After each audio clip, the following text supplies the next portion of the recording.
Hello, casters, and good morning. Welcome to today's premiere. I'm so excited to be here with you at this later start time. I don't know about you all, but I'm feeling well rested. I'm feeling excited for the day. And of course, importantly, I am joined by my two co-commentators here. I am once again joined by Andrew. Andrew, how are you doing today? How are you feeling?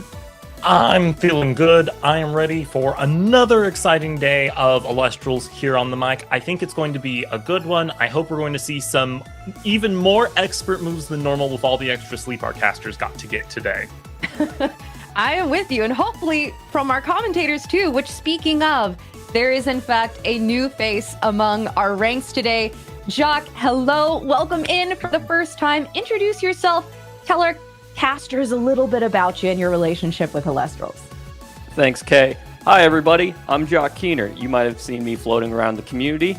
I am a top player, you could say. I qualified for Worlds, did okay at Worlds. I've done well in certain premieres, and I've done well at different set level championships. It's good to be a part of the community. It's better be on the mic. Well, we are so happy to have you here. And you know, I think what we need real quick is like a little icebreaker, a little, hey, community, let's introduce ourselves, say a little Elestrals fact. And that is our favorite Elestral. I know me personally, it's really hard to tell. There's just no way of knowing. So I'll go ahead. Andrew, your favorite Elestral? Yeah. It's got to be the Moose, Pos the Moose. I have one of the beautiful box topper X of 10s. Let's go Artemis. Ooh, okay. And you know, I was keeping it a secret, but my favorite Elestral is in fact Voldusk, which I do have this super cutie commentator Voldusk behind me, lending strength. Now, Jock, this is a very important question and tells us all that we need to know about you, and we will be forming all of our opinions, me, Andrew, the community at large, based on your response to this question. What's your favorite Elestral? Well, my favorite Elestral helped me win that playmat and earn that playmat for going to Worlds. It's got to be Iwooly, Champion of Kione. Ooh. Being able to mill 4 and special cast all those guys won me a lot of qualifying points. Hey, you know what? We cannot argue with the backstory. I myself won a regional with the Iwooly, so hey, you know what? Big fans in this house. Now, of course, we are here today, not just to talk about our favorite Elestrals, although let's get something on the books, because I think that we could really sit and yap about that for a while. But we are here for a premiere. We have already kicked off our 2027 season, starting super strong with the previous premiere. Our first winner, shaking things up after the ban list coming out, Astros Knight winning with Dionysus and Earth, which I do have to once again shout out our co-commentator PK Sparks' predictions, being able to predict the finals of the previous premiere with both the Dionysus and Brontiglow coming in. So huge congratulations to Astro Knight. And of course, today we are working towards filling in that blank spot there, that April 19th premiere. And I know I personally am looking forward to this entire season. Andrew, are there any events coming up that you are particularly excited about? You know, I'm really hoping to make my way over to Card Party San Diego, get some of those beautiful Luma Veils, maybe get a shot at a Twilix there. There's some beautiful cards, and man, just in-person Elestrals is hard to beat. I personally am so excited. I think the Card Party sounds so fun. For those of you who don't know, there are actually 3 of them. They're going to be coming up in San Diego. We have one in Florida. We have one in Texas. So if you can't make that San Diego date, be for sure looking forward to the future. Now, Jock, what about you? Do you have any personal favorite events? Are you more of an in-person kind of guy, or are you a webcam person? I love the first tournament of a fresh format. The first tournament of the Sunstrike format, I believe that May 2nd tournament is going to be electric. There's been a lot of brewing in the background on which decks are the best, who is going to hide their strategies until the tournament actually happens, who is sharing their information. It leads to a really wide open and diverse field. Absolutely. And speaking of the cooking, we touched on it briefly a little bit earlier. And to clarify, for those of you at home watching, that May 31st premiere is actually going to be our first Sunstrike format. So be sure to get in the kitchen, be cooking up these new decks. I know that there are a ton of strategies that I'm excited to see. But until then, we are at this new funky post-Worlds format. And it was so exciting to see in the last tournament that people started experimenting with some interesting off-the-wall strategies. We have our champion and our previous runner-up here. I mentioned PK Sparks actually predicting the last lineup, Astros Knight on Dionysus, and Cthulhu, the Noodles Man. I didn't know the full government name. Cthulhu, okay, with the Brontiglow strategy.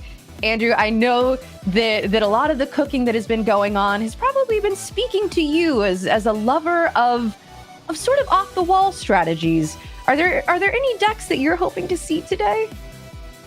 I mean, what I would love to see today is anti-Earth Earth. Okay. Okay. I think Earth is the strongest strategy to counter Earth potentially, and I'd love to see. It's interesting to see what people cook in a vacuum, but it's more interesting to see. We saw the first premiere, we saw the data. Now, what are people going to bring to try and up their game into what is probably going to be a green-heavy day, I think. Ooh, you think so? Jock, what about you? Do you agree with this take? Do you think Earth is the deck to beat in the room?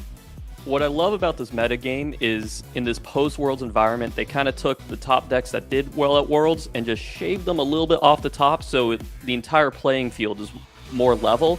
So these decks that were considered more pet decks are now running the meta with Brontiglow and Dionysus.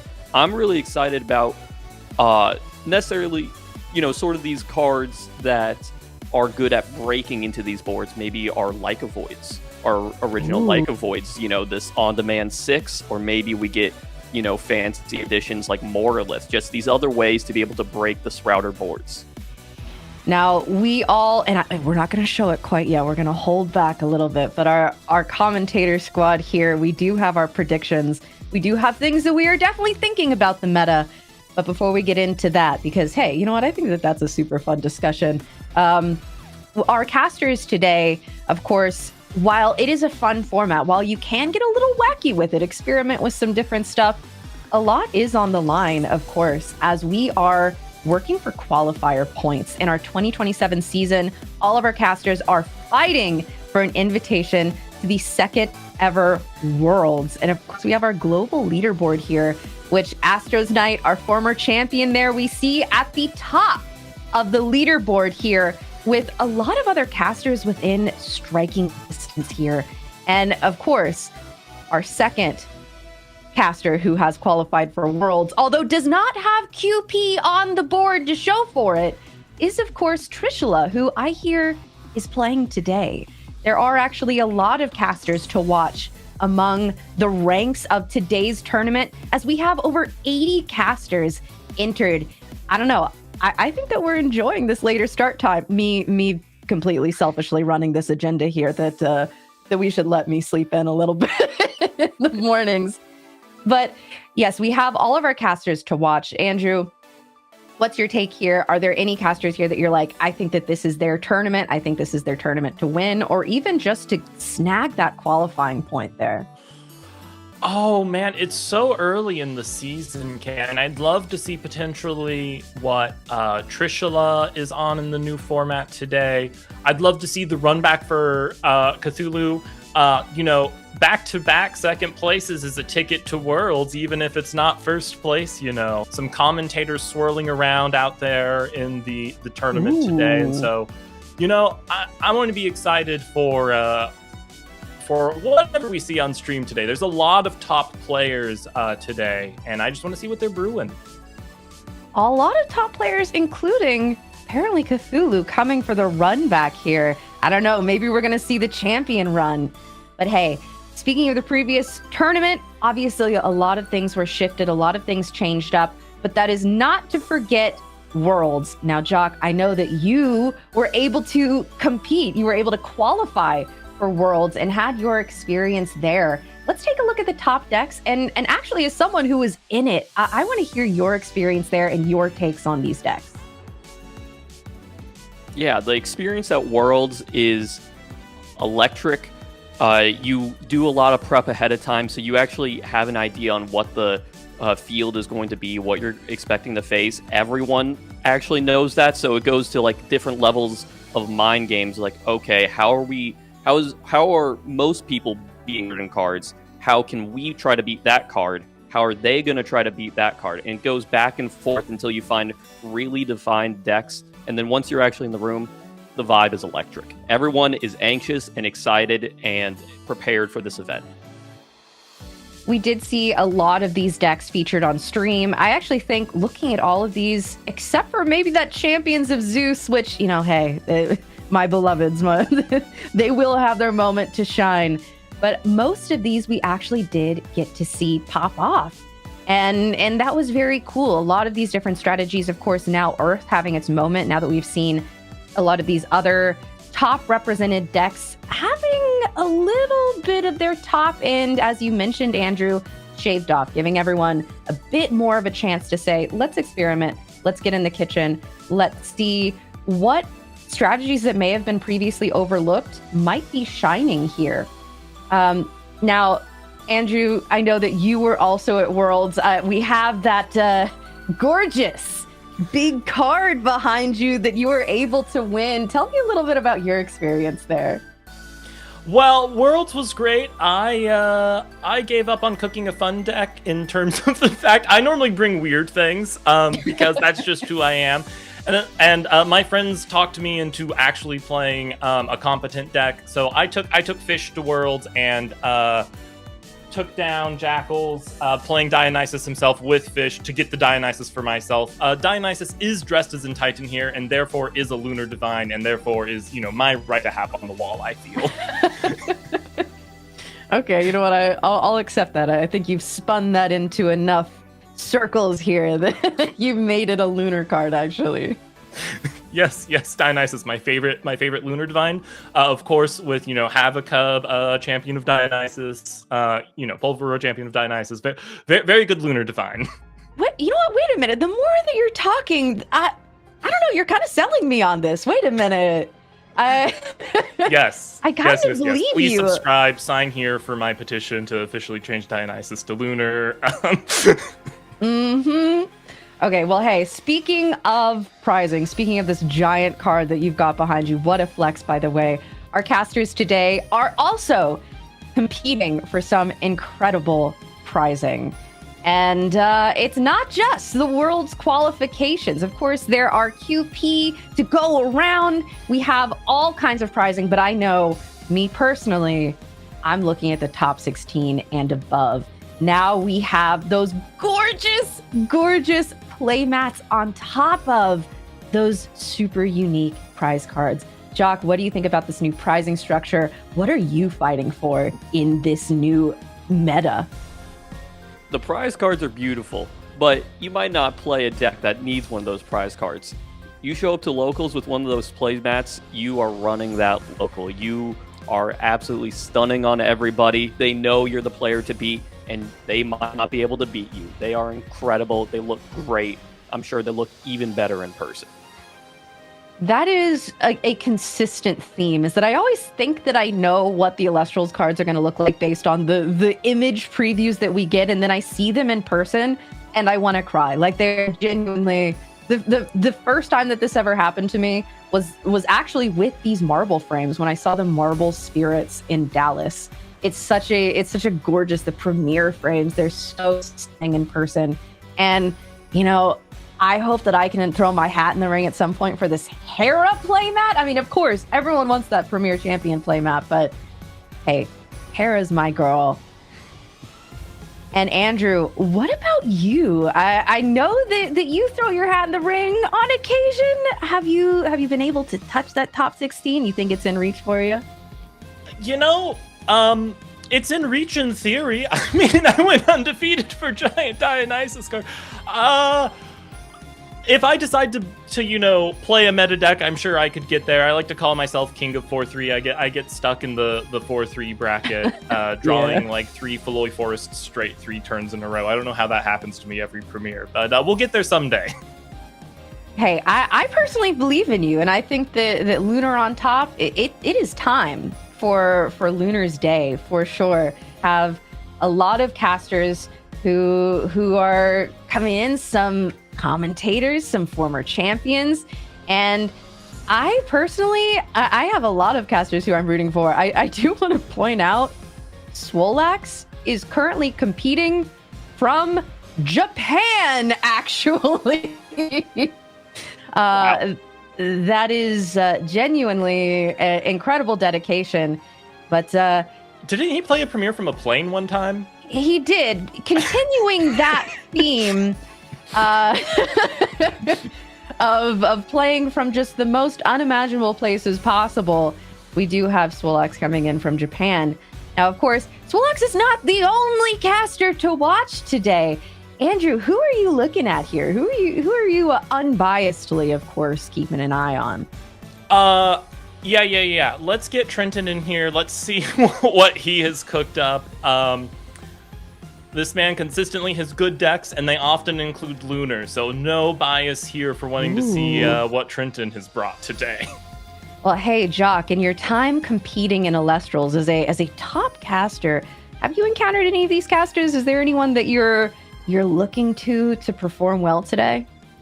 I don't think I've actually faced any of these players, which is a good thing because I would be shaking in my boots.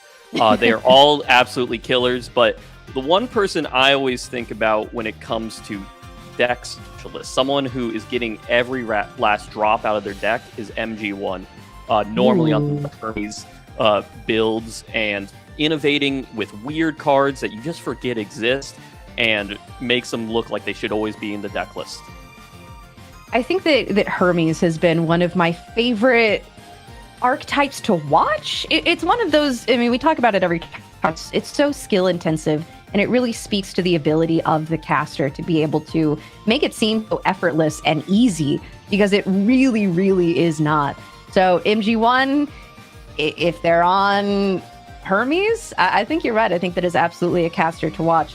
And also a caster who I am sure is going to be pulling insane from whatever prizing he manages to get, as MG1 was one of the first divine packs pulled from Sunstrike that I ever saw. But speaking of that prizing, our casters are not only just competing for the top spot, but just by entering, we get those gorgeous new premier packs, the Series 3 tournament packs. And I haven't gotten to open any of these yet. I don't know about you two, but oh my gosh, I need Baby Pink Quackle. That is a must. I never managed to pull the Aphoros from any of my packs last season. Never.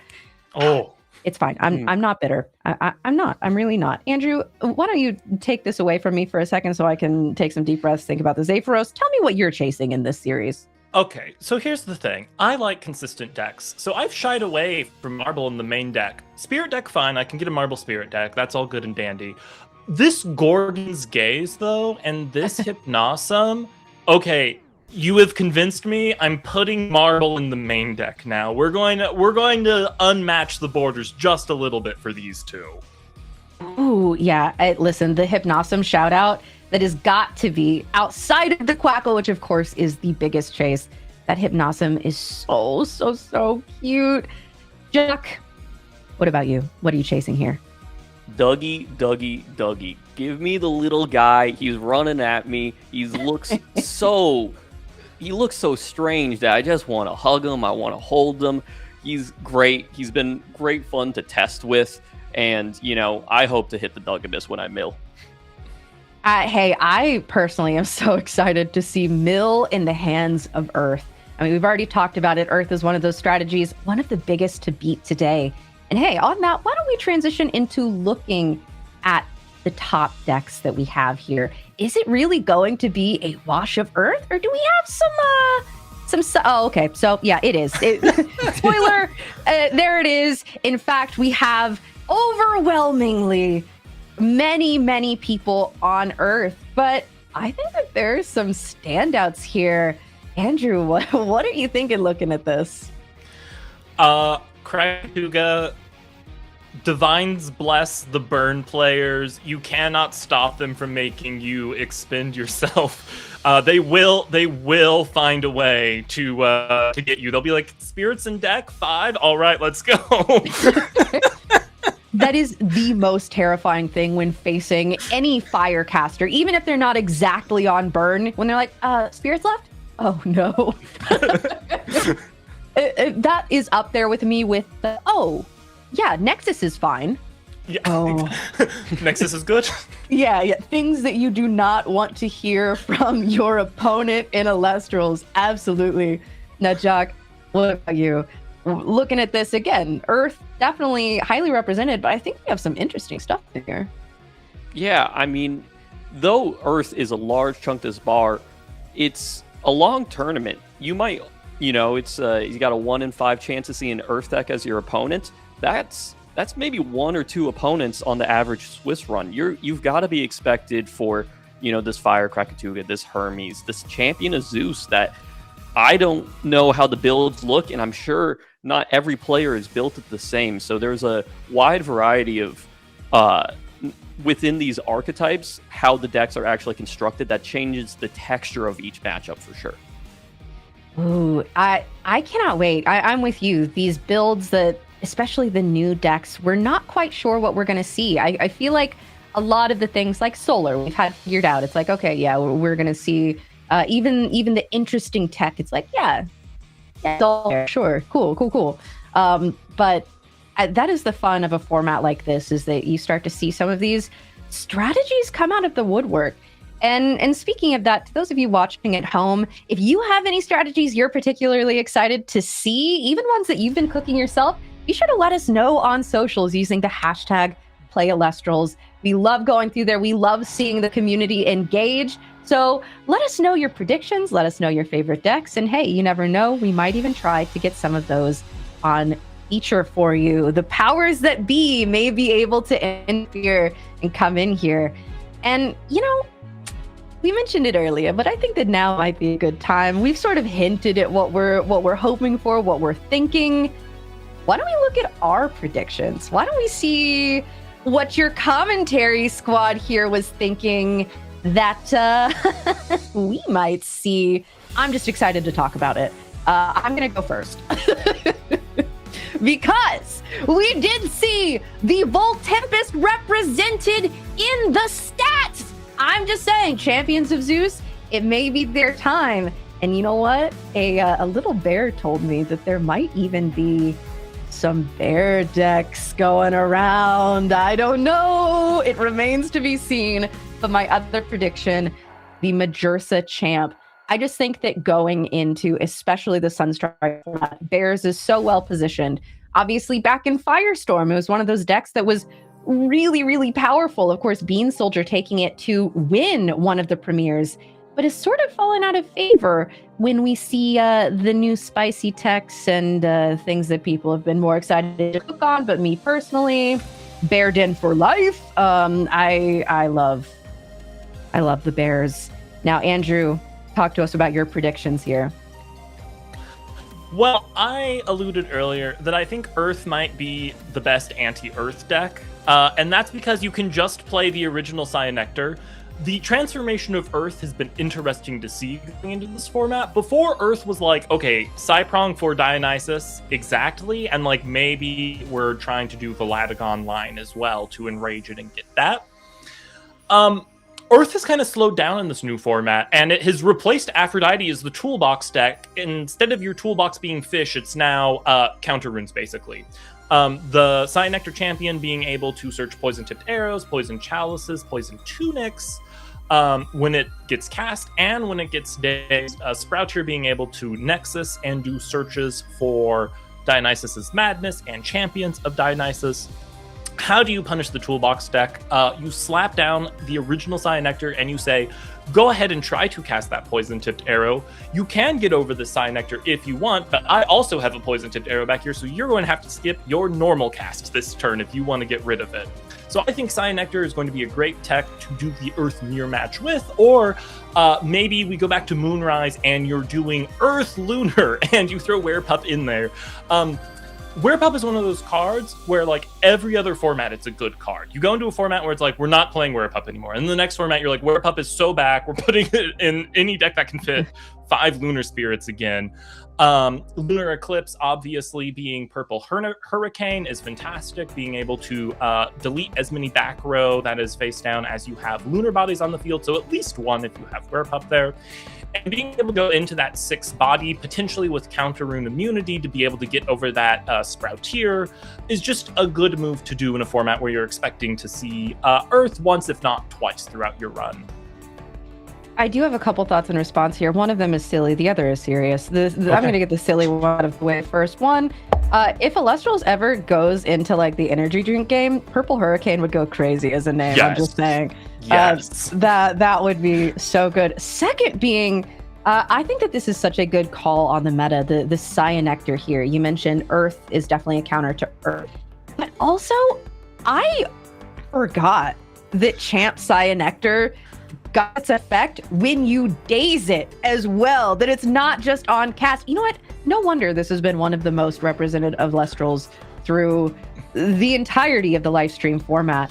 I know that obviously you're staying a bit on brand with this Werepup pick, but I have to agree with you. There's nothing scarier than your opponent going first, setting Werepup, or playing Werepup, setting the full moon, and then before you're even to your turn, before you can do anything, activating it, and now you just have to deal with a Like a Void.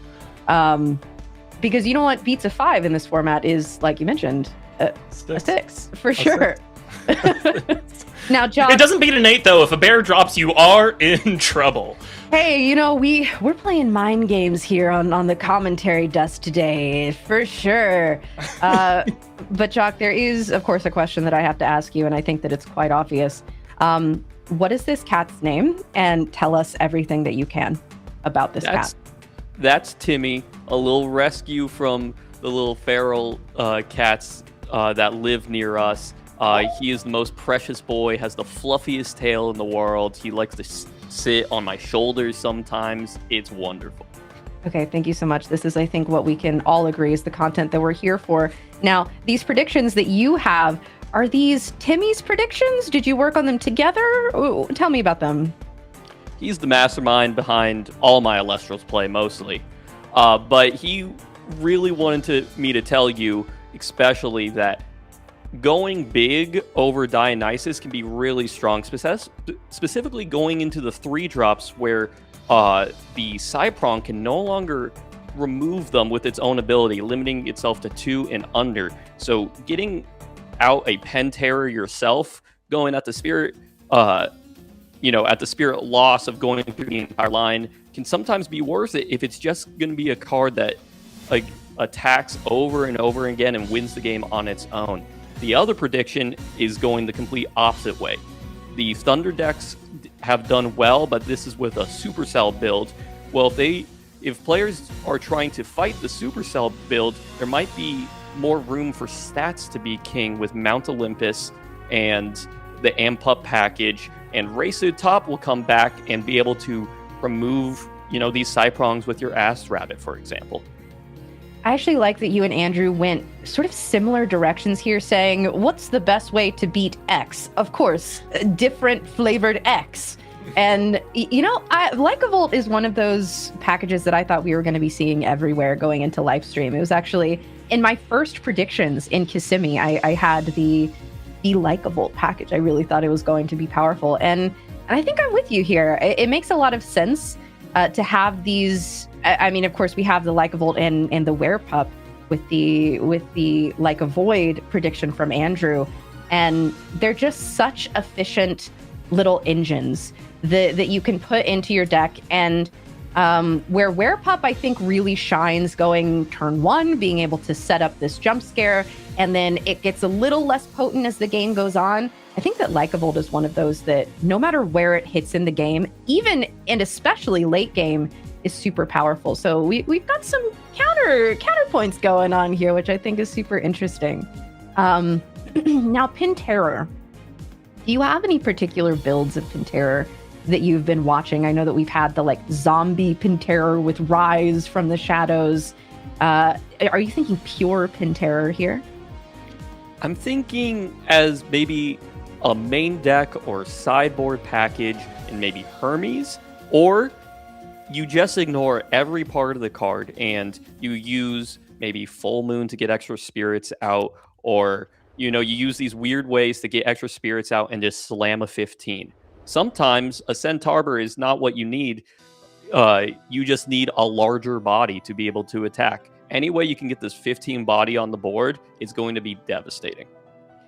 Andrew, I know that you lit up on the Full Moon mention. Are you thinking that this Pantera actually fits a little bit in with your own predictions? Full Moon mentioned. Yeah. No.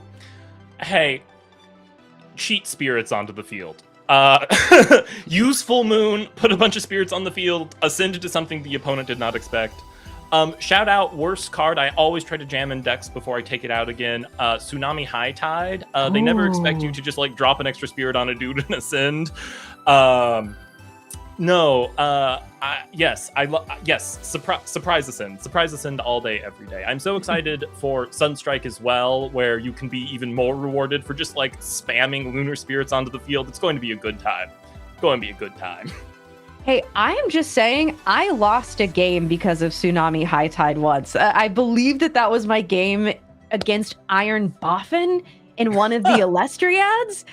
Not only did I lose one game to Artemis's effect, but then I lost another game to Tsunami High Tide. I was like, even before I knew you, Andrew, it's like your influence was everywhere. You just were puppeteering the outcome of my life almost. And I don't hold that against you. I really don't. I think it was a fun time. Well, thank you for your forgiveness, Kay. I appreciate it. Hey, anytime. And, there are a lot of things that are very exciting going on in the world of Elestrals right now.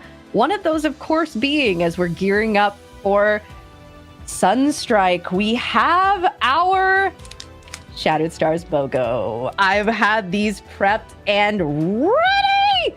And personally, I cannot wait. I don't know if you two have picked anything up, but I had my race against PK on Friday. PK was opening Virgo, chasing that Demeter. I was opening Leo, chasing the only Stellar Divine that I'm missing, which is Hephaestus. Now, in our race, I didn't pull a single thing. Not a reverse stellar, certainly not a serialized, but I did happen to have some leftover Leo. And PK and I said, you know what? The party doesn't have to be over. And I am happy to report that the divines smiled upon me. I have finished my Stellar Divine collection. And if those of you watching at home are like, hey, you know what? Maybe I could try my hand at it. I gotta say, feels great. Not only did I get that, but I also got 2 of the serialized in Fornax, or the reverse stellar in Fornax. And I'm like, okay, where was this in the race with PK? It's fine. I'm not bitter. I'm just happy to have them. #grateful. Jock, if you were to chase anything through any of these Shattered Stars sets, what would you be going for? I haven't personally bought Shattered Stars before myself. I like to keep, a pretty normal play set of cards just to be able to compete at a more competitive level. But I'm looking at the Shield of Achilles right here in front of me, and there's no way I don't want to go for those. Now's the time for me to, think about going over to the shop and using, the BOGO deal. Yeah, that shield, of course, does come in the Celebration set, which with as many stellars, reverse stellars, X of 10s that you can pull, I think is one of the best sets to go for in this BOGO if you're trying to get some bang for your buck. As you mentioned, we have that shield, some really gorgeous, incredible staples. We also have the, I believe that was the Constellation Gorgons that was in that set as well. Yes. Yeah. What about you, Andrew? What are you chasing here? Oh, man. Gothsidon still eludes me. That beautiful Draking Poseidon, especially going into Sunstrike. Man, I could use one of those to go search with the Drakid, Champion of Poseidon. True! Champions of Poseidon. We are about to be so up on our Poseidon stocks, which, as a long-time lover of our deep sea divine, ooh, I'm excited. I am too. Originally a watercaster. I started it in Daybreak, so Artemis didn't exist yet. I was a Poseidon person back then. That actually, you know what? That makes a lot of sense. I can see it, especially like with Poseidon having the ties to the lunar element. We sort of have our divines with their primary and secondary elements, as we were talking about earlier. But I don't know. I think that makes a lot of sense. Now, of course, this BOGO is just happening this weekend, so I believe that today is the last day. Correct me if I'm wrong.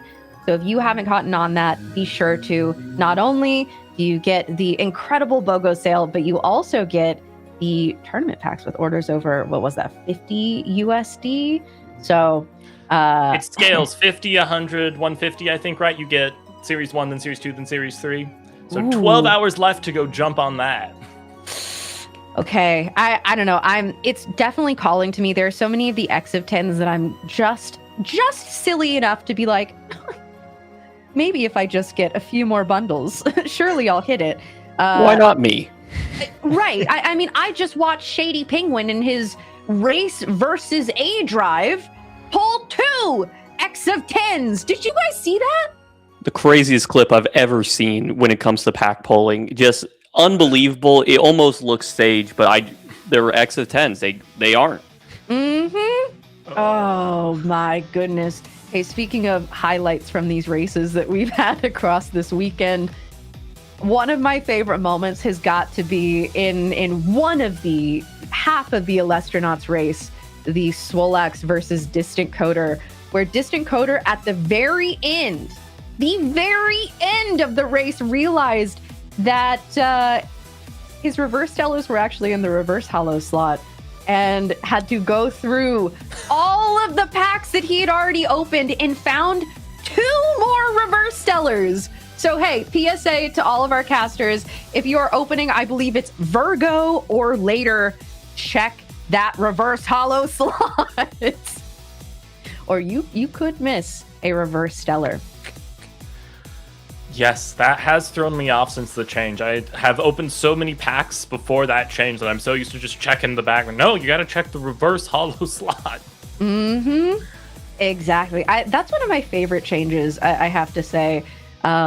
Being able to get that in that reverse hollow slot. On top of that, the spirit hollow moving there as well. There have been so many incredible changes in Shattered Stars over time, and personally I can't wait to hear more about the future of Shattered Stars as we move forward a little bit, because it's one of my favorite things that Elestrals does. I don't know if you can tell by the fact that I constantly have at least like 3 dozen Shattered Stars packs just at the ready for a rainy day. And spoiler to everyone watching, at any chance that I get today, I'll be opening some of these, so be sure to stay tuned. Now, I'm certainly suffering from Shattered Stars withdrawal myself. I don't have any of those today, but I do have some of the awards from the first premiere of the season. So if we get installed, we can rip some tournament packs on stream today. I kind of feel like there might be time to open one of those now. I don't know. Listen, we're getting into the day. It's the beginning of things. We have a little bit of time before round 3. You want one tournament pack for luck to start the day, Kay? That's what we're going to do? I need to live vicariously through you because I haven't gotten to open any of these yet. Please. Let's see it. That's what we'll do. We'll bring in round 3 with something good. Yes, let's go. Beautiful new marble arts. Let's see what we get. Okay. There's your boy. There we Hello, go. Jack. It is We'll be in How are talks. you doing? He wants to know what's up, how your day is going. This Duggee has to be one of my favorite premiere pack arts they've done. He's just a guy. Mm-hmm. He wants to know if you've heard about the word of mill. But our second card is going to be the Co-Magma Fire discard, coming in hot this next set. I think we're going to see this guy nexusing and sending some Sulfuries to the underworld for some real shenanigans in a couple of months here. I think it's going to be real serious. I think you're So right. what a lovely magma pack to open. A little bit of that hot lava there with some earth and fire. Ooh, okay. I actually I need to take a poll amongst my fellow commentators here and in chat. It's about the Duggee. I think it needs to be addressed. Do you find Duggee to be deeply unsettling, or do you find him to be so charming that you almost don't know what to do with yourself? Andrew, why don't you take it away first? It's so unsettling that it then becomes charming. So here's the thing.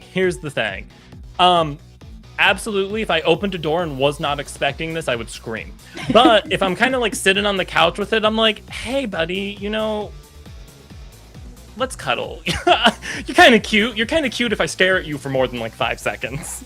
Yeah, absolutely. Now, Jock, I know that this is one of your biggest chases from the new Premier Tournament packs. What about you? Unsettling or charming? He's a little freaky little guy. He's wonderful. I like that he plays well with really interesting cards like Sisyphus's Boulder. But every time I look at him, I'm just like, oh man, you kind of look like a danger to me and yourself. In my answer, I have to say I find it deeply unsettling how charming I find him. And that is your commentary consensus. Now, those of you watching at home, we're going to be going to a quick break here in a minute, getting ready for round 3. While we're on break, discuss amongst yourselves. How do we feel about Duggee? Me personally, can't wait. Let us know what you're hoping to see in round 3, what you're hoping to see from today, and we will be right back for round 3.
Okay, welcome back. It is so wonderful here to get ready for our first clash of the day. It's been wonderful to start off yapping about what's going on, but now the rubber's going to hit the road, and we're going to see some spirits get slinged, Elestrals hit the board, and then the underworld. Of your two predictions, if you had to choose one to see for the first clash, not that that'll have an influence at this point, what would you pick, though? Oh, asking me to choose between my children. Cool, Yeah. cool. Who's your Already favorite? Starting with this. Yeah, Bear. Absolutely Majersa. Majersa champ. I would love to see Bear Bomb. I would love to see Bear Bomb. So, just... I think Bear Bomb is a Manifesting. real contender in the new format. The thing that happened to Bear Bomb is that everyone started playing Pandora's Box for Aphrodite, right? Which means Bear Bomb has a hard time when it's eating P-Boxes day after day. The P-Boxes have kind of become less popular, so maybe it is time for the bear to bomb again. Oh, see, I like that take. Although, I don't know, considering how good Hermes is still, I feel like people cannot be citing out the Pandora's boxes just yet. But hey, you know what? Maybe we're manifesting. Now, Andrew, your turn. Choose between your children. Cyanectar, Werepup. It's going to be the Werepup. The Cyanectar here is for practical reasons. It's not family. It's simply a day worker. The Werepup, though, truly family. Let's get some Werepup on stream. Crazy shout out. Let's get a Porky Wraith on stream. I want to see someone full moon lunar spirits onto Porky Wraith today and -6 attack their opponent. Whoa, -6 upon ye. Hey, Exactly. I'm here for it. Actually, I think that would be very, very fun and certainly different. But I gotta be rooting for my Bears. I am with you on how I tend to structure my picks, where I do one where it's like, yeah, this is probably, even if it might be a little out there, a little fun, I think that there's a world where we see this, and then I'll pick like Voldusk, just to keep putting the word out there, just to reach that one caster foe who might be debating playing it. Hey, we'll see. Look, I'm pretty sure the Stellar Artemis is sitting on a Voldusk or a Volclip's throne, right? So, like, Champion of Artemis, Foxes, someday maybe? Question mark. Which, by the way, need that chair, need that to stream from. It'll go with my plushie. It'll go with my stand here. It'll go with my little Owloon. I'm just saying. Now. We are, of course, going into round 3, which means we have our casters already at least somewhat established here. And we have our top 16 so far, the casters who have gone undefeated. So taking a quick look at that, there are definitely some names that stand out to me here. We mentioned Trishula, our world champion, is in fact going strong with the 2-0. There's a name that is just Lunars. Andrew, are you playing in this premiere? No. I think I know who that is, actually. Well, maybe we'll see them on stream later, but I'm excited because I see Trenton on this list, like I was alluding to earlier. If someone is going to do something crazy with a Werepup today, probably my bet would be on Trenton.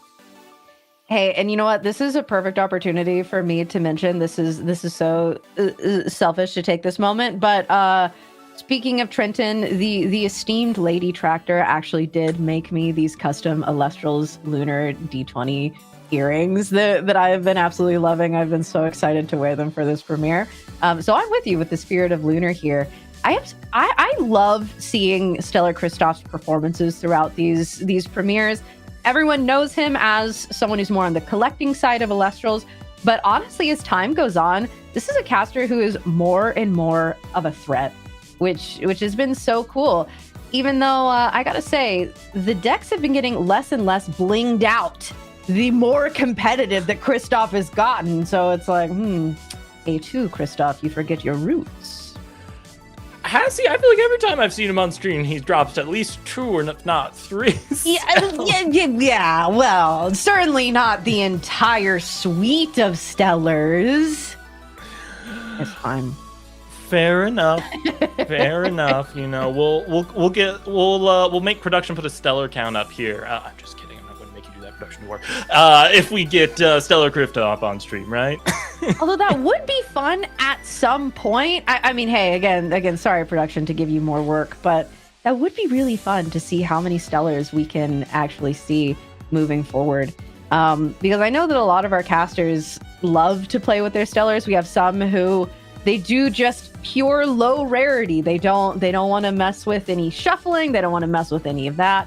But then you have casters like our world's third place winner, Justin, who was playing with, I believe it was the X of 25, Celeste, or was it the X of 10? Yeah. The Celestial was a TP Celestial, wasn't it? Was it a box topper one? It was a box topper. Okay, it was the 4 of 10. That's right. Right. So, you know, hey, some of our casters are very much on team play with our Stellars in this house and clearly have placements to show for it. I am on that team. I think my Elestrals playing highlight is the one time I got a feature match on stream and I got to drop the X of 10 Moose and Stellar Artemis and win with them. Ooh, when was that? I think you commentated it. That was like right after Stellar Artemis came out. It was like literally the premiere after that Shattered Stars got in my hands. Honestly, I was probably too busy being a little bit bitter because of how hard I chased that Artemis and how long it took me to get it. And I'm like, oh yeah, here comes this guy rolling up, not only with the Artemis, but the X of 10 Moose. And you know what? Now I gotta say, my Artemis isn't here, but I do have my X of 10 Moose, and I think that we could be friends again. We can, and that's a beautiful thing, I think. Absolutely. And we are, of course, gearing up for round 3 here. And we're going to be seeing our casters, seeing what they have brought. And I can only hope that we have names to share with you here pretty soon. Going into round 3 is always so interesting because this, I think, is really the time when you get the, beginning jitters out of the way. You have, possibly a first pancake that maybe goes a little awry where you brick. But round 3 is where you lock in and you say, all right, I gotta not take another loss this entire game, then I can make, or this entire tournament, then I can make top cut, or it's all over from here. So it is the lock-in round, in my opinion. Yes, it is. It is when the top is made, so to speak. But every round really matters in a tournament. I mean, especially with tiebreakers and stuff. If you lose early to a top player of the day, that actually really helps your tiebreakers. If you're not familiar, if you've won the same amount as another person, there's a whole series of things that then determine your placement after that person. Your percentage of games won, but then it's also percentage of games opponent has won, and then this thing called strength of score, which is average of opponent win rates and stuff. But basically, losing to a top person early in the day does not doom your run because you will have really good tiebreakers because of that. That is what I have told myself, because for some reason, every single time that I have been able to play in a premiere, I call it my round 2 curse. I inevitably... First of all, first time I played in a premiere that I can think of, round 2, Bean Soldier. And we were on the same deck. We had been practicing the night before. It was like, great, here we go. And then the last premiere that I played in, round 2, Bo, Dallas champion, Cards HQ champion, one of the greatest casters in the game, by the way. And you know what? I was hard coping, saying, okay, it's okay. These are good tiebreakers. These are good tiebreakers, right? But of course, never feels great to look across the table and see that champion Astrabit hit the board. The number of times I've seen Bo drop that is too high against me personally as well. I'm like, how do I keep ending up in this situation? Mm-hmm. I know it. There are certain casters who I feel are just divine favored, or maybe they're just that good. It's got to be a combination of the two for sure. It's the champion difference. It is the champion difference. And it looks like we are actually gearing up for round 3. We have our matchup here for you. Hey, Andrew, you're going to be excited about this one. I know that you've been wanting to see Trenton, but we also have Lakritzi, who I don't know if we've heard from them before. However, top 24 in a premiere in 2026. So pretty good. Okay. But you know what? Taking on Trenton. Trenton has a lot of accolades to their name. The thing that could go in Lakritzi's favor is Trenton will also play just absolutely insane stuff. So who knows if Trenton is even prepared for what he's piloting today. I mean, hey, both of our casters are 2-0 going into round 3. So we've certainly been piloting them with skill, with possible ease. But that all remains to be seen. And who is going to manage to take this round 3. So I don't know. We have the world's competitor mat there from Trenton, and then we have the cutie champ moose. Oh, is that what that is? That is, yeah. I believe it's a little small for us on our preview, but hey, you know, I'd recognize that moose anywhere. Hey, if you see the moose, you gotta let it loose. That's what I always say. And hey, you know what? Maybe we will be seeing some Lunar from Lakritzi. I think that at least aesthetics-wise, it looks like we built a Lunar deck. I don't know about you, but I always like to match my sleeves, my mat, my everything to what I'm playing. It's a huge spoiler, but it's still fun for me. Well, Lakritzi is going to go first here, and I think we're about ready to go. So we may know very expeditiously whether or not this is a Lunar Brew or a smokescreen for something entirely different. As we see an Earth Spirit hit the board, and an Ardbud coming out. Okay, you know what? You said it earlier. That's Lunar. That counts. It is true. This is true. The real question is, which bug are we searching? Because it's going to tell us so much about the deck, and it is a Side Nectar champ. So, okay. It could be Dionysus bugs. I mean, Hopperoo is a really good Earth bug too. There's just so many good Earth bugs now. Maybe we'll see the OG Cyanectar even. We might even be seeing. Personally, I think that the Champ Spectaris list for Antitan is really powerful, as we have a card come out here for Trenton. Can you actually see what that is? I think that is Cyanectar champ, the Shattered Stars art. I think you're right there. Okay, and yeah, that is the full art PTA coming out from Trenton as well. So, hey, it looks like we've got almost your prediction, almost happening. Now, dropping a bug into an Ardbud is an interesting choice, because when Ardbud goes to Ardvarum, Ardvarum can pop the bug on your board to ascend into Antitan. Of course, that doesn't matter if the Cyanectar kills the Ardbud, which I hadn't considered when I was already mapping out how to get to Antitan in my head. One of the most powerful things that you can do against Antitan is just make sure they... There's the they Werepup! Cannot get to it. However, we have our first commentary prediction coming true as Werepup hits the board. There you go, Andrew. Take your bow. Take your flowers. Thank you. Playing a Werepup in defense position is an interesting choice. Normally, they just get slapped down into attack. But I think what's happening here is we're going to search the Lunar Eclipse. And now, if we fire the Lunar Eclipse, we get the chance to pop one of the back row. There's a 50-50, we hit the PTA. And even if not, if we go into the original Leica Void and not the champion Escape from Tartarus Leica Void, it would be immune to the counter rune anyway. True, and we did, in fact, manage to hit that PTA. So I do wonder what that other one is. Maybe we got 2 PTA, maybe we got something else that is going to be able to take care of this Leica Void that is, in fact, hitting the board right now. And it is the Moonrise Leica Void, so it deals piercing damage and is immune to counter runes on a turn where full moon has been cast. And Lunar Eclipse counts itself as full moon, fortunately. As we swing here, nothing that Trenton can do in the face of a Leica Void. I think you might have been cooking with this prediction here, because now Trenton's in a bit of a tricky spot. Is going to have to figure out how to deal with this, because another thing that this Leica Void represents is possible Ascension fodder. However, Ooh. Cyprong. Yeah, the Cyprong champion of Dionysus coming out. We're going to be searching that Dionysus. Like a Void being an Elestral that is very much vulnerable to the destruction effect of Cyprong. Yep, Cyprong, if it becomes dazed, which Dionysus can do to it, you can destroy an Elestral on the field with 5 or more attack that is 2 cost or less, so a 2-drop or a 1-drop. So unless there is a Gorgon's Gaze or maybe a Madness to enrage the Cyprong to counter the daze, this Like a Void might not be long for the world.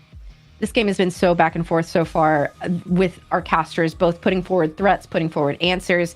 So this is a perfect time for those of you watching on Twitch to put in your predictions of who you think will win from this position. We do have the effect of the Dionysus going off here and targeting that Cyprong, which means... Oh, okay. Dense Fog! Yes! No Oh, a rare W for Dense Fog. Dense Fog allowing you to suppress any non-lunar enchanted Elestral, which means that this Cyprong is going to become dazed and then not have an opportunity to activate its destruction effect. As we go back over to Lakritzi, showing, hey, guess what? I'm playing another Cyanectar champ.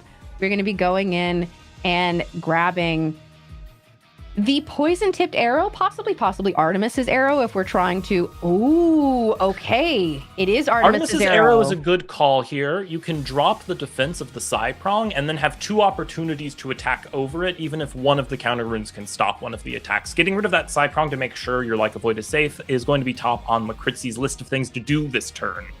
And not only that, but the suppression effect of the Artemis's arrow also means that if we're playing those champs, Champ Spectaris, here we go. So those are able to be special cast. Ooh, coming out here. And, Oh, another Lunar Eclipse that's going to be able to pop both of the back row that Trenton have and turn on Like a Void's counter and protection, although it won't matter into an empty back row. It will not. And of course, the Lunar Eclipse, its destruction is dependent on how many Lunar Elestrals you have on the board. So this order of operations that we see from Lakritzi making a lot of sense here, saying, let me get as many as I can, get as much value as I can. Trenton choosing to chain this back row here, which from the glare is not quite clear, might be an Altar of Stars, I believe. As we saw a yes, Nexus it was an Altar of and Stars. Yeah, and the position change on the Champ Spectaris there. Okay, makes some sense. Say, I know this is going to get destroyed. Might as well get some value out of it. Now, Like a Void will be able to deal piercing damage this turn due to the play of Eclipse, so it can attack over the Cyprong and still deal damage to Trenton. And there goes the Cyprong. Was not, unfortunately, long for this world here. And there we go. Going to be taking all of that damage and going over now. Empty back row. We do still have Dionysus on board. We have that as a tool if we happen to have another Cyprong, or even if we're just going to use the Dionysus to daze the Like a Void, possibly if we don't have an answer for it right now. Yep, Dionysus's Daze is one of those rare instances of a status effect that lasts a whole turn cycle. So you can daze it on your turn and it will still be dazed on your opponent's turn. Oh, as we see a Necklace of Harmonia coming out, are we attaching that to one of Lakritzi's Elestrals here? I wonder if we're playing Heliolith and we're attempting to get the cast and bounce effect that looks exactly like what we're doing. Wow! What is this brew? Heliolith coming out and going to be bouncing one of these Elestrals back to hand. I imagine it's Like a Void. I would assume it's Like a Void. This is a really interesting move from Trenton, committing 4 spirits into this play, which is a super risky one when one of those 2 back rows could be a Gorgon's Gaze. We haven't seen a Gorgon's Gaze from Lakritzi yet this game. So that might indicate that Trenton doesn't have many other moves available to them. This is a very expensive and risky move that has just been pulled. It is expensive and risky, and no matter what Trenton does, unless we have removal, one of these Elestrals staying on the board does represent an ascension for the Like a Void in the next turn. If Lucrezi so chooses, Heliolith being a 5/5 stat, it is in fact vulnerable to the Like a Void 6 attack. And yeah, okay, there goes the Like a Void. Unless we can deal with both this Specteris champ and the Cyanectar champ, we possibly could be in trouble because we've had so much back row destruction for Trenton this game, and it doesn't look like we're going to be able to put too much protection there. Is that a Scythe of Demeter? Yes, in fact. Okay. It is a Scythe of Demeter. I don't know if that's just to heal some of those spirits back. So Scythe is going to protect Trenton in case a Like a Void Hard Ascend does come down next turn. It's going to make the Heliolith a 7, and it's going to let Trenton start getting back some of the resources they spent on this expensive turn, healing 1 Earth Spirit each time an Elestral is destroyed. Interesting to fire the Gorgon's Gaze off at this point. We said, hey, maybe we use it to stop the effect of the Heliolith, but instead stopping the attack here, which is interesting. I wonder if there's a reason they want the Like a Void back in hand. Maybe they have a second Werepup and they want to do like the full Ascend combo again.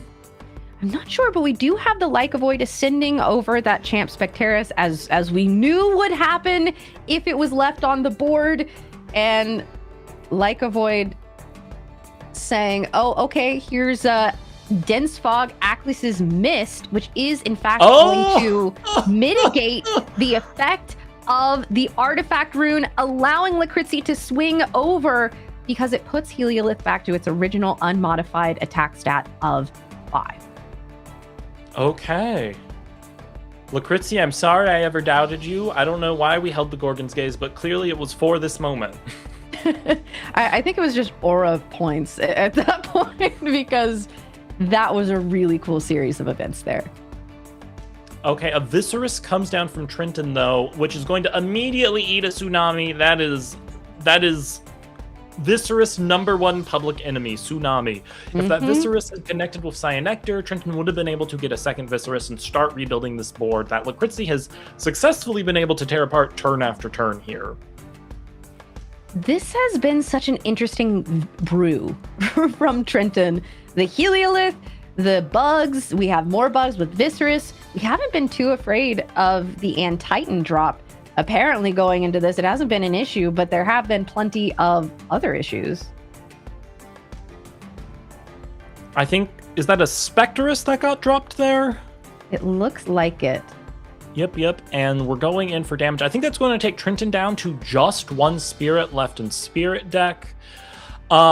With just 1 Spirit, it's going to be hard to think of a situation to get out of this board that Lucrezi has built. Yeah, I think that we are in fact scooping GG go next. Trenton saying, okay, if I have the option to remove these bugs from my deck, I will be using some bug spray. I'm not going to give you food.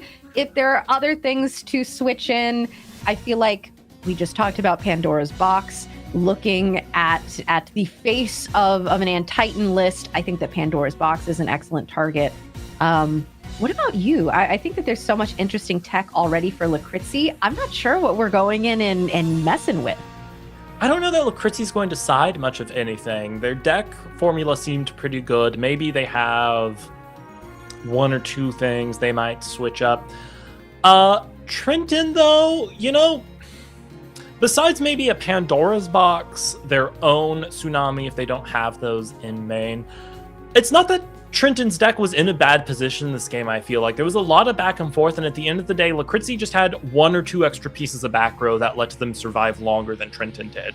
I think if any one of those back rows had not been there for Lucrezi, this game would have turned out the opposite direction. I agree with you there. I think seeing 2 of the lunar phase lunar eclipses is really difficult, especially when that second one was able to not just have 1 single target, it was able to destroy both back row that Trenton had set.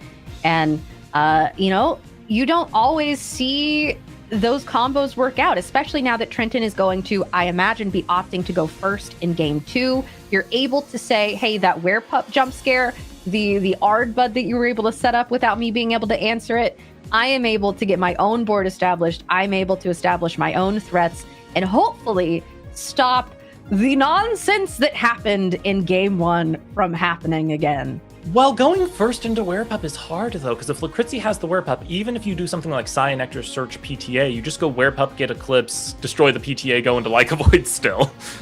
I think that you have to get exactly Gorgon's Gaze in this turn 1. You either need Gorgon's Gaze or you need Lucrizzi not to open Werepup. Or you need Pandora's Box or something adjacent, right? Yeah, there are multiple things, and I think that Trenton using an expend to draw, trying to draw into hopefully more answers here, will give us a slightly better chance. Was that? I'm trying to call it Toxion. Toxiri. That was Toxiri, thank you. So we got a set 1 pass from Trenton, and then Lucrizzi throwing down Toxiri. Woe, -2/-2 upon you this wonderful day. Toxiri giving -2 attack, -2 defense to a suppressed Elestral. We saw the Dense Fogs in Lucrizzi's deck already. They went and got an Achilles Mist, so preparing for potential shenanigans from Trenton. Trenton chose to spend a poison-tipped arrow on this Toxiri. Trenton, having spent their time in Lure, knows to properly fear and respect the woe -2/-2 upon themselves. But Lucrizzi having the Achilles Mist in the back row, that's going to be able to contest a Viserys. It's going to be able to mess with the artifact engine Trenton appears to be running. And an extra back row. So a really strong opening move from Lucrizzi, I feel. I definitely agree. And I think that woe -2/-2 also, in addition to that -2 upon you, is very funny as an interaction there, as we have Trenton going here. And it looks like some of these arts are a little hard to tell. Can you see what that is?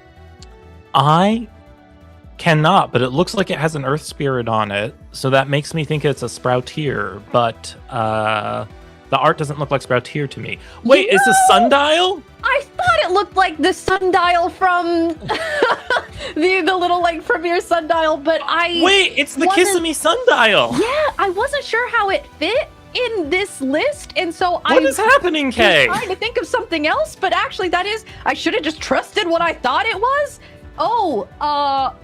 Okay, and this means that we're gonna skip the draw phase? No, you have to destroy an Elestral for that. Okay, I see. I haven't gotten to see this sundial work. Yeah, so this Sundial is the Lifestream Sundial, which if it destroys an opponent's Elestral, skips their next draw phase. As we see Ardbud coming down, going in and grabbing that Spectaris Sundial, notably not a bug. So, this is making, at least since in that realm, as we see the ascension into Ardvarum, Lucrizzi saying, actually, you didn't even see it last game, but I do in fact have seemingly the End-Titan engine. Yes, so we are going to see the full End-Titan suppression line here, it appears. The way this works is you go Ardbud, search for Champion Specterus, you suppress an opponent's Elestral. Lucrizzi used Dense Fog for that. When you go to Ardvarum, you get to search another bug. Guess what? Your opponent's Elestral is still suppressed. You go for a second Champ Specterus. You can then special cast it again, destroy it with Ardvarum, and there you go. Bada bing, bada boom, and Titan in one turn.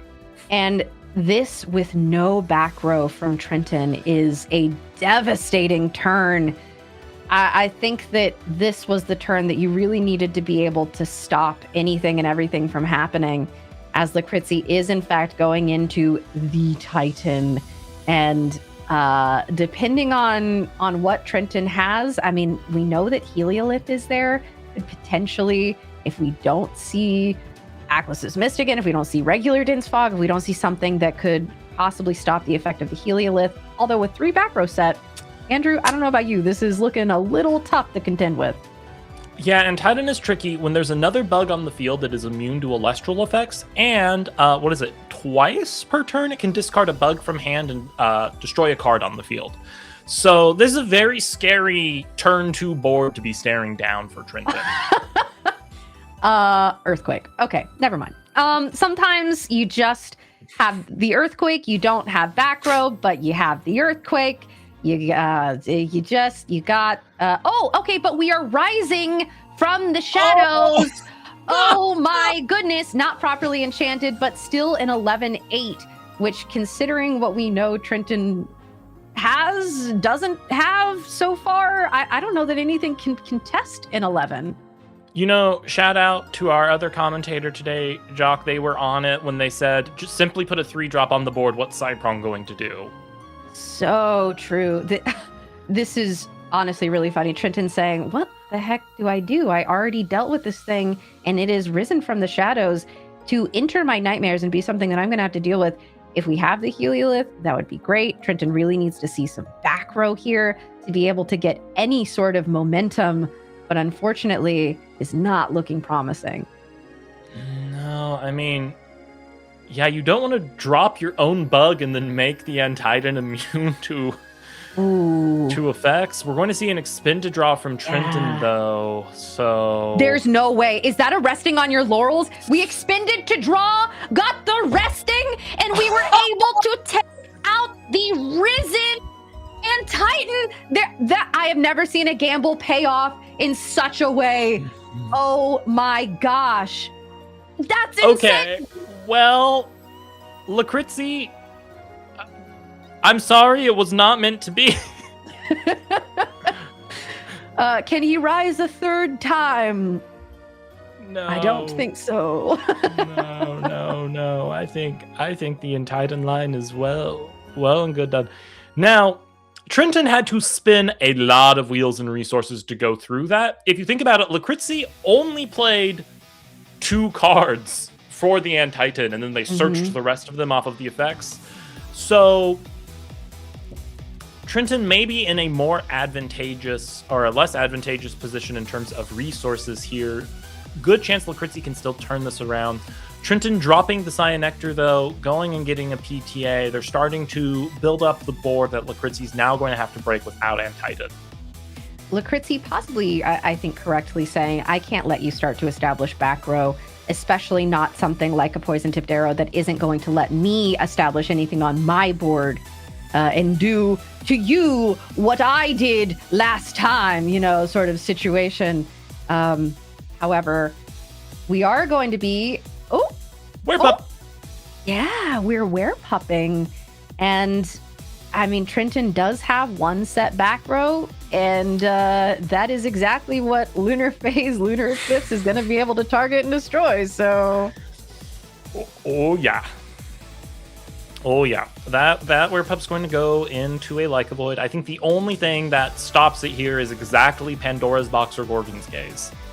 I do wonder if we're starting to run low on Lunar Spirits for Lakritzi. I mean, how invested in a Lunar package are we to be able to pay for... never mind. It's fine. Lakritzi's fine. It's chill. I never should have doubted. Here comes the Lycovoid coming out. And as you mentioned in the last game, even if we did have counter runes to use against this Lycovoid, we would not be able to use them as that full moon was activated, or at least a card that counted as full moon being Lunar Eclipse. And I'm thinking Cyanectar is gonna be going to... It's totally the fine. world. Trenton is simply going to top deck Cryoblast. You know what? Lycovoid former nemesis. Although that looked like an expend to draw to me, which, I mean, we're not... Into Cryoblast. Oh, maybe it was not an expended draw. Maybe that was the damage. We are instead going to be casting the Champ Cyprong, which, I mean, we already saw it happen last time. This does handily deal with Lycovoid. Into 3 back row, though. We're hoping there's no Gorgon's Gaze or Dionysus's Madness back there. Or Dense Fog, or... That's right. I keep, Dense Fog. Can't forget about Dense Fog. And there it is. There is Dense Fog, actually. Was that before or after the activation of Dionysus? Because if it was before, then we could at least daze the Lycovoid as opposed to Cyprong. I didn't see a spirit come off the Dionysus. I believe this was a preemptive Dense Fog before Dionysus was declared. Okay. Well, then maybe we can at least sort of stem the bleeding a little bit. Maybe. It looks like Trenton only put one spirit on the Dionysus, though, so they're going to have to decide whether they want to give up the Dionysus now. We have Lucrezi down to 3 spirits, which means that the game is certainly within reach for Trenton, and it looks like he is in fact going to be spending that spirit saying, okay, we're going to daze your Like a Void. I only need to survive until next turn. I only need to possibly find an answer here because you only have 3 spirits. Look, if Trenton lives for 3 turns with a Hopperoo on the board, they win the game. You know what? An excellent point, truly. However, it looks like we are ascending. You don't have another End Titan. You don't. Is it a moose? Be a moose. Oh? That's an Earth Spirit?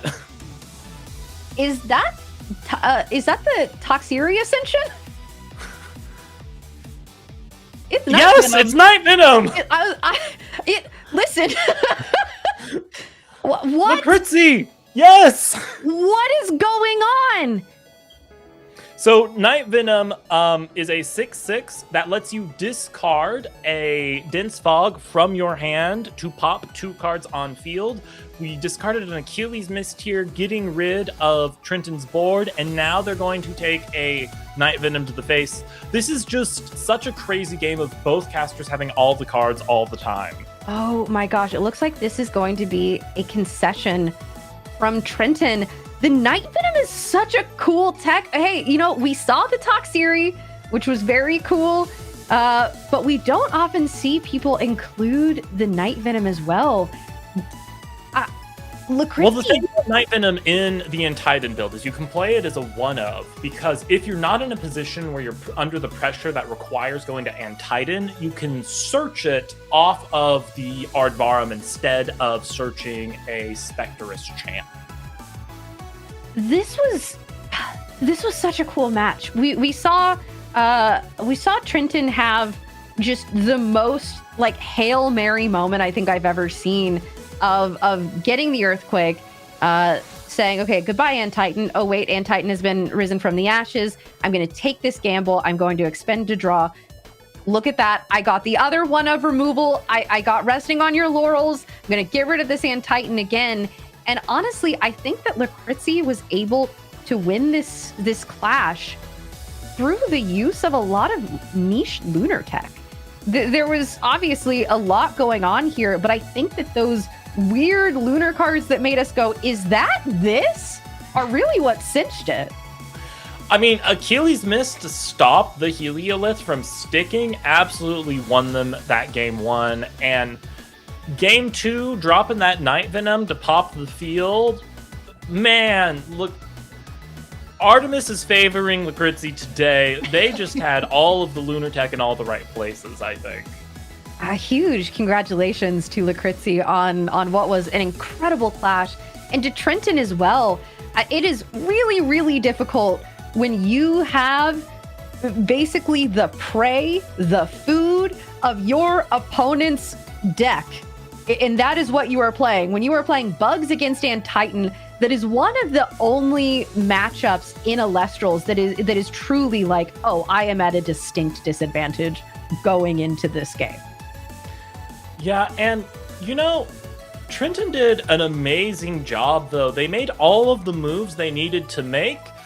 Sometimes you just cannot account for the fact, though, that your opponent is playing Achilles Mist, a card that no one has played since like the first 2 premieres of Lifestream. Hey, you know what? It did make its appearance at Worlds. It was even a difference maker in the final clash of Worlds. I think it really made a name for itself. It was one of those cards that I know going into commentating Worlds and speaking to a lot of the casters. It's like a lot of people were looking at this as an answer to Fish. It was one of those things. It's like, oh, maybe we should look at this funky card. A lot of casters saying, I don't think it's actually that good. And then after not seeing it the entire tournament, it coming in and clutching the victory in the championship match. I'm not surprised that we're seeing it right now. I will be checking out Trenton's deck list after all is said and done, though. What was that? I'm sorry, Sundial? Just a friendly Sundial? Yeah, Lifestream Sundial. We had Heliolith, which, I mean, by all other accounts, what we saw? Earth Lunar? Earth? Did we see Lunar? The rise of photosynthesis again? Was this photosynthesis part 2? Ooh, I would be genuinely very curious to talk to Trenton about this list, because I mean, we were talking about it. When you get into this part of the meta, you start to see funky brews where people are saying, what if I put a 1 of Sundial in here? What if it's in my side deck when what if? I mean, and it's the first loss of the day for Trenton, so all of the probability in the world, they will be playing it out and we will see them again at the end of today here. Absolutely. And you know what? I would love to interview him in the winner's interview. And the first thing I'm going to be asking about is, what is your list? Talk to me about this process. And, we were talking about those tiebreakers earlier. If Lucrezi continues to play the way that we saw them play this round, I think that's an excellent tiebreaker to have. Yeah. I think Lucrezi is going to go far today with the moves we were seeing them make. That was just an amazing showcase of what a Titan deck can do. And Night Venom. Oh, Night Venom, my beloved. This is one of those cards I love so much. It has such an amazing promotional stellar from Clash. Oh. And it's one of those cards I look at every now and then and go, but what if I made you work somehow? And maybe I'll have to go steal Lucrezi's deck after this event. Well, you know what? There are so many cards in Elestrals that to me read absolutely crazy that just haven't quite had their moment. I think that one of those was the Frostfall Iwoli. That then when we saw Caleb.exe win a premiere with it, saying, actually, this thing is crazy, and how did they let me do this? I think that Night Venom is another one of those where it's like, what do you mean it has destruction? It also has invoke protection. It has this like dense fog synergy, which is already a card that has been getting better and better and better. Maybe more people need to be looking at Night Venom. Hey, I'm all for it. Let's slap 3 Night Venom in a deck. Let's go. Let's go. Whoa. 3 Night Venom, 6 Dense Fog, and 3 Toxicity. We're going to the races today. No, wait a minute. I have given a mouse a cookie. Oh no. And we have put max of all of these into the deck. I do wonder if that is a one of, and is it in the main deck? Is it a side deck? In the decks I've seen, it's always a one of. So I would be surprised if there's more, but I'm definitely going to check it out later. I've seen the Entire Night Venom tech before, but I've never seen it do as good as it did today. Yeah, very, very cool to see. I mean, hey, Lucrezi 3-0 at this point in the day, going to be moving forward. Hopefully we can see. I mean, I know that you personally, with that Werepup engine in there, want to be getting more points on the board for your commentary predictions. Yes. What are the chances that in Trenton's Skittles list there was a Majursa champ? What do you think? 0. Over under on? Okay. Cool. Zero. Didn't want to get me even an But inch I mean, slap 3 Majursa in a deck. I mean, certainly people will be doing it in Sunstrike. I don't know about you. I always joke about slapping 3 things in a deck. When I go to build a deck, the first thing I do is I find the cards I want to be the main thing in the deck, and I put 3 of them in there. So my deck always starts as a bunch of 3-ofs, and then I start carving out to be like, okay, well, I only really need 2 of these. That makes room for the 1 of Earthquake and stuff like that. That's just how I love to build decks. I slap 3 of everything I actually want in the deck in there, and then I start carving away the ones that I don't like seeing as often. I think that deck building is such a fascinating process. As someone who, I am not a deck builder myself. I don't have that kind of mind. I am just teach me how to pilot this thing, and I will do it to the best of my ability and have a silly, goofy, fun time doing it. I think it's so fun to see the things that our casters come up with, especially when they work. And you're like, how did you make that work? And they're like, of course it works. And you're like, but how? And they said, the magic of deck building, you know? Yes. No, not being a deck builder actually probably works in your favor. The amount of time I spend just like throwing decks together instead of practicing and being like, look at this new brew. No, I have not practiced for the next tournament yet. I built 6 different decks. See, but that's some of the most fun in Elestrals that I have had, discussions that I've had with Magnitude, Steve, who is one of the honestly most, I would use the word prolific deck builders in Elestrals, and saying, I'm sorry, you put what card in there? What's the goal of this deck? What is the game plan? And how often has that worked? Oh, once? Okay, well, yeah, I love the spirit. Yeah. You live for the high of it working once, then you go, this deck has served its purpose. Let's go build the next 7. I think really what we need to do is have a premiere where the theme is just like silly, goofy, good time.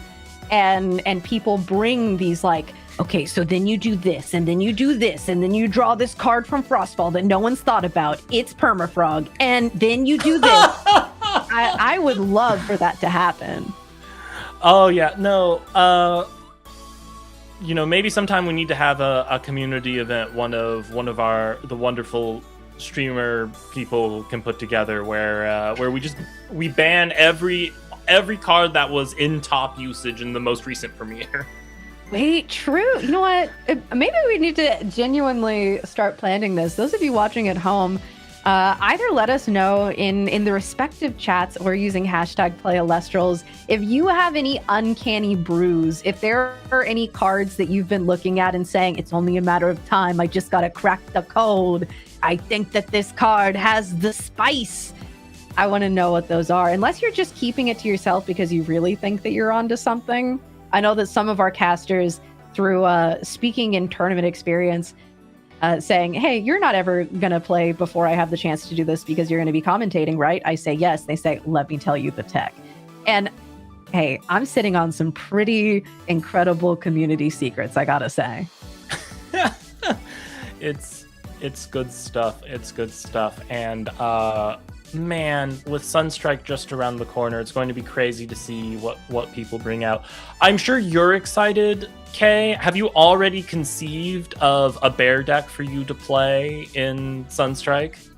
So, as I mentioned, I'm not really a deck builder, but I know that my plan is to go knocking on the door of one Bean Soldier and say, please, Ursa Master, teach me the ways. Tell me what the good word is in Sunstrike, because I keep hearing people saying Bears is crazy. I don't know if it's just that the new, I believe it's Ursier. I get the babies mixed up a little bit, but I think it's the Ursier champion of Hestia. I think it's Ursmog. I think Ursier is the one that burns you when a bear card is played. That would make sense with the Seer. Okay, so the Ursmog champion of Hestia, that I remember reading it, and it was in preparation for the Sunstrike podcasts that we did, which, by the way, were a lot of fun.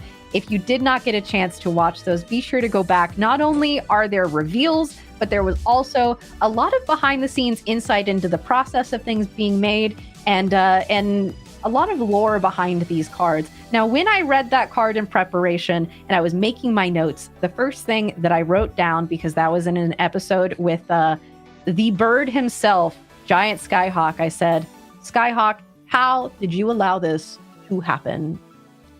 There it is. It's the Ursmog. Oh, baby! Okay, yes, dash the baby. I love the baby so much. Apparently, it's not Skyhawk's fault, but I cannot wait for the baby bear to absolutely wreak havoc on this meta. It's never Skyhawk's fault. He simply adjudicates the damage that is created by the card design. Right. I simply tell you how to word it to make it as much of a menace as possible. Oh, okay. Yeah. It's so nice to have some Sunstrike cards on hand from going to Worlds. I'm through the moon for the upcoming format that it's going to usher in. Sunstrike not only is a set that is, there are so many things that are so fun to play. I know that a lot of casters are looking at individually like a handful of decks each. Some people saying Moth all the way. Some people saying, I don't know, I've got like 13 decks that I want to build. It's also a set that I have to say is so fun to open. I had the absolute best time cracking my boxes from Worlds. Ooh, my word.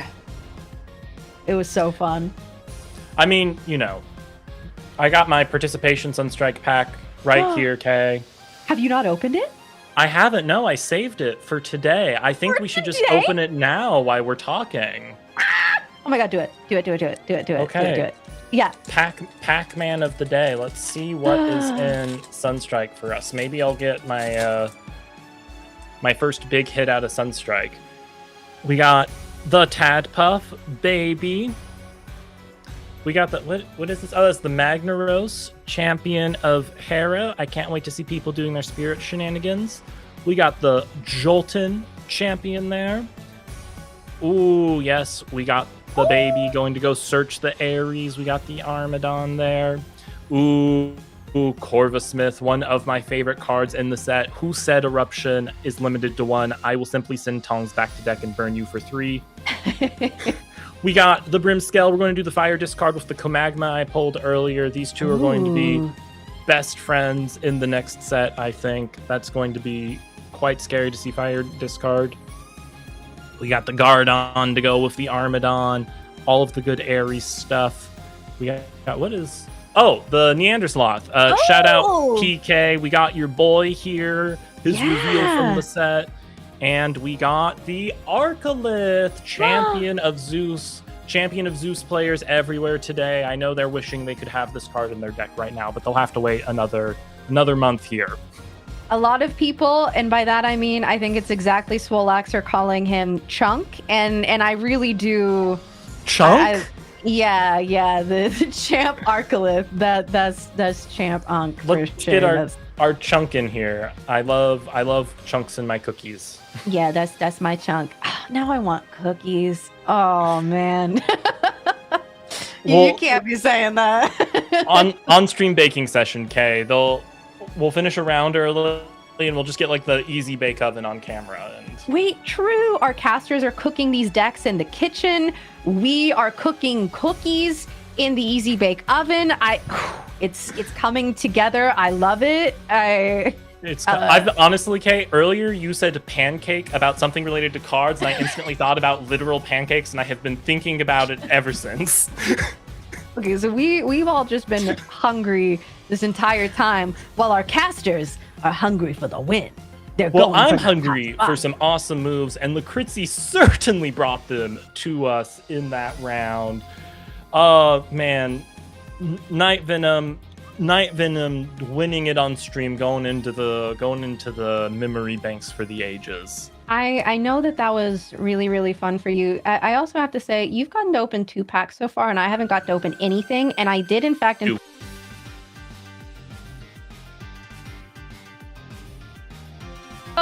only at this point less than 12 hours left on the sale. I think that personally, I should get to open a little something. Get a little something. Let's see it. What you got for us, Kay? Perhaps for the lady a treat. Okay. So the two sets that I have to choose between right now are the Ares and the Gemini.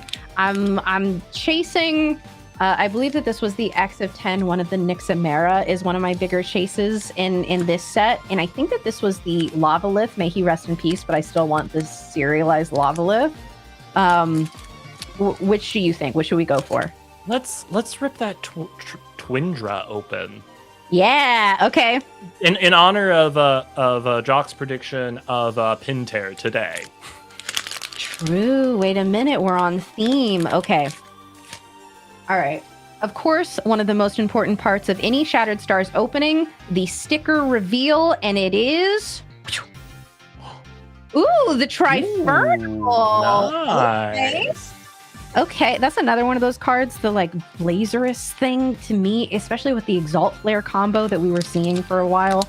And I'm like, why is that not crazy? Like, why is that not... Well, because they banned Helios Chariot. True. We found the answer. Okay. So this, of course, has the stained glass spirits. The Luminate being one of my favorite of the stained glass spirits, actually. I just think that it works so well with the little boy. Okay. These, of course, the commons all being pre-set. This is a solar month. There is that Nixamera Risen form. Our reverse holo is the Cypramol, which means that our first pull from this bundle is... Oh, okay. Lyre of Apollo. Of Apollo. Okay. Can't hit them all. That's fine. We have 2 more chances. Lock in, Creighton.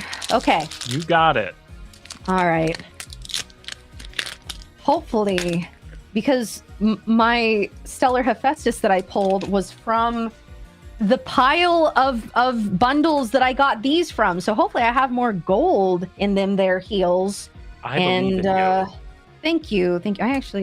I needed to hear that. Thank you so much. Okay. Going through our commons here.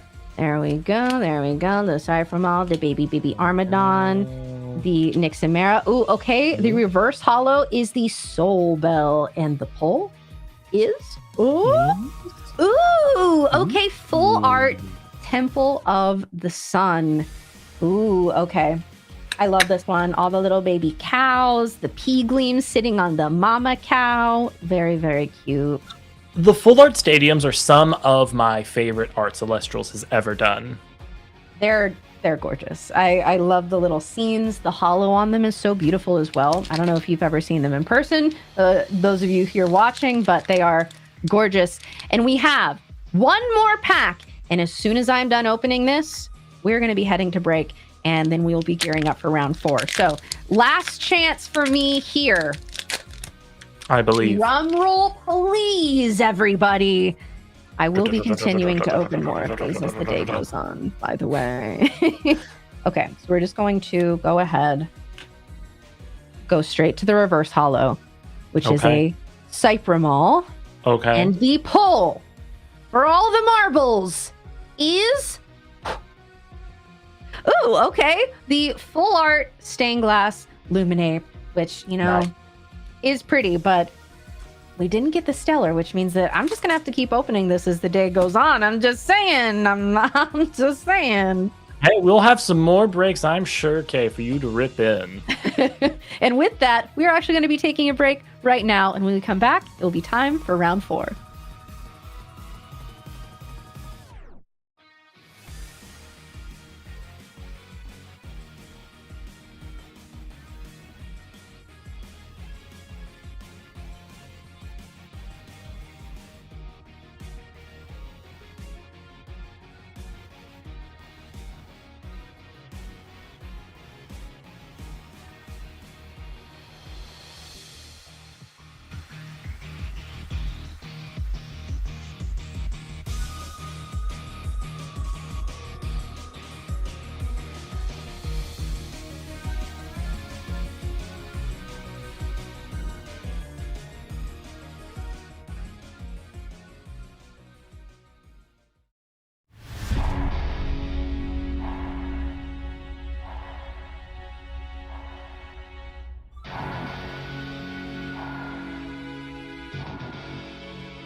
Hello, and welcome back, everyone. Kay has gone for her breakfast, and I am joined now by Jock. Welcome back to the mic, my friend.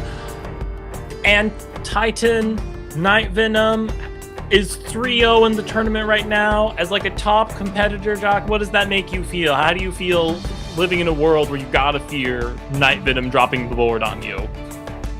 I love it as a call because Dionysus running around, the side Nectar's running around, eat up the bugs. Eat up the bugs, a very direct way of countering with, the actual, it's not like a sort of passive counter where certain cards just happen to line up. Well, this says eat the bugs on the card, and it's working. It is funny, Aardvarm is the one effect in the game that's 2 or 3 words. It just says eat the bugs. It's quite interesting. And it works. It's working. It gets wins, and hope potentially we could be seeing them later today in Top Cut. That would be exciting. And did you get a chance to kind of like absorb what Trenton was playing today very much? The like solar earth pile he seemed to be on. What's going through your mind with that deck? I'm actually in one of the back channels that Trenton is willing to share deck list with, and I actually have seen it, and it's sort of a Bo Dallas inspired photosynthesis style deck. The Helioliths and the Earth really goes back to this Moonrise sort of way of thinking, because it's still good cards. Viscerus is still powerful. Heliolith's still very impactful on a board. And they've all got good numbers on them. I like to say stats synergize with stats. Play good cards and you'll get good results. Yeah, well, we'll keep the lid on more of that deck info then, just in case he wins out and we see him later today. But yeah, it would be exciting to see a photosynthesis style deck make it to the top again.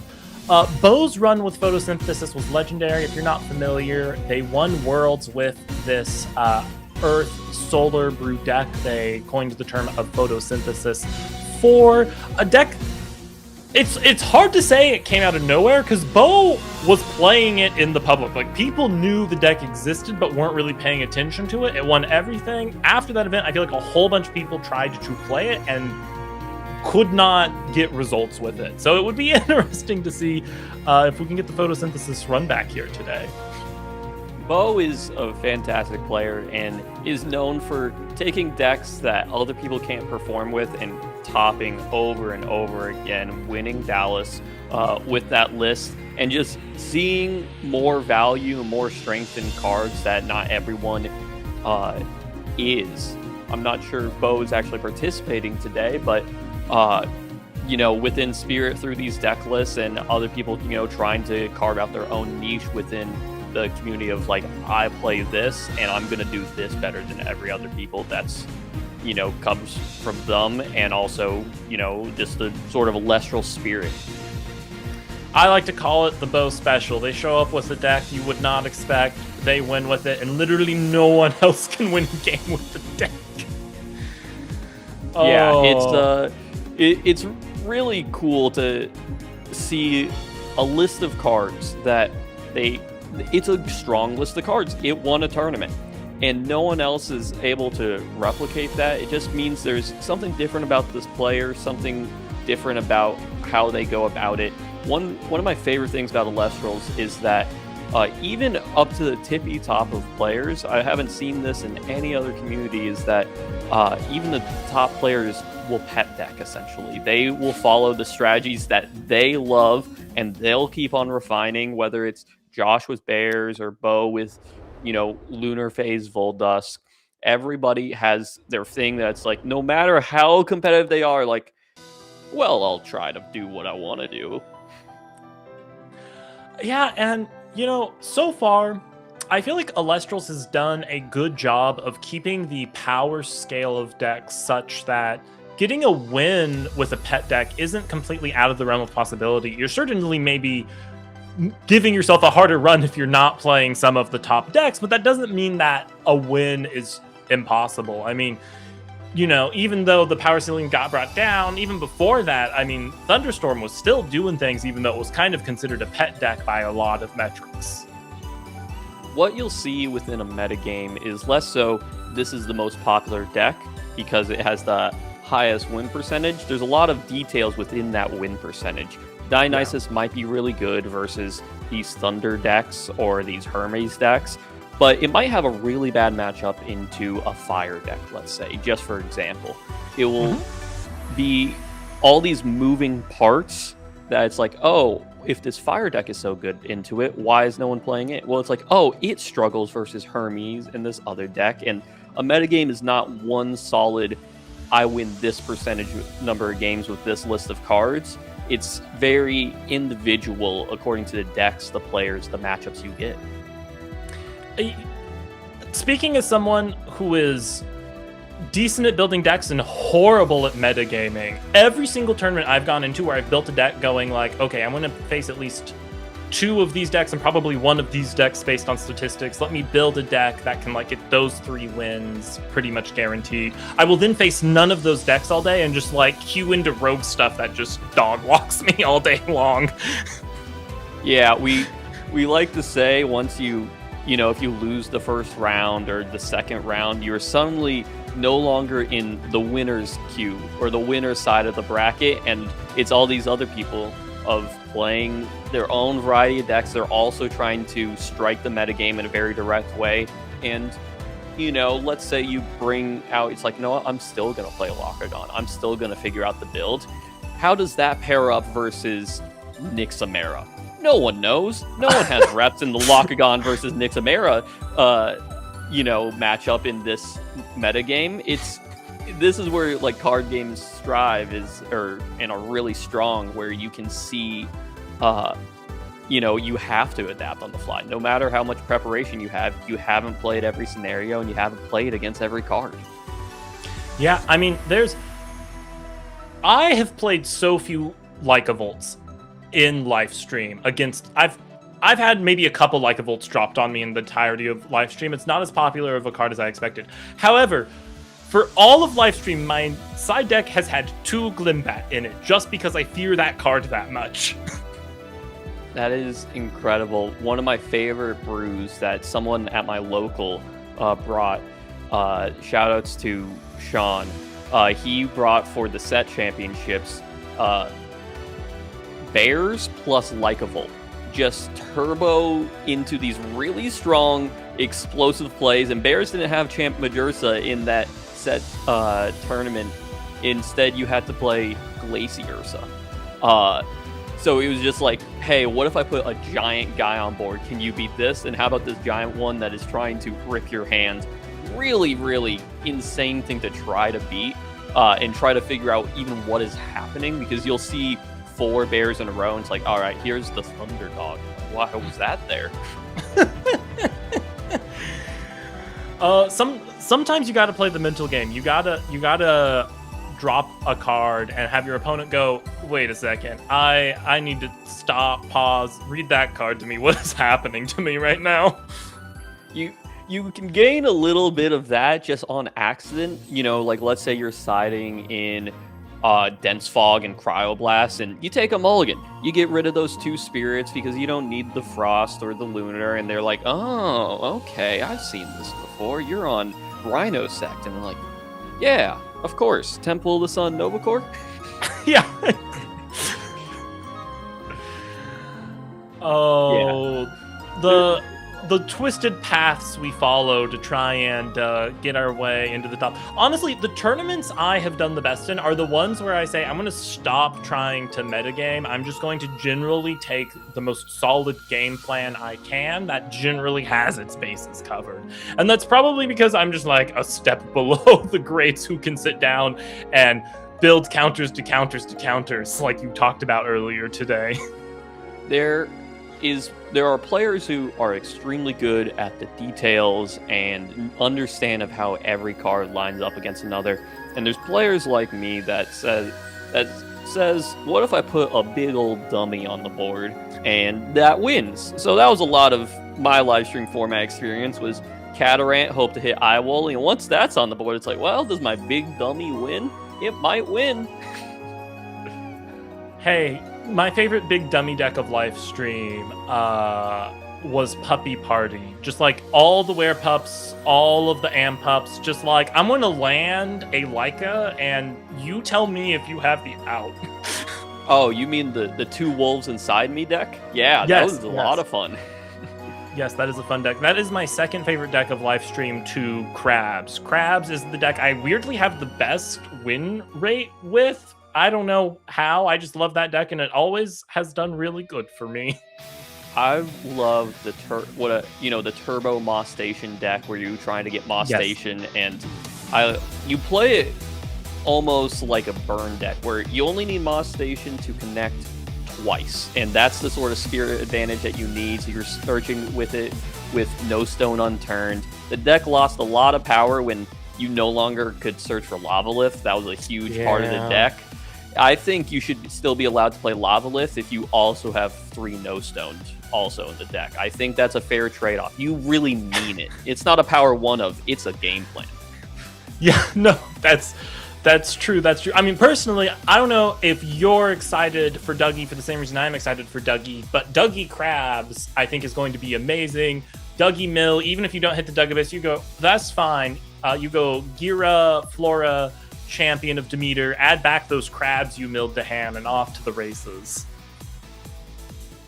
I really am excited for Duggee because I've been playing testing at my local with this build that is like 80% cards you don't want to draw. It's Blistrix, it's Paleoth, it's Duggee and Duggabus. You know, like every opening hand you have 2 playable cards. It's like, hope this gets there. But it's a lot of fun to just keep on recycling. Oh, well, in the spirit of your big dummies, that sounds like the perfect deck for you, and I look forward to seeing what it turns into. I know the stream is probably excited to tune into the upcoming game. Production is telling us we have a very exciting lineup, so we're going to be so excited to tell you about it in just mere moments here. Because we have Cobalt Sanderson versus Y Rebellion, 2 premier champions with all sorts of accolades under their name, and 2 casters who could be playing literally any deck today. I think I have 0 predictions for what we're about to see. What do you think about these players, Jock? Cobalt has never registered the same deck list twice. It's incredible, his creativity and his ability to find decks that other people have overlooked, find cards that other people have overlooked in formats that we're like, oh, there's a clear top deck. It's like, well, I face it all day and I beat it all day. If you ever talk to Cobalt, it sounds like the only good deck is the one that he sleeved up. Incredible work. Meanwhile, Y Rebellion, you know, one of the great Hermes players. They are both 2-1.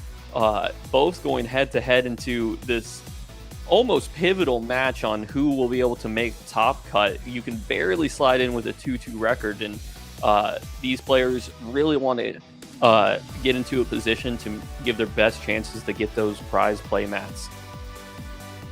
And, you know, Y Rebellion, if they are on Hermes again today, it will be interesting to see how they have adapted to the Aviolith's hits of that deck. Hermes being one of the most expensive decks at one point, turning into like almost a heal stall deck out of nowhere. So it would be delightful to see how they have pivoted in this new format. Yeah, Champ Aviolith completely, I wouldn't say transformed the deck, but gave a lot of blood to the deck. Y Rebellion will be starting us off going first for our match. And it looks like the players are just about ready to go. 20 spirits aside, they are now going to take a look at their opening hands, and maybe we will indeed see that Hermes deck list. Was that 2 wind spirits sent to the Underworld for a mulligan for Y Rebellion? I believe we are seeing a mulligan from Y Rebellion, who is sporting just that beautiful Blistrix mat there. Oh man, I have played some other card games in my life. I never had more than one playmat. I don't know how Elestrals does it and prints these playmats that I now have like 7 of, and more show up every day. I don't know where they come from. Yeah, I keep them on a rotation. Just every one I get, I'm just like, well, this is beautiful. It's really great. Why Rebellion taking that mulligan, it hurts to lose those 2 spirits, but I like to say the mulligan costs you your first 2 spirits, a bad hand costs you your last 2. And that is a search for a Hermes off of a Spinosect, I believe. Yes, a Hermes is to the grip, and Y Rebellion on a signature deck already searching to dump with the Hermes. Yep, that Spine Nymph there is going to put Y Rebellion in the position they want to be in. With only one Aviolith in deck, it will be interesting to see what lines Y Rebellion is going to draw here. Maybe the instant heal onto the Hermes isn't the play this particular turn. The Aviolith was sent there, so that is the only one in rotation until other cards come into play, notably these Trickeries. And I've seen some people grumble about Helios' Slumber, but that is the only one that Cobalt has to deal with for now. No more searching it. Yep, and to double-click on those cards, Slumber would allow you to put the card back on top of your deck so you could use it again, and Trickery can allow you to swap into it. Sanderson here appears to be going Apollo Foretell today, so maybe we're going to see some Lion Turbo from Sanderson, but they are always full of surprises, so I wouldn't say we quite know this deck yet. Cobalt missing there on the Apollo Foretell, seeing double shield and a I believe First Light there, a beautiful full art. Now trying to figure out how to plan the game plan with one fewer card than they expected. And that is a Exaltus, sorry, the original okay. Exaltus. Yep. Okay, so that's going to allow Cobalt here to Nexus and do a search, potentially just grabbing a Lion right off the bat, or we'll see if there is a different Stranger Brew that Cobalt is on here in this moment. If Cobalt has some back row to defend the Exaltus, it is going to be a potential problem for Y Rebellion, but they could always reach into their own deck to get a carry-off champ for taking out that threat here. The really important part about that search also is now the top of the deck is refreshed, and this Apollo is now back online, is just going to pick up the Nedleo and hoping to play maybe a longer term game plan, does maybe not immediately turboing into the Celestialio as Cobalt Sanderson is known to do. Yes, Lion's #1 champion Cobalt is probably a fair statement there. Did you catch what that rune was they just slapped down? That was a Cryoblast for not a destruction in itself, but just shrink the 2 defense to take the Spine Nymph down to a 2/2, and then walk into it with the Exaltus. No shield used, if not, it might not even be present in that back row. Would have been a pretty tasty shield there, but now on the other side, we're going to have a response of the Cyan Nectar, champion of Dionysus, I believe. Yep, with no back row. Oh, wait, nope, that is a Gorgon's Gaze. Never mind. Gorgon's Gaze, target the Cyan Nectar, will prevent any searching of the poison-tipped arrow. But Y Rebellion is still going to go into the deck with this Hermes effect. This time, I'm really not sure what the search is going to be with the only Aviolith already out of the deck. They did go for the carry-off champion there. I think that is a valid line to go for.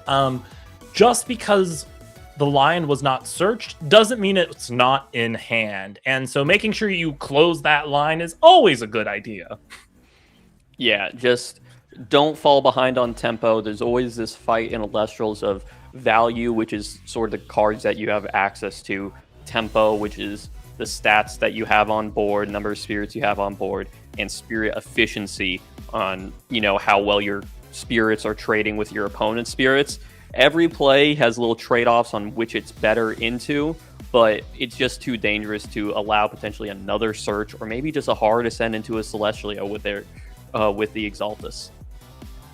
Yep, and we saw there a second Hermes with just 2 spirits instantly go to the underworld, and Y Rebellion is in their deck right now, so we're waiting for bated breath to see what is the line Y Rebellion is trying to draw here. Is that, yes, the one that special casts whenever it's sent to the... Oh, yes, that is the carry-off champion of Hermes. That's right, just wants to put a little pressure.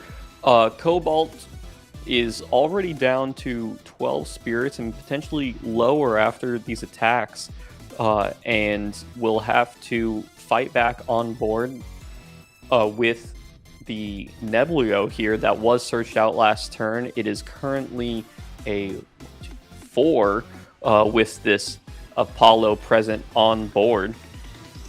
Yep, Nebulio getting 1 extra attack for every solar that is on the field, so you'd like to have a loaded up Apollo on the field to go with the Nebulio. We saw the foretell from the Nebulio there. It looks like those were all misses. I didn't catch all of the cards, but I did not see a Lion or First Light go to Cobalt's hand there. Yeah, is going to have to find a way to, one, potentially get more back row, because though the double shielded, the First Light were on top for Cobalt, those were shuffled away. Cobalt attacks into the bug onto the other side and successfully gets the attack through, but has not done a great job at reestablishing that back row. Has no interaction going into Y Rebellion's turn. Yep, sometimes these solar decks just drop a Lion and say, deal with it, I don't need the back row, but then you end up in these situations where if you miss your foretells for a couple of turns, you are facing down an opponent with back row and moves. So that can be a tricky position to be in. We see a beautiful full art Astrabbit come down here from Y Rebellion. That's going to allow them to do some searching. Astrabbit, one of those cards that was in every deck for so long, and now it's kind of a delightful surprise when we see it hit the field. Yeah, we see a crash there, and the bunny is going to stay in defense. Y Rebellion does not feel comfortable enough to be able to put on the pressure with the 2-attack Astrabbit. I'm sure everyone's familiar with it at this point, but I believe that is another Exaltus here, and maybe potentially trying to set up the same exact play that was set up on Cobalt's turn 1. Another search, and another chance to go get the big old kitty. We are going for Nova Core here instead, so Glimbatter Temple almost certainly in hand. That's going to be scary for Y Rebellion to see. They're going to need exactly a Gorgon's Gaze down there to defend it. That is a Lyre of Apollo, which will swap the stats of the powered Elestral, most likely not swapping the stats of the Exaltus down to a 1-3, rather the Astrabbit has been swapped to only have 2 defense when this attack comes through. Will it be interrupted by Y Rebellion's back row, or are those fake sets at this point? The attack goes through, and Y Rebellion is now on the back foot versus a 2-spirit Exaltus. Y Rebellion might just not be threatened in this position. With a loaded up Hermes on field, they have the ability to go carry off, which they just have, so we might be seeing a turbo ascend here of some kind. Cobalt still on no back row, which means that Y Rebellion can move uninterrupted, and we are seeing the Spinosect land here. That's going to send the Exaltus back to Wix it came, and a clear board for Spinosect to hit Cobalt for 2. The Nova Core is in hand, though, so Y Rebellion's going to have a plan for what happens when that hits the board next turn. Yeah, this Spinosect, really powerful, and maybe this back row this entire time has been waiting for this exact moment. The Aviolith was sent immediately. The back row has not been used. This might be a setup for a miscasted champ Aviolith off of a Hermes Trickery.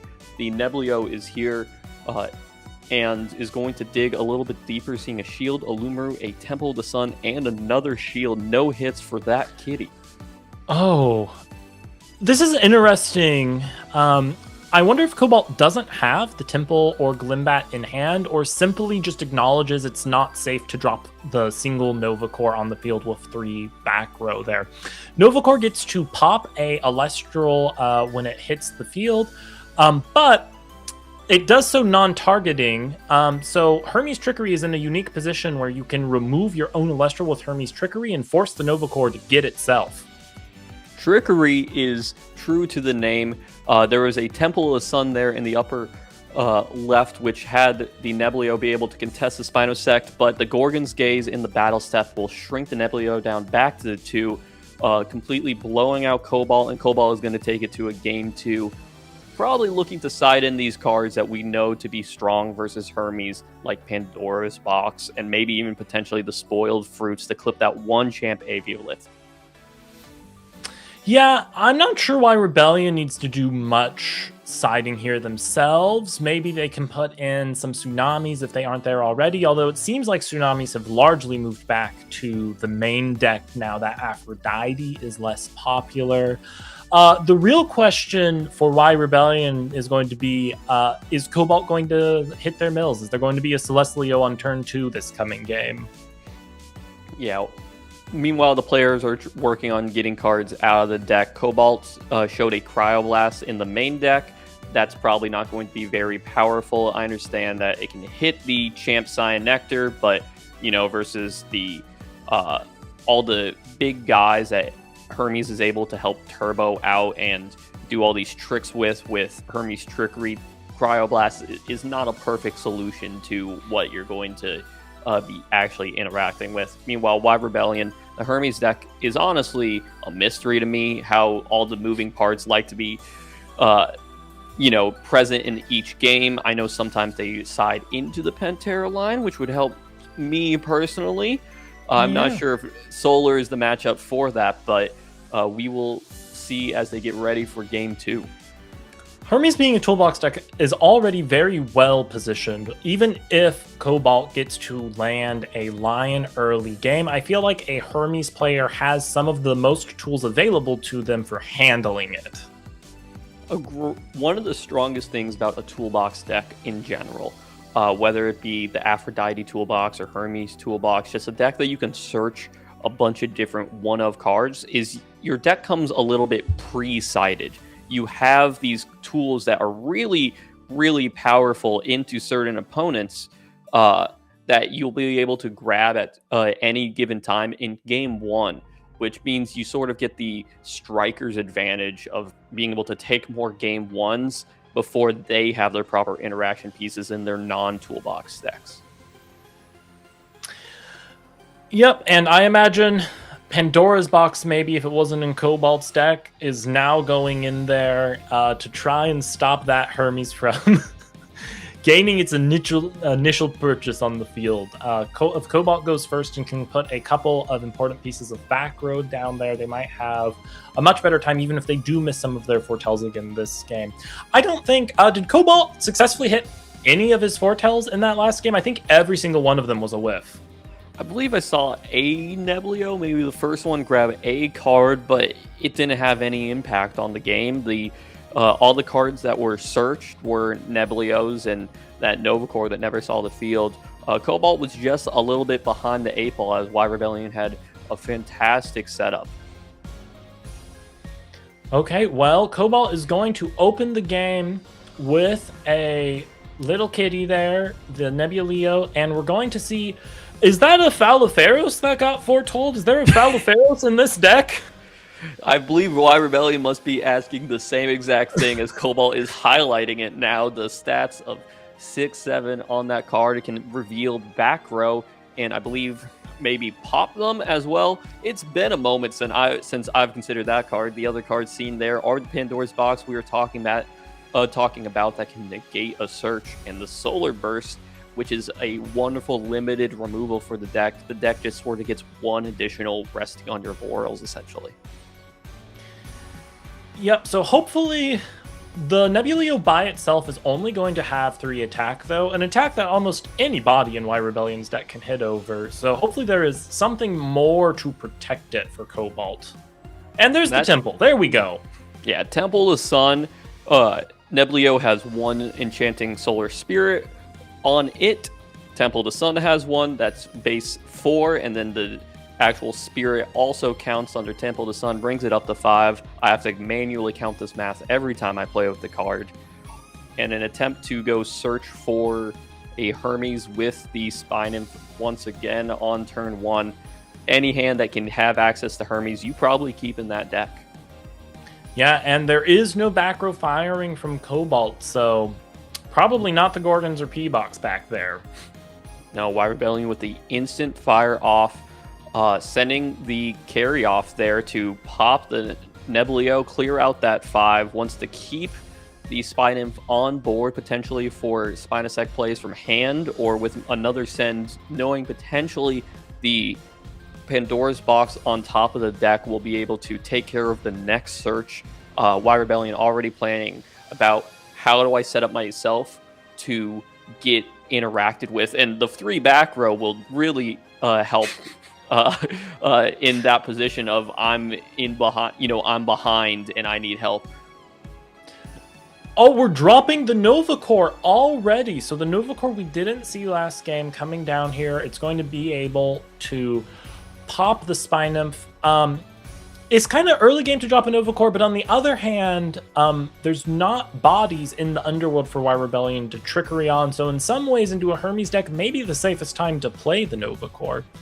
Y Rebellion here also firing the poison-tipped arrow, so this Nova Core is not going to be long for the world. The real question is going to be, what does Cobalt do after his first 2 bodies have gone to the wayside for Y Rebellion?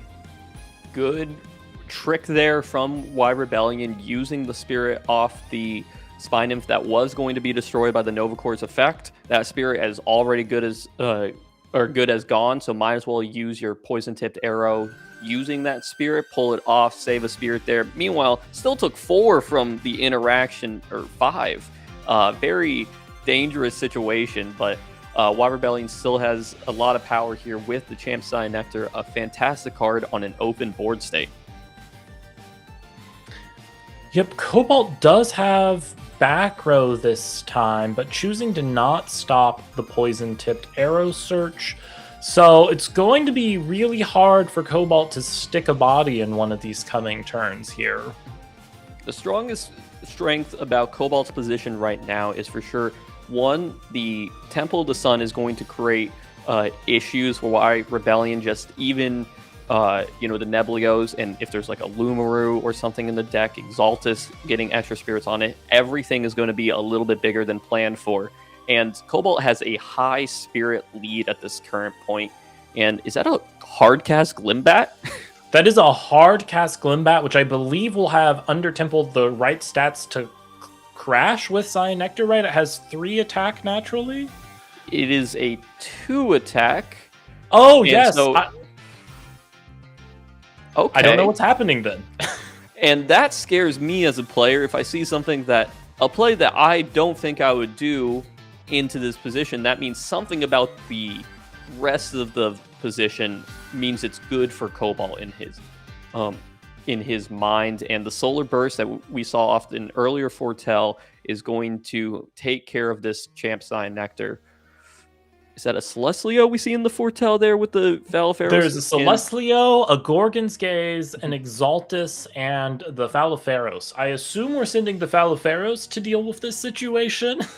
I believe that is an Argo, actually, and that's good information for Y Rebellion to have. Gorgon's Gaze you expect out of everybody's deck, but the Argo really makes you question of, should I go after that attack? But no, does not send the Falaferos. Will keep that ready to go. We're sending the Lion to the Underworld. Rise from the Ashes is gone, Cobalt. What is your plan?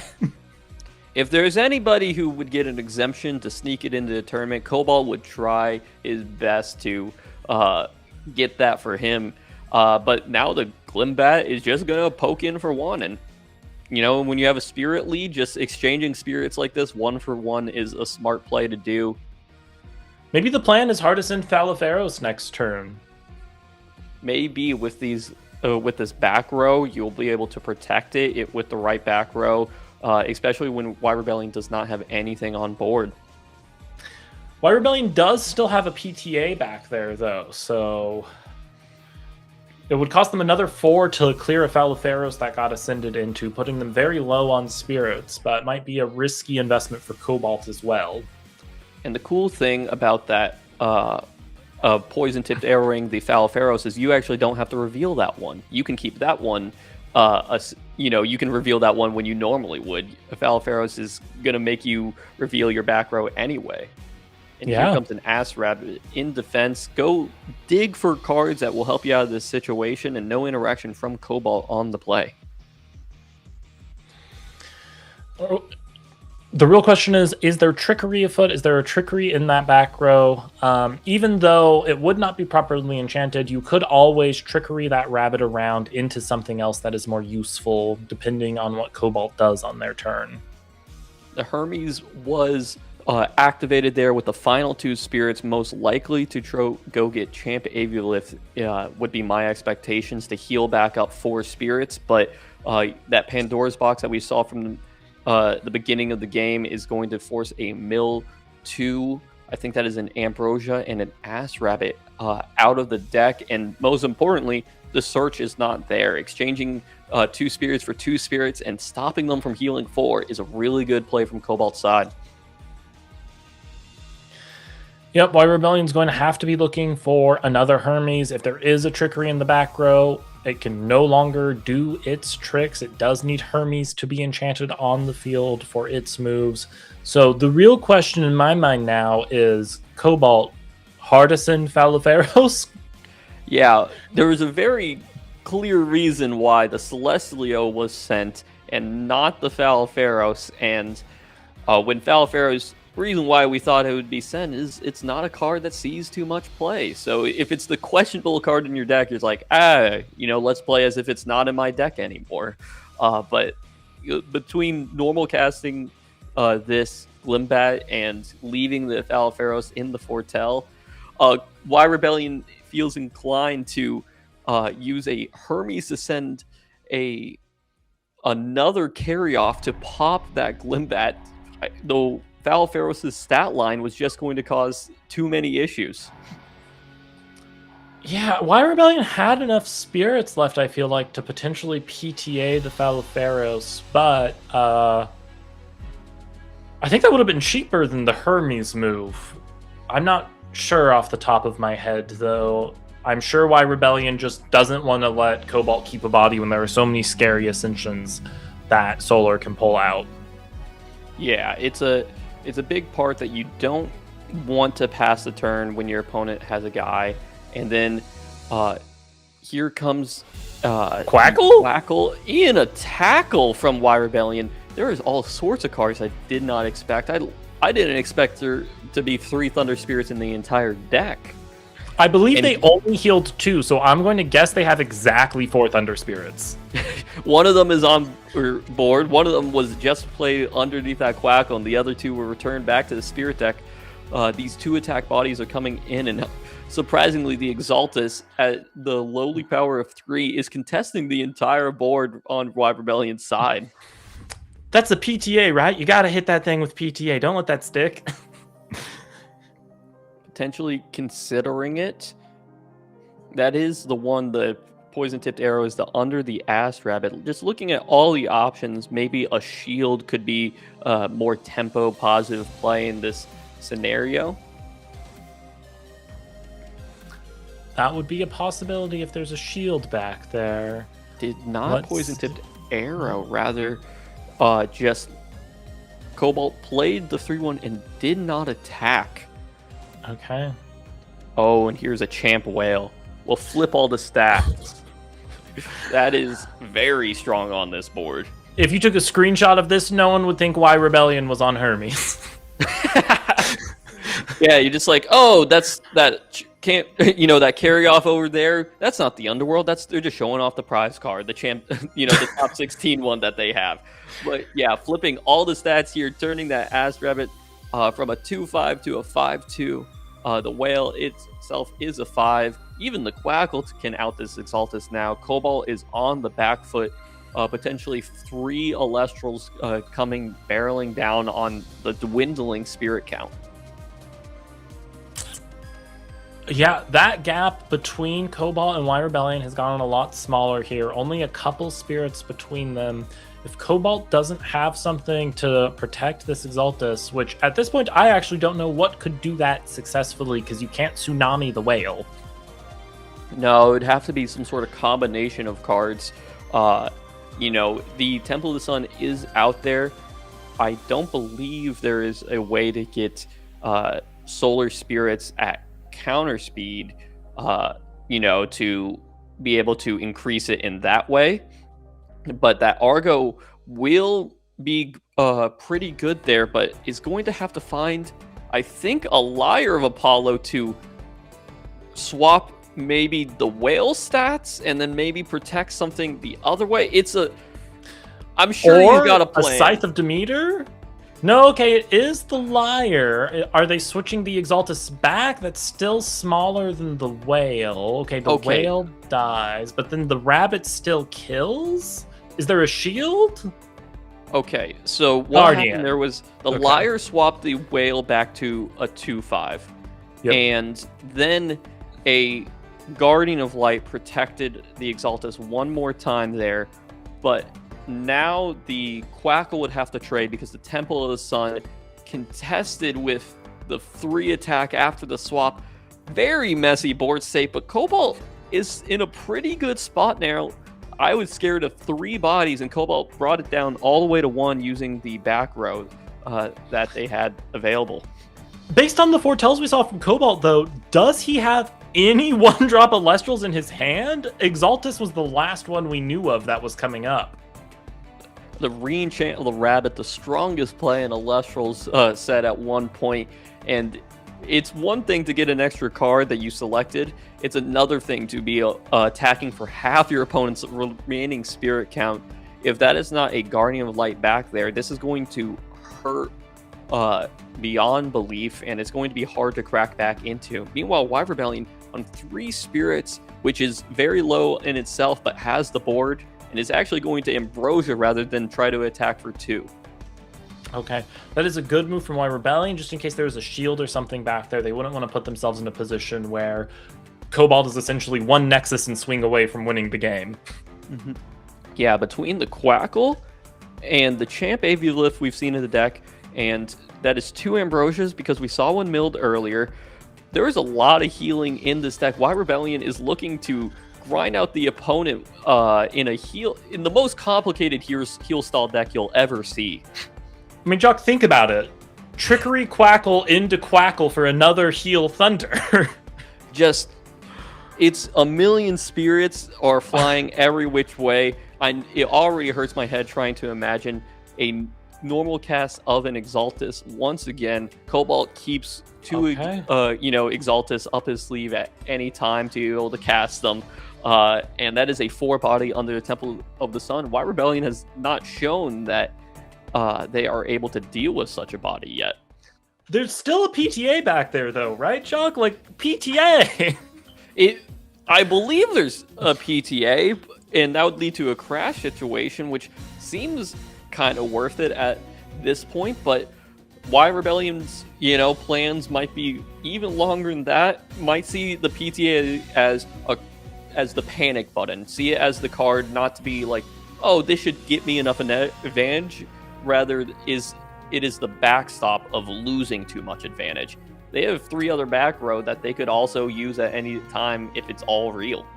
That's true, but at 6 spirits, I feel like allowing the Exaltus to stick and hard ascend into the Falaferos that we know is in hand, even if you fire the PTA at that point, would be game losing. But I also don't know what the rest of Y Rebellion's back row holds, so maybe something.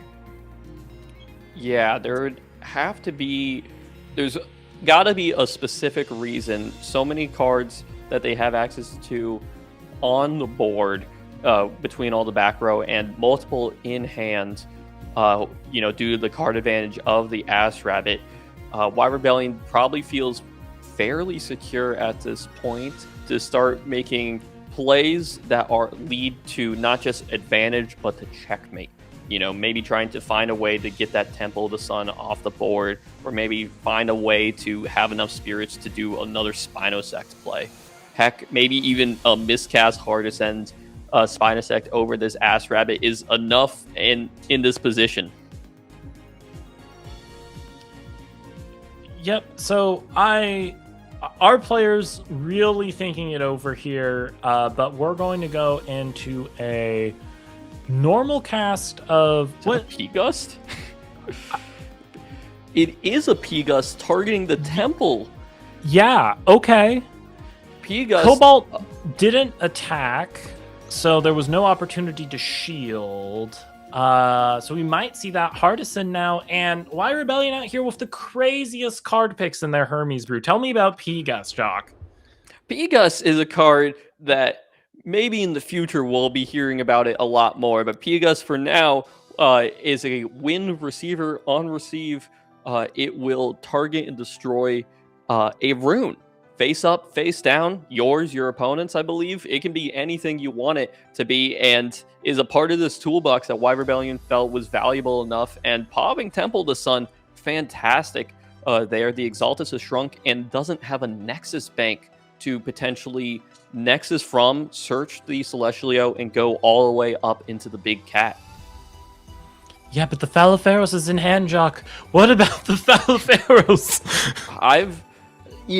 What about the Falaferos is a scary question, but maybe that's what the poison-tipped arrow has been saved for this entire time. The moment that Cobalt attempts to go for a big play that puts a big Elestral on the board, Y Rebellion will be able to say no, and due to the nature of Solar with very few ways to actually cheat out too many bodies, is just going to pronounce the situation as, it's like, hey, when you commit a second card, that's when I'm going to beat you. But a hard cast Glimbat again.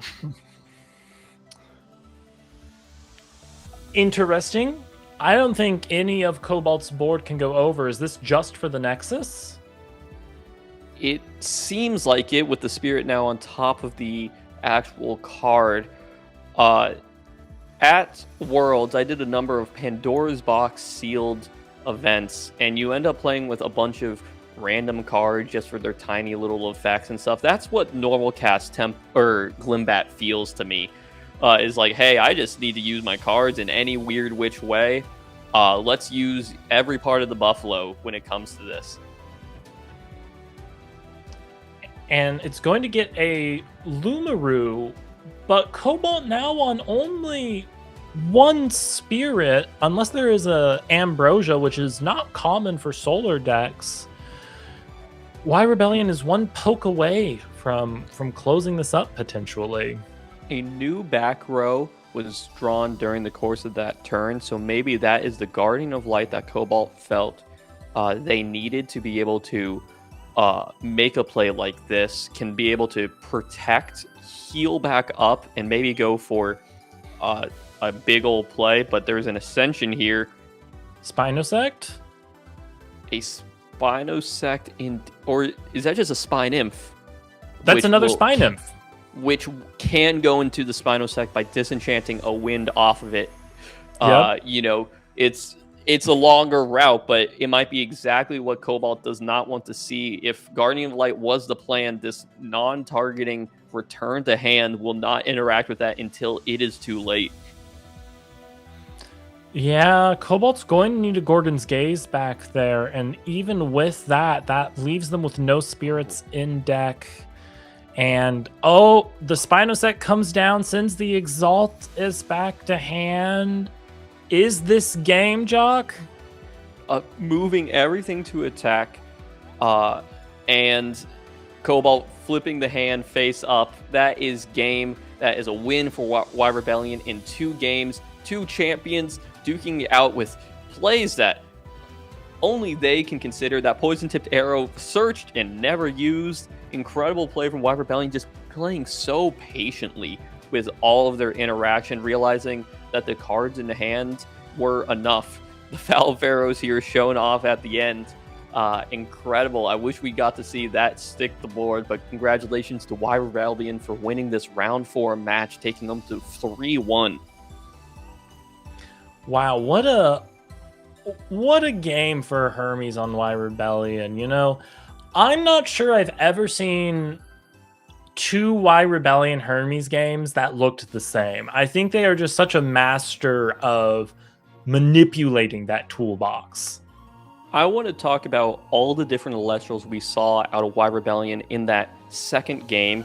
Some of them aren't even a part of the toolbox that you can search. We saw Champ Carry Off, we saw Carry On, we saw Spine Infant, Spinosec, we saw Astrabbit, we saw Quackle, we saw Champ Galaxy, we saw P-Gust. I don't think there is a repeat Elestral cast in the second game at all. Just incredible work there. Yeah, and good work to Cobalt as well. I don't think we saw. I think they hit maybe one foretell that whole game. That is the game of Solar sometimes. That sometimes you foretell your own doom. They did such a good job manipulating the field with what they did have available, though. Cobalt being one of the top players for a reason. They're just so good at manipulating those resources, even when it's not exactly what they want. Unfortunately, they were just going into another top player that did have the resources. Yeah, sometimes in Solar, though you have so much manipulation of the draw, that means you build the deck in a way that you try to manipulate the draw and get advantage out of that. And sometimes you just hit the lower third of your your deck shuffle that is not too strong, where you end up with Temple of the Sun and 2 different Glimbats that you end up normal casting throughout the game. You end up without an Apollo, or when you have an Apollo, it straight up whiffs on your own turn 1. There was a number of situations that did not fall in the way of Cobalt's. That's the way the cookie crumbles a little bit with card games. You shuffle the deck at the start for a reason. I took Solar to the last premiere myself, and let me tell you, I'm one with Cobalt right now. The number of foretells I whiffed that day was out of this world. Yeah, it can happen to the best of them. And, maybe that's the advantage of Hermes. You can never whiff a Hermes search unless you're interacted with. You can never search the wrong card unless you've thought of the wrong card. Foretell is indeterminate, and, that's why it costs the 1 spirit to expend rather than the 2. That is my issue with Hermes and why I don't play it. I'm not smart enough. I go like, okay, disenchant 2 from Hermes, and I'm like, now let me think about every possible situation in the next 2 turns so I choose the right thing to send here. And that's what makes Hermes players like Y Rebellion so amazing, is their ability to think ahead and send the right thing this turn so that 3 turns from now things line up. Yeah, and being able to recognize not only what tools they have available, but like which tools they should use, using the Champ Carry Off, and basically to keep any guy off the Solar board, knowing that past the Neblio or past an Exaltus, there might be not too many good normal casts afterwards if there's no Lumaru already in hand. Forcing them to cast a Glimbat from their hand to even make a board presence is very strong. Just getting rid of the first couple fellas on the board is very strong, and good recognition from Y Rebellion, one of the best in the game. And Hermes players, Quackle, think about it.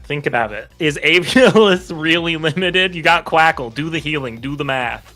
Now I'm curious about how deep the Thunder package goes. Maybe there's Thunderstorms in the sideboard over there.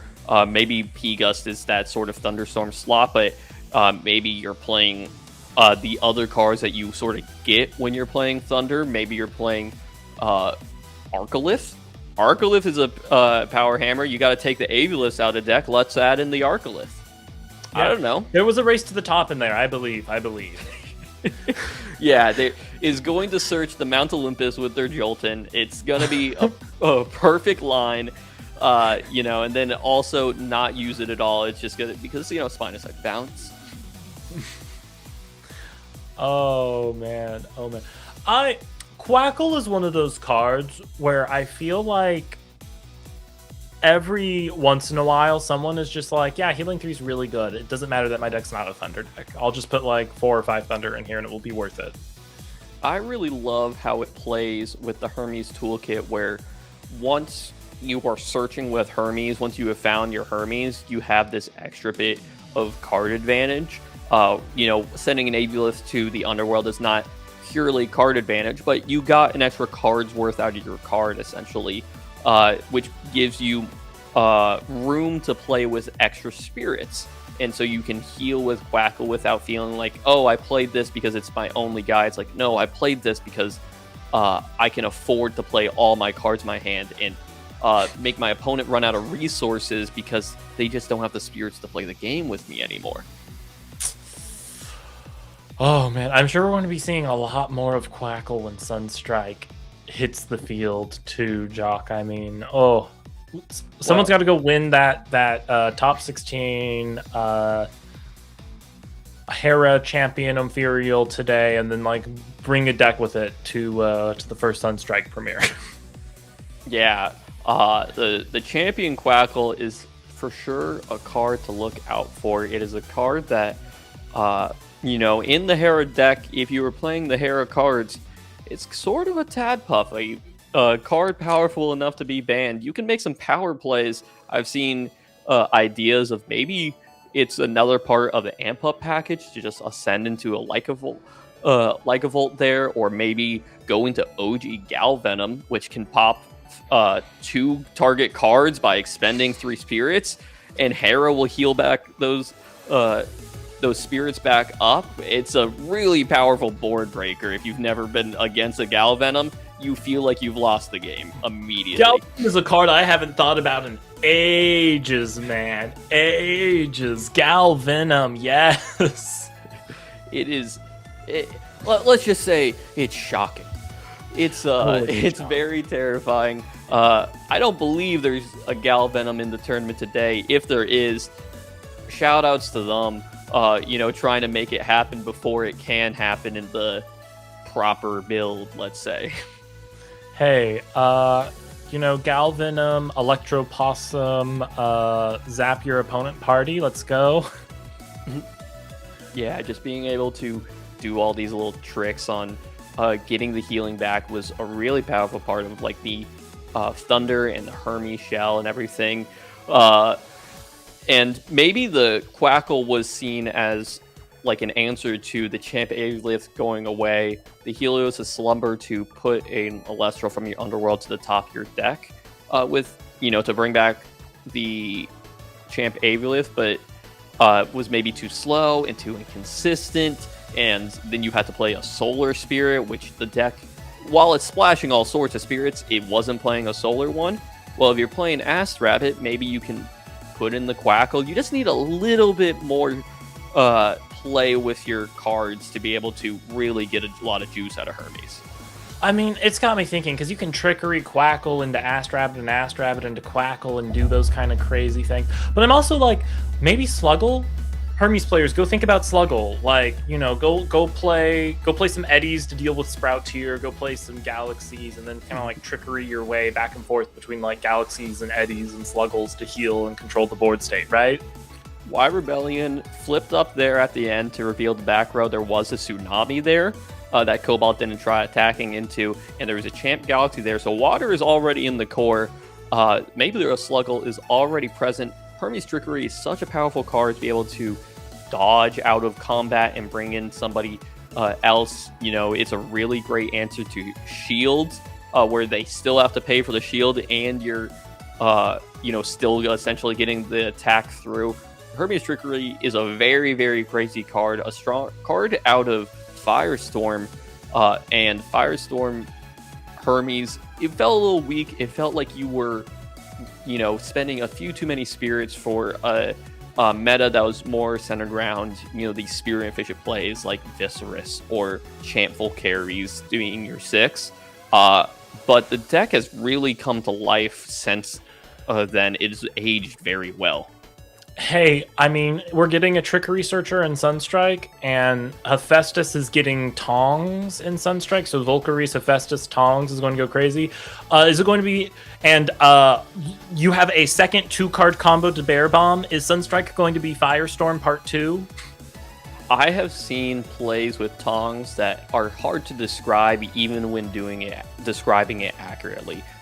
with Anvil Festus, whenever your spirits on board would like leave the board, instead that you can Nexus them.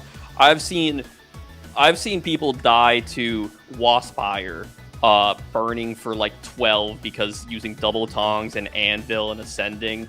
But that is all for the future. Instead, the near future will be round 5 coming up after watching this fantastic round 4. Yeah, round 5, I'm sure we're going to have another exciting pair. Round 4 was awesome. 2 champions just going at it their best. Round 5, you should stick around. Kay's going to be back. I'm going to take a little break, but I will leave it in your capable hands, Jacques, and I'll be excited to see you all on the other side. See you round 5.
And we are back. Welcome back, casters. We are here for round 5. I am, for the first time, in a one-on-one capacity here with Jock. Jock, how was that last round? How was your first round ever commentating? It was an electric round to watch. I'm glad I got to chatter about it, try to figure out what the plays were happening, why they were happening, why they weren't happening, with really interesting cards from really incredible players. It was a ton of fun. It seemed like a really good match. I had it up on my TV while I was having my breakfast, my little break there. And honestly, the second that I saw that Faliferos from Cobalt, I was like, what is going on? I didn't see. Did it actually hit the board?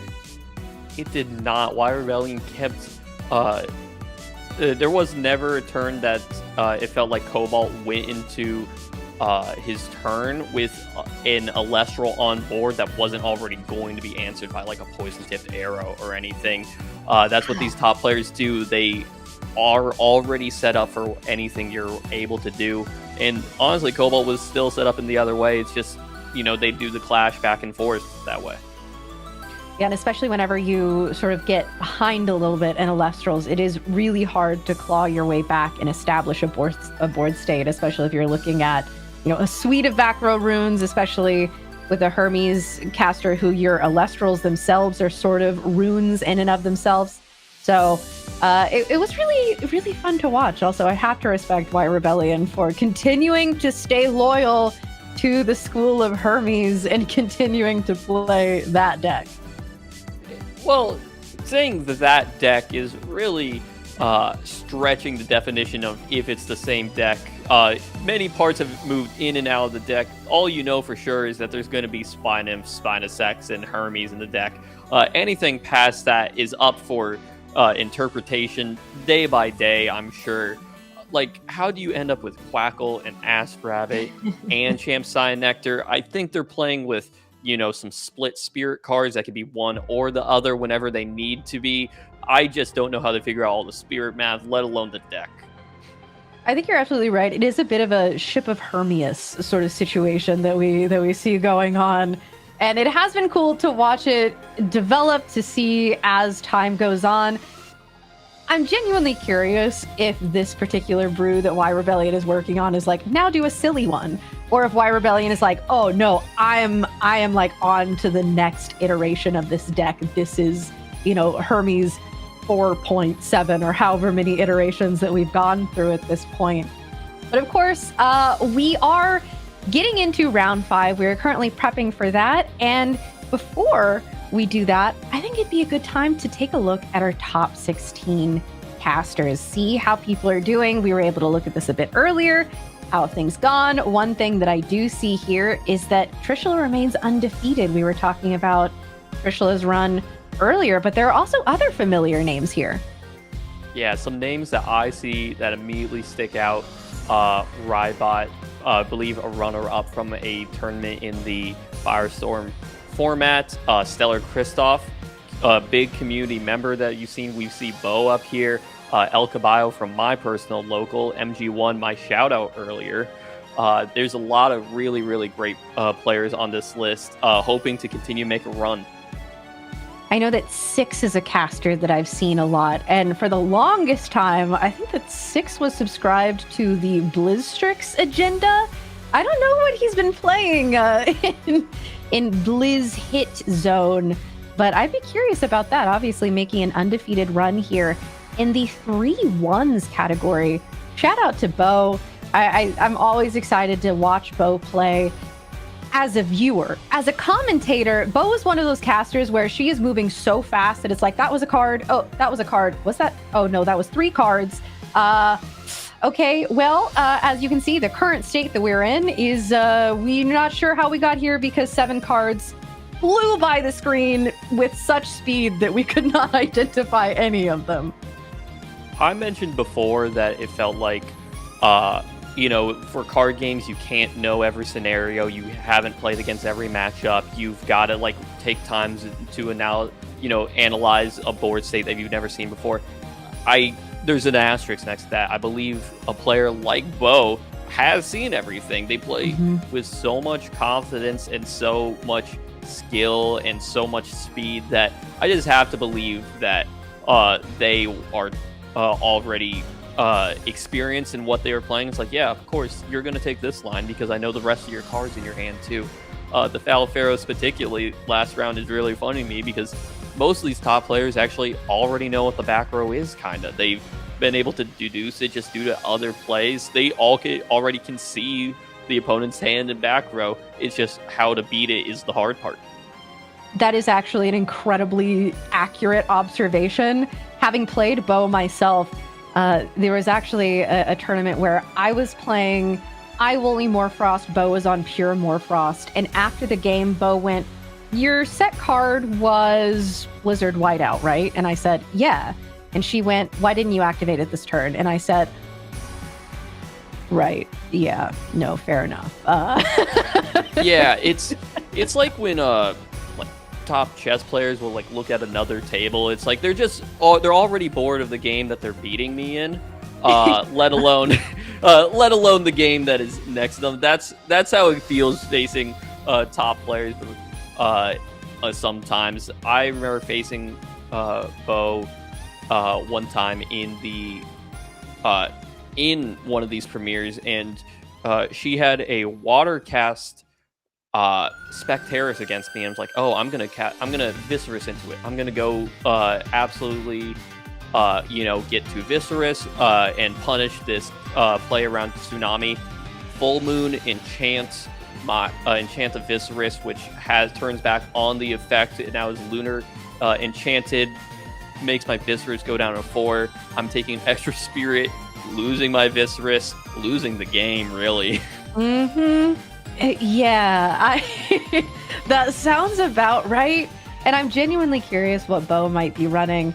On that top 16, we had a lot of very interesting casters. One of those who we talked about a little bit earlier was Stellar Kristoff, who is a caster who I've loved to see not only just compete regularly, but also genuinely grow as a player. And getting to meet him in person at these events, that's one of my favorite things, is saying, "Oh, you're this caster? Oh my gosh, I'm a huge fan. I love commentating your matches. I've seen those hands move around on the board."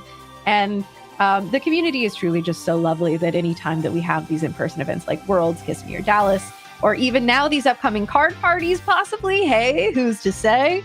It is so lovely to be able to be like, "Oh, you're a real person behind that screen name. Gotcha." Yeah, events like Kiss Me or Worlds or Dallas, they're a lot of fun because everyone has their badge on and they're meeting people they've actually already talked to that they don't realize till mid-conversation. Just like, I think it would have been best to everyone have their own like Discord profile picture on the on their badge there, so everyone would be able to recognize one another. You walk up to them, it's like, "Oh, you're this person." Oh, and then you can relax a little bit. It's like, "Oh, we've been talking for months already. How did that list end up turning out? Did you like the ideas you had?" And you know what? Speaking of casters that we are familiar with, we've been talking about today, we do have our round 5 pairing, and oh my gosh, what a match this is going to be. MG1, top 16 Worlds competitor, very much decorated Elestrals caster versus Stellar Kristoff, who, I mean, a decorated competitor in his own right. We have the 2 top 16s, 2 top 32s, and he's a caster who just keeps getting better and better. Do you think that we're about to see another Hermes match with MG1 on the list here? I'm sure why Rebellion and and MG1 talk. I'm sure the Hermes people are always talking with one another, or else how else would they come up with such crazy ideas on what they're going to play? It feels impossible that let alone one person could solve it, let alone 2 people could solve it. It's but maybe MG1 is swapping off the deck, didn't find out about the Quackle tech until too late. Meanwhile, Stellar Kristoff will be going second in this match, and I'm going to guess from the collection that they are known to have, it's going to be a stellar, beautiful deck that they have of full arts and stellars, and I'm excited to see it. And I Gotta shout out the Stellar Kristoff mat. They're absolutely gorgeous. We also have the top 16 Blistrix mat. There's a lot of flexing going on as we see a Champ Cyanectar coming out immediately, going and grabbing that poison tipped arrow. Yeah, this is probably the opener of the meta. In the past, it would be Astrap in defense, set as many as you have. In this meta, this is all you need right now. It's hard to do a play that feels powerful into it, and this Sprouter in defense might just be hit by the PTA right now. Yeah, but that doesn't mean we don't get the effect off. So if Stellar Kristoff so chooses to activate some sort of Nexus Bank, we could be off to the races. I don't know if he's going to say, might as well cut my losses, which is exactly what it looks like. We do have 2 back row set, 0 at this point from MG1 as we continue forward with, that is a Foamy. That's a little baby Foamy, and so I don't believe this is going to be a Hermes deck from MG1. Maybe we go back to these Firestorm and Moonrise Thought. Maybe the Drac King will be out. I don't know what's happening in MG1's deck, and I'm excited to see it as a Viscerus is slammed down by Stellar Kristoff. Yeah, that full art Vis coming out. I am seeing that Lycanus spirit in MG1's Underworld, so part of me is like, this has just got to be some wacky Hermes, right? I mean, we saw Quackle in Hermes. Who's to say? As Stellar Kristoff goes ahead and runs over, it makes sense, the Cyanectar saying, I don't really want to give you a Foamy target here.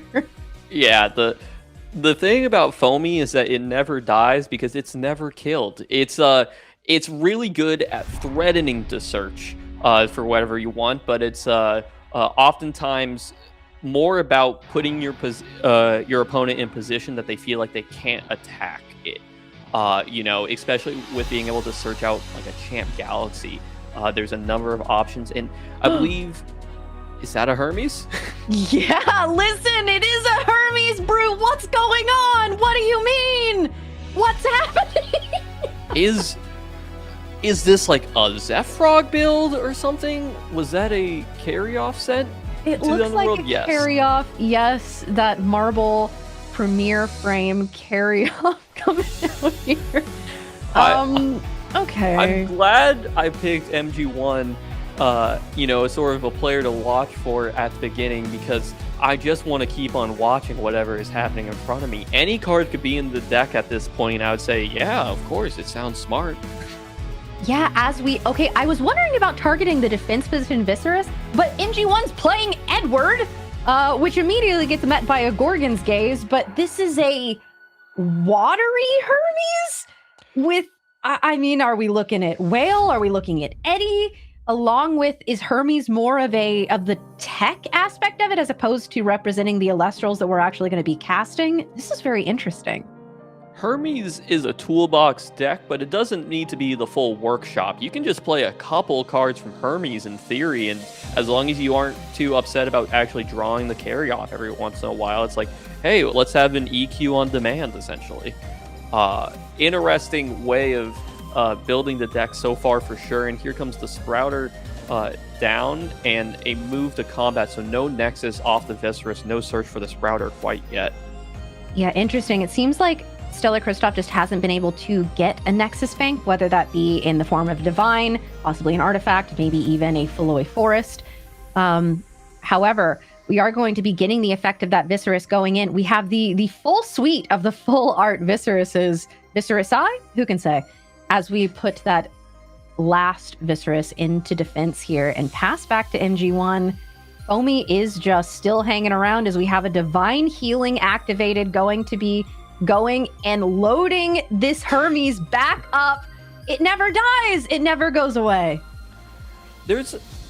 What's incredible about Champ Avivalith is like how it really transformed the Hermes deck into recognizing whenever Champ Avivalith was taken away from you, that you actually do need to replace it. They're playing, we've seen Quackle, we've seen Divine Healing at this point. Incredible plays are and card choices are being made here, But it needs to be able to face down the Viserys on the other side. They always say the third Viserys is the one that gets you. Those are 7s or 6s on the other side of the board. Exactly, as we have the Champ Carry On coming out here, possibly for Ascension fodder. That's exactly what it looks like, as we have the Spinosect Champ coming out, immediately getting met by a Gorgon's Gaze saying, you won't be bouncing any of my Viserys today. No, and that is a scary position for that Spinosect to be. If I would have to guess, a Tsunami is set in the back row, because now these two Viserys in attack position are going to... Oh my gosh! Is that Neandersloth? All right, Neandersloth, a card of a future format potential, but this one can hand rip, this one can attack. It is big. It is a board full of 6s for Stellar Kristoff, and a poison-tipped arrow on the Neandersloth coming through. Neandersloth, when it destroys an opponent's Celestial in battle, that opponent must discard 2 cards from their hand, ripping them. And then while Titanostalk is in the Underworld, the Neandersloth has +7. I'm not sure if there's a Titanostalk in the tournament, but if there is going to be one, it would be in Kristoff's deck. 6 + 7, you know? As we're going to be, I mean, in this position, 6 is more than enough. This is, I just want to say, ridiculous. I cannot believe that I'm looking at a Neandersloth. PK Sparks, if there was ever a time for you to be on the mic, it would be right now. This is incredible. This is a really good way to deal with Foamy, where they get the search, but you also get to rip 2 cards out of their hand. So it's like a good trade-off, I would say. This is probably the best Foamy has, or the worst Foamy has looked in quite a while. Okay, and we do see Whale. I was curious, like, what is Foamy here for? Eddie, Whale, and it looks like that is, in fact, what it is, as MG1 is putting the damage out there, and Neandersloth goes ahead and... Did you see why Neandersloth went to the Underworld? A poison-tipped arrow whenever it was ascended into. Okay, I was far too busy looking at the Neandersloth. I'm glad one of us was looking at the other side of the board, because I was not. That is okay. Is that a search? Okay, that is a search for Champ Avioliths off the Hermes. Potentially loading back up the Hermes with 4 more Wind Spirits. The Foamy into Champ Galaxy is really hard to Foley out, because you want your high attacks in attack position to be able to out the Foamy, but then everything gets swapped there afterwards, so you both need like an Ass Rabbit and a Viserys to deal with it, and that is a re-enchant to be able to out these Viserys with this Champ Galaxy, potentially going into the back row, and that is Dionysus Madness. Keep the Galaxy at bay. Okay, that makes a lot of sense. And we see MG1 having to invest a lot in, like you said, this sort of less than ideal play. Galaxy not wanting to be cast in the way that it was. However, this re-enchant had it. Whoa! As we see a madness to the madness. What is this? The beginning of Lifestream format? As we are now able to be enraged and then once again be able to attack here as one of the Viserys Psy go down. I declared my attack. I would like for it to go through now. Exactly. Working it all the way through, but now MG1 is defenseless. There is no more Viserys to search out of the deck, but Stellar Kristoff might be able to make more plays. And what was that search out? Was that an Equilix? I am not sure. Or is that a Cyanectar, potentially, with no search? I think it's a Stellar Cyanectar. I'm sorry. I don't own one of those, you see. Yeah, I think that's actually, that might be the regular Cyanectar. Is that our co-commentator getting a point here? That's exactly what that is. As MG1 says, Champ Cyanectar beats regular Cyanectar. Stellar Kristoff having set an Ambrosia, apparently as a fake out. Primary Artemis fist pumping off stream right now, most likely. But does Viserys still a 5 and still has not been dealt with from the side of MG1? Is his back row real to deal with this attack? Not real enough right now. No, does not seem that way. Stellar Kristoff not opting to go for any cast this previous turn, and instead just saying, I'm going to choose to believe in Viserys as, we have Champ Cyprong. I was going to say Cyanectar. Champ Cyprong coming out. finally going to be searching out a Nexus Bank. Do we actually still have use of it, or are we simply using this Dionysus for the Cyprong? In these low spirit, low resource games, after MG1 had to expend the draw on the previous turn, Dionysus is very powerful. Just being able to say, hey, the one Elestral that you have spirits to invest into at the end of the game, I'm going to shut it down with a Daze, and instead you now have to work up something else, which you don't have the spirits to do. MG1 here using a Hermes to... What was that to fire off? I'm unsure. It does look like we have a bit more life in this game, though, as we are going back to Stellar Kristoff, going ahead and re-enchanting the Cyprong, which is just representing damage to MG1, as you said, when we're at this point of the game, saying, I'm not going to give you the spirits to be able to play anything that you want to play is super important. Stellar Kristoff with a fully loaded back row and the spirits to pay for it. Yeah, I was going to say, it seems like it's about time to call it, as we have a concession from MG1 in game 1. What an interesting game that we just watched. We saw Wet Hermes and Neandersloth. I have to believe there's might be more to that, that foamy package. Maybe there is Sluggle in the package. Maybe there is something crazy, like maybe setting up for a Zephyrog or something. Or maybe just MG1 wanted to try something different on being able to like toolbox out the Eddies and the Champ Galaxies. But really, the all-star of that game was Viscerus. The third Viscerus was the one that got across the finish line there. Less so because it was a 6 or a 7 in that, with multiple out there, but it was just the last 5 around. Right, yeah, right. Of course. Is every game of Elestrals, it is a game of stats and a game of, Galaxy swapped? Oh, Galaxy swapped. Again? Oh, okay. Very interesting. I hope that going into this game, too, we get a better look at MG1's strategy here. Like you said, is there a greater strategy at large? Are we looking at, like you said, Zephyrog, which would be incredibly interesting? And I think that the Hermes players going and saying, what if I just put some random stuff in here, is incredibly inspired. And I love to see that from both of them, these previous 2 clashes. Yeah, and these Sprouters that were cast a couple of times by Stellar Kristoff, I don't believe that Paleoth is the only, or Neandersloth is the only thing that's going to be, attempt to search there, because it can only search champions of Dionysus, I believe. So that Neandersloth in the deck, I don't know what the rest of that, the rest of that inclusion is going to entail, and then I don't know what the Sprouter inclusion is going to entail. Is it a full Centaur deck, or does it stop on another champion of Dionysus? I think it is interesting that Stellar Kristoff might be looking at the Viscerus engine not only as a powerful attack strategy, but also possibly Ascension fodder, saying I can put some of these random 2-drops or even 3-drops into my deck because I will simply have the spirits on board to be able to utilize them.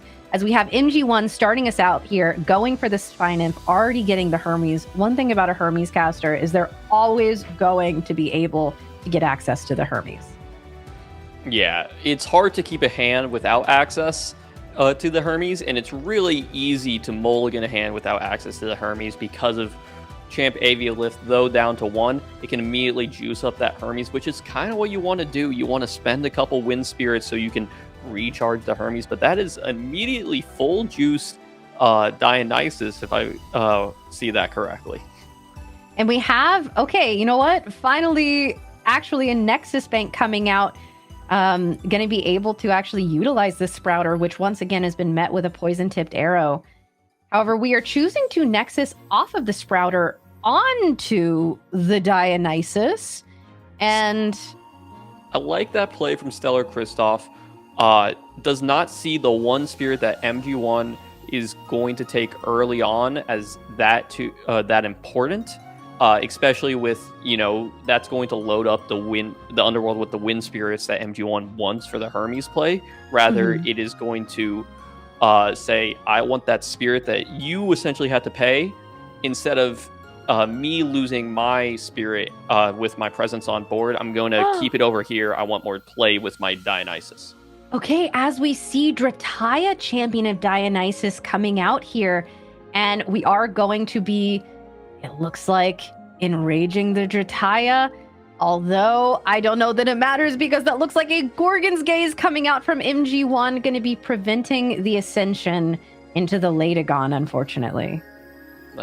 Yeah, the Latagon, Lotagon, it is very powerful, whichever version you're doing. We've seen the version that is EQ whenever you Ambro, and we've seen the version that just likes to run downhill, but either way, you do not want to see that on the opposite side of you. MG1 going to use the valuable Gorgon's Gaze to keep it at bay.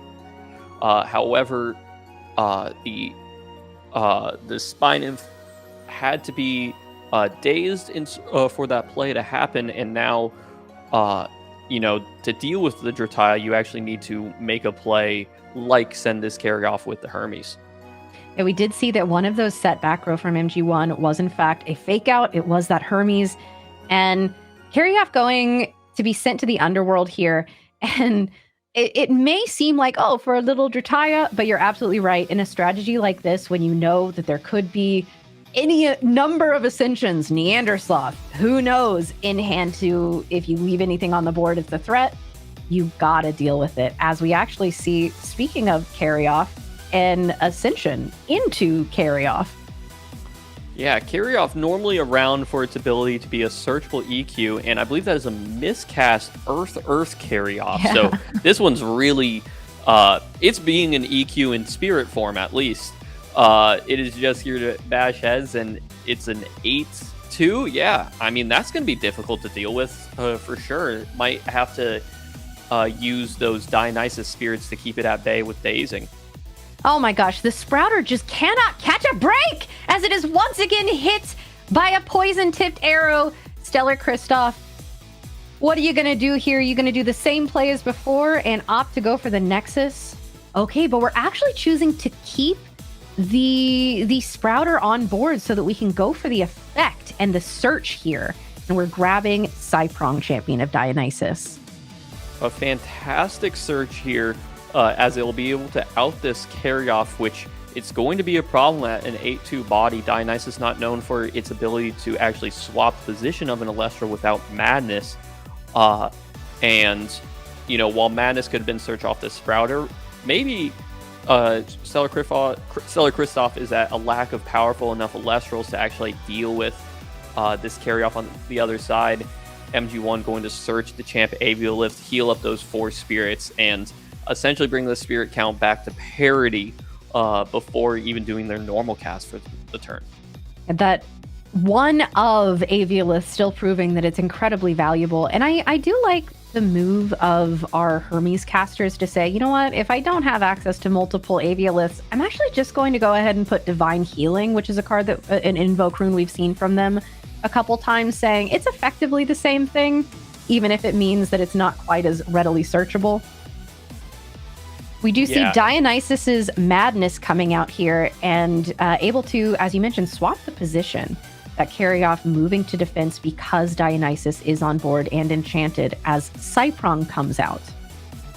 Yeah, the search for the Dionysus is not going to be a super valuable part of this. Rather, the 4 body and the ability to pop the carry off on the other side of the board without going to combat is going to be very strong and keep the entire Stellar Kristoff engine at bay, and MG1 is going to have to rebuild after not developing anything more on the previous turn. As we see the effect of the Dionysus going off here, going to be going ahead and dazing the Cyprong. Like you said, might as well try and do this in a place where it's actually a lot more difficult to respond to, as opposed to moving to the battle step. Stellar Kristoff also setting himself up with the second Dionysus that was searched from that Cyprong, saying, hey, I might need a Nexus Bank if ever one day a Sprouter is able to stick on the board without getting immediately met by a Poison-Tipped Arrow or a Gorgon's Gaze or what have you. And that gives Stellar Kristoff a lot more play moving forward. Yeah, and it's so difficult to develop into this side prong with the Dionysus already around and an extra one in hand. Any of this back row is real, will most likely be able to answer anything, but I'm guessing that was an expend to draw and set another back row, and here comes the Viscerus from Stellar Kristoff, the endless line of Elestrals and a Poison-Tipped Arrow to meet it. That does not do great things to the Spirit deck, though, for MG1. No, unfortunately, though, or fortunately, if you're MG1, this Viscerus is a little bit wasted, not being able to swing into another Elestral and not being able to stick around because of that Poison-Tipped Arrow. You've effectively shut that engine down, at least for now. However, at this point in the game, we're running low on spirits. We only have a few more moves left to make. Everything is valuable, and you're right. That was a very expensive play for MG1 there. And between the wind and the earth and the water cards that we saw from game one, the spirit deck is actually really tight, starting around 8 spirits or so. In that 5 spirits, you're really choosing cards that you can no longer cast, but a re-enchant from Stellar Kristoff just trying to get more damage in, and a Madness just to make sure that MG1 is not dying too soon. We are stemming the flow a little bit, taking effectively 1 damage and freeing up a space in that back row suite. So, math-wise, I think it works out, and it leaves us a little bit more room to pay for things over on MG1's side of the board. This is where the whole life spirit also being what you use to play the game becomes very interesting. And hey, you were talking about those water spirits. Oh my gosh, rocking a hard place.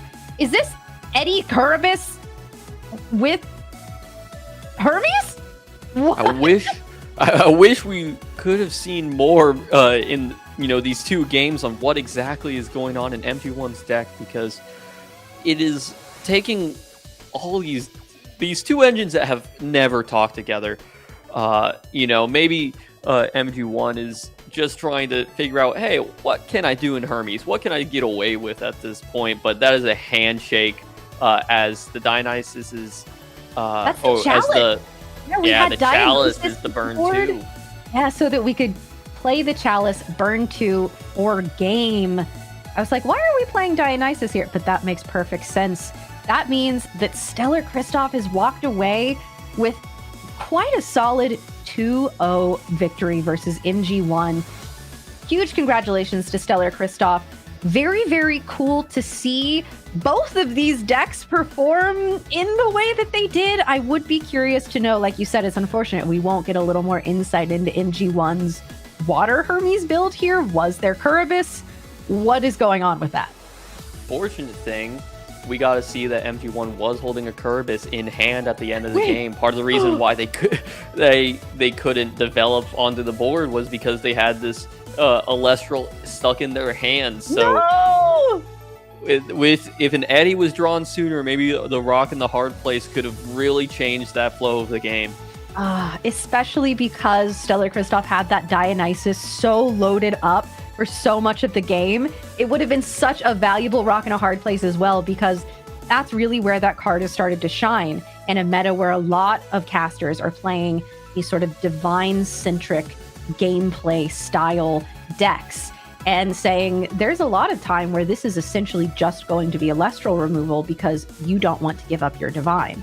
And so it is basically another Earthquake. It is another resting on your laurels in that case.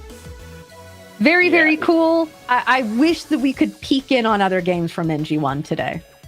Yeah, I just want to get sort of like a stock ticker, like, hey, this play happened in my game from them going on out. It's just like, oh yeah, Foamy floated into Eddie, and then I cast Rock in a hard place, and then I also special ascend into Spinosect that turn. I was just like, oh yeah, of course. Yeah. And I also want to get like a tally mark from Stellar Kristoff on how many cards were ripped from hands today. I want to, I want to hear the high score of how much this Neandersloth has really broken games that looked like stalemates. I think that Neandersloth is very cool to see. As you mentioned, now that we're sort of on the precipice of Sunstrike, people looking at the the champions of Kione, the new Neandersloth, saying, hey, maybe Neandersloth has legs at this point. But Stellar Kristoff is saying, I actually have eyes and Neandersloth has legs. And I see them right there. And I'm going to put it in my deck, apparently, for some reason. The art on Neandersloth does a great job on how you feel whenever it actually connects. It's got the club over its shoulder and it's coming to bash down. And it really does feel like you hit the opponent on the head whenever it connects. It's like, yeah, your Elestral's gone. So is your hand. So is your life. So is the game. I mean, I would be genuinely very curious if Stellar Kristoff was running a Titanostock in this list, or if that was just an effect that he said, yeah, the other effects are enough. It's just here for the stats. So the Titanostock needs to be in the underworld to get the buff. So maybe we didn't see a Dionysus's Chalice, the Nectar of the Gods version that can discard an Earth card to draw 3. Putting the Titanostock in the underworld in that scenario is actually just pure card advantage. Maybe there's some tricks that, even this short format post Worlds, maybe there's some good old fun that can be had with these cards that you might have not thought about for a while. I mean, hey, Earth Mill is just around the corner. Maybe you could mill a Titanostock into your underworld. Hey, who knows? Maybe we need an Earth First Light sort of situation for just that occasion. I don't know. There are so many possibilities here. I've seen people playing with ideas because the new Paleoth is an Earth and a Frost Celestial, sort of. So you can you can use Duggee to mill over the card and maybe pick it up with Kione, or just use Duggee's ability to pick up the Paleoth and start doing the Neandersloth engine that way. There's a lot of creativity in the current format, but a way more with these new cards that are soon to be beset upon us. I personally cannot wait. But for now, of course, we are still in the Lifestream format, and this week and only, we do have the Shattered Stars BOGO sale, which is, of course, my transition to saying, what if I opened some more of my Shattered Stars packs while we have a little bit of time left? That is right, the BOGO. I know that you said, Jock, that you haven't necessarily been a Shattered Stars connoisseur because you tend to play lower rarity. But I know that full art shield is calling your name. I must correct you and my previous self. In my break, I spent some time buying some Shattered Stars. This is not a joke. I went over and I bought myself a number of the celebration pack because I saw those counter runes and I was like, oh, I mean, I'm not a low rarity guy as like a point of pride. It's more as like I like to play with the, I like to play with the cardboard, and the text and the numbers. I like that's what I like about the game the most. But if the cardboard was shinier, I would like it too. In a matter of hours, you're a completely changed man. And you know what? Maybe we can change your opinion a little bit more. I do have 2 different sets of Shattered Stars here on my desk. I say that we open 1 each, and I'll let you pick first. We have the Gemini and the Aries bundles here. I'll take the Gemini. Okay. Something about Gemini. it. Okay, so in this one, I am chasing the X of 10 Nixamera. I believe this is the Risen form set, and I need the Fallen form too. I love them so much. Okay, first game, the sticker is the Spectaris. Okay. I've got a little crystal deck box I keep in my backpack to just throw in singles that I get at locals through trades and such. And anytime I get a sticker from these trades or just from someone who opened up a Stellar or a Shattered Star pack, I like to slap it on there. So it's like slowly getting sticker bombed. I have, first of all, so many stickers. Oh my goodness. And I mean, even just here, I have my stack of Stellar stickers, which is always so fun because sometimes you completely whiff the bundle, but at least you got a Stellar sticker. So did it even feel that bad? Kind of not. No, you're okay. there's so much fun in these packs. There's like a little bit of joy there, a little bit of joy there. You can hit anything. Exactly. And my hit for this first pack, my reverse holo is the Soul Bell Champ and the full art Heliolith, who we actually were able to see earlier on this stream from Trenton playing that interesting Solar Splash list. But yeah. Okay. It's that is actually a funny card for me because in the Firestorm format, whenever I started playing, Bean Soldiers, Josh's build of like Fire Artifact with Cyprong and Golden Fleece, I fell in love with, and so to trick it out, the first full art I bought was a playset of the Heliolith to play that deck. Ooh. So that when I saw that card, it was like looking at an old friend. I have a confession. Mm-hmm.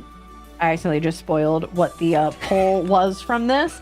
But that does not mean it's going to be spoiled for you. As I forgot, I already took the spirit out of there. All right.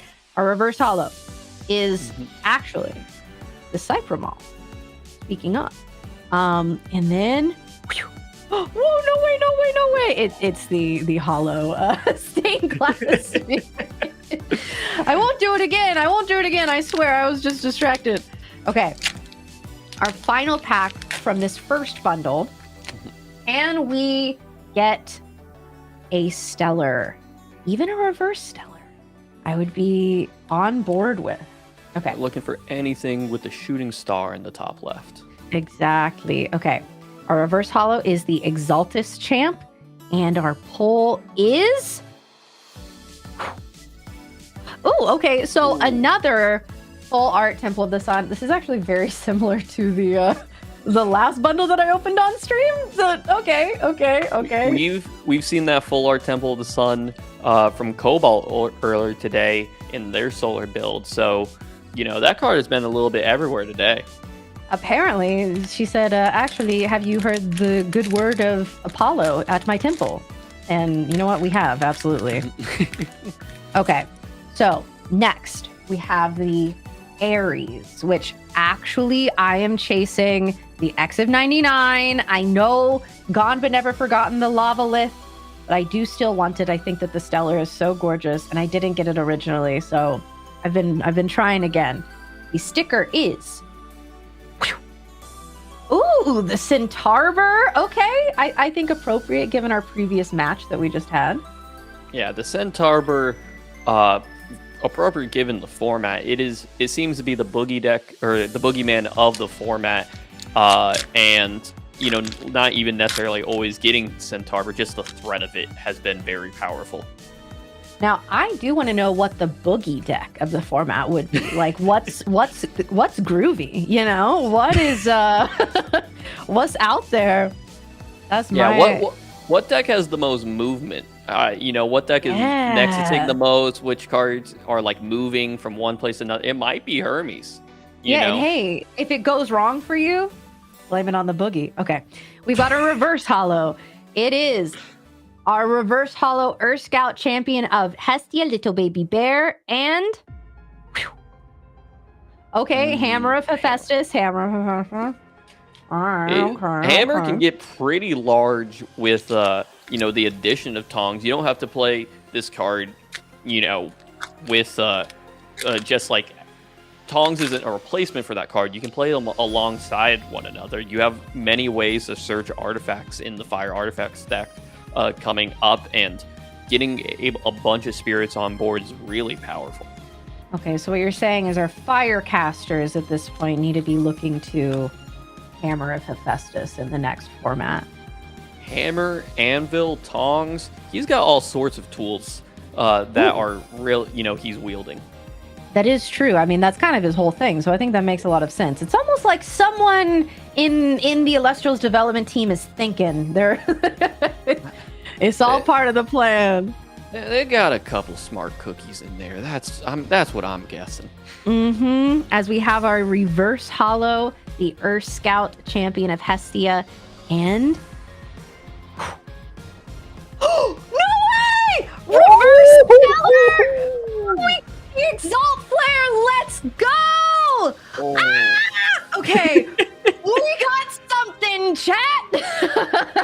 Oh, let's go. We got one on camera. Oh my goodness. Okay, and we still have one more pack left in this bundle. Oh my goodness. Wonderful job. I mean, it would be great to hit another, but at this point, feet kicked up, we've already been set with this one. I'm actually super excited about this one. I didn't get to pull very much from this set when it first came out. So, I'm very happy about the Exalt Flare. Now, could this be the craziest bundle of all time? Could we have another Stellar in our final pack? Look, anything could happen. One time I opened a Frostfall box with not one but two serialized cards. Anything could happen. Man, shout out Frostball. Frostfall is a fun one, you know? I think that people are on record saying a set of all time, which actually I have 4 boxes of Frostball over here to open on a rainy day or maybe a snowy day. Who can say? But next and last for our bundles here, I have the Rummikul Champ and okay, who up stoking they forge for sure. We got the hammer, we got the forge. I've registered forge before in a premiere. Hey, you know what? I think that they should be playing it, but we did get our reverse Stellar Exalt Flares, so I'm very happy about that. And you know what? I have more bundles to open as the day goes on. Trust me, we are not running low on any Shattered Stars here in this house. I should have paid for the nicer shipping to get mine by round 6. True. But they'll be in here by the next premiere at least. That's for sure. Yeah, but you know what won't be is the BOGO, because that ends at the end of the day today. So if you want to try your hand at some Stellars, if you have any sets that you're like, I didn't quite pull as well as I wanted to, or I didn't get it at the time, and there are some chases that I had there, now is the time. Buy one, get one, an incredible sale. And of course, you get those tournament packs as well as you order more. So would recommend. Apparently, you can just get Stellars. I don't know. Look, like it's hard. Get the buy one get one, because with the Shattered Stars, they keep on rumbling that there's a new future coming up with the product. So this might be the last time you can get a sale on this old Shattered Stars. Go get them now. I've never opened any before, and it's like, well, 'tis the season. Yeah, don't say that, because now I'm getting FOMO even though I've already ordered a bunch. So I'm like, oh, you're right. Maybe I should order more. You're not missing out. You're already in it. Girl, you already have a lifetime supply on your desk as we speak. Okay, so true. You're right. Everything is fine. As I am going to go to all of my pulls, my full arts, my hollows over here. I love Shattered Stars. I think that it's been so fun, and I can't wait to see what the future of it holds. And I think that these sales are so fun as well, because it's just my excuse every time to be like, you know what? I never did pull that Hephaestus. And go back and do it again. To change subjects a little bit, what are you bringing to locals nowadays? What are you playing in this format? What are you showing up with to your local game store? Because with the new organized play experience this season, it's all about participation. You want to show up and you want to get in games and continue to show up and have fun. They want you out to the store playing the game. So what are you bringing nowadays? Well, I do want to shout out my locals, which we actually got all personal with during Worlds vs. Darkside Games here in Las Vegas. I'm very lucky to have an incredible locals, an incredible community here as well, with multiple Worlds top 16 casters. So it is absolutely stacked at my locals. As for what I'm playing, I actually haven't gotten a chance to play too much. And I've been looking at some of the brews today, because one thing about me is when something's a little wacky, but I'm like, and yet it works. It's very cool to me. There was one that we saw in our round 3 match, me and Andrew. I'm blanking on the caster's name, but they were on this lunar Earth brew that had all of this very cool lunar tech in it. It was Titan, but it was also like Toxiri. It was also Night Venom, and I think that one looked very fun. I kind of want to sleeve it up. Lakritzi, that's right. Shout out Lakritzi, honestly. I really do want to get that deck built and see how it does at locals. What about you? I know that you've been talking about going to locals a little bit.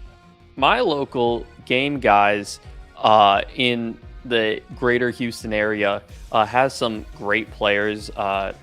El Caballo, Exis Liège, Purple Snorlax. These players that have top 16 worlds and have done well in these various premieres. Archaic Rage, who was a runner-up of a premiere, absolutely great guys to hang out with and play with, and to keep the format fresh while we're waiting for Sunstrike to come. We've been playing Highlander. We've been playing. You can only bring one card or one copy of each card in your deck. It's been a lot of fun to. There's just enough cards in the game that you have like some good interaction, and there's just enough cards in the game that you can build these strategies, but they're all like kind of hodgepodge together. We're doing it you're allowed to play with whatever Sunstrike cards you have from Worlds. There's no ban list, so bring your Rise from the Ashes, bring your Elechick.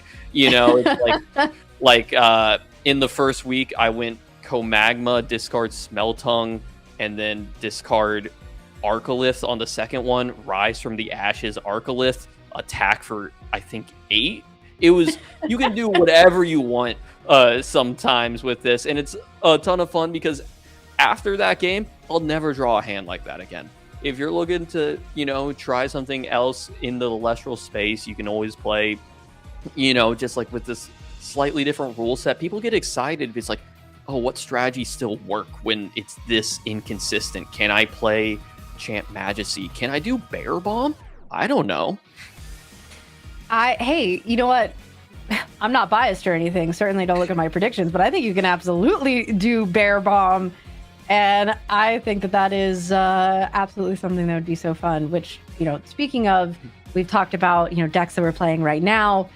Looking forward, Sunstrike decks that we are looking forward to playing. Bear Bomb is certainly up there for me, and I can't wait to see the resurgence of it. But hey, with that, we managed to yap all of your ears off for long enough that we are wrapping up round 5 and about to get prepped for round 6. So we're going to go ahead and go to a break. Jock, I'm sure you want to go have some food, take a little breather. But hey, great job on your first 2 rounds of commentating. Thank you. I'm excited to see. I'll be back in round 7. Enjoy Primary Artemis and Kay taking you to round 6 after this break.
Well, we are back at the desk here, and Kay, I think the most important stellar in that last game was the OG Cyanectar that hit the board for me.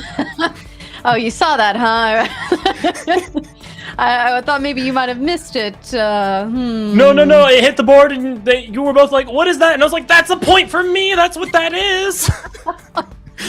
I think we were both in denial. We were just like, what could that be?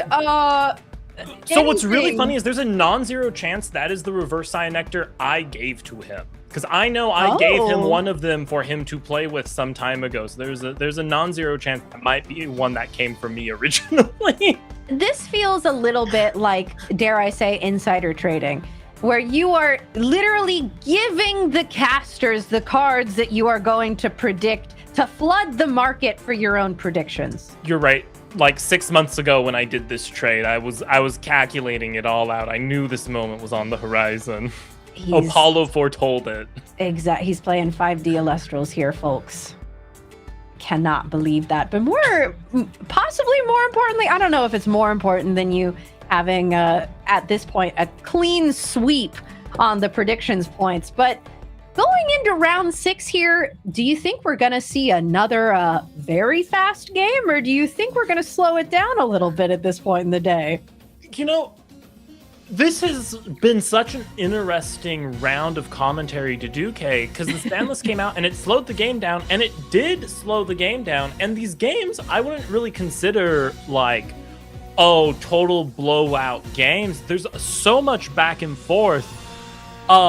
I think we just have a lot of good casters on stream today, where they're just very like bada boop, bada boop, bada boop, bada boop, and we're on to the next thing. It's efficient. They're very. We've had a lot of very skilled folks who knew how to turn their wheels, and I mean, I would tell them to slow down, but playing fast if you're good at the game is kind of important. So that way you give yourself as much time as possible for that game 3. There's nothing that feels as bad as going into a game 3 and losing to like Spirit Count or something when you're like, well, if I had like 2 or 3 more turns, I think I had this. Mm-hmm. Hey, you know what? As someone who is on sort of the opposite side of the spectrum, where I'm not totally confident with all of the moves that I'm doing, I take a little bit to shuffle. I often see games go to time, and I have in fact lost to such a thing. So you know that. Okay, do you know what happened to me last premiere? What? I lost to cards and deck. We went to time. We went to time, and we had the same number of spirits on field, and I got to take the last turn, and I was like, okay, how many cards do you have? I had less cards in my deck, so I just made like a Hail Mary attack, and they had shield. So I technically lost to number of spirits, but if I had done nothing, I would have lost to cards in deck. So, you know, you were you lost if you did, lost if you didn't. That's so interesting. I've definitely seen games go to the like cards and deck, but it's so rare. I know. I was like, why me? Now, was this in the 4 or the 3? Like, where in the day was this for you? Oh, that. You know, as King of 4-3, I took Solar and then like lost every single game that day to not hitting any foretells. I think I won 1 game that day. I got killed by an 8-spirit Porker Wraith. It was a crazy day. Really, like your own element turning against you, saying you should have never left us. You should have never abandoned us. I know. That's what I get. That's what I get for trying to foretell. I shouldn't have done it. I should have just been suppressing. Hey, you know what? That is actually interesting that our sort of like pairs of divines that we have these things in common, with, you know, mechanics being, I think, the things that tie Artemis and Apollo together. And you're right, it is the foretell and suppress. I hadn't really thought about that. Yeah, it's really, we have a class of divines that are mechanic based, Dionysus, Artemis, Apollo, which is very interesting. And we have the class of divines that are like search based, like Aphrodite and Hephaestus and Ares. And then we have the stat ones like Demeter and Zeus. So, you know, it's really interesting to see how we have like these divines that do kind of similar jobs in different ways across the different elements. It's very flavorful. I cannot wait personally for Hestia and Aeolus to come back and shine a little bit more. I know Aeolus is a little bit, you know, we're all afraid of him going into Sunstrike at this point. And I can't wait for us to be afraid of Hestia in the same way. I'm just saying. Look, who would win a battle? The scariest moth you've ever met, or one little lizard guy? Is this Ouroboros? This is Ouroboros. Yes. If you're not familiar, thank goodness for oh man, I just forgot whose creator card it is. Why can't I remember the name? Anyway. Is that Neil? Neil before me? Yeah, there we go. Neil before me. Yeah. I was like, why did I just now forget their name? Ouroboros, 1 spirit, lunar Elestral. You put the silly lizard on the board, and it sends an Elestral back to hand. The opponent does get to keep the spirits, but that doesn't matter because the body's gone. And you know what? Even more importantly, I will say, because I remember reading Ouroboros for the first time and being like, okay, maybe. It says a card back to hand. So that could be divine? It could be doing it to a divine, though, isn't super valuable because they get all the spirits back from it. So they can just recast it with all the same spirits next turn. Yeah, but it's cool. You can do it. Shout out your prediction. If you need to stop a Voltempest jump scare, get the Zeus off the field. Exactly. But hey. And we'll see. Shout out my reveal, Ectopossum champion of Artemis. Also going to be absolutely just tearing the field apart. It's going to be a good time in Sunstrike. Wait, I just put it together. You revealed you Ectopossum, and I got to reveal the Electropossum. Yeah. We were possum buddies for Sunstrike. Aw, that's so possum for us. So that's so possum. Yeah. Hey, you're possum. You're possum. Thank you, Kay. I would like to think the possum is with all of us. True. I feel like I have a little bit forgotten about the Electropossum stuff in getting excited for all of the different mechanics. And I think that Thunder has so many different things going on with all the new Hera stuff. But honestly, the high voltage Electropossum type plays, I think those are looking very exciting. I'll never forgive Electropossum for being a full art instead of Ectopossum. Sorry. Okay, so we might not be able to work past this. Hey, but you know what? The Hypnosum baby in the premier tournament packs. Okay. Yeah. Elestrals, tell me where I send bribe money to get a marble Ectopossum too. Because here's the thing about the Hypnosum art. There's an Ectopossum in the background of the baby Hypnosum being menacing. I need another marble frame that's the opposite, with like the Ectopossum up front defending the Hypnosum. Ooh, okay, wait, that's cute. Yeah. That's very cute. No, we need like a foamy, smoky art situation on that. Wait, with the Zipossum? Yeah, wait. I love all the possums. I think that they're so cute. Huge shout out to Sunflower for doing one of the cutest things I've ever seen in my freaking life, which was the reverse stellar Hypnosum baby with an actual baby possum. Oh my. Yeah. Huge day for me. I think I bookmarked that tweet. And I never bookmark tweets. Speaking of foamy, though, how are we feeling about Water Hermes, Kay? Well, I think that it's really interesting. And actually, someone did point out that if you set up to be able to trickery between your water guys, if you're like trickerying between Eddie and Whale and doing these things and getting the effects, and actually that's a very cool game state. We, however, did not get to see MG1 really do that. Instead, he was bricked on the Curubus in hand, seemingly for most of game 2. And, we just really didn't get to see it shine. But with MG1's record, it's clearly worked. Hey, I was just as excited to see MG1's deck as I was to see that Cyanectar, because I don't know if you caught it, but in the match before where we saw Thunder Hermes, I was talking about like, hey, get Sluggle in here, let's do Water Hermes and trickery between like your galaxies and your eddies and stuff. And then I saw MG1 and I was like, wait, yes, the vision, it's real. Wait, how did you do that? Hold on. Wait a minute. What is... See, I feel like every premiere, one commentator is gifted with the power of Apollo and foretelling. Last time it was PK. This time I think it might be you. Yeah, Apollo abandoned me last premiere, so he's feeling real bad about that. We got the run back. He's trying to make up for it. He's like, you know what? You may not have been able to perform well in the premiere, but you know what you can do is get the prediction points that mean nothing and don't matter, and then we forget about it. No, they matter, right? We're going to have a big reveal at the end of the season, right? Wait, true. That'd be fun if, like, at the end of the season, one of us gets like, hey, do you have any like spare Hera mats laying around? Can we get one of those up? Hey, wait a minute. We're cooking.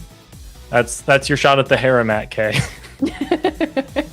I know this is purely selfish, even though I don't think I've put a single point on the board for the 2027 season in predictions. It's chill. Just start saying Gorgon's gaze every premiere. No, I think production would come after you. Yeah, Cyanectar Champ, Gorgon's gaze.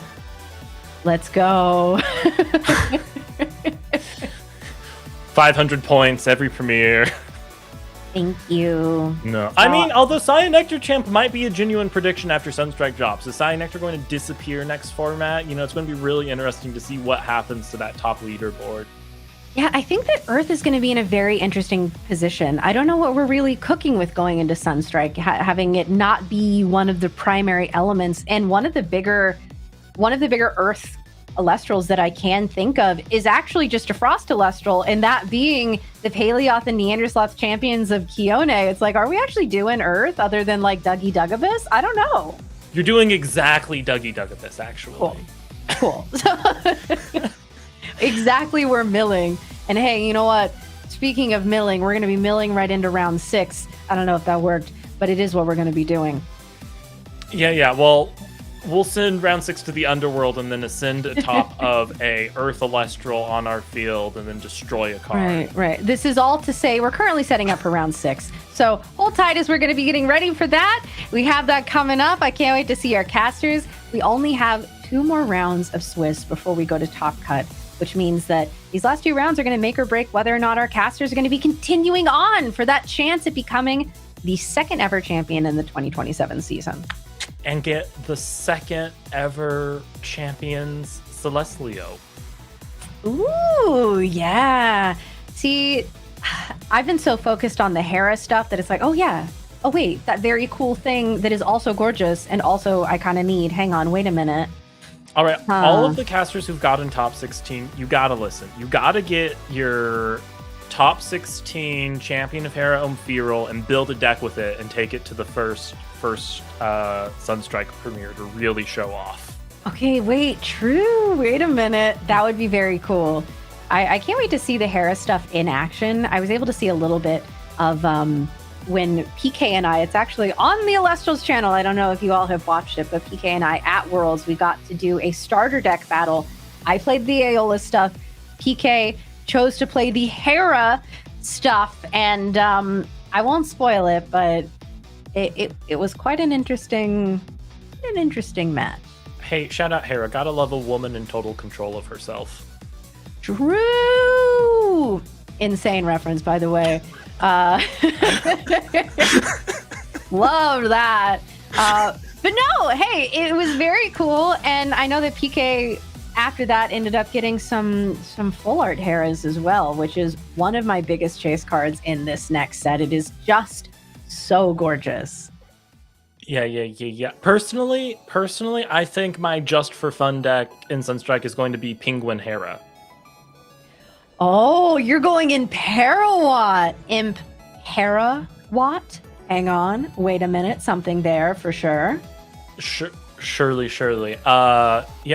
Imparawat and Chronodial were my 2 starter decks to get me into Elestrals.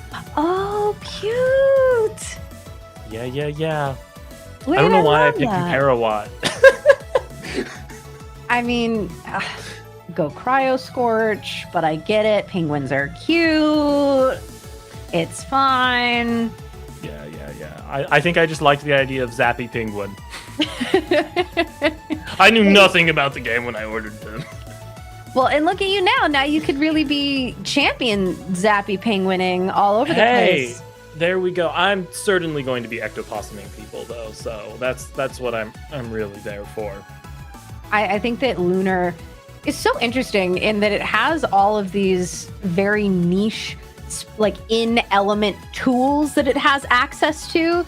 And when you see them work, it's like, whoa, you can do that? There's a card that says you can do that? And it's like, yeah, it's one of the lunar phases that you haven't read yet. There is a lunar phase that actually orders you a Domino pizza for delivery. I'm not sure if you were familiar. It's really great, like in a long-running tournament to fill up. Yeah, absolutely. And I think it really works because the only time that you're ordering a Domino's pizza is under the cover of darkness. So I do think that works quite well. And, you know, hey, I can't wait to see how maybe lunar phases do with some of our new lunar tools that we have. Maybe this is Fox's time. Maybe. It's Fox's time. Yeah. No, they have Dreamlock. Lunar has a second Gorgon's Gaze now. It'll work. Yeah. No, I believe. I really do. Actually, what I need to do is get a hold of some of these creator divines. I don't know if you've read all of them, but I think that some of them really enable foxes. Some of them work. Are you referring lunar. to the divine that says every card is lunar phase? I sure am. I'm like, wait a minute. Divine's bless full frontage. What a madman. Yeah, that's K-bait right there. Just what that is. Oh, we love our creator divines. They're so good. I mean, shout out Stellar Kristoff from the last match. They revealed their creator divine, which lets you it's like search a stellar, which is like such a funny effect because, like, technically speaking, stellars aren't a game mechanic, so it's a card that actually just interacts with the thing that's not real. Yeah, it's just the cool symbol on the card, but you know what? It's printed there, which means fair game. That's the equivalent though of saying search for a card that's red. Search for a card that happens to have the letter A printed on it. Yeah. Well, so, that is a legitimate effect because that's what Jolton Champion of Hera does, right? Search for a card that contains Hera in the name. Mm-hmm. Although, okay, apparently I'm finding out that might not count for the titles. So, like, no, it doesn't count for the titles. It Yeah. just searches names. It just searches names and it searches full words. You cannot search Theraheart. Theraheart is not a Hera. No, wait. Oh, you are the reason that they had to put that sign up at the pool. And you're like, oh, some guy tried to do some nonsense, and that's why they put that sign up. Every That's single lunar caster read that card and went, wait, Theraheart is so back. And then we were quickly informed that it is full word with spaces. Dang it. Oh, man. See, they should have been more specific if they didn't want people to use it that way. Absolutely. And it looks like we are going to be gearing up for round 6 as we've been yapping about who knows what. But both of our casters going into round 6 are 5-0, 2 undefeated casters, which means we are in for a real treat here and possibly a look at what our finals could be looking at today. Oh, yeah. I mean, it's always great to get a look at some of these casters because we only get to see like half the bracket in finals, right? So to see the other half of the bracket in their run-ups is always a treat. But it looks like we now know it is going to be Trishula versus Rybot, 2 titans of Elestrals clashing here. Trishula, obviously our world champion, hardly needs an introduction. It will be exciting to see what they've chose to run today. And Rybot, one of those casters that comes and goes, but when they are here, they are fearsome to face up against. I don't think I've ever pulled a game off of them in a premiere. When I have faced them, they are a force to be reckoned with when they're on the board. And that is being shown not only in the stats that we see on screen, but also represented in the little play mats that we're seeing from our casters here, that top 16 Pintera Dallas mat, as well as a mat that I happen to have myself, which is the store regional champion Gambit mat there from Trishula. Okay. Clearly best mat, unbiased. Yeah. Absolutely just flip heads. It's the greatest card in the game. Hey, You got to do it. And I'll be excited for these casters to dig into it and see exactly what decks they're on here today. Trish is going to be going first, so let's see what they have to show us. Let's go normal cast Cyanectar. No, I'm just kidding. Let's see what it is. I'm genuinely very curious about what these casters are going to be on. Rybot is someone who I associate with the fire element. I feel like I've seen Rybot do, whether that be like the Champions of Hestia stuff. Well, they were almost, I would consider them one of the big engineers behind the solar heal stall that swept the nation during Firestorm. Oh. Okay, maybe something like that. As we see Trishula apparently on, at least what it seems like, Earth, setting a Viserys, or playing a Viserys, setting 2 and passing here. Yeah, there's got to be a Madness back there, Kay. We're going to see the legendary Madness my Viserys move. Very true, as Rybot is looking at this and saying, ooh, okay, so that's a 5 and some back row. I don't think you cast out a Viserys if you don't have a way of making sure it gets to the next turn.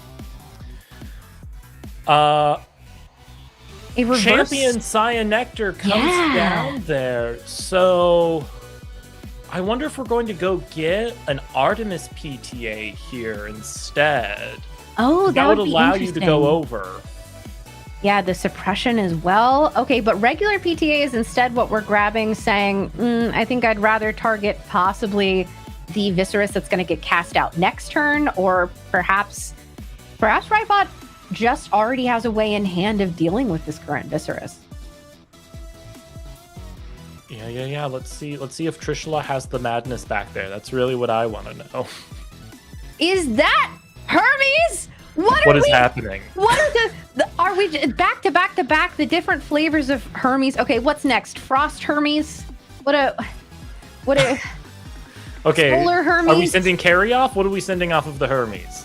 We're back in the Hermes tumbler here. I don't know. I feel like it's Groundhog Day, and I just keep waking up and seeing Hermes. Hermes is sending carry-off, so that Viserys is not long for this world. The carry-off being essentially as good as Earthquake. You pay the spirits off of Hermes, then you pay the enchantments that are on the Elestral, and poof, off to the underworld it goes. So looks like Trishula, having not done anything here yet, possibly thinking, can I respond to this? Deciding, no, actually, there's nothing to be done about that. There goes Viserys. Cyanectar going to be able to just swing in for 1 as Rybot sets 1 and passes over to Trishula. Okay, does Trishula have their own Cyanectar to get this Cyanectar now? Is the second Viserys in hand? The answer is Moss Station! What? No, put that away. Rybot, put that down. Don't use that. I love Moss Station. I haven't seen Moss Station in so long. Are we doing a Demeter Earth build? I don't know. There's a Tectaris in there, Kay, I believe. There's a Tectaris. Oh man, are we gonna see Equilings Demeter? Please. Oh, that brought me so much joy. I cannot tell you. I am curious to see though, surely after everything we've seen today, this can't just be Hermes, right? There's gotta be something funky in there. Agreed? No, this is going to be Fire Hermes, clearly. Thunder Hermes, maybe, as we see a rabbit coming down. All right. Okay. Maybe we're on the Quackle tech here, Kay. I would be shocked. I literally, Shadow of Thunder. I would be shocked if we see the same list again. Although, hey, could be fun. Yeah, I mean, who doesn't love the idea of Trickery, Astrabbit, and Quackle? Is that what's happening? Is Hermes is just trickerying Hermes back onto the broadcast round yes, after I think round? That's it. I think they cast round? Hermes Trickery at the end of every round to make sure that it comes back. I absolutely agree. I think that is what's happening. As, you know, interestingly enough, from Trishula, we didn't have a PTA go ahead and fly at this bunny. Maybe there's a whale in hand to deal with it? It's got to be one of the two, if that's the Trish I know. All right. No, it's going to... It's another Moss Station. It's Okay. No, stop. and another PTA. No, Rybot. Rybot, could you just Rybot? Can you just be cool, please? Can you just can you let the Moss Station attack and then move into defense position, please? Rybot, it's just a silly little crab. Don't fear the crab. Yeah. Listen, surely there aren't madnesses set to move this Moss Station into attack again. Surely. Well, that wouldn't work during your opponent's turn. Madness cannot save your defense position Moss Station. Less. You have Dionysus coming out here? Okay. Are we going to Madness the rabbit to change its position? Is that why the Dionysus came out? I mean, it looks like we're really thinking about it. Again, I want to point out both of these casters, 5-0. Yeah. There goes the madness. Okay. So Dionysus's madness, when Dionysus is enchanted, can act as Altar of Stars and change the position of an Elestral. So this here is going to allow Trishula's crab to have its bunny soup. And then, unfortunately, we are going to see this PTA payout as the crab goes to the underworld once more. I wonder what else Trishula is cooking with. Do we have other crabs? Is this going to be sort of a Champions of Demeter? But we already see Dionysus, so I'm not totally sure. Hey, if Hephaestia has taught us anything, is that you can play two different divines with the same element.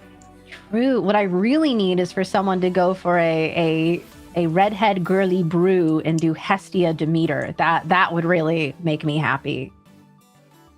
Ooh, okay, as we see the champ Carry-On coming out here, signaling possibly an ascension into, I think Spinosect would be a little difficult here with no target. But it looks like... I don't think so. I think this is just literally the only body Rybot had access to. And that does seem to be the case here as Rybot goes in for an attack with, it looks like, one set back row. So the question now is, Trishula has dropped a conga line of big attackers. Is there a fourth one in hand? Is also, this Carry-On is Earth Enchanted, which is a little interesting now that I'm looking at it. Trishula is saying, yes! Save those wind spirits. Oh, hey, there's the Viserys. The Viserys coming back out here as we have the Dionysus effect. All right. Viserys going to be taking down the Carry-On champ. Going to be going in, grabbing a second Viserys from hand, special casting it out in defense. Are we going to be moving it to attack, though? That's the question.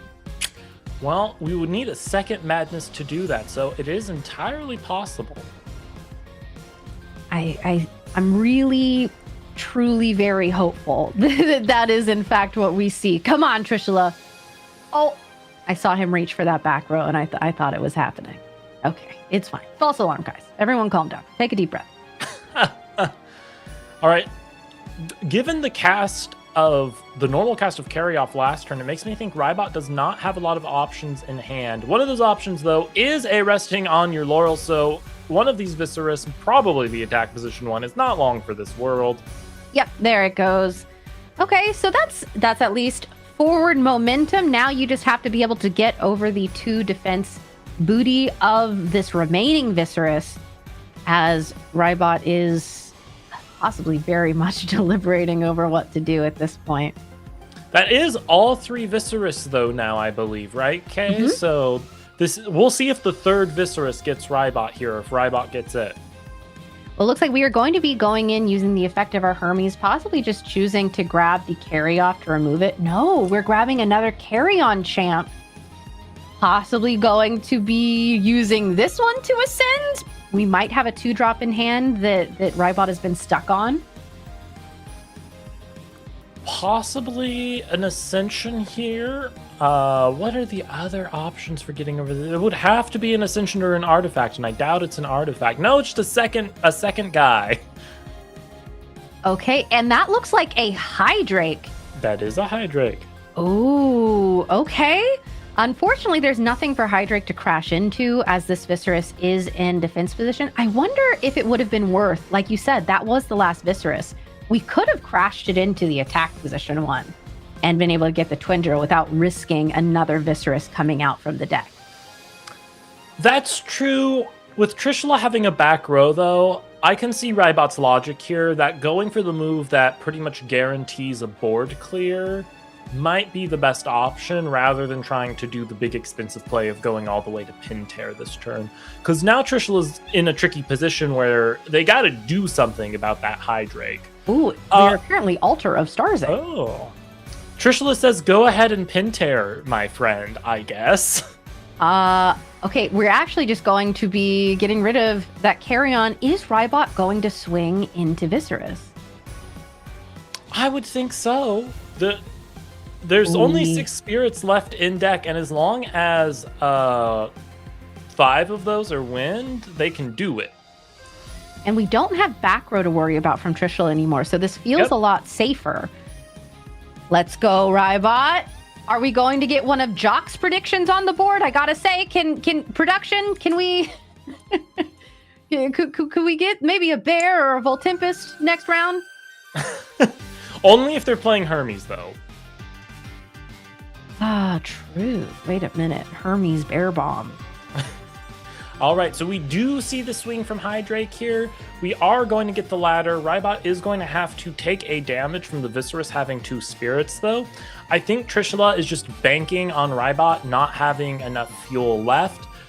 Literally, if Trishula has a Dionysus' Chalice in their deck, they can just set that next turn and win the game, because this move is going to take Rybot to 0 spirits. Ooh, that is true. That is something that you absolutely have to worry about against these Dionysus casters. A card that we didn't see for a long time until suddenly we were seeing it everywhere. And also, Hopperoo does it. Hopperoo does do it. Oh, that's 2 semi-prominent Earth cards that are very much a threat here. There is the Pin Terror. Okay, get Jock a point on the board. Let's go, Jock. Welcome to the winner's circle. No! It's lonely over here. Okay, so that Pin Tear is going to swing in for 3 uncontested damage onto Trishula, leaving them at 6 spirits, but Rybot now with 0 in spirit deck. So Trishula going to need to do something in the next turn or two to poke at Rybot, but as long as they draw any of the mini tools Earth has to poke at their opponent, it's going to go well. Okay, let's see. Trish, what do you... Oh, it's an expend. It's an expend to draw, possibly digging for that Chalice. We are going to be using the effect of the Dionysus, probably just to daze the Pantera to mitigate the damage, which I think makes a lot of sense. Yep, so no more Chalice possibility. You do have to have Dionysus on field for the Chalice. But we are digging in the deck, hopefully to find a Hopperoo. We did have the 2 back row set, so that might represent something going into this next turn. We will see. There's a possibility for another Dionysus in hand. Most of these Dionysus players do play more than one. So if we are just trying to get to that Chalice that could have been set this previous turn as we attempt to go get a Dionysus. We'll see, though. This is such a precarious position because if Trishula sees the card, he wins on the spot. And if not, then Rybot has just a couple more turns, if not one more turn to game. Hey, like our commentator friend Jacques said at the beginning of the day, here's my big body. Can you get it? If not, I win. The age-old question as we... Oh! What? What? Pay off of... No! What? Paying off of the Pin Terror! Rybot! Oh my gosh! Okay, choosing to pay for an Ambrosia off of the Pin Terror, saying that was actually a little too close to comfort. I'm going to pay for this Hermes. Are we going and getting that Champ Aviolith? Looks like it is. We're going to be healing back 4 Wind Spirits, putting us out of the range of any of these tools that Earth has. I think you might be right. Rybot might have gotten spooked about Trish having an answer to the 0 spirit situation. If Rybot has a good body in hand, this move does make a lot of sense. This will... Oh! Aviolith! Yes! Regular Aviolith. Yes! Regular Okay. Aviolith! You know what isn't limited is regular Aviolith, because we have the 2 face-down runes over on Trishula's side, which means that now we have a 4/6 body. We're doing 2 damage. We still have 3 spirits in Spirit deck. You know what? Could have been worth sacrificing the Pin Terror for this board state. And Rybot will get to draw 2 cards off of that Aviolith cast, because you get to draw 1 for each set rune. Let's go. Okay. Nectar of the Gods is so back, and its name is Aviolith. Yeah, wait a minute. Okay, so this is like a wind Hermes brew, which seems like, don't you just mean Hermes? But no. Pin Terror, Aviolith, normal Aviolith. Very interesting. Hey, I love Pinter Hermes. It's a little sad that the Champ Aviolith got hit, but Champ Aviolith hard ascend into Pinter is just good fun. Yeah, as we have the Cyanectar champ coming out here, going to be going in, searching a PTA. I mean, we could crash into this Aviolith. That's what I was just saying. If you're Trishula, do you crash here? That only leaves you on 1 spirit, though. Is it worth it? Do you say, I don't think you have any more Elestrals in your deck? I don't think you have any more 1-drops. I'm going to play 1-drop chicken with you. Oh. That kind of looked like a declaration of a crash, right? It did, but it doesn't matter because there is a shield. Okay. And Trishula scooping it up there, unfortunately. 4 back row, none of them saving him from the situation, it would seem. That was wild. Okay. Former world champion, current world champion, I guess, yeah, because we're in this season. Trishula taken down in game 1 by Rybot in this Wind Hermes. I know, don't you just mean Hermes? No, it's Wind Hermes brew that he is on. It's Herm Terror. Herm Terror list. Yeah. Herm Terror, yeah. So, honestly, a little bit surprising to see the scoop from Trishula there. I expected one of those back row to have saved them at least another turn to go find an answer. I was also surprised to see the counter rune PTA, because, I mean, it ended up being a shield, so it didn't matter. But there is a world where you go Artemis's arrow and then swing over the Aviolith without having to crash. That's true. Although, you know, depending on if we're just on a pure earth build here, which seems like from what we saw to be what that is, but that really was a game of chicken there at the end of like, is Trishula going to see one of these things that punishes being on 0 spirits by the time Rybot's able to do something about it? Rybot's Hail Mary play of sacrificing the Pin Terror to pay for healing, to be able to get the Ambrosia, then into Hermes and into Champ Aviolith to heal back up, to then get normal Aviolith out. And it paid off. It really did. We were losing our mind at the sacrifice of Pinter, but Rybot knew what they were doing.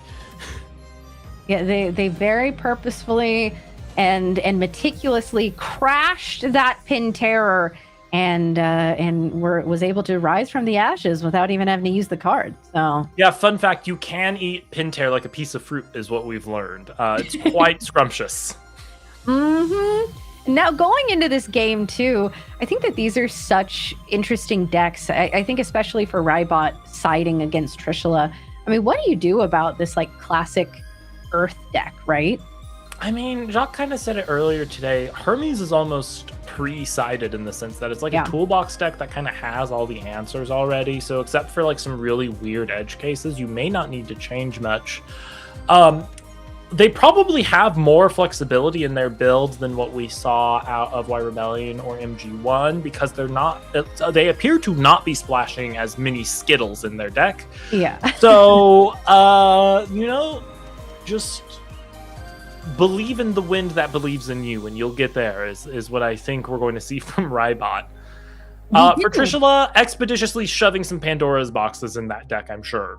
Yeah, absolutely. And honestly, I think for Trishula, even going in and grabbing like Feloy Forest, if we have that in the side deck, could be good here. Similarly for Rybot, I don't know if Hermes tends to put stadiums in the side deck for Stadium Wars, but with the importance of Floy Forest in the Earth decks, I think that could be a good shout if that is an option. Immediately, Trishula is going to be starting us off with the Cyprong Champ, going in and searching out the Dionysus, saying, I'd rather do this when I can't be contested, get my Nexus Bank online, because we know that Trishula is playing Altar of Stars, which really depends on having a Nexus Bank on the board. It is interesting to see the Cyprong come down in attack position. It's usually common to put it in defense position because 4 defense is technically better than 4 attack. You need a 5 to kill a 4 defense, but you can kill a 4 attack with a 4. It makes me think there might be like an Argo or something back there to try and like tempt Rybot into an attack here. Yeah, maybe that, or like I think that you're less likely to use your removal on this attack position, Cyprong, maybe. The mind games of it all.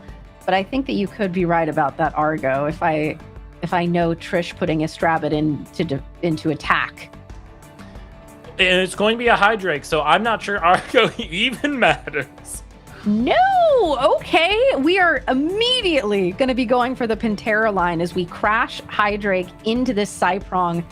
As Trishula just lets it go down, lets Rybot go in and grab the Twindra. Do you think that there is an answer to this Twindra that Trishula has and is saying, I'm going to let you spend the resources, use the Twindra so that I can get rid of it, take your Pantera offline?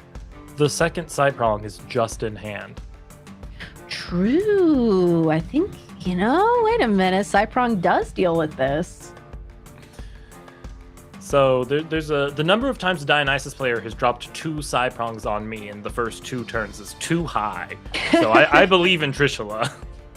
Hey, let's see how this goes as we're going to be going ahead and just taking those 2 damage. Not having a back row answer to it, you might be right. That must imply that there is something in hand to deal with this Twindra.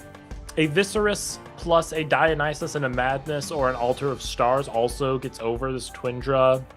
That does create a pin tear, unfortunately, so there would need to be an answer for that. But what we're going to do here is go for Sprout here, which is actually a great answer to Twindra because 5 attack into 5 defense does nothing. Yes, you get rid of Rybot's option to crash, saying, actually, you just can't do that. And on top of that, I'm going to be going in and searching my deck for a Champion of Dionysus or possibly even a Dionysus's Madness, which it is right in the glare. Excellent aim there, Trishula. So we'll find out what that is momentarily, surely. My bet would be on another Cyprong because Cyprong outs the Twindra. I think that would be a wise line there as we have more back row set here. I'm genuinely curious if, especially looking at that last game, is a lot of our back row just Altar of Stars because that would have explained why we didn't see it activated. The effect of the Dionysus going to be suppressing the Twindra as well. Dazing. Oh, yes. Excuse me. I'm talking to you, so suppress is just at the tip of my tongue. I understand you. I mean, if you think about it, Altar of Stars and Madness is actually just 6 Altar of Stars. Mm-hmm. Yes, exactly. But we're going to be going and doing the attempt to do a Hermes search here, dropping the Spy Nymph down onto the field. Now, if there's a Trickery back there, a Hermes send Aviolith, Trickery the Twindra into Aviolith could go quite crazy. So it would be interesting to see what lines Rybot chooses to draw. I'm not a good Hermes player, so my assumption about what they might be doing is usually wrong. I oftentimes just watch and I was going to say learn, but watch and yap in addition to that. And here we go. We do have the Hermes coming out, and we're going to be going in searching for possibly just removal for this Sprouter. I feel like that's a very nice target with the 2 spirits underneath it, taking this Nexus Bank offline, saying, I'm not going to give you a chance to continue to If you Nexus. do send carry off for this, you have to pay extra because you have to pay not the enchantment cost, but the number of spirits on the Elestral. It looks like that's exactly what we're doing. So this is very expensive removal for just a little baby. And Little baby. just a little baby. Trishula probably feels pretty okay about that, even if I think you'd prefer to keep the Sprouter on board. Yeah, another option would have been to try to go the Spinosect Ascension to send it back to hand, but then you're giving Trishula the option of bringing it back out on the next turn, although it does get rid of the spirit, and I believe there's only one more spirit on the Dionysus now. And on top of that, Trishula is probably going to be wanting to cast out that Cyprong. However, it looks like we are just going to be madnessing and saying someone is going to be suppressed? Or, oh my god, I'm doing it again. Dazed. Andrew, I get think out of my the head. line here. I think the line here is to save the spirit off of the Sproutier because you can re-enchant to the Dionysus and put the Spine Nymph into defense. So now Trishula has effectively blanked out the attack step of Rybot this turn. The Twindra is dazed. The Spine Nymph is in defense. So Trishula gets a turn without damage. Okay. I think that makes some sense here. We know that the Cyprong is likely in hand. Rybot going to be going ahead and paying out for the destruction of that Sprouter. What baby? It's just a little leafy guy. Don't be afraid. Mm-hmm. You will not regret if you let him live, surely. That did put another spirit on the Dionysus, which is great. The next move from Trishula, probably Cyprong. Into 2 back row, that is a little bit scary. But, your opponent simply won't have it, You gotta just do the out you have sometimes. Yeah, all the mind games that you want to play, sometimes you just have to go for it. And that's exactly what we're going to be doing. I will say, if you go in and search the second Dionysus, you could at least not completely waste it, because you could grab the other Dionysus, get the daze again on the Twindra, just say, okay, I'm gonna continue to make this attempt, going to continue to stymie you, make it so that you can't attack with this monster that you keep setting up in front of me. And I think wisely choosing to put this Cyprong into defense again as well.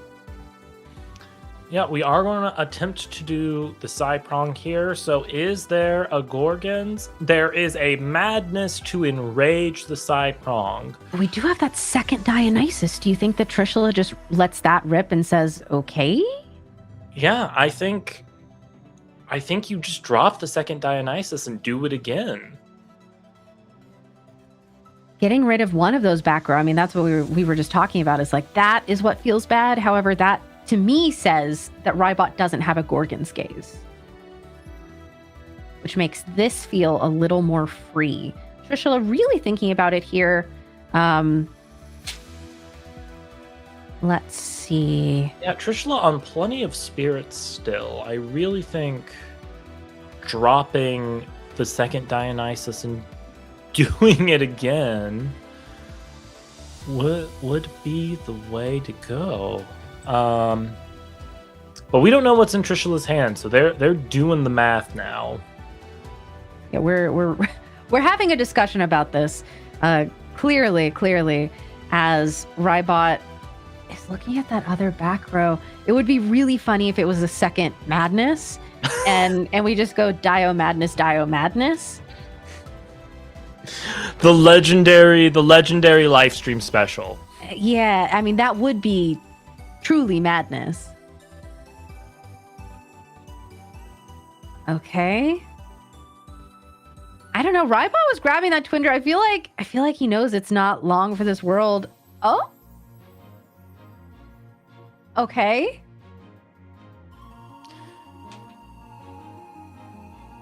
As we see the destruction go through, is the answer that because it was dazed, you get the effect even if it then becomes enraged? No. So Rybot must have mistimed the activation of Madness. Okay. The activation of Madness has to be so precise for stopping Cyprong. Once you resolve effects, there's a response window before you move on to the next round of priority for the turn player.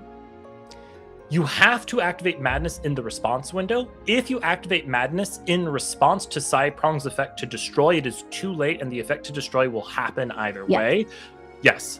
So if Rybot waited until the activation of Psyprong to activate the madness, they must have waited too long. So I assume that big pause we saw there was a discussion happening between the players and the stream judge about the precise timing of what just occurred. Yeah, okay. So while Psyprong is now enraged because of the madness, it was dazed for long enough to be able to get the effect off. And there are so many of those windows, so many of these order of operations in Elestrals that you have to really have down. I can't tell you the number of times that I've been in a clash and they're like, is that attack or battle step? And the instant moment of like, oh gosh, I know this answer, but now all of the pressure is on and I'm forgetting everything I've ever known. And you say attack and they're like, okay, cool, you lose the game. Thank you. Right. Yeah. One of the questions you never want to hear your opponent asking up there with Nexus is okay is which step of battle? Yes. The one that means I win here, is that a good enough answer? The one that means I get to do what I want to do. As another Moss station goes down, Rybot having gotten the Estrabit, which I think makes sense, slow down the tempo a little bit. Trishula not being able to deal with that Estrabit at the time, but now, hey, we have Moss Station. That's a 6 attacker. That is enough to swing over Bunny. I wonder if Trishula is on like Centarbor Dionysus, or if this is literally just Dionysus good stuff. We're actually just going to see a shield. So I don't know. Are we ever going to find out? Who can say? Yeah, what we've seen from Trishula so far this game is very low to the ground stuff. We haven't seen anything to suggest there is a Latagon or Centarbor or anything like that in his deck. Mm-hmm. I do think that would be classic Trish to be playing this sort of low to the ground good stuff pile. I know that Trishula really thrives on those kinds of decks. As Rybot is going to go ahead, ascend into the Spinosect. Looks like we're going to see the bounce of the Psyprong here. The bounce of the Psyprong is interesting because it can't just come back down and start popping the Spinosect. Yeah, it Rybot does maybe work just attempting to go for damage here. Possibly the fact that we just natively swing over. But with free back row set, I think you almost have to just go for the removal effect and say, I'm going to at least make you spend the resources and your normal cast on this Psyprong instead of having you develop something that is actually going to be a real threat to me in this time. Because, hey, I mean, we don't know if there are any 2-drop or even 3-drop Earth Elestrals in Trishula's list. And as long as Rybot can keep him off of bodies on board, I think that's huge. However, Shield coming out saying, I don't really need to use Psyprong on it. No! Hermes trickery! So much happening here. Oh my goodness. Return of the Twindra? I think that is an incredible target, as we're actually just going to be going for the carry-off, which I think makes sense. As far as stat lines go, that 8 is very difficult to deal with, except for Psyprong. But we did get rid of a shield in the process, at least. Yes, Spinosect is also interesting because the crab, we know that is in hand, could have swung over it. But now Trishula's going to need Altar of Stars, Psyprong, or a Madness to either pop or change the position of this carry-off to handle it. And there is one back row there, so who knows what Rybot has up their sleeve right now. For the judges, I'm going to say nothing. It is just an expression, a figure of speech. There is nothing up Rybot's sleeve. This is a good, clean game of Elestrals that we're playing here. As Trishula really debating what the next move is. You're right. There are a couple lines. We have the crab. We have access to the Psyprong.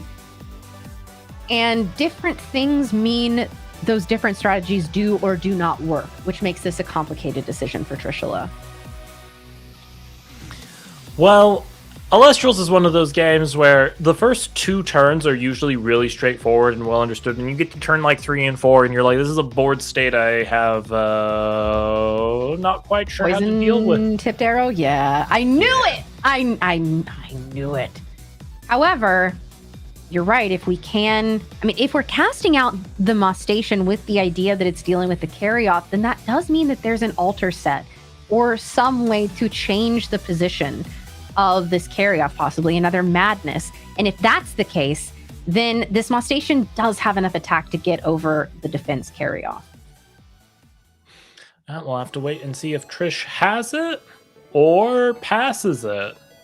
Okay, looks like we are probably going to be passing if we're using the effect of the Dionysus, likely to daze the carry-off going into this next turn. Setting 1, just going to pass. Rybot saying, haha, I didn't forget about the payout of this poison-tipped arrow. We do know there is a Dionysus in hand, so I mean, Cyprong into Dionysus is a total possibility. The crab might have been here simply to try to bait out that back row. That is very true, as it looks like we're going to be going for our final Hermes effect on the Hermes that was on board here, searching out possibly the Aviolith at this point. Yep, looks like we're going for the Champ Aviolith, going to be healing back. 3 is a bit uncomfortable as far as spirit count go. And like you said, Earth has a lot of tools to be able to punish being at a low spirit count. Luckily, not having to pay a Pinter to do the healing this time for Rybot.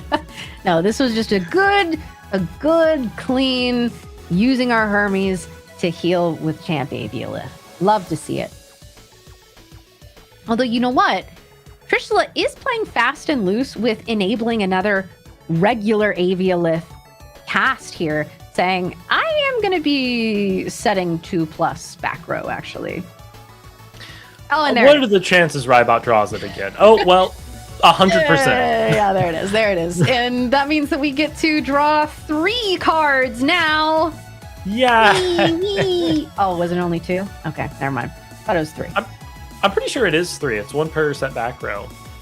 Well, we drew 2, and we're going to be moving everybody to attack. I sure hope that one of those is a tsunami. We know that the carry-off is dazed from the turn before, and it does look like Trishula is, in fact, just going to be taking that damage. Nothing to deal with the Aviolith, nothing to deal with the rabbit. This is a rough state for Trishula to only have 2 spirits left. Yeah, maybe there's 2 Ambrosia in hand. That is an option. Hey, you know what? We basically saw Rybot do 2 Ambrosia in the last game, so I think that would make some sense. Trishula really, really debating what to do here. I mean, a resting on your laurels would work, but that would only take care of the Astrabid at this point, which, I mean, being in attack position is the least of Trishula's problems. Okay. Going, Champ Cyprong immediately met by a poison-tipped arrow. A tale as old as time. Your opponent has all 3 poison-tipped arrow 2 games in a row. Sometimes you just can't get anything to stick on the board. You know, Poison-Tipped Arrow, I feel like, was a counter rune that kind of fell out of popularity for a while, and then the searchability of it just really, really made people go, wait a second, if my opponent never has Elestrals, I win. Yeah, this thing is crazy. However, there is an Ambrosia. There's 1. That's a start. Okay. Do we have the second, as Andrew foretold? Oh, let's find out. None of those back row are Tsunami, so I don't know how much that helps. I mean, we're at least going to be able to cast out our Dionysus so we can take down probably the carry-off. Okay, we are going to do the Dionysus. Okay. There we go. There goes the effect. Dazing the Cyprong, getting rid of that Champ carry-off. Now you only have to deal with a bunny and an Aviolith, but with only 2 spirits left. That's pretty tricky. Do we have another Ambrosia to pay off of the Cyprong with? I think that, okay. That looks like a concession to me. I was with you. Listen, you've had the gift of foretelling all day today. I was like, surely that means there's a second Ambrosia in hand if Andrew says it. I was hoping there for Trishula. Well, huge congratulations to Rybot. We were just talking about this earlier. Are we going to see another 2-0 game? Is this just the pattern of today? Is just seeing Hermes and all of the games going 2-0? It seems like it is.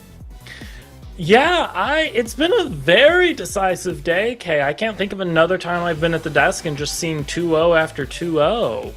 I also can't think of a day that I've seen the same deck granted with different builds every single round that we've had so far. And based on Rybot's placement, based on the fact that we're going into round 7 at 6-0, we're probably going to be seeing Rybot in Top Cut, which means there's a chance that the rest of the games are going to be Hermes. Is this a bit? Is this a bit from production? This is Hermes' victory lap. Hermes was the best deck all along, Kay, for those who believed. Apparently you can just do anything with Hermes and it's good. Huge congratulations to Trisha as well, though. I loved that build with the crabs. Listen, Moss Station, my beloved, was very, very cool to see. And we have 2 incredible casters here. And it was such a back and forth. It was just a matter of, like you said, sometimes every single Elestral you cast out is met by Poison Tipped Arrow. I would have loved to seen a little bit more of Trishula's deck. I'd love to understand if this was like a Dionysus build where Crab was teched in just because it deals with other Earth casters, Sproutiers, or if this was just a truly low to the ground, I'm just going to play high value 1-drops type of build. And more importantly, was there Galaxy in that list? There's gotta be, right? There's gotta be Galaxy. Surely. The whale arrow question mark would have saved the day. I think so too. There are so many situations, especially with the Hermes list, outside of exactly Spinosect, where it's like, oh, actually both of your stats are kind of crazy. A lot of the Hermes cards are very susceptible to Champ Whale. So, hey, if it's in there, would have been good to see it. Yeah, my favorite stat for 2-drop Elestrals is 6/6 because it's basically like, what are you going to do? I'm a wall. Going to talk about Thera Heart Champ again, aren't? This was your way to start talking about Thera Heart Champ again. There's lots of 6/6s, like Night Venom. Oh, true. There are lots of lunar 6/6. Yeah, okay. Certainly, it's not just lunar, right? There's gotta be more. Wait. We're going to consult the oracle here. 6/6. Yeah, Caprigal, champion of Aphrodite. Brontowisp, champion of Artemis. Excuse me, how did I read? That's a lunar card. That's a lunar card.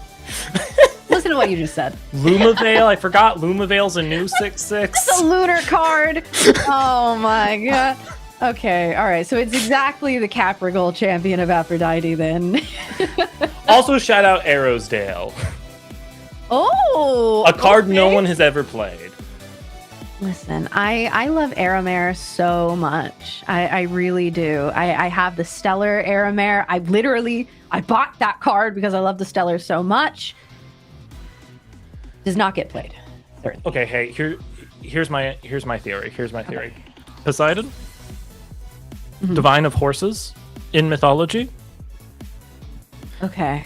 Where are the champion Glidesdales and Arrowsdales of Poseidon Elestrals? When are we getting the champion horses? Yeah, wait a minute. Some seahorse. Also, we could get a Nexus form that's that is a seahorse. That could work.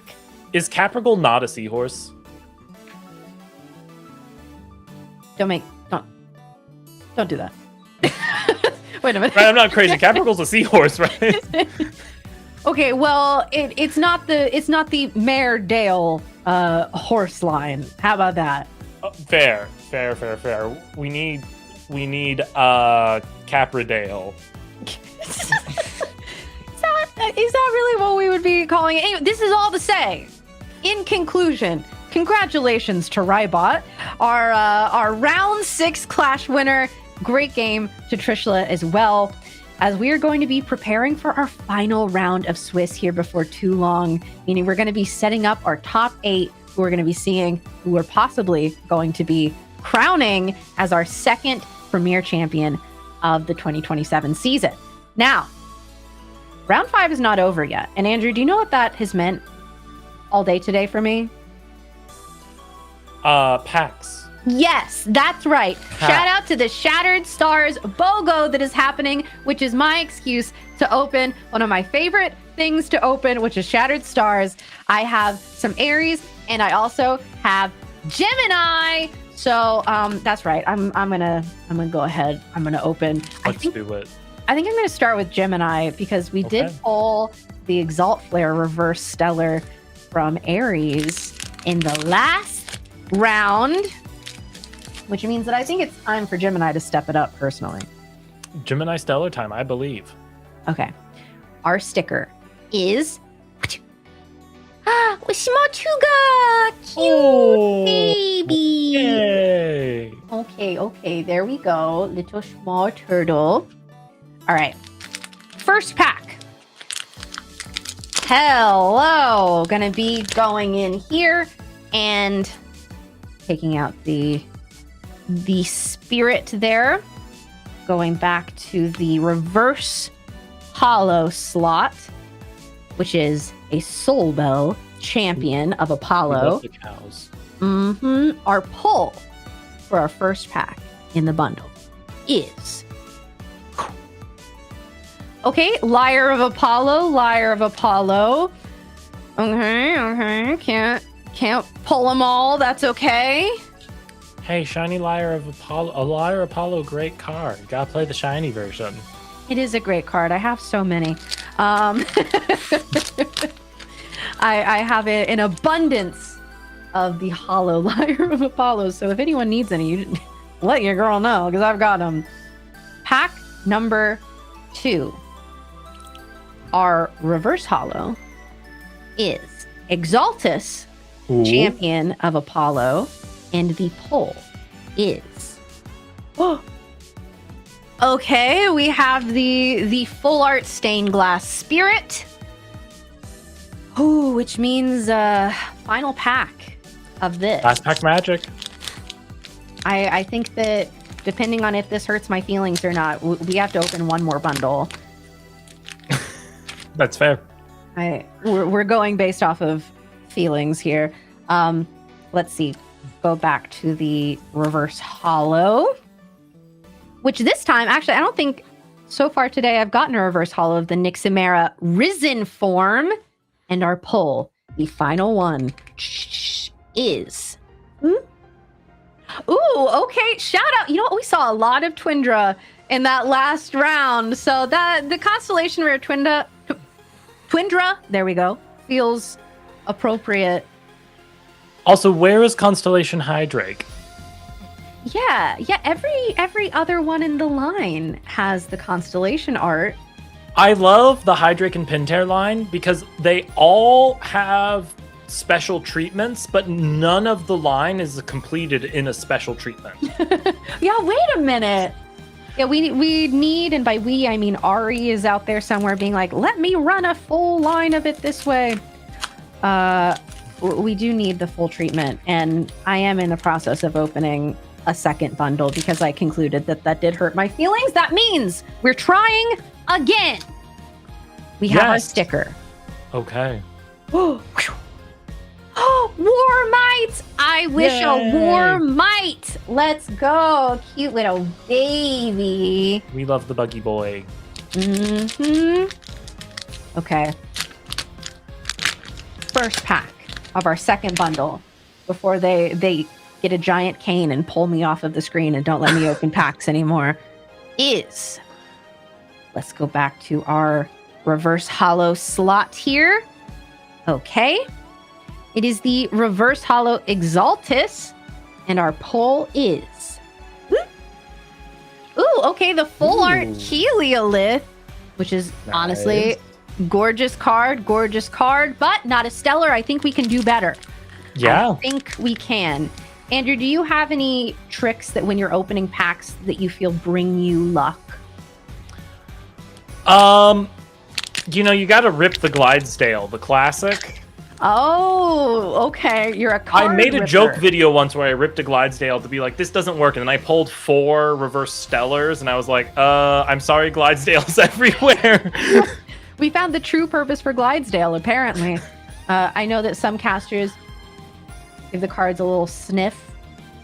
We'll see if that does anything for us there. Also, opening the packs in a Kia Soul.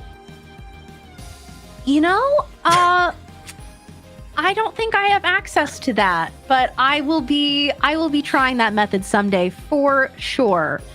Okay. Our reverse hollow Cypramol and our pull is okay, another Spirit. full art stained glass spirit. Okay. Our final pack.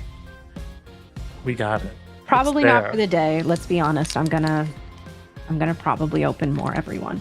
Chunkalith believes in the pack. Chunk! He believes! He believes. in the pack that believes in Chunk. What? Okay. All right. Go back here to our reverse hollow slot.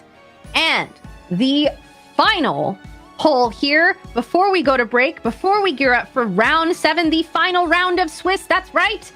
It is...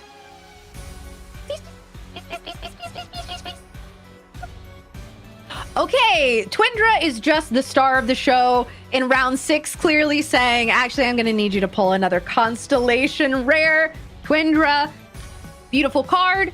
It's not stellar, though. Hey, maybe we'll have time to try again.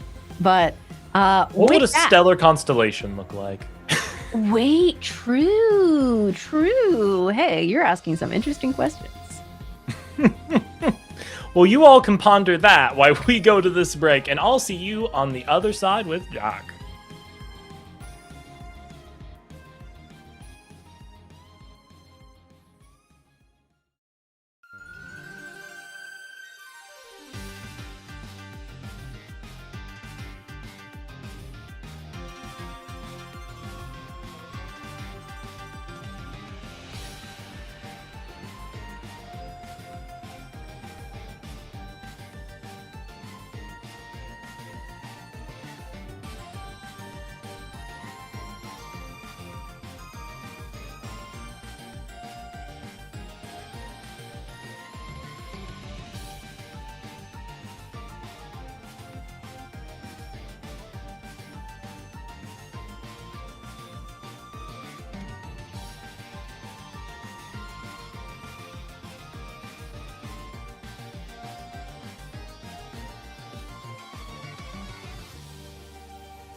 One and all, welcome back to the final round of Swiss, where the top bracket of today will be decided on what is apparently International Hermes Appreciation Day.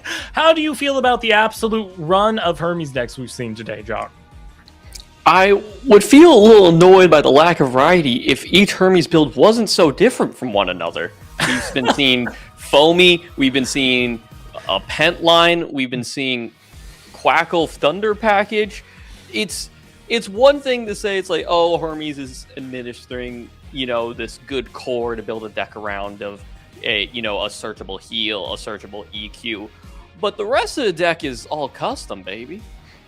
Hey, Water Hermes was real all along. Little did I know I was peering into the future. And congratulations to joining me in the Commentator scoreboard circle today. The Pintair hit the field. Little did I expect it to be used to pay for an Ambrosia. Look, use your cards however you need to get a win. It doesn't matter what gets that win, just use your cards. Hey, that's the name of the game. The resource is the spirit, not the dragon. Exactly. Look, all you need to do to win the game of Elestrals is make your opponent expend their last spirit. That's all you need to do. You don't need to make a big guy. You don't need to play really close to the board. That's all you need to do. Figure out a way to get across the finish line. Hey, that's how we do it. And I'll be excited to see how our casters are going to do it in the final round of Swiss here. People are going to be fighting for their place in the top here. The last round of Swiss is when I feel like people really lock in for the day, and I think we'll get to see some really awesome games. And we'll see if we keep this crazy record of just like straight on 2-0s running through the day here.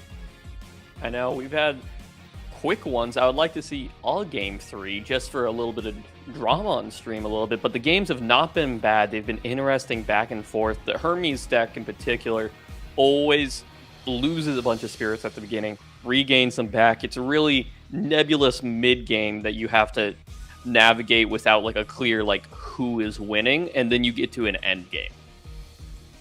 Yeah, and that end game can be entirely different based on the 3 Hermes players we saw. Sometimes the end game is a tackle the Quackle. Mm-hmm. And sometimes it is a Pintair sacrificed to normal cast an Aviolith. Sometimes it's cast rock in a hard place that has been right. The whole time. It's like I was surprised you even had a Lunar Spirit in the Spirit deck at all. Yeah. What are you doing? Actually properly enchanting a Carrion out here? What is going on? Yeah, but final round, this is the winning in for most players, for a number of people to either get into top 16 to get that incredible play mat, or to get into top 8 and potentially get even better and better prizing and QP. The winning in is stressful, it's exciting, it's what you play the game for. You and your opponent have this nervous, locked in energy. You've both had a great run so far, and how you do in this one match can almost affect your mood for the week. Hey, as a top Worlds competitor yourself, do you have any tips for our casters out there when you get to these final moments? How do you hold yourself together, keep that mental state in the place it needs to be for these final games? How I do it is I focus less on the result of a match or a result of a game and focus on my play.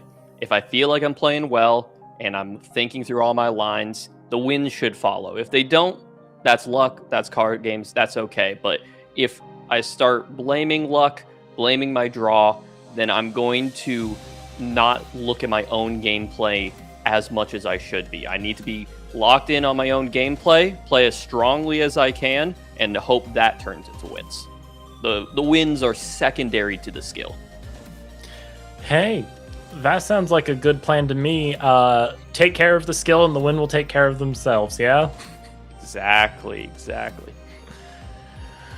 Oh, lovely. Are you much of a deck builder yourself, Jock? Do you run in with custom decks, or are you more of, pick up a deck that's been kind of refined a bit already and run with it?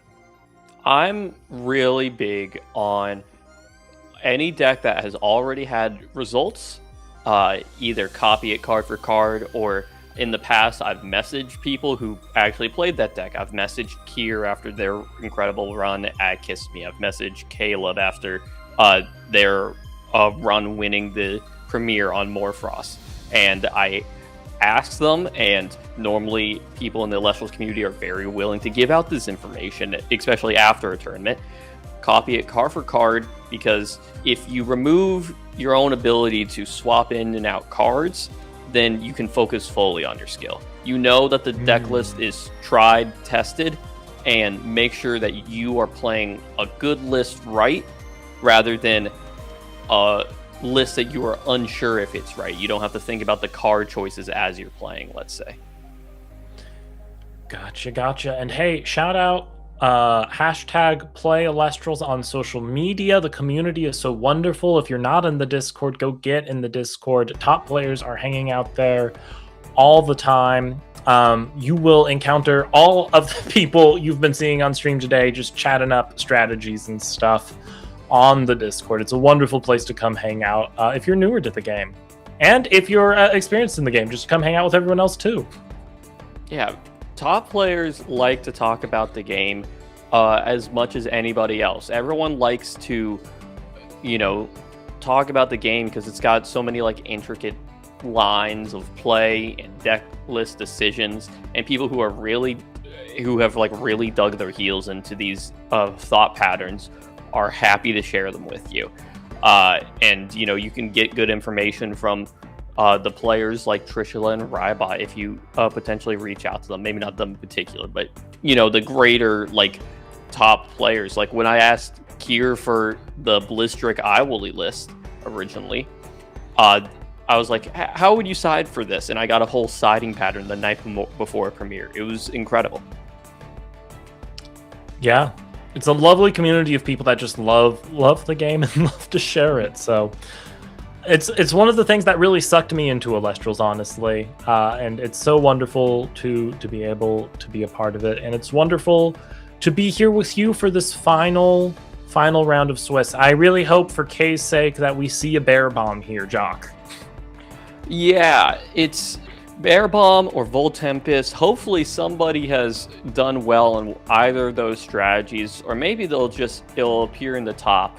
But that's where all the Bear Bombs went. You're so right. Yeah, they've just, we've just seen all the Hermes, and it's all the Majursas that are staying underneath. I could see, there's definitely room in the metagame to blow up a board. If a Hermes has been fully expended, then you can't have a Trickery deal with it, and Spinoset can maybe bounce something in your mid-size board. Boom, Majursa. How are they going to answer it now? Yeah. Get that Bear Bomb. Deal with my Voltempest jump scare. The bird is scary. Or maybe some race to the top for you. That would also be lovely to see. Get some Champion of Hermes on stream. Yeah. Champion of Zeus. What am I saying? I'm so Hermes-brained right now. I think Champion of Hermes, it could show up there, too. It's there's not a card that can't show up in the strategy at this point. I'm expecting people to ascend into Kreisbohr sooner rather than later. It's anything can happen at this point. Hey, Kreisbohr's a good card. Believe in it, Attack directly, heal 3. Oh, I was thinking about the other one, the EQ on a stick. Not okay. Kreisbohr, I see. Kreisor. Yeah. Look, the Hermes deck can do anything. when we saw the foamy, I was guessing Zephyrog because I was like, I guess that works. Up soon though, we have Ghoul versus Gigan, I believe, and they are both 5-1. This should be their winning in for top 8. I believe they'll probably both be secure for top 16, but they don't want to sweat it. Both of them want to win. Both of them want to go on to potentially play more Elestrals. Absolutely. Ghoul here with a top 32 in 2026, and Jai here with all sorts of accolades. Premier runner-up, top 8, top 4. I think we're going to have an electric game here. Both are currently in a top 8 placement position, and they're going to need to win to stay in that position.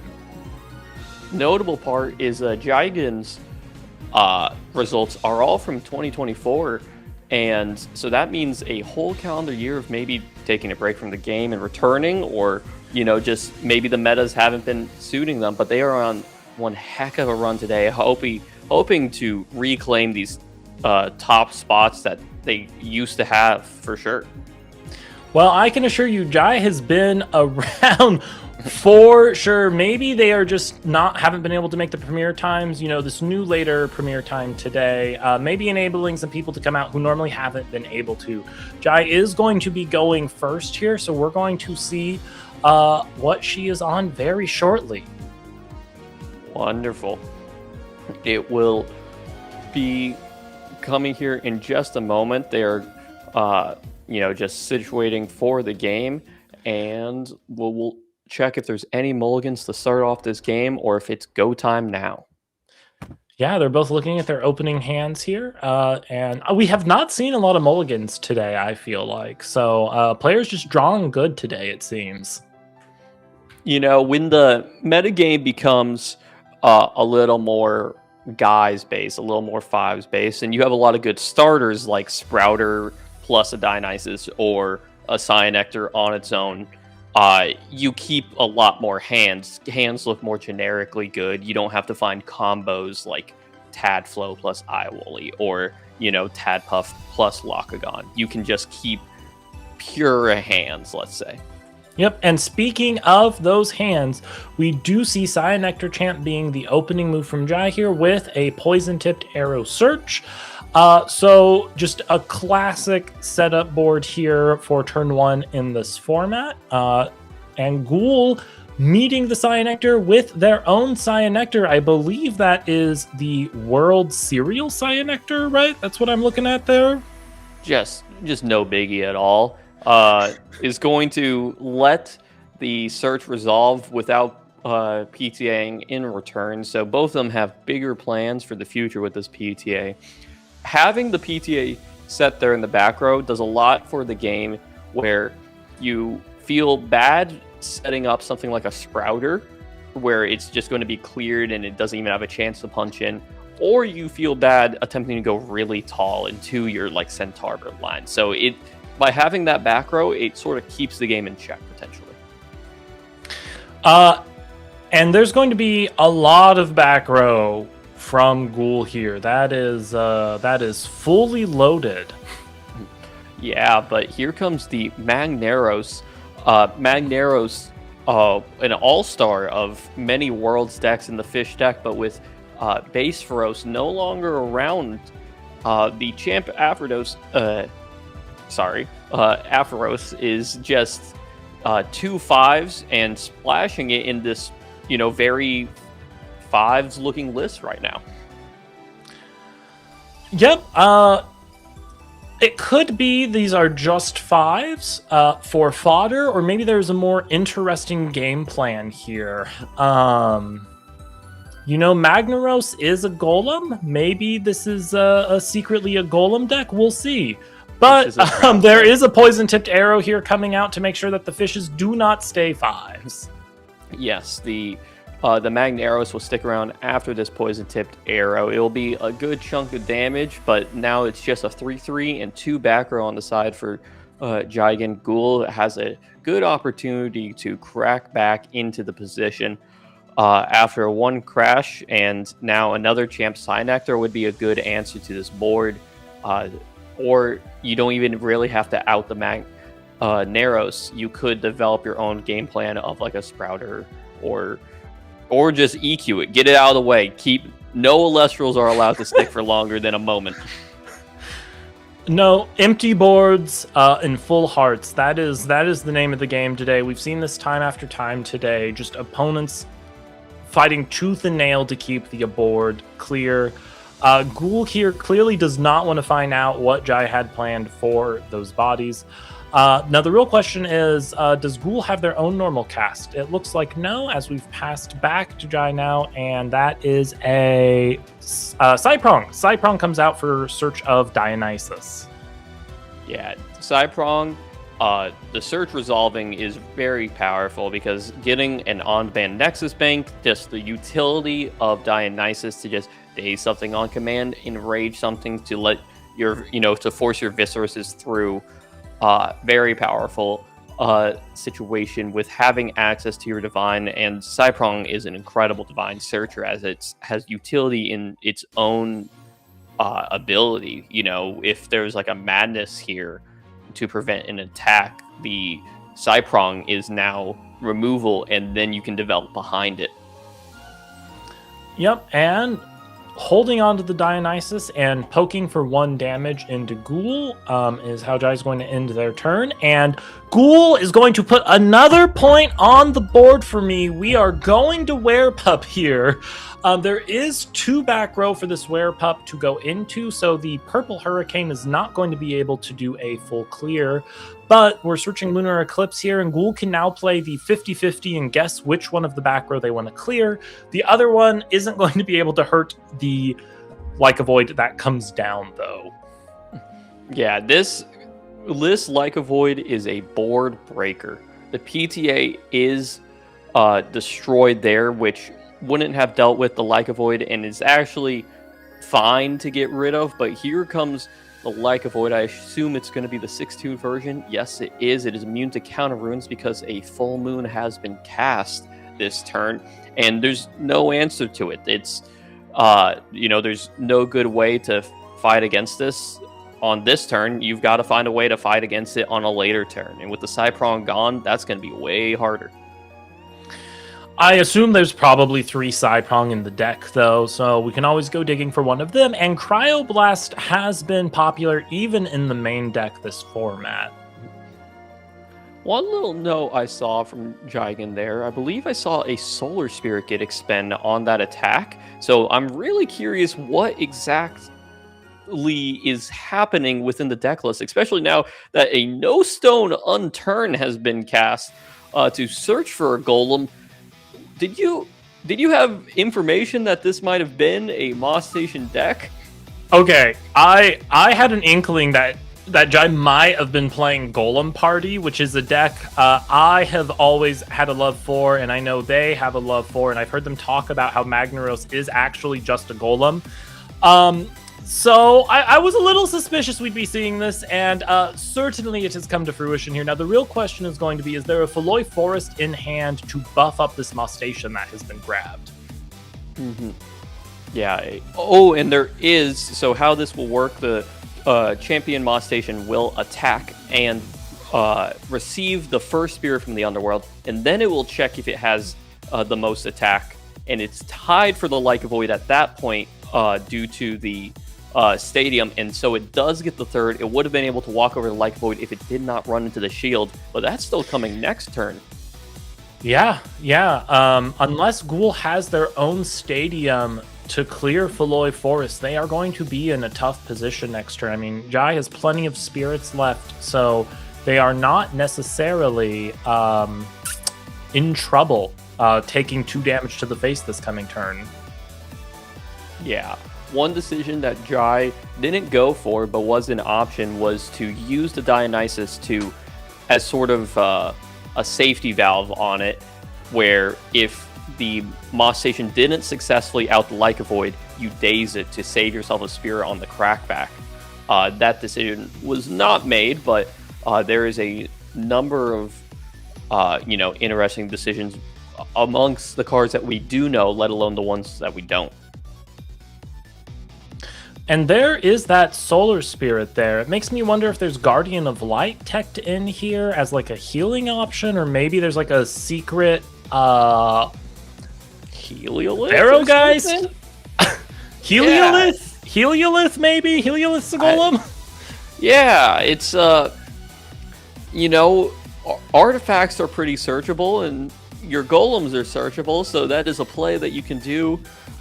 It's a lot of cards are golems that you might not expect, in the same way that's like Exaltus can search every card in the game. It's, just look through the collection a little bit, and you'll be able to find cards that you didn't realize you could play in your deck. I've played original Rummikul to search for Floy Forest in this style of deck. Oh, yeah. The secret stadium searcher. Yeah, Rummikul does not just have to search a forge; it can search any stadium. Yeah. And as we expected, the Moss Station Champion of Demeter does come back down here for Jigen. With a Demeter, so I think we're going to be enraging the Moss Station to try and force this to connect this turn through anything like a tsunami. So Ghoul would need to spend either a Gorgon's Gaze or a Shield to stop this from happening this turn. Yeah, and there is a Gorgon's there, and that is going to be at the beginning of combat or in the main phase to make sure that Moss Station is not also attacking, and you need to do more than just negate the attack. You need to make sure that the spirits don't get on there so you can actually crack over the top of it. And those are some poison chalice. And there's now a Demeter or a Dionysus enchanted. Yeah, so this is going to expend 2 on Jigen and force them to discard a card of their choice, right? Oh wait, no, this is the other one. It's the Nog version. Excuse me, Dionysus Chalice. Discard an Earth, draw 3. So that Sprouter was discarded. Okay. Excuse me. I mean, so that is fun, awesome tech. Even if you can't find your Dionysus in this format, your opponent probably has one.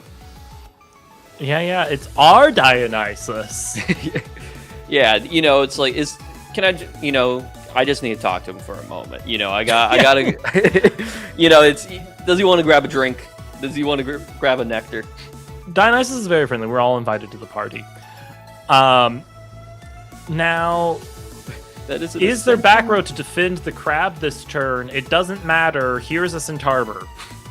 Ascension into Centarbor. That is a miscast Centarbor with 2 Lunar Spirits on it. And there is a PTA pulling off the Dionysus, but it is time to walk in, and Jigen is going to take a ton of damage on dealing out the PTA and the spirits over the top of the Moss Station. They're going to be left with 1 spirit in Spirit deck, but if they have exactly a crab in hand, I think they win the game. It could happen for sure. There's the stadium is still around, so a crab in hand will equalize it and also be a 7. And there it is!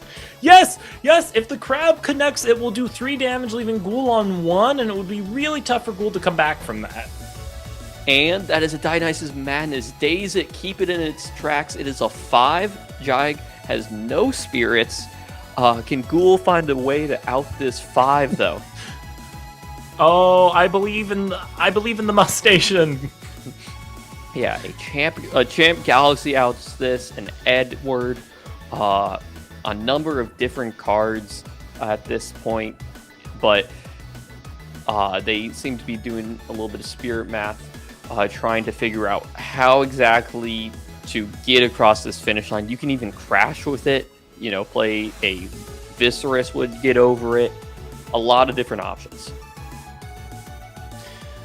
Yep, anything would do it, because with no spirits in Spirit deck, once this body goes, that is literally it. Mm-hmm. There's no way to heal from 0. No, the stadium there, an Amber off the top could get you back into the game, but losing that stadium in your Moss Station deck sort of feels like losing the game sometimes. The Floy Forest really powers up this deck. I did forget there is a Floy Forest there. So yes, an Amber off of Floy Forest could turn it back around next turn, even if the crab gets cleared. Ghoul, considering all the options, how do I deal with this admittedly tiny threat right now that is lethal the moment it attacks? It is like you've got a bear trap in front of you. You've got to walk across it right now. How are you going to navigate? Yeah. I mean, in the picture of the Moss Station Champion art, it's fighting a Latagon. And the option here is that a Drutaya? I believe so. Dazing the Moss Yeah. Station. That will keep it in check, and that is one more turn that the attack will not come through. Unfortunately, if Moss Station does get to declare an attack, it will do piercing damage. It's dazed, though, so... No, I mean next turn. Yes. Anything could happen. They're checking Underworlds to see if anything interesting. And Yeah. maybe a heal off the Floy Forest into a Hard Ascend to get around the dazing. There's a lot of play in this really low to the ground game. And that is an Earthquake? Oh, I believe we have a spirit count difference. Ghoul was also at 0 spirits. They were both at 0 spirits. The Earthquake here. Jai must have checked cards left in deck. Put them both down to 0 spirits. Jai has won the game by milling out Ghoul. In a weird turn of events where it's like, I'm going to Earthquake you, and we are done with this game. Okay. That's fascinating. Okay, so, Ghoul, my friend, I'm not the only person to have lost to cards in deck. Congratulations, Ghoul, for joining me.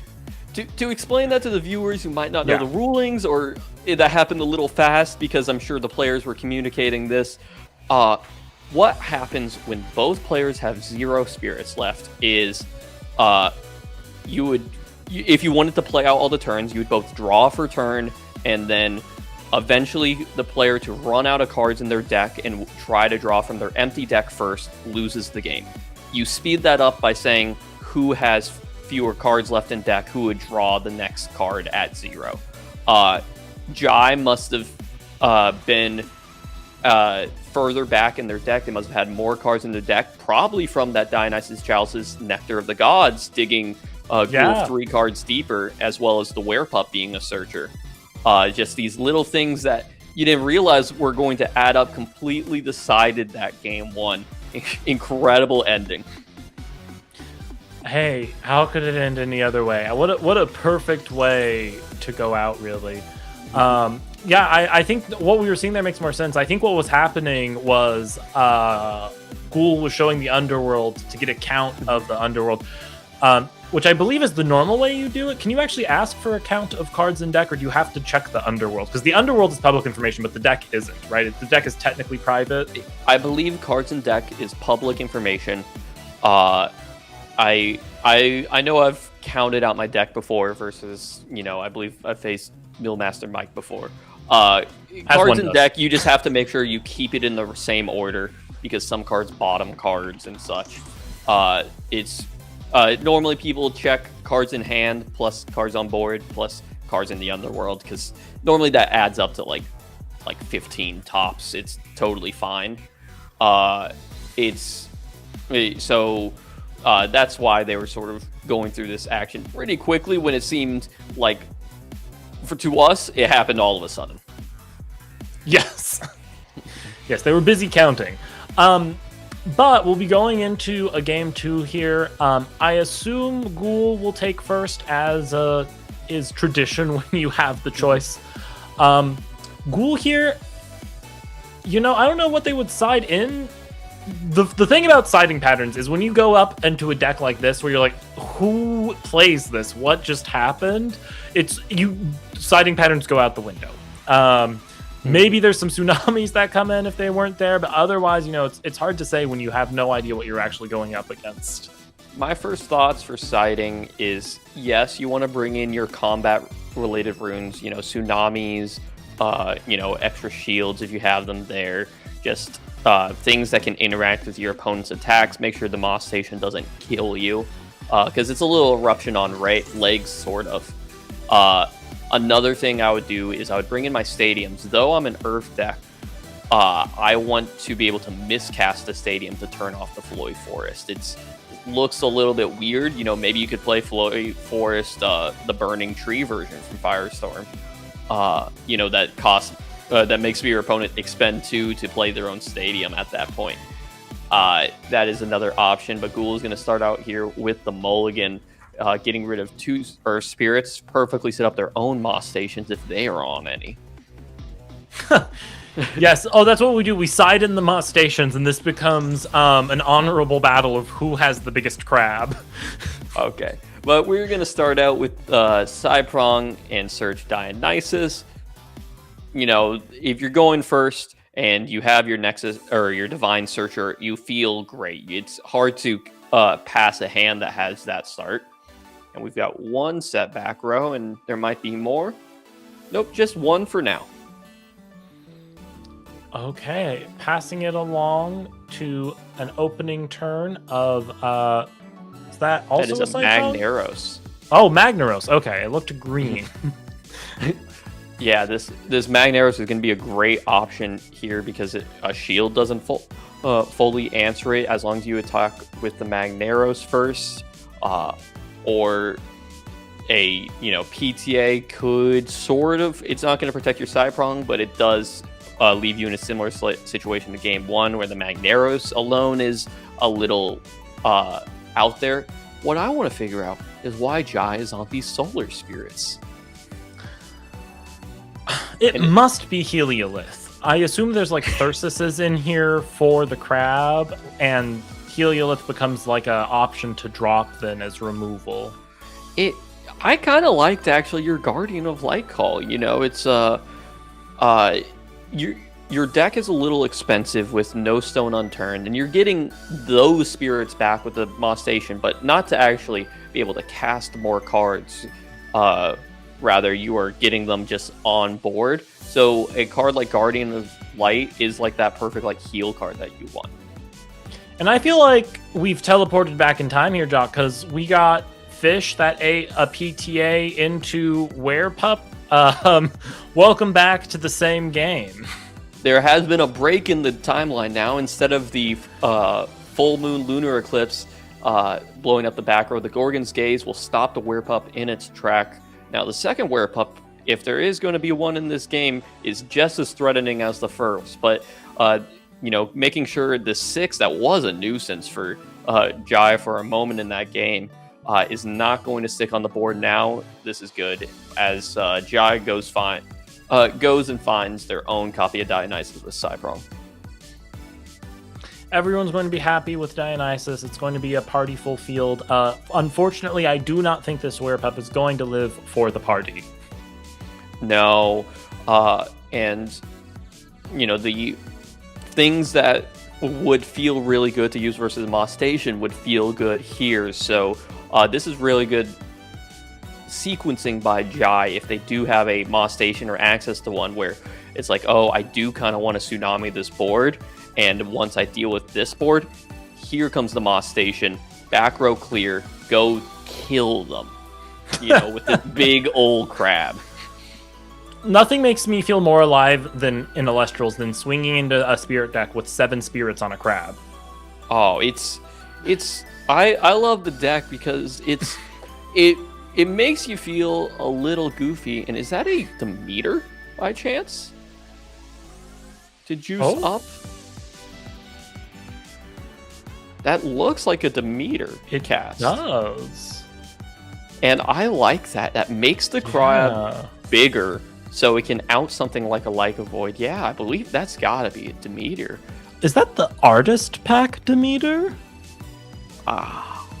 You would be a bigger expert than I on there, but here comes the Sprouter, and the Sprouter into the PTA. No Cyan Nectars this game, but the PTAs are around here. The fake set Dionysus that was searched off the Cyprong, and how are they going to proceed? Oh, we got 2 Dionysus, so maybe Nexus from one to another before this Sprouter is good to go. Yep, and then you can grab either another Sprouter or maybe a Cyan Nectar here. I mean, with a Demeter on field, it's kind of scary because the +3 is going to be able to hit over anything you put down. Well, you can search a copy of Madness, but no, feels like with the coast clear, there is no more back row unless Jai has been sandbagging some in their hand. Plans to go into Lotagon next turn. However, if a crab comes down here, there might not be a lot of, there might not be spirits to cast that Lotagon. Yeah, I feel like if I'm Jai, I'm not 100% afraid of a Latagon in this position. With +3, you can get over it. Yeah. Yeah, especially because you have to out the Psyprong, or else it'll just pop the Lotagon, but then that leaves, let's say there was a crab played this turn, then it leaves a crab. I mean, that's powerful. Well, we'll have to see what they have up their sleeve for this turn. They will be able to swing into an empty board, so putting Ghoul on pretty low spirits, they're going to spend most of what they have left on doing a Latagon line next turn, if Jai even allows them to make it that far. Yeah, no Gorgons, no Dense Fog out of Jai set right now, as nothing is set, but those would be great answers to the Drataya. Considering the options on what to use the normal cast on, I do like this choice of Demeter in this metagame where, cards like Sprouter, cards like, Cyanectar, you might cast a Cyanectar. Oh my goodness! You might cast a Cyanectar into a Cyanectar. Okay, just attacks for 2. And they think, oh, I'm fine, I'm going to crash. Then you juice up your Cyanectar, and now it's too late to PTA. I like the idea of Demeter in this meta quite a lot. And this 3 back row, it seems good. Looks pretty good, friend. What are the chances they're all bluff sets? It's 3 bluff set, no stoned unturned, right? Yeah, it's got to be something like maybe Madness, or you got to hope for if they're not bluff sets, they're not interacting here. And this is an enraged Lotagon, champion Lotagon. So okay, it is going to pop a back row. Let's see how powerful it is, and an Argo is gone. Maybe that was the one that they wanted to keep there. That's okay. This is where we reveal that there was in fact Guardian of Light, right? Right. Mm-hmm. That's what's about to happen. Oh, it's enraged. It's got to walk in. And the Cyprong goes down. Okay. Maybe the Argo, is 2 fake sets plus an Argo, hoping for the Lotagon to whiff the correct hit. And now Ghoul has broken the board successfully. And even a 5 plus the meter buff is going to crash and cost a lot of spirits. So Jai is kind of on the back foot. We are back in a mid game and just hard cast the Necklace. Who needs the Argo? There is a back row from Ghoul though, so if that is a shield. Oh, there it is. Is that? Yeah, that is there's the the Heliolith. It is going to non-targeting bounce and Elestral on the field. Lotagon, get on off the field. And we are going to be attacking 4-3. Oh, wait, no, not with a Gorgon's Gaze. Excuse me. Yep, Gorgon's Gaze is going to protect from the bounce. Now it's going to really matter what the necklace was put on. Was it put on the Latagon or was it put on the Magnaros? It looks like it was put on the Magnaros, and the meter pump let it just walk over the Latagon. So now the Ambrosia is searched out. Jai had to do a very expensive Spirit play between this Heliolith and the necklace payout at the end. But they've got board, and it is a 8 and a 5-5 on the other side. This is still very difficult for Ghoul to close out the game, even with the Ambrosia in hand. Yep, effectively 5 spirits for Ghoul to work with here after the Ambrosia, maybe 6 if they choose to play off the Dionysus. If there is, well, I mean, a Cyprong helps a lot. Helps a lot. Yeah, I really like the idea of the Cyprong. If I were playing this position, I would like to pop the Heliolith with my Cyprong's effect and use my other Dionysus to daze the Magnaros. That way, if there isn't another Elestral to ascend over the Magneros, then this necklace would force Jai to expend 2 more and just keep on burning out the opponent and using Dionysus as a really effective control tool here at the end of the game. Yep, we haven't seen anything like Sprout here from Jai yet, so it will be interesting to know what options might be available for them to actually get rid of the necklace. Maybe they just misenchant play and no stone unturned to get rid of it or something. Mm-hmm. I actually cannot see the spirits underneath it. It might be a properly cast no stone unturned for all we know. That's true. Mm-hmm. Or maybe an Ambrosia, but not off the Necklace of Harmonia. So maybe the Magneros was not dazed in this position. Interesting.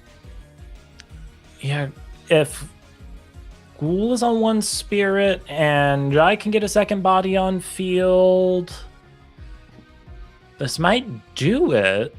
That is an Earth spirit. An Earth? We're waiting with bated breath?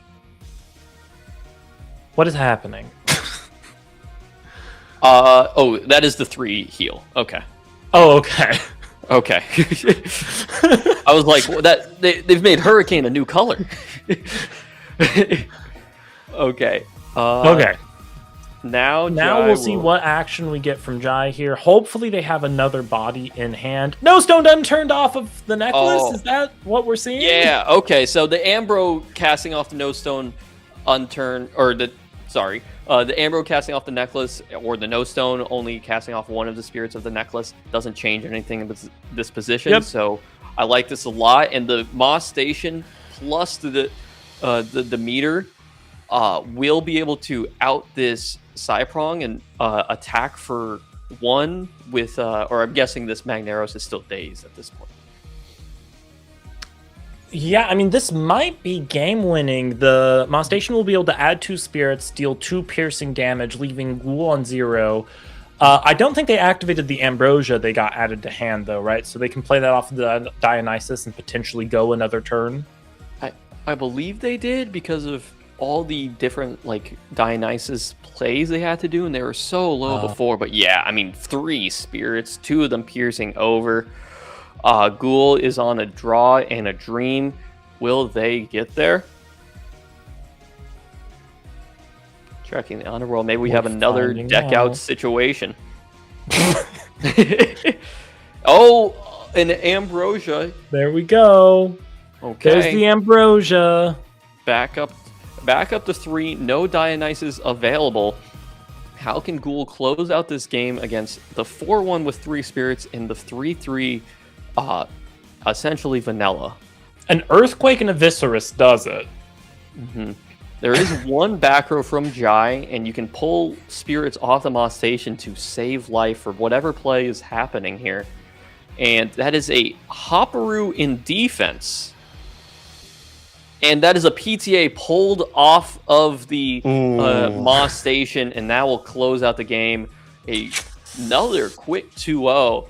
A series of 2-0s that have been on stream, but that was a very fun game to watch as the players navigated these early games, these mid games, with the threat of the Moss Station or the Lotagon right around the corner, and they ran out of resources to deal with it before it happened. Yeah, I mean, we talked earlier about how Aphrodite was a toolbox, and now Dionysus has retooled into a toolbox, and Hermes is a toolbox. The toolbox we had all forgotten about is the golems. The golems were there all along, for those who believed. The strongest part about that toolbox is you do not have to use your cast on any part of the toolbox beforehand. You know, it's like Aphrodite toolbox, you have to cast a water guy first. You can no stone unturned, nothing on board to go set up your Moss Station or go get the Heliolith.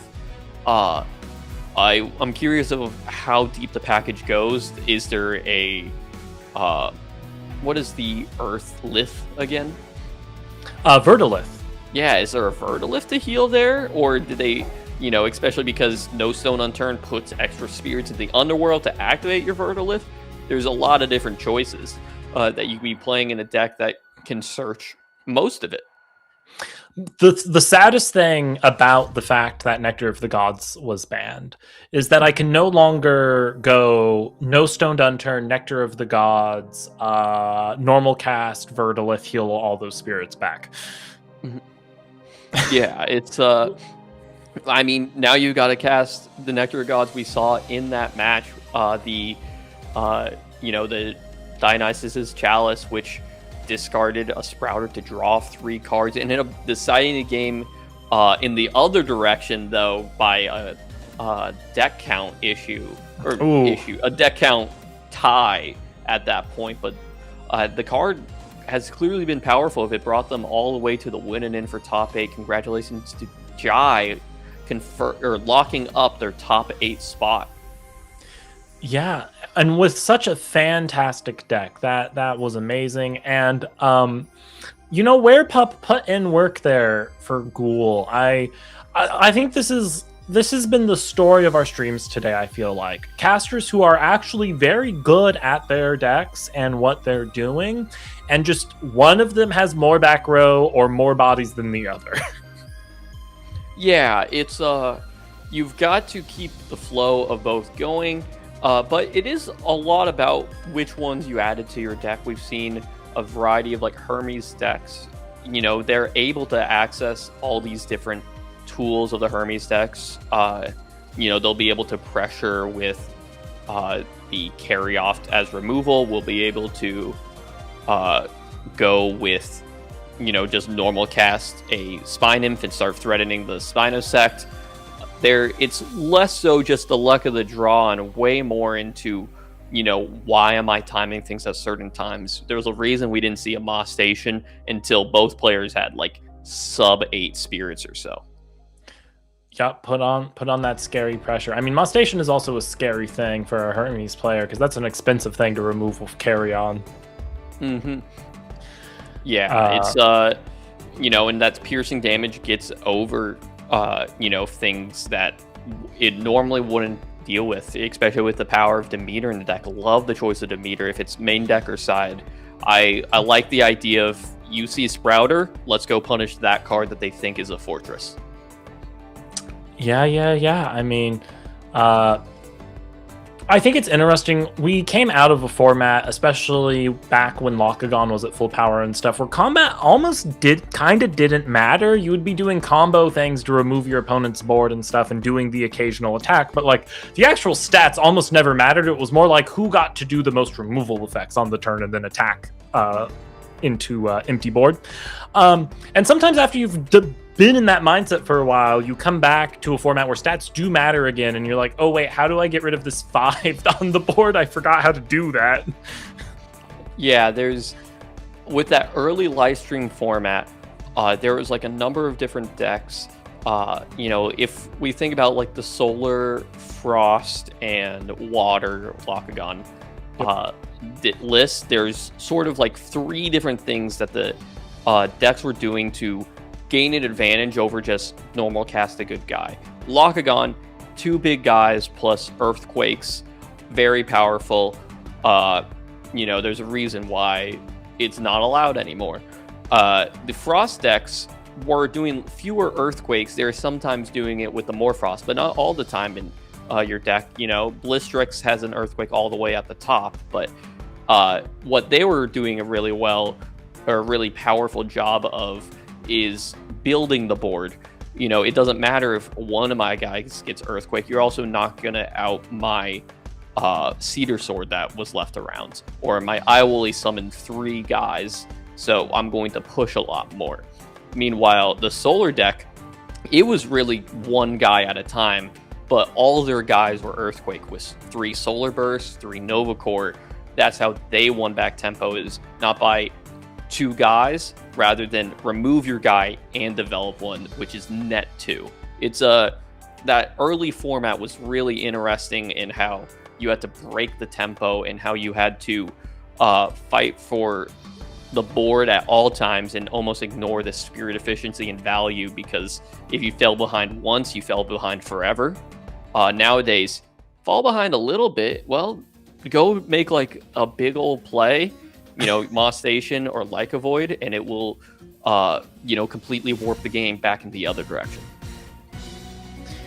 Yeah. And I'm excited to see, you talked a bit about the progress there. I'm curious to see how that curve continues into Sunstrike. Sunstrike is going to be bringing a whole bunch of new strategies. We have Tongs of Hephaestus, the craziest artifact that's ever been printed. It gives you 4 attack and 3 defense, and if you kill something with it, you get to pop another card. Wow. Volcaries has never been more scary to normal cast. Also, Tongs of Hephaestus is also Ambrosia and Eruption. You have Corvusmith, which can send it back to your deck to burn for 3, or you can, Reforge to Ambrosia yourself. Awesome. Yeah, you can do all sorts of tricks with that card. Just Volcaries looks like a card that has aged incredibly well. It was a good card in its format. It was a good card even at the start of Lifestream with the Krakatuga decks. That was part of the package that you would play was Volcaries plus Hephaestus, so you could reveal to the Smoltuga your to get into your Krakatuga. But now it's sitting a little bit out, and instead it is saving up all its power to Tongs people, Anvil people, burn people. Yep, and then you're going to have crazy things like Draking, Champion of Poseidon, Nexus your opponent's spirits. Cool. Give me that. We kind of had that in the past. There were those carry-on, carry-off decks, right? Where you would just kind of like steal your opponent's Elestrals and then pay their spirits for like Ambrosias and stuff to effectively remove them. And now you'll just be able to steal the spirit straight up. Just Nexus that spirit on over to yourself. I think that Draking deck is going to be quite interesting, and for a whole new dimension for you to consider when it comes to the game. Between that, Jealousy, and Vesavatuga, Champion of Hephaestus, which lets you put spirits on your opponent's field. Just like the spirits they've unlocked a whole new dimension of moving. The Draking also, while there is no card that says summon Draking, there's a number of cards that whisper it. Foamy, you're not going to attack into a Foamy, so it sticks around. You can hard ascend over it. The Drakid, the new one that searches Poseidon, well, that whenever it enters battle, you can tag out into a different champion Poseidon. You go get a Champ Galaxy in that position, well, it probably breaks the combat in the same way, that's like a Foamy floating the Champ Galaxy does. It's really easy to get a guy to convert into a guy the next turn so you can get that Draking on board. There's a lot of potential for that deck, and now with a Poseidon Searcher, all the champions of Poseidon now have to be reevaluated because you don't have to play Plucky anymore if you want to get your Ivory online. So original Drakid ascends if you play Rock in a Hard Place, right? I did not. So let's get Snark back in the deck. Yeah. No, when Draking first came out, I got by some decks that were playing Drakage and Rock in a Hard Place, where they'd go like Drakid, and I'd be like, what? And then go Rock in a Hard Place, and I'd go like, oh. I'll be honest, I started playing the game at the start of Firestorm, so cards that had already been realized as like, it's like, we probably don't want to play Drakid and Rock in a Hard Place. Those ideas have already been long past by the time I played. I mean, to be fair, Drakid probably still isn't the right choice for your Draking deck in Sunstrike, but like I guarantee someone out there is going to be playing Eddie and Drakid and Rock in a Hard Place during Sunstrike, and it's going to get you. You're not going to expect it. It's really nice that, you could probably optimize the deck past play Drakid, play Eddie, play Rock in a Hard Place, play Foamy, plus play new Drakid, and then play all the Drakings and that you want and Kuribisses.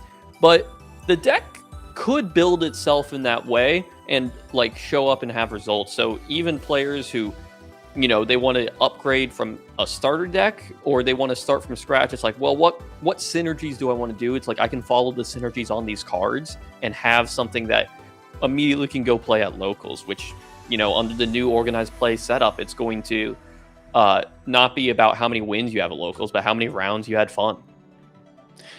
Yeah, and go get your beautiful gym frame Noxid, right? Go support your locals and get cool cards. Those gem frames are something special. When the Platypulse was revealed for the gem frames, I said out loud, I think that is the most beautiful trading card I've ever seen. It's got the cartoon book art, it's got the gem frame, it is something else. I can't wait to see gem frames in person. Kay was talking about this earlier today. There's I don't know what it is about Elestrals cards. I've never met an Elestral card who didn't look prettier in person. Yeah, it's it's like the black frame on all the cards. It feels like something that is like true to the card. It feels like, oh yes, this keeps the card where it should be, and it keeps the rules in check. So you first see the marble frames and you're like, I don't know, does that look cheap? Does it look like white cardstock? No, it looks like marble. It looks like there's gold in the card.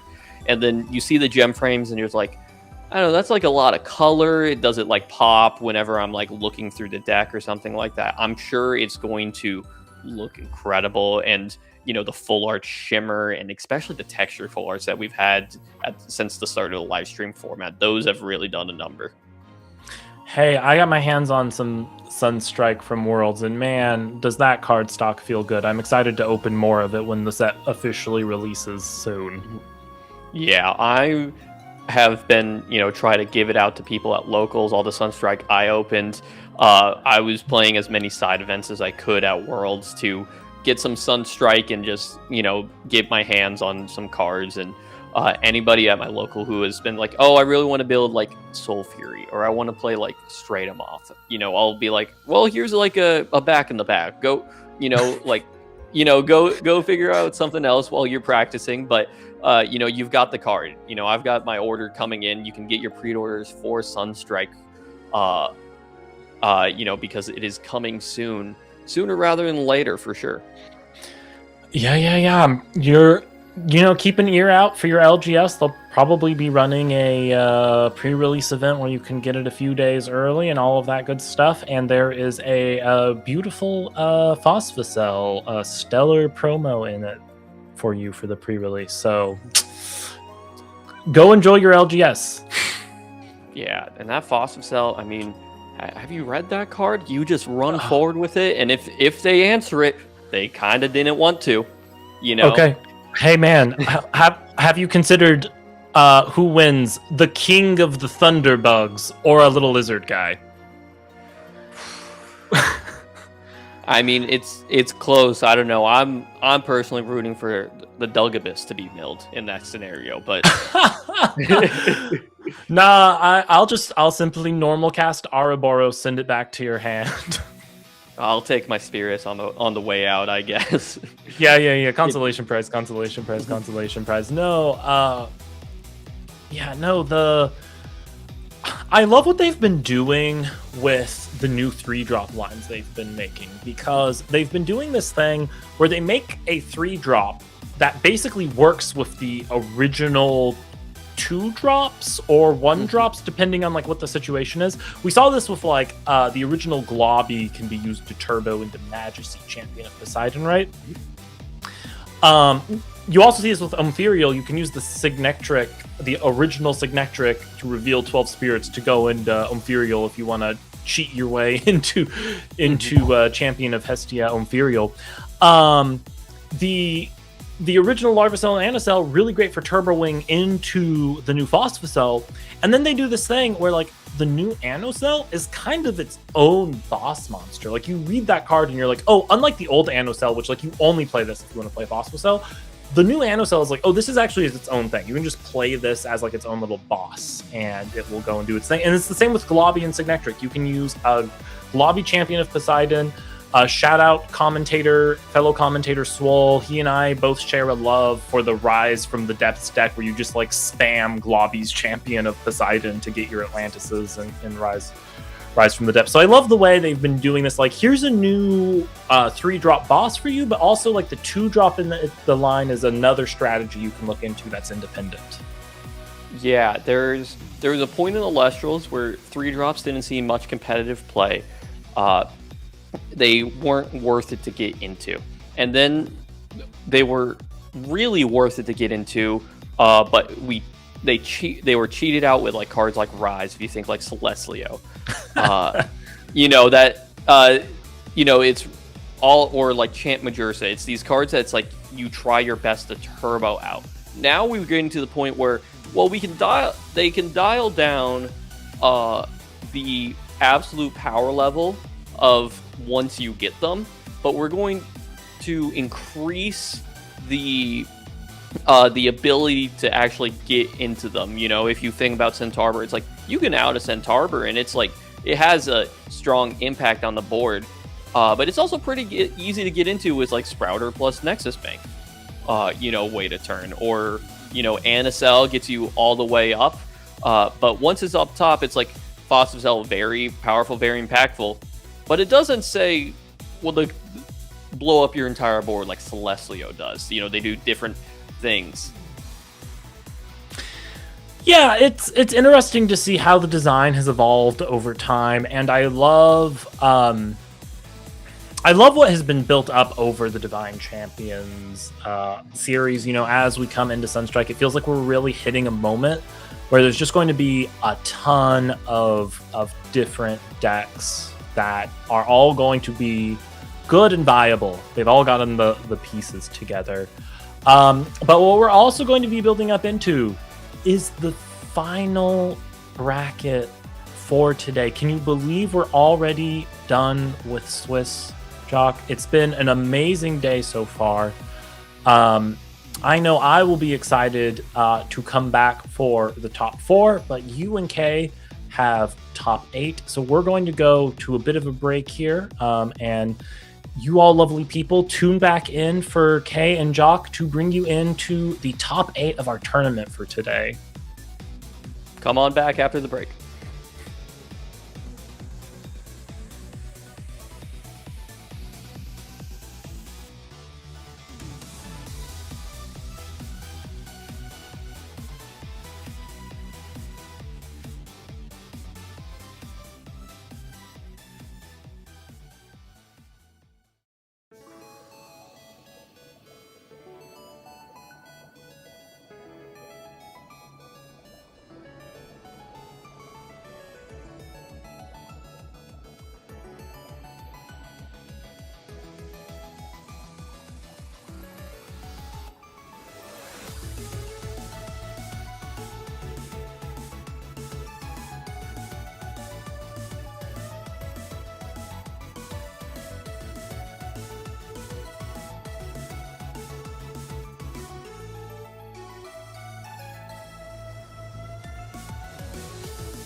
Hello, casters, and welcome back.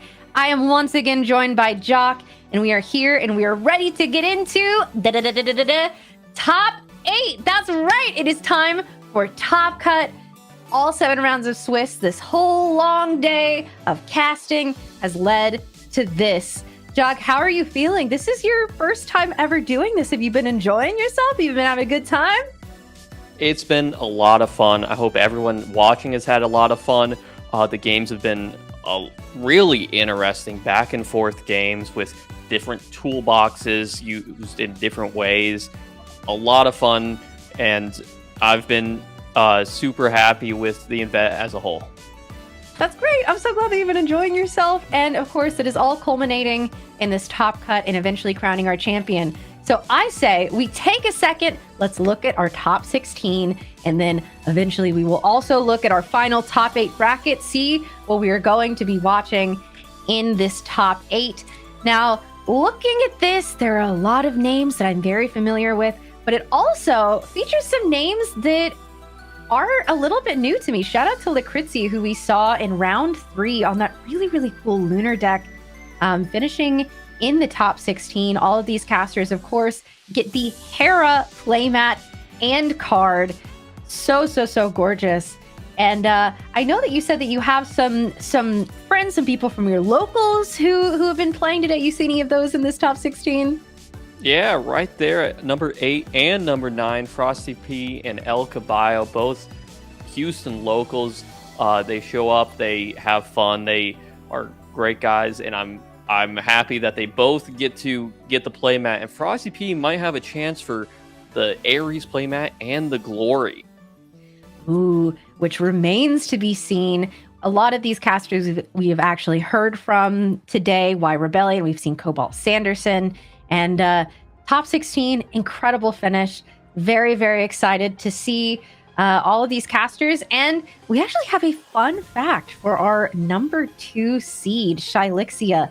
This is only their second ever premiere, which is incredible. Wow. Second premiere, second seed. 6, of course, looking at you, going absolutely undefeated. 6 has gone 7-0 today.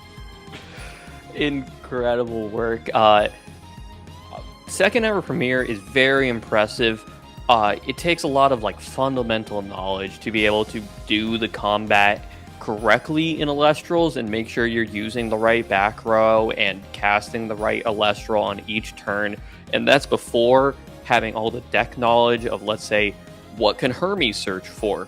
What does the Cyprong deck like to search for with, in the Dionysus decks or with Sprouter? There's a lot of different moving parts in Elestrals, and you just kind of have to buckle in and say, I'm going to try my best to make the right decisions, and I'm going to stick to some fundamentals that I understand. Absolutely. And all of these casters have played so incredibly well today. And as we've talked about, a lot of the time, the make or break for you being able to go to Top Cut and possibly have a chance at finals is often down to tiebreakers. So really anyone that you see on this list could have a shot at Top Cut, at being that champion. They are all of incredible caliber. And of course, with that, I say we go ahead and look at our official bracket here. I'm very curious to see our matchups, to see where people stand, and to see what we're in for here. Now, our official top 8, I mean, we already saw it a little bit on that top 16, but now that we're taking a look at it here, we have 6, who of course went undefeated, versus Frosty P. We have Jai, who I believe, Jock, you just were able to see in the last match, right? Yes, they were on a no-stoned, unturned toolbox deck. It was really cool because what you used to search for with the deck was always Moss Station, which is present in the deck, but you'd use Lavalith. Well, with Lavalith gone, they're using it to search Magneros, which is a golem, if you weren't aware. You can also you can also search Heliolith, which is what they were on. I saw them expending Solar Spirits. I'm like, is that for the card? Heliolith came down in game 2, and they played it so beautifully. I was really happy to watch them play that game and just watch the Moss Station bully the opponent out of the game near the end. I cannot wait to see how they do, of course, versus Rybot here. Another caster who we've seen today also playing absolutely out of their mind. So both of these casters have a fight ahead of them. Trilixia, that caster who we mentioned, second seed, their second ever premiere. Can they take this all the way to a #1 finish? Remains to be seen versus LOL Bobfish, who is someone who we've seen quite a bit in the Elestrals community. That's a name that I'm very familiar with.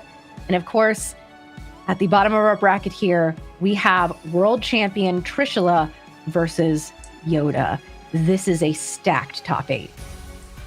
Yeah, at this point, everybody has two emotions. They're as locked in as they can be, and they're as tired as they're going to be. There's been a long day ahead of, up until this point, and now they're facing their hardest matches here at the end, and there's no way to set back and like, oh, I'll take a loss, in the Swiss, I'll be fine. It is win, win, win, and you're done. Exactly. This is the final stretch, and we can tell you our feature match for top 8. I think looking at all these names and saying, we've seen a few of these casters, you can rule out some of these tables. We are, in fact, going to be watching the Table 1 undefeated 6 versus Frosty P. I wonder if Frosty P will be living up to their name and playing a Frost deck. He traditionally has loved bringing his own brews, or even in a more traditional shell, his own ideas. If you were thinking of a Dionysus shell, maybe he plays Cryspore, the original Cryspore. I'm not saying this is what he's on, but, there's different ideas that he likes to incorporate, and he likes to find more value out of cards that maybe people have been overlooking for a while.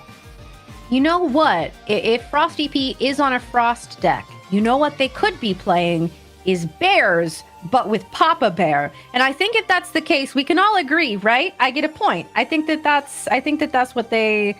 You don't look so on board with that, actually, Jock. Well, it's sort of like, it's like a husband and a wife can file their taxes together. It's sort of like that. It's like you'll get like a half a point, but there'll be like some deductions with it.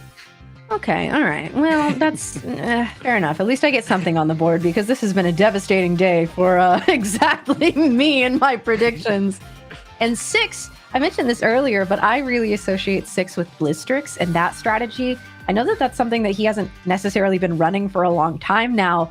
So very excited to see what both of these casters have cooked up today. 6, of course, cooking up something so powerful that it has yet to be beaten at all today.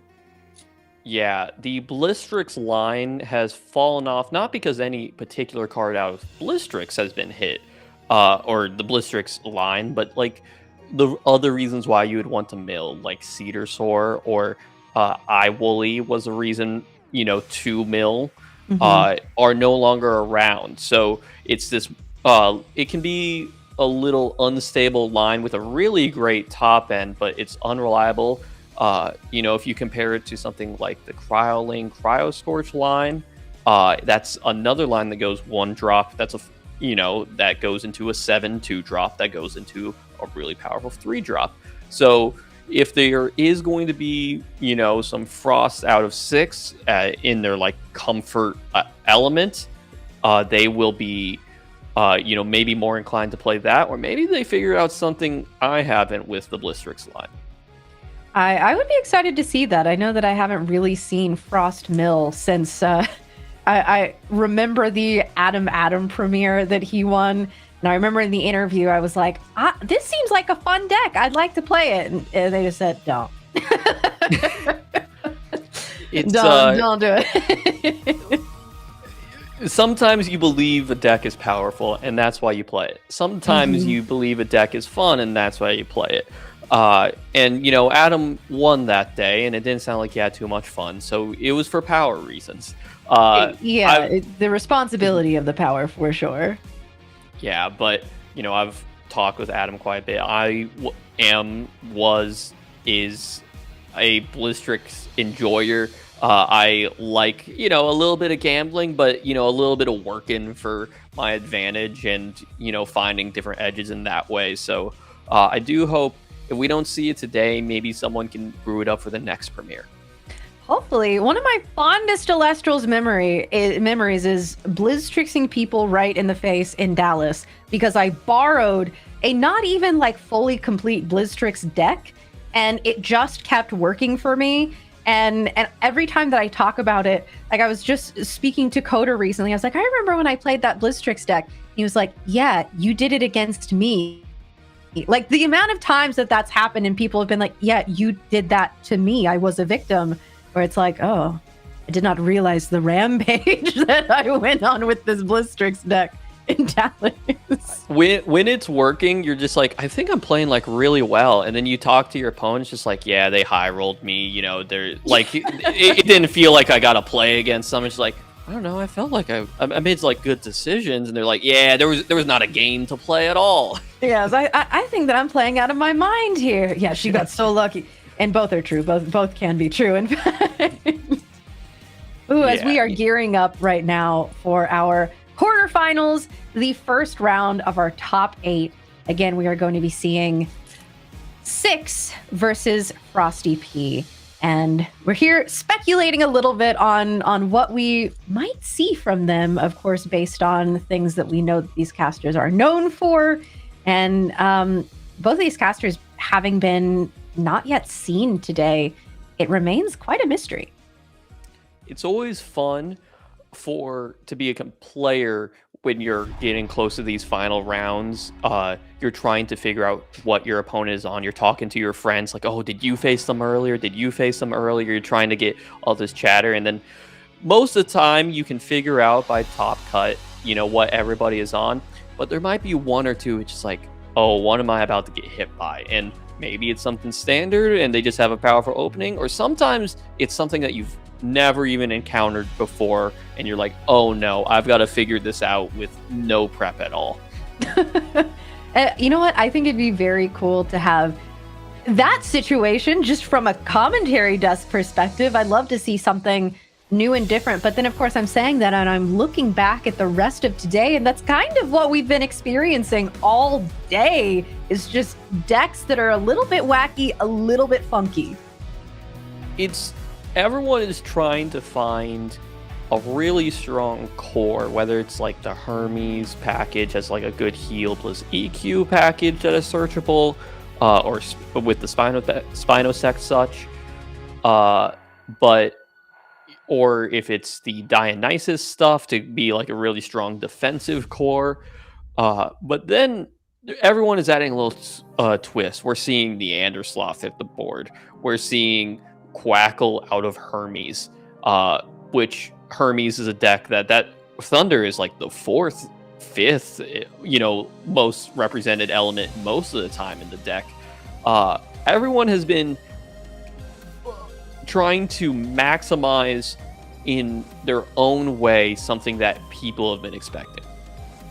Yes, like bears. Correct. I couldn't have said it better myself. Thank you so much for that apt setup.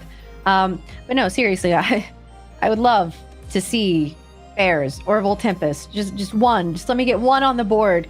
And you know what? Six, Frosty, pretty much all my hopes lie with the two of you. No pressure. Yeah, it's like you're trying to talk to them like they can re-register their deck. They were set an hour before the tournament started today, let alone before top. It's like, hey, you ever think about siding in an Ursicle or two? Yeah, come on, don't be selfish. Yeah. Exactly. Don't even like cast it with a Lycoris for all I care. Just make it work. You know what? Honestly, I should, for the next premiere that I get to make predictions for, I should make a PSA that's like, by the way, these are my predictions. Please play them. I need points on the board just one time. Yeah, it's less so a prediction at that point. It's more like a campaign. It's like K needs representation. Yes, thank you. Yeah, a bit of arm twisting going on. Yeah. It's like, hey, Hestia, you can do it. Ooh, okay. Wait a minute. You might be cooking a little bit with that idea. All right. Well, we're definitely gonna give that some thought as we are getting geared up here for round 8. Any minute now, we have both of our casters prepped and ready to go. I imagine that 6 is going to be starting us off, being the top seed, of course, going undefeated in Swiss. If I were to venture a guess there. Yeah, once you're in a position, where you're 6-0 into the Swiss, you feel like you can sit back and you can kick your feet up, and you've made top 8. That's all you were aiming for up until that point. But it is important to even get that last round of the Swiss as a win, because you get to be going first every round of the top cut, which is a notable advantage. People aren't losing or people aren't winning the die roll and going second most of the time. So going first is something you want to fight for. Even when you're locked up for top cut, you really want to make sure that you aren't done. And we do have our casters here. I see that that Stellar Morfrost, the mat from 6, which is absolutely gorgeous. And Frosty P over here as well. Looks like our casters are ready to go, which means we're going to be getting started any minute now. We do have some accolades here for these casters. Frosty P, no stranger for top 32, but this looks like their first time in top cut. So this could be a very exciting run for them. Run of their life. I know that they've actually been on a chance to hit top 8 before, but had to drop from a premiere early. So this different time on a different day has allowed them to show off exactly what kind of player they are. Meanwhile, 6, top 4, top 8, runner-up, incredible accolades. Maybe looking to complete that accolade title card with a win here. Absolutely. And I cannot wait. These are 2 casters who I'd love to see Frosty P have the run back. 6 is just such a consistent caster who we've seen for so long. And I cannot wait to see how they play. 6, like we said, going to be starting us off here. Looks like going through, looking at the Spirit deck, and no mulligans. We are just starting off. It looks like we are playing Frost as a Narpoon hits the board. Going to be going in. Are we grabbing Lycan form? We absolutely are. Yes. Go. With this Morfrost deck, this is how you want to start. You want to find access to your 1 Lycan, and hopefully, if you have it, you want to find you want to use your Kione to be able to recycle that a few times, get all the Morfrost into your hand, not only so you can play them all, but they're also no longer in your deck. You're just drawing gas turn after turn with them. So this is a fantastic start, especially if any back row is also set alongside here. And yeah, we do see 2 set back row. Very interesting. I know that Indus form is a Morfrost form that has seen a lot of popularity lately. 6 opting to just go for the classic Bat and Chimera. As Frosty P going to be starting us off, I cannot believe that Andrew is getting another point on the board as Werepup drops. There we go. And we are going to be going in searching for a full moon. But with 2 back row set, this feels a little bit risky. And is actually going to go with the original version of Full Moon. Is not going to try to play into the Gorgons right now and try to snipe off one of the back row. Is just going to do the weird little dance that happens whenever both players know that the Like a Void can come out at any time. And as soon as one player sort of flinches, that's when it'll come. And 4 set back row. 4 set One back of those row. is a full moon, but the rest could be anything. Very interesting on that full moon, as we've been seeing the lunar phase, lunar eclipse all day. So it seems a bit surprising, but remember, not all who wander are lost. And Frosty P really said, "You shall not pass, but I shall." I'm going to be sending it over to 6, who does play that Indus form. I am unfortunately going to be making Lord of the Rings references as I see that Middle Earth map on Frosty P's side. I cannot help it, so apologies in advance, everyone watching. Indus form coming down, super powerful, looking at 4 fully loaded back row spaces from Frosty P. Yeah, this Indus is great here because the Narpoon will do a good job at forcing out the Like a Void. with the full moon there, just making sure that the Werepup isn't dominating the board itself. And then the Indus, even if it's outed, it is going to be in a little bit of a headache to deal with, because once it is, some of that back row you set is gonna go. It's, one of the punishes to setting everything is that, well, it's vulnerable now when it's not in your hands. Frosty P saying, I set so many, I forgot where my full moon was. I have to look at all of them, actually. As we are taking a glance here, as Narpoon, like you said, is going to attempt to swing over this Werepup. And Frosty P really, really deliberating here on the activation of full moon, deciding to go ahead and go for it. Mm-hmm. The full moon is cast. We'll see if there's any extra enchant onto the Werepup, and we'll see if there's any interaction from 6 to interrupt the Ascension 2 Lycovoid. It looks like we are going to see. Spirits. Yeah. Okay. So going for big damage here, or maybe just one. Looks like we got the second one. Okay. Either big damage or maybe going for a Ascension with like a Water Spirit or a Frost Spirit to fight off against Cryoblasts out of this Morfrost deck, potentially. That's such a good shout. We all know that Lycovoid hates to see... Oh, actually, okay. So we are going to be P-boxing the search of Lycovoid and saying, okay, you can do full moon, you can load up this Werepup, but what you cannot do is ascend into the Lycovoid.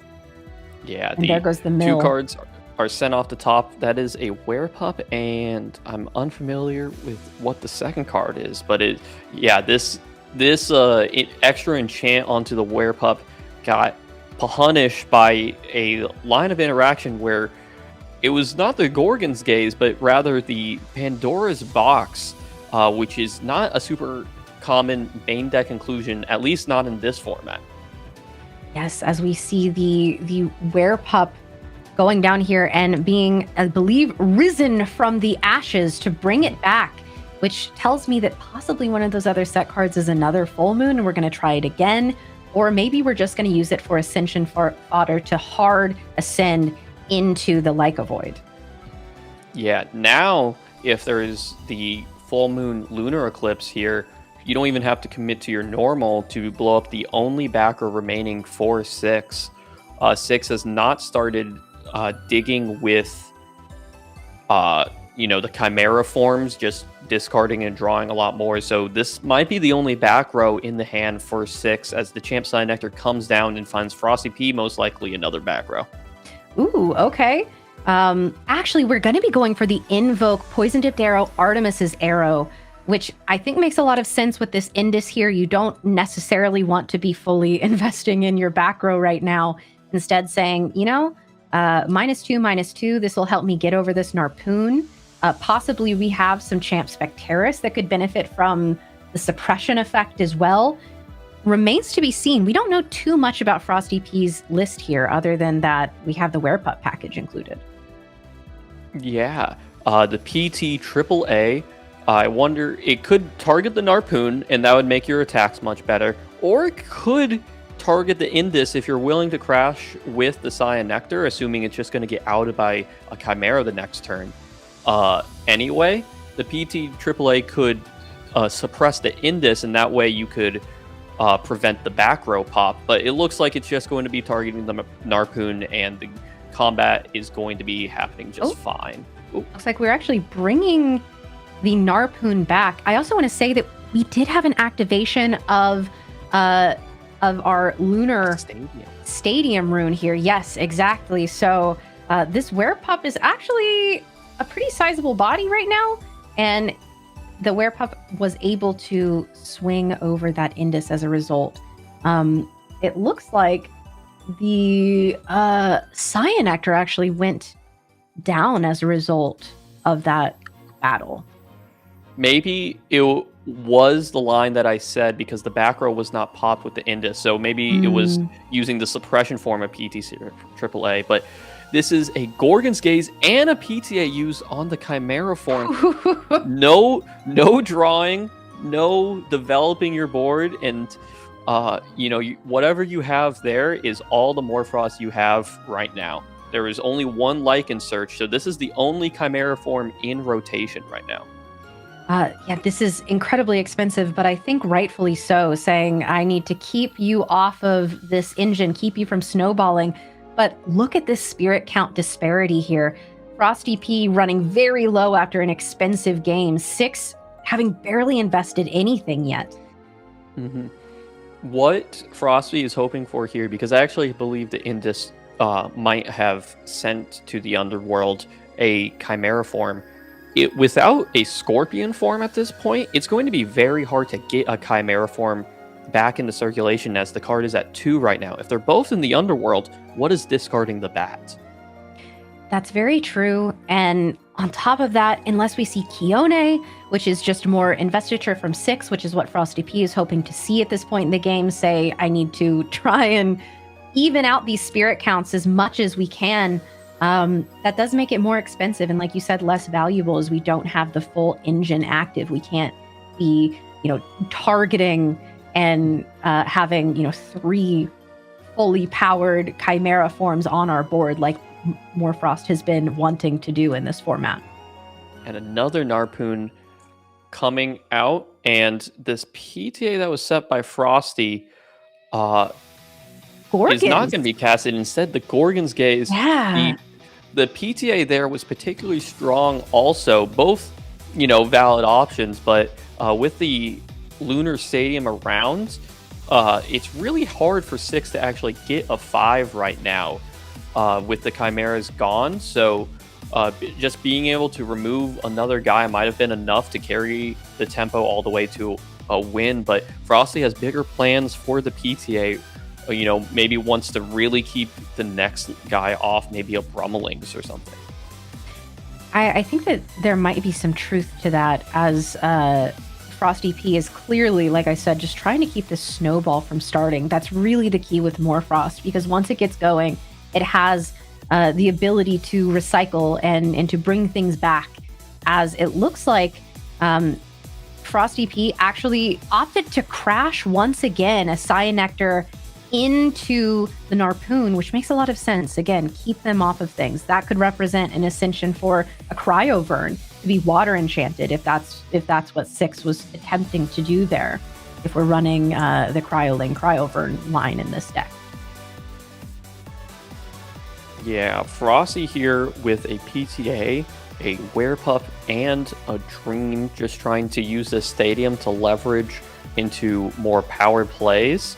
And here is the Scorpion, which is terrible for Frosty P, as this bat that was searched out earlier is going to bring back a Chimera form and shrink this Werepup down to a very, weak state to it, so it can be destroyed. We do know that poison-tipped arrow is still saved in the back for Frosty P, so on the bright side, if Frosty P is wanting to spend the spirits, we can at least make sure that this Chimera form doesn't last until the next turn. We do see that poison-tipped arrow activated here, but I will say, unlike the previous time we saw a Chimera form, it's not also Gorgon's Gazed, which means we can still use the discard and draw effect if 6 has a Morfrost in hand. Unless there was one drawn during one of the turns, these are all the ones that we know are in rotation. If 6 has one, it will be, particularly a bat form, it will be extremely powerful to bring back a Chimera. Instead, we move to the end phase where the PTA and the Scorpion form are going to be paid out.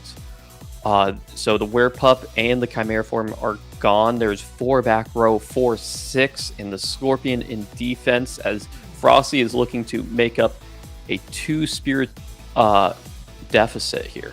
Ooh, and Spectaris coming out, especially under Temple. This is a huge threat, especially if we're looking at anything like Indus form coming out. So many of the Morfrost line, they have effects that make them scary to swing into. However, with Spectaris' ability to suppress during battle, that really clears it up. Mm-hmm. Yeah, it is going to be shielded back, and there is one back row for Frosty P. If that was a Rise of Shadow, I agree that you have to go for that attack, but that feels bad that the shield was the answer rather than a tsunami or something. Yeah, not having the body on the board anymore is certainly tough, because it seems that 6 is out of guys, only relying on this single Scorpion form, but that's going to be the last 2 spirits of damage. And unless... Oh, are that we...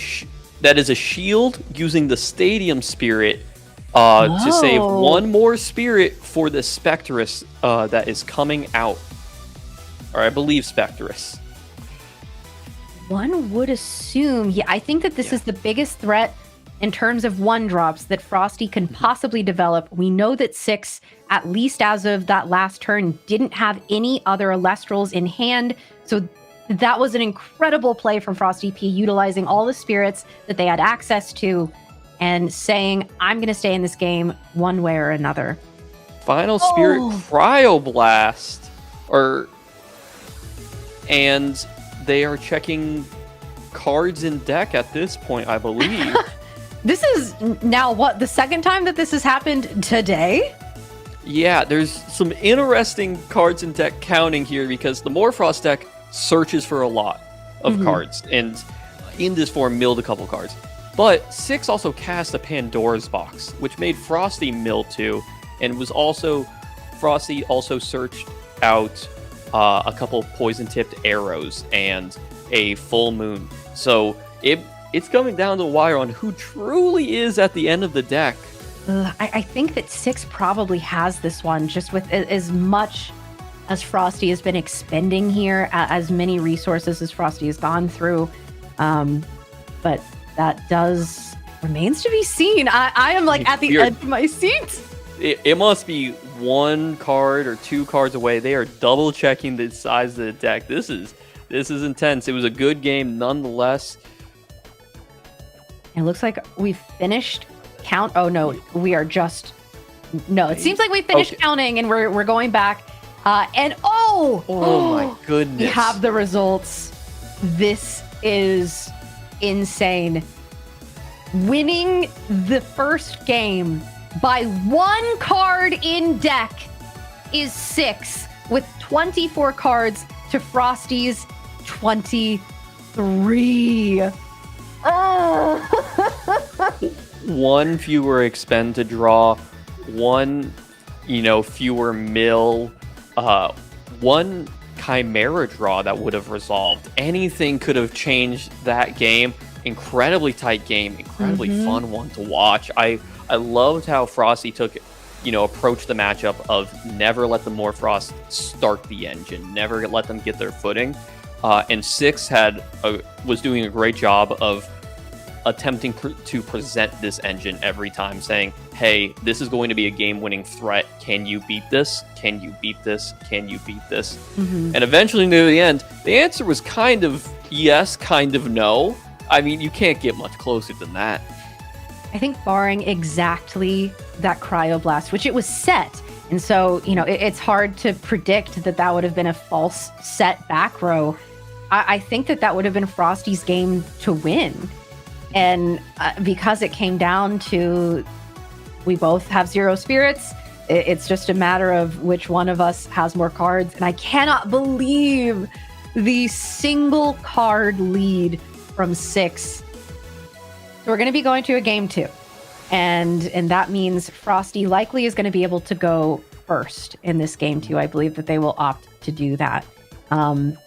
Against Frost, there are a few things that you can do. I think that if you have tsunamis, bring them in. Tsunamis are incredibly strong against a Frost matchup.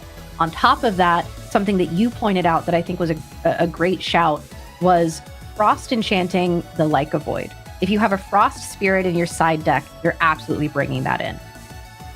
Yeah, the Frost Spirits, Frosty won't bring in any Cryoblast, but if 6 has any in the board, those will for sure be coming in. If there is, some sort of cards that can maybe deal with the Morphrost board a little bit, maybe like a Toxiri or something. With these lunar decks, they aren't super populous in the meta. It's really each individual player's own ideas of what it should look like, especially out of the board. Going first, I like the idea of Pandora's Box. Stop the Lycan search, stop the Narpoon search, just prevent the Lycans from ever getting online, is definitely how Frosty was playing in game one, so I assume that's going to continue into these boarded games. I think, interestingly, a card that we haven't seen a lot from Frost, and I think is just one of the craziest cards in the game, actually, is the Blizzard Whiteout. I think that with as many counter runes, as aggressive as Frosty was playing, if 6 does have access to Blizzard Whiteout, that would be a card that would gain a lot of value going into this game, too. I like Blizzard Whiteout quite a bit into decks with Cyan Nectar. You are going to protect against that poison-tipped arrow. They aren't going to pay out at the end of turn, but you aren't getting the -2. You can probably walk over that Cyan Nectar with your Chimera form. You can protect it. But Frosty has started the game with a play that has been powerful in starting the game for quite a while now, and I believe that is the Stadium also. Yeah. Is Werepup open with the Stadium. If you go get Full Moon with that, enchanting the extra Lunar is not only powerful for the Leica Void reasons, but also just for stat increase reasons. That does mean that our Leica Void wouldn't be vulnerable to Cryoblast just inherently. However, if 6 did have access to Stadium runes in the side deck, which, considering Brummeling's Champion of Kione does exist, I think that that's a fair shout. However, it looks like we are just going to be immediately going for the Lycan engine here, getting Bat, Chimera probably as well. Yeah, Yep. if you open Lycan, you keep that hand. The deck, it can search the most important parts of your deck, the most powerful and resilient parts of your deck. There's a reason it's at 1, there's a reason Chimera is at 2. It's a very powerful engine that won many tournaments during the Lifestream format. It's just one of those consistency pieces. And like you pointed out in the last game, it also gets cards out of the deck. And so you have a higher probability of drawing things that you want to be drawing into, cards with high value, which we are going to be immediately going for a Chimera form, which Frosty, a little twitchy, saying, I might answer it. Just kidding. No, I won't. We're going to be doing Bat things with the effect of the Chimera, however. Bat, draw, properly cast out the Lycan form in defense here. It doesn't feel safe to attack with this Chimera, though. Even if this was like a turn 3 and you had your own back row set and ready to use, well, just the stat increase alone is going to be scary, but the attack is going to go through. And when is this going to be declared? Attack step, battle step. Probably the attack step, and 6 will just not redeclare, but just feels, I need you. This is going to be more of a headache later. Let's get out the Leica Void now. Especially under this Temple of the Moon. At this point, this Leica Void is huge, and it is also untouchable by Cryoblast, being out of that 2 defense range. Yeah, 8/4. It is gigantic. You would have to use both like a Scorpion and a Cryoblast, or a double Cryoblast right now. But if there is multiple Full Moons in the deck, that could also change the course of an interaction with what is supposed to be your highly targeted hate pieces. On top of that, I mean, if 6 is simply able to deal with this Temple, which stayed up the entire last game and definitely caused him some problems, then that solves a lot of these issues. However, if we didn't side into Stadium, it makes it harder. As Cyan Nectar Champ is coming out, we're running it back, very similar to last game. I'm going to be going in and grabbing possibly PTA, unless 6 has an answer here. Nope. Frosty is going to go into the deck. Is it going to be that PT AAA that we saw in the mid game, and it will allow the Cyan Nectar to contest the Chimera? It's just going to be the OG PTA here. It's going to be really good whenever 6 tries to develop something else that isn't this Morphrost package in front of them. I think that makes a lot of sense, as the things that Frosty has right now mean that what 6 has on board isn't a huge threat. However, we do have Tsunami coming out, to be moving both of these Elestrals into defense. And I will say, at only 4 defense, while that takes you out of Cryoblast range, it does not take you out of Chimera swinging over you range. Yeah, by 6 with fantastic sequencing there, by forcing out the full moon out of Frosty with the attack on the Werepup, that made it so that on Frosty's turn, the Like a Void no longer had the counter room protection because the full moon was cast the previous turn, allowing the Tsunami to impact it here, weaken the position, and allow 6 to continue, developing and using the Chimera draw here to discard a Scorpion and get the Indus here in rotation as well. Yeah, this Indus has just been causing problems consistently through the entirety of the Lifestream format. And a lot of people, it's one of those cards, it's kind of like Foamy, it's kind of like Royal Otto to me, where people just don't always know how to play into it or play around it. And so that means that it sticks around and is oftentimes a big problem. It's a headache to try to figure out how to play into it. Do I set a bunch of extra? Do I set nothing? The best thing about the card is even once you know how to play into it, it's still powerful enough. It puts your Morphrost in the right place for, like Morphrost, like A-Bomb in bat form. But just being able to poke off one back row when, so many of these combats are dictated by cards like Tsunami and cards like Shield of Achilles. Having just one of those removed throughout the course of a game can give you one extra combat that you win. Everything moving to attack, and let's see if the Tsunami play pays off to be able to clear off the board from Frosty. It looks like Frosty is going into the Spirit deck, which tells me that there's probably going to be an answer here to something as opposed to... Oh, never mind. Okay. Oh. Looks like we are clearing the board entirely as both the Cyanectar and the Like a Void go down, and we take a single point of damage as well. What I was expecting there would be best for Frosty is a Rise to bring back the Like a Void there, but there was no answer there. The board is clear. One of those cards is a PTA searched off the Cyanectar, but the other one at least wasn't useful in that position. The Spectrus comes out though and is going to contest what looks like this Indus form. I wouldn't be surprised because with all of the Elestrals that I just mentioned, exactly Spectaris is such a good answer to all of them. Being able to suppress going into the battle phase is so big. And also, casters, remember, do not forget to declare the effect of your Spectaris. Hugely important. Yeah, Spectaris has always been very powerful against Elestrals with these abilities on battle destruction. It's both a surgical piece in the metagame of if these cards are everywhere, it's very good, but if they're just a little bit present, then it's still good enough as a generic card. But this is a 4-wide situation with this cast of the Chimera after the shielded Spectrus, and Frosty has to PTA and also take 4 here. Yeah. This is a dangerous situation. We are just hemorrhaging spirits at this point. At least we cleared one of the Chimera form. However, with Frost, they're never truly gone. We could always have a Kione. We could always have a Bat form. We could always bring it back. And Frosty P deciding that the best way to move forward is to bring back that shielded Spectaris, saying, you won't have a second shield, surely, right? Yeah, at this point, Frosty sees that to get back into the game, this needs to work. Whether it's, it's going to play into your opponent's cards or not, doesn't matter.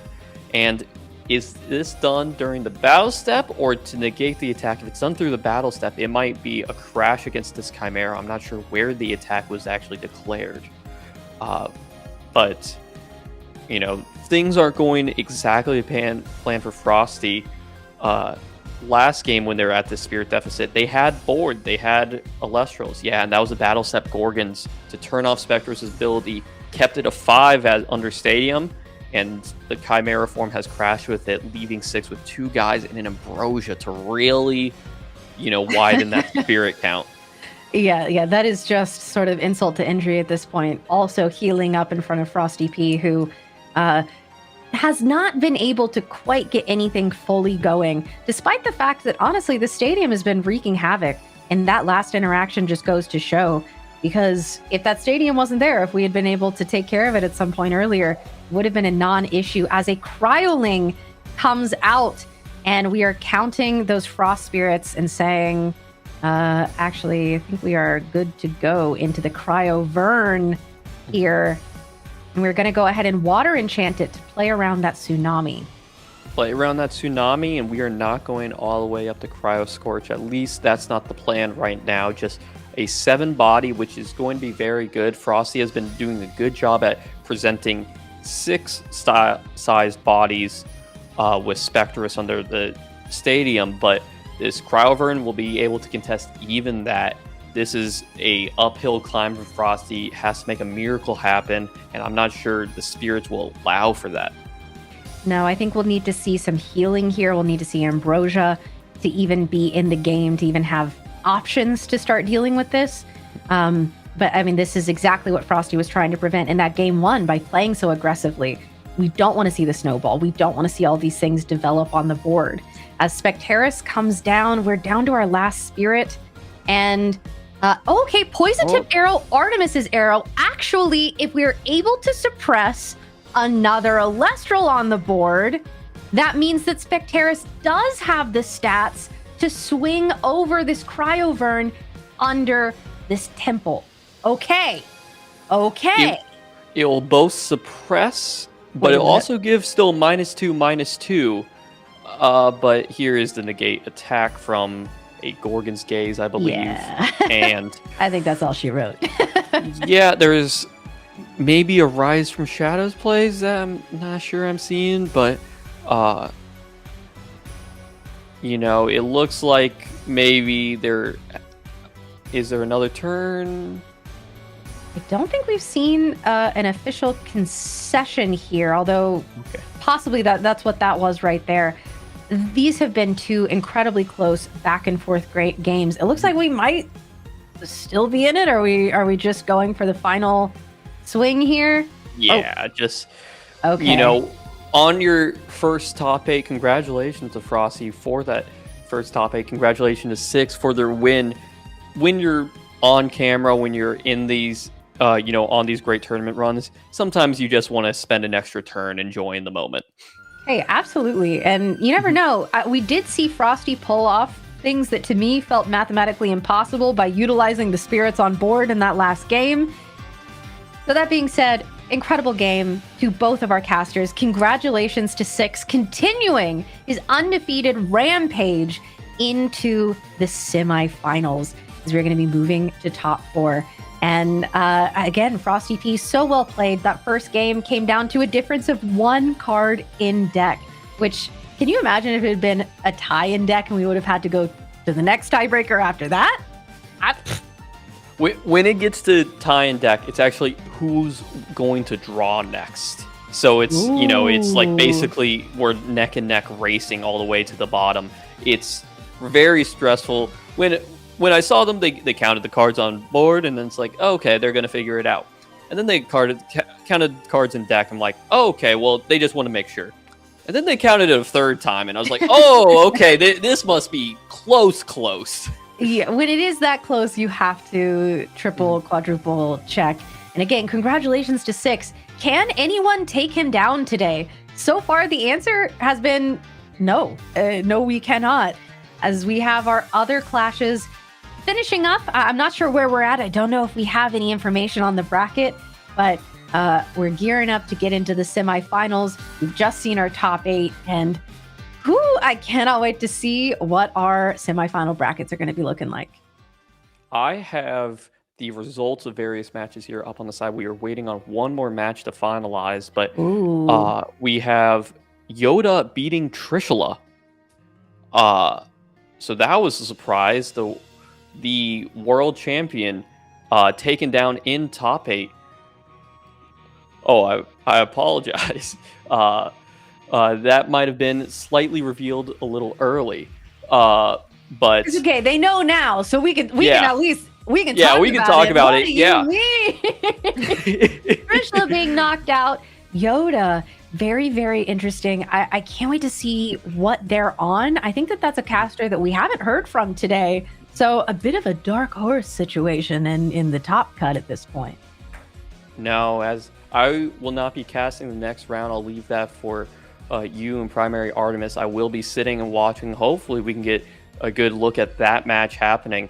I would also love to see Six continue this run towards a 10-0 perfect Premier run.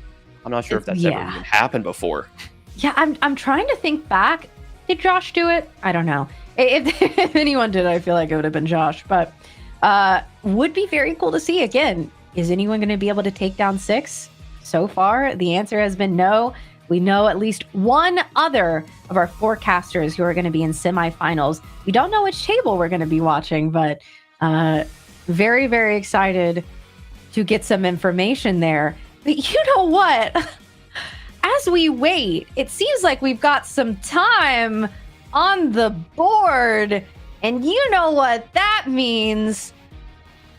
BOGO time. Yeah, in honor of the buy one, get one sale on Shattered Stars. That's right. I'm going to open another bundle of Shattered Stars. This is your last day to grab the BOGO sale.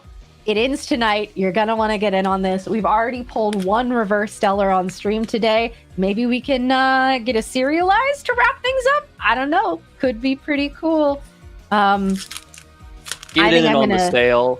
I got on the sale in between my rounds.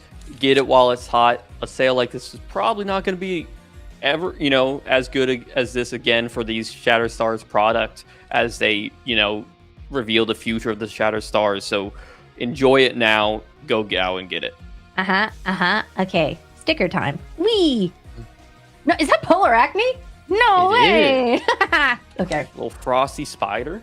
Mm-hmm. And you know what? If we want to do BOGO sales again, happening during premieres so that I can, every chance I get, be like, oh, what if we open some Shattered Stars? And technically it's justified. Would love that. Okay. Getting our spirit out of the way there. Okay. Going to be going ahead, going back to our reverse holo. Again, this is Shattered Stars Gemini. We have the Exaltus, Champion of Apollo, and our pull from our first pack is okay, Bow of Apollo. Bow of Apollo. Okay. Second pack in our bundle. That's right. I'm gonna pull the X of 10 Nixamera Risen form on stream. You heard it here, folks. Surely that's what's gonna happen. Let's see it. What are the odds? Okay. As we have our reverse holo Exaltus again, and ooh, the full art Heliolith, who we've actually heard a lot from today, I will say. Yeah, that's a card that made a surprise comeback, just a big impactful guy on the board. And if everyone's moving to combat, Argo's a good card to have in the meta. This is a good card with Argo. Would love to get the X of 99, I'm just saying. Which may be in this final pack from this bundle, unless we end up having more time and I open another bundle. Let's go. You'll find the time for that. I know, right? I'm sorry, we're gonna have to pause your finals match today for us to open some more packs. Okay, we have our spirit there as we go back here to the reverse holo, which is Armadon. Very Armadon. Cute.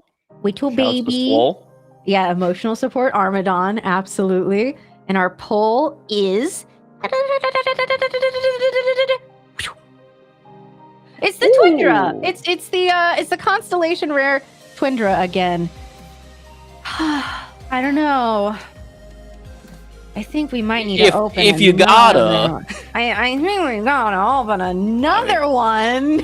I mean, look, BOGO ends in 5 hours. We gotta celebrate that. That's true. We don't want to rush our remaining casters in top 8. We want them to take their time, and don't worry, we've got Shattered Stars to open. I'm gonna go ahead and do Aries for this one. What are you looking for out of this? I want the Lavalith. Listen, I know RIP to our boy, but I think that the Stellar is gorgeous. I still want it. Even as a card in your binder, you'll look at him and you'll be like, what a guy. He is a poster child for a certain time in Elestrals for sure. Exactly, and I have to get it to match my X of 99 Verdalith, who I love so much. And actually, wait, I also have the X of 99 Arcolith and also the Moralith. I pulled that. I did have that one. So, you know what? Do I need to just finish out the liths? I think that might be what I need to. Okay. Get the whole cycle. Exactly. Okay. The sticker is... No way, Stellar Luminape! Ooh, little blue monkey. Oh, cutie patootie. That goes in my stellar sticker pile. Let's go. All right. Listen, what's that? I'm getting news that actually we're gonna have to pause the opening because apparently the tournament that we're running is more important than me opening my packs. No. But you know what that means, folks? We have our top 4, our semifinals. It's been an electric tournament. It's been incredible so far. Incredible players. Let's send it off to them.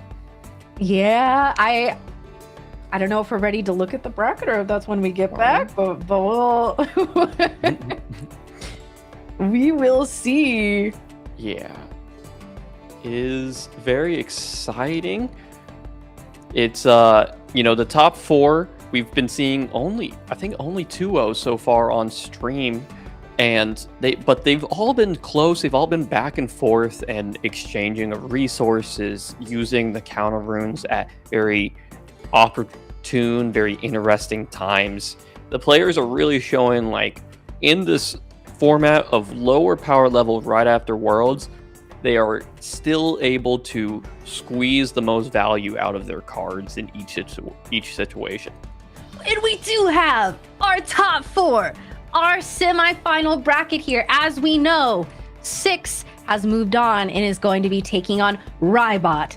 And we have Shylixia, who, again, this is a caster who it is their second ever premiere. We have moved on to semifinals. This is such an incredible run for them versus Yoda, who just in the last round took down world champion Trishula. So I'm going to venture a guess, and so we might be watching the Shylixia versus Yoda match. And if that's the case, we are in for some spice. Yeah, those are 2 casters that we haven't seen today. We've seen the other 2 on the other table. It should be super exciting, and I can't wait to see exactly what they're on, what got them to this point of the tournament. And we will be seeing that right when we get back from this break.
to be. I mean, just to keep the bit going, to keep things on theme, we must continue with the 2-0s.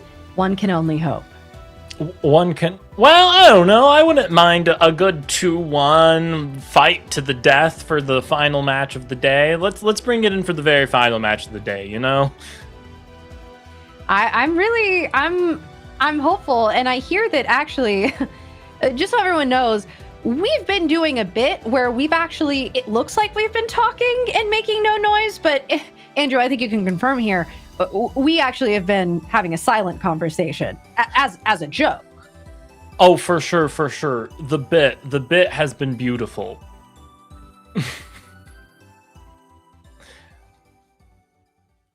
Yeah, anyways, hello, we're here, we're back, and it is so good to be back as we're getting geared up and ready for our semifinal match. Is going to be absolutely incredible. We have Shylixia versus Yoda. Shylixia, this is their second ever premiere, and they made it all the way to semifinals. All the way on a starter deck playmat, might I add. Yeah, an incredible flex, whereas Yoda, possibly having gone up against their toughest opponent maybe ever, the greatest caster in the game, the world champion, Trishula, in the quarterfinals match. So is it really going to be smooth sailing from here, or are our casters going to put up an incredible fight?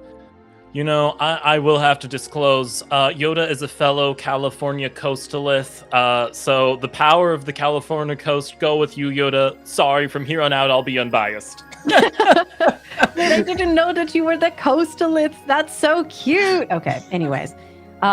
We do know that Shy is going to be starting us off first, which does give them a distinct advantage here. But hey, you know what? I've heard that statistically speaking, more people who have gone second have actually been premier champions. So what do I know? Who's to say? Who's to say? Certainly we'll find out today. And we'll find out right now as we are ready to get into our semifinal match. Shy, take it away. Let's see. Are we getting right into it? Are we going to start out with mulligans? Cannot wait to see. Just normal cast a werepup for me. Okay, so that's what we call biblical greed. And it is actually, I hear, very wrong. So if you could tone it down a few notches and maybe, I don't know, root for a Voltempest champ to hit the board, something. All right. Well, Ursicle. Oh, no. Dionysus. Yeah, surely with 3 there's... spirits and a Cyanectar. Now, dropping down the Dionysus makes me wonder, Cyanectar does have extra text. Did you know if you daze the Cyanectar, you can search again? So we're searching for 2 poison-tipped arrows here, which I don't think I've ever seen that happen, especially on a turn 1. Yeah. Shy saying, you know what? Try and stick a body. Let's see how that works for you. Yeah, not only that, but we're going in, we're thinning things out. We've got a whole other third back row hitting the board. Yoda has an uphill battle ahead of him. Well, what do we do here? We suppress, special cast 3 Spectrus, and then do Lunar Eclipse to clear the back row. Or we simply cast Sprouter, and it is going to be hit by a poison-tipped arrow. However, that means that we still could get the Nexus effect if we so choose. We did see that a little bit earlier from, I believe, Trishula, actually. Yeah, we could be going into a champion here. I think another body, knowing that you're going into so many poison-tipped arrows, is probably the smart choice. You are paying heavily for it, given that the PTA will pay out on the Sprout here at the end of the turn, but having more bodies while Shylax burns through all of their back row is kind of the best you can ask for in this situation. I mean, is there some sort of invoke that we can do here to pay off of the 2 spirits on the Sprouter to get maximum effect maybe we're running no stone. Who can say? Yep. The search was Dionysus's madness, though. So that suggests to me maybe Yoda already has a loaded hand of bodies, and what they really want to do is protect themselves from taking too much damage on the following turns. Okay, that would make sense. In the eventual day when we are able to stick a body on the board, we want to be able to do something about it. That tracks. That makes some sense. Yeah. So with that, I imagine Yoda's going to pass back to Shy here, who is going to expeditiously drop down another Cyanectar. Okay, so we are getting a whole other poison tipped arrow, and we still have Dionysus, so if Shy so chooses, he could go and search a fourth, possibly the Artemis's arrow if we want to. Well, you could go get the poison nectar that burns you when Dionysus is on the field. Cyanectar does search things that are not poison tipped arrow, fun fact. That's true. Anything that says poison, you're pretty much good to go and grab.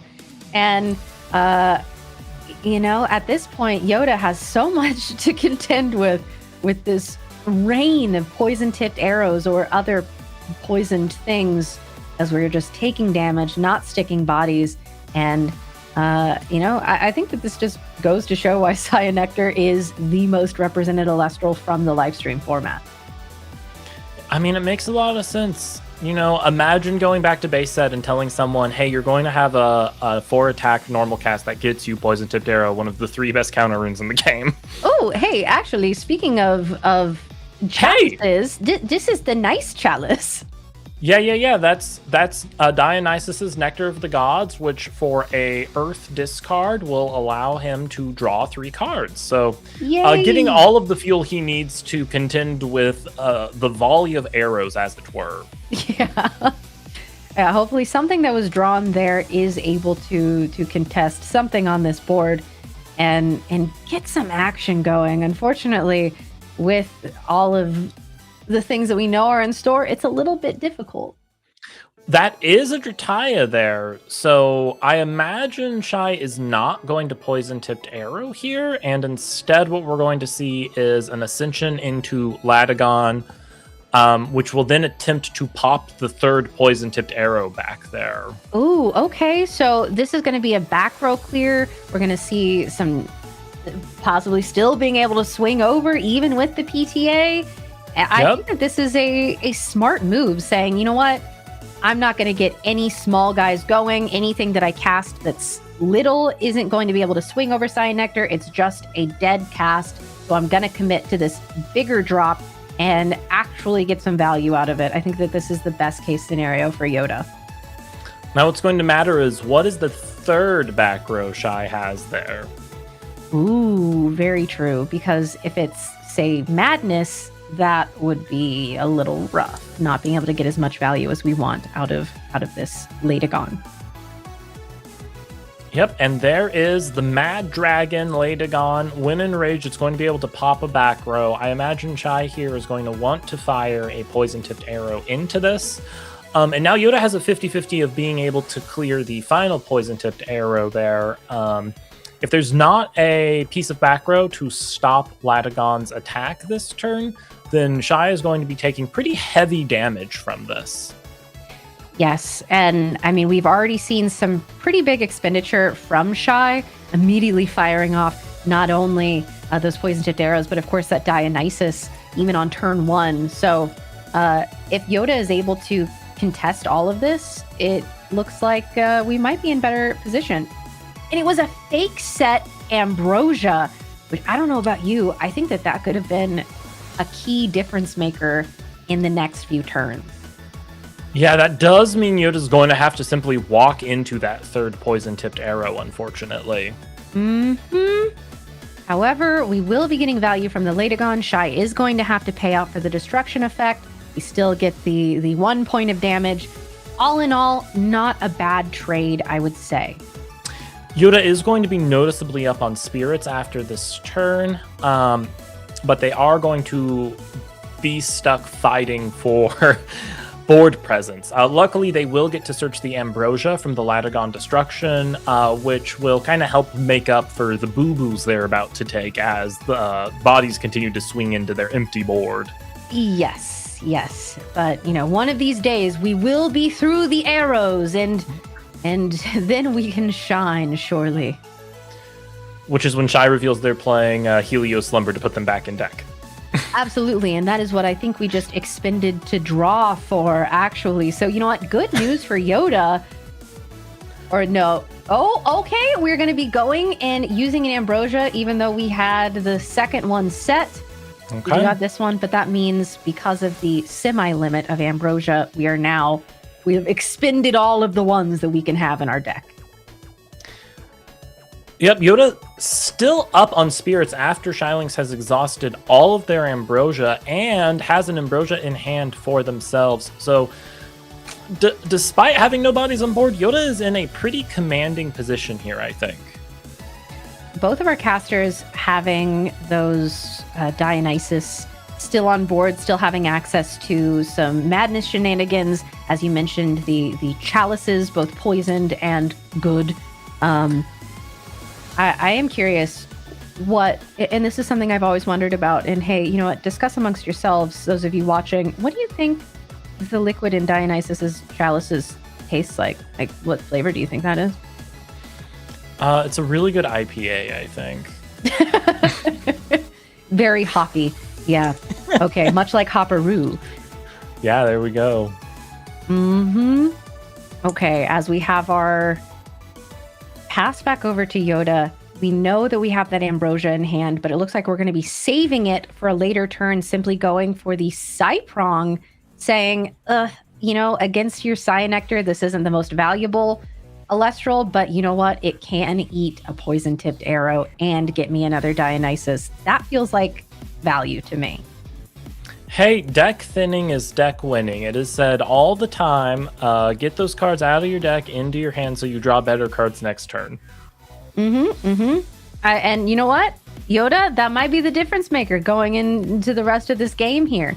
We've made it through the volley of arrows, and while we have expended quite a few resources in pursuit of that end, I think that we actually have come out looking pretty okay on the other end of it. Yeah, Shylings is not... I mean, is this when Shylings drops Sprout here and sets 3 Madnesses? I kind of thought that that's exactly what was happening, but in fact, it is Hopperoo coming out. We were just talking about you, cutie pie. Hopperoo, Hopper High. Hopperoo, when it deals damage to your opponent, allows you to foretell 3 and add an Earth card to your hand. So what does that mean? That means that it reads add Earthquake to hand. Unfortunately, when it is Madness, it can't do that, though. Yeah, well, next turn. Yeah, surely the baby will stick around and not be an immediate target, right? Guys? Yeah. I mean, there's probably a Madness underneath that Hopperoo there. Ooh, as we have, that looks like a Viscerus coming out here. And now we are really off to the races. This is quite scary based off of the fact that we've eaten through so much back row from Shy. Yeah, Shy's going to need another live back row here, or they're going to be staring down multiple Viscerus. Yes, Visceri even. Visceri in short order. Yes, people are saying it's a visceral experience. Oh, wonderful, Kay. Thank you so much. Yeah, Yoda's still managing to be up on Spirits despite all of the attacks they have taken. Clearing out the Hopperoo is going to be an excellent decision, I think. Now, the real question is there a Madness back there to force the second Viscerus to attack? Ooh, but it is that full art Viscerus. Oh. Gorgeous. Coming out here in defense position, and that looked like a pass. So I don't think we're going to see the Madness play, but this is still a huge threat as we have 2 6 attacking Viscerus on the board right now. Yes, if Shy does not have another body to put down, they're going to be forced to spend their whole turn just clearing the defense position 1 and still have a big scary guy left in attack. As it looks like we do have an Ascension play. Okay, we are ascending into that Champ Latagon. Yeah. Okay. Let's see. Are we looking at possibly enraging this Latagon here to get the destruction effect?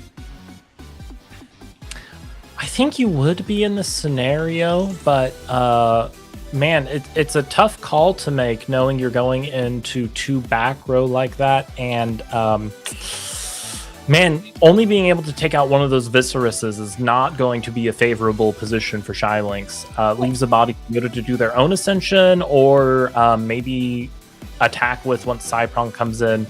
There is a madness though, so that Latagon is going to go to defense position, and there are 2 6 attackers on the field to deal with this. Yeah, although I am noticing, actually, that's a water spirit. So, you know, we do have the 2 Viserys on board, but actually only one of them is counting as a Viserys. The other one, however, is immune to Tsunami, which in this meta is actually quite a good call. Yes. Okay. Well, we only need the 1 Viserys. Now that is going to be... Is that Nectar or is that Poison Chalice? I believe that's Poisoned Chalice. Yep, we're seeing the discard there from Shylinks. Yep. So that's going to put Shylinks within finishing range for Yoda potentially. We'll have to see how this next turn goes. Ooh, okay. And it looks like we did have the 1 Viserys go down. We have Shy with 2 different Dionysus on board right now. 2 different arts as well. So I think what happened there is that turn to defense happened before the battle phase, and then Shylinks used a second Dionysus to enrage and force their Latagon back to attack. Oh, okay. I see. As Yoda is actually saying, remember all those poison-tipped arrows that you sent my way at the beginning of this game? Do you remember that? Hey, do you remember that? Here's one of mine, actually. I'm going to be going and getting a Champ Sai Nectar, which is going to go and get a poison-tipped arrow for you to deal with. This is a tough position, though. Yoda now only on 4 spirits, and even if they daze the Latagon, Shylinks will just be able to enrage it again and go to attack. And if Poison Tipped Arrow is the only back row you have, it's not going to be long for this world. Well, I mean, there's 3 back row, never mind. Okay, so it's very possible that we have something else here, anything else. And I think that we are, in fact, going to be dazing the Latagon. But as you said, I mean, maybe it's just a matter of trying to get Shy to get rid of one of those Dionysus on the board to enrage it? Who can say? Yep, so we are going to go ahead and enrage the Latagon. Any number of back row here would save Yoda's bacon. So it's really going to be a matter of what are the other 2 sets besides Poison Tipped Arrow. Okay, and it looks like we destroyed a shield, which it would have been huge. That was... Yeah. That was a good shot from Shy. As Yoda, do you have a second shield? Do you have something else that's going to stop this? We know that there's a PTA. That doesn't do anything, as the Latagon has already, of course, been cast. Yep, if it was a Gorgon's Gaze, that would have got fired to stop the shield from going away, I imagine. And unfortunately, the Viserys is just going to go down here for Yoda. So they're going to be looking for their own Hard Ascension, maybe an Earthquake in this position to help, clear out this Latagon. They're so close to closing up the game. They just need like 1 card to handle this situation. An Earthquake would be incredibly powerful here. However, it really just comes down to what we have access to, as it looks like that was an expend to draw. We're just going to be moving to defense to mitigate some of the damage here, and simply passing back over, keeping this Dionysus on the board to use, I imagine, for counter rune activation, if that's what we want to go for, or even if we happen to draw our other Ambrosia.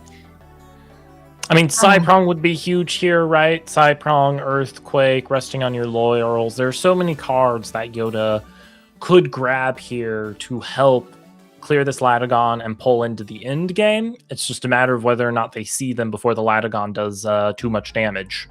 And it is going to become Enrage, which means we are once again targeting back row. It's going to hit a fake set Dionysus, which means the Poison Tipped Arrow is the final counter rune set, which means that Yoda set as much as he could to try and protect that shield. Oh, only for it to be hit. That's devastating. Notably, though, no more back row clearing from Shylings here unless they want to drop another Dionysus or spin the madness on it. Ambrosia is huge from Yoda. Yes. Okay, both of our casters saw both Ambrosias. Shy, of course, having fake set one and sacrificing it to the other Latagon, but actually being able to activate two from Yoda as we are simply going to go for our own Latagon. Okay. Shylings has exactly enough spirits to Gorgons this or Panda Box this. Is that back row what it needs to be to save this game for Shylings? Well, it looks like we were able to do something about this Drataya because we passed back over to Shy, and now, because I saw that card be set, it looks like we're back over to Yoda, drawing for turn here. Going to be re-enchanting the Drataya champ. Okay, which means we can target and daze it.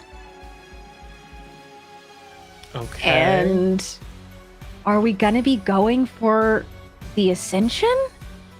I'm wondering what the game plan is here for Yoda. I'm surprised we didn't just immediately ascend. Oh, okay. You know what the play could be is putting Centaur's enough in hand? spirits under the Drataya to ascend over it into a bigger Centaur! Let's go! Yeah! I knew it. I knew there had to be something cooking here. As Centaur hits the board, Shy, do you have it? I don't think that anything deals with this at this point. No, Shy would not have enough spirits to activate Shield. Nope, not enough spirits to. I mean, nope.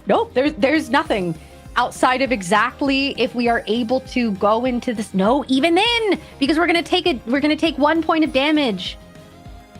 Oh, They're going to Gorgons off of the Latagon to stop the Centaur from ending this game, it looks like. I think Shy is going to need exactly Earthquake, and even then... Hopperoo? No, not even then! Wait, exactly resting on your laurels does it. It'd be resting on your laurels. Wait. I think they're going to go for Poison Chalice and burn Yoda for game. But we don't have Dionysus on board, and we don't have the spirits. Does. Oh, does that count? Yes! What? I'm sorry. It's any Dionysus? I'm 90% sure it works like Madness, where it works for any Dionysus. Oh my word. The mirror match is actually crazier than I thought it was. Shy? Do you know something that I don't know as... It is Poison Chalice! I just confirmed the card text. It does work. It does not have to be your Dionysus. That's exactly what is happening as we went and searched that with the Cyanectar, but we are going to pay off of the Dionysus so that Shy can't activate it! Yes! What? Yes, Yoda! No! And we've enraged the Cyanectar, so it had to crash into the Centaur! Oh my gosh! Oh my... Okay. Yes! Oh. I'm stressed. Okay, Dionysus is one of my favorite things that have happened to Elestrals exactly because of these game states. These game states where you're like, I daze, you enrage, I re-daze. Also, surprise, madness, and chalice. Listen, the uppers and downers all over the place, and I don't know how to feel. This is absolutely bonkers. Incredible play from both of our casters. Shy saying, I see this line, and being able to take advantage of the opponent's Dionysus, whereas Yoda saying, you know what, I have one answer, and that is to take my Dionysus off the board and paying for it for the madness. This is Elestrals. That was good. That was good. This is what Top Cut's about. Just two casters clashing their souls out, doing every possible line in their deck to completion. Okay, that is some of the best Elestrals I've seen in a while. I'm so happy. I want to play Earth now. I get it. I get why it is such a popular deck. That is so cool.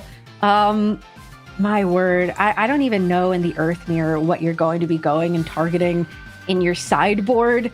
I know a lot of things in the Earth deck are vulnerable to like Cryoblast, but I don't know if you can afford the spirits. I think that as ever, that's right, folks. Say it with me. Pandora's box could be good to add if you have it. But outside of that, what are you thinking, Andrew? I think we just run it back. I think we do that again. Do the same thing. Nothing. No. This is where you side in original Cyanectar and Wasp Ivy to punish Searching Poison Tipped Arrow. Give Andrew another point on the board. Right. Yes. Yes. To punish your opponent and give me a point. This is when you smokescreen into Bear Bomb. It can be done. Trust me. You can do it. Yeah. Yeah. Okay. How many you need? What is it? 6 fire spirits and 4 frost spirits to Bear Bomb, I think. So that's easy. That's easy. I will say if either of our casters have Floy Forest, probably are going to consider taking it out of the mix unless we're specifically using it for a Nexus bank. I know that we've had a lot of little baby sprouters running around, and you don't always necessarily want to have to use a spirit on your divine for that. Outside of that, I don't think there's any value in the mirror match to be having the stadium in there. No, it feels bad for your side-pronged to get side-pronged. True. Wait a minute. Yes. No, this is where you smokescreen into Demeter so they can't use your Dionysus against you anymore. Okay, wait a minute. Speaking of smoke screens, Shy has actually smoke screened out of the mat that they were using to reveal on the other side that we were actually playing on the play mat for Kione from the starter deck. This is it. This is the Bear Bomb smoke screen. Listen, bear on screen. Surely that's a point. Right? Guys? Yeah. We'll give you a participation point. Thanks. Thank you. I think that's the best I'm gonna get at this point in the day. Oh my goodness. Okay. Going into this game 2, game 1 was absolutely insane. Yoda taking that game 1 right at the end there, came down to the wire. I'm with you, Andrew. I say we just run it back. Do all that again from the top, folks. Shy going to be starting us off? Are we going to be looking at a parade of arrows once again? Or we're looking at a mulligan, that's for sure. We are seeing a mulligan there. Earth Spirits makes me think we did not get the bear smoke screen, unfortunately. Well, thanks for being a little sad about it. But, like our fellow commentator Jock said earlier in the day, a mulligan might cost you your first 2 spirits, but a bad hand costs you your last 2. So, hopefully, Shy sees the werepup they need to start this game. Okay, and looks like we are, starting off with Cyprong. Okay, uncontested Cyprong is a good opening. Cyprong is really interesting into the Earth Mirror because most of the Earth bodies are 4s. I think exactly Viscerus and an Ascended Latagon are like the 2 things you can hit with Cyprong in the mirror match. I think that, the Latagon hit, we know that that's a threat. I think that that's worth keeping it around. We really only saw it being Poison Tipped Arrow fodder in the last game, but, still pretty good. But having the Dionysus in hand is always good too, since both of these players are on a suite of counter runes that work better or only if Dionysus is enchanted. Yoda here doing their own Cyanectar move saying, how about you fight the volley of arrows this game? Yeah, I'm seeing double for sure. Although it's like, okay, wait a minute. Shy, that was you before. And we do see that poison dipped arrow coming out. Do you think that Artemis's arrow has a place in either of these lists, Andrew? Yes, of course. Okay. Play one Lunar Spirit. Yeah, you know what? Say no more, actually. Comfort Lunar Spirit. But honestly, yeah, I mean, to be able to turn off a Viscerus, be able to beat over something, you wouldn't. -2/-2 is a very strong thing. It's a mini. Look, Cyanectar is just Elechic Reborn. It is a effective 6 that does -2/-2 instead of -3/-3. Wait a minute. Okay. Don't say that too loud, or they're going to ban the Cyanectar champ. Wait a minute. Wait. Is Yoda going to daze their own Cyanectar? Let's daze the Cyanectar and get the second PTA. I genuinely wanted. Oh, okay, it looks like we're just passing. That would have been so funny, and I would want to know if Yoda had done that before, or if he was like, "Oh, that's kind of spicy. Let me take that for myself." Actually, you're playing a true Earthcaster when they normal cast Retaya and daze their own Cyanectar for a search, and you're like, "Wait a second, what?" Wait, huge. Okay. Speaking of Drataya, hello, friend. Yeah, you have the power of manifestation today, Andrew. Be careful with that. We know there's a PTA back there for Yoda, who I imagine is going to save that for when the Latagon hits the field in just a moment here. As Dionysus comes out, we are, in fact, going to be dazing. Which means that, yes, we probably do have a juicy poison-tipped arrow target coming out in Latagon. Now, the question is, Champ Latagon again, or is there a regular Latagon? It is Champ. Yep. Yeah, I mean, Champ makes the most sense here, especially if you know it's going to eat a PTA, because you'll get your Ambrosia off of it. Yeah, I do like the base Latagon, though. I have a fondness in my heart. Hey, you need to save the base Latagon until you have searched the Ambrosia off the Champ Latagon. We'll just see it later in the match. Okay, true. Latagon cycling. Wait a minute. Okay. All right, and we do see a Poison Chalice as well. Yeah, Poison Chalice as well as that poison-tipped arrow. There's a lot of poisoning going on. You know what would be really good here is regular Cyanectar. Yeah, that's what I'm saying. Just an observation, yeah. Okay, so we're going to get the PTA. We're going to do some poisoning. That Cyanectar is out of here. Yoda's going to take some damage and have to expend a bunch to get rid of the Latagon, but then Shine Lynx is going to be left with simply just a lonely Cyprong on the board. And that Cyprong is also in attack, which, I mean, means that this is crash-inable if we want to get our Cyanectar out. Or, hey, you know what, Andrew? Artemis's arrow lets us swing right over it. This is where the Comfort Lunar Spirit comes into play. Exactly.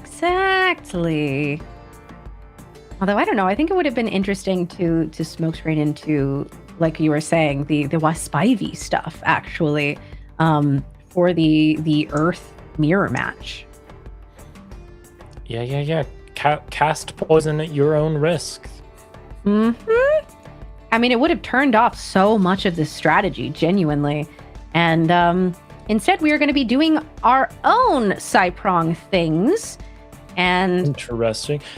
I'm surprised we spent the PTA if the Cyprong was in hand, but I guess you just don't want to risk there being a Gorgon's Gaze back there or a Madness to stop the pop. Yeah, there's just so much in that interaction. Cyprong, I feel like I've only ever seen its effect go through a handful of times, but I've seen it answered a bunch of times. Now, do we just Cyprong crash? Ooh, or do we... Yep, looks like we are in fact gonna Cyprong crash. Go in and get our second Dionysus, might as well. We get a little value here, we clear the board. Shy thinking about... Okay, gonna be going for the Dionysus's Madness. Valuing this Cyprong on board. I don't know if Shy is wanting to keep it around for a possible Latagon, or if we are looking at an Ascension from Shy himself. Yeah, maybe that base Latagon is in hand. Yeah, hey, now you're talking. Now you're speaking my language. Or we can get the rare Heart Ascendant to Chrysbor. That's a fire spirit. Do you see that?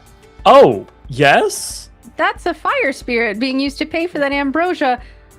Are we afraid of eruption, or is there some tech in here that we can't even imagine? Surprise us into Vesavatuga? Oh, wait a minute.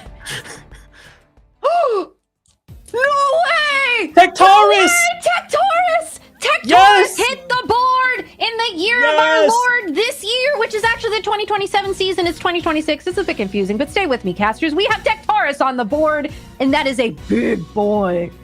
Oh. This is the other anti-Earth tech. If everyone's going to have a bunch of Earth spirits on the field, you might as well have a big fungus. Let's go. He's my big fungus. I love him so much. Whew. Oh, Stellar Tectaurus was the first serial stellar I got my hands on, and I played in my Crabs deck. I love my boy. I love that for you. Oh my goodness. Okay, speaking of side deck options, I should have said Tectaurus. That's really the Tect. All right. Gonna be going for. We don't need to talk about it. It's fine. The Cyanectar. Now this is where you search Artemis's arrow, Yoda. Artemis's arrow is in the deck, yes?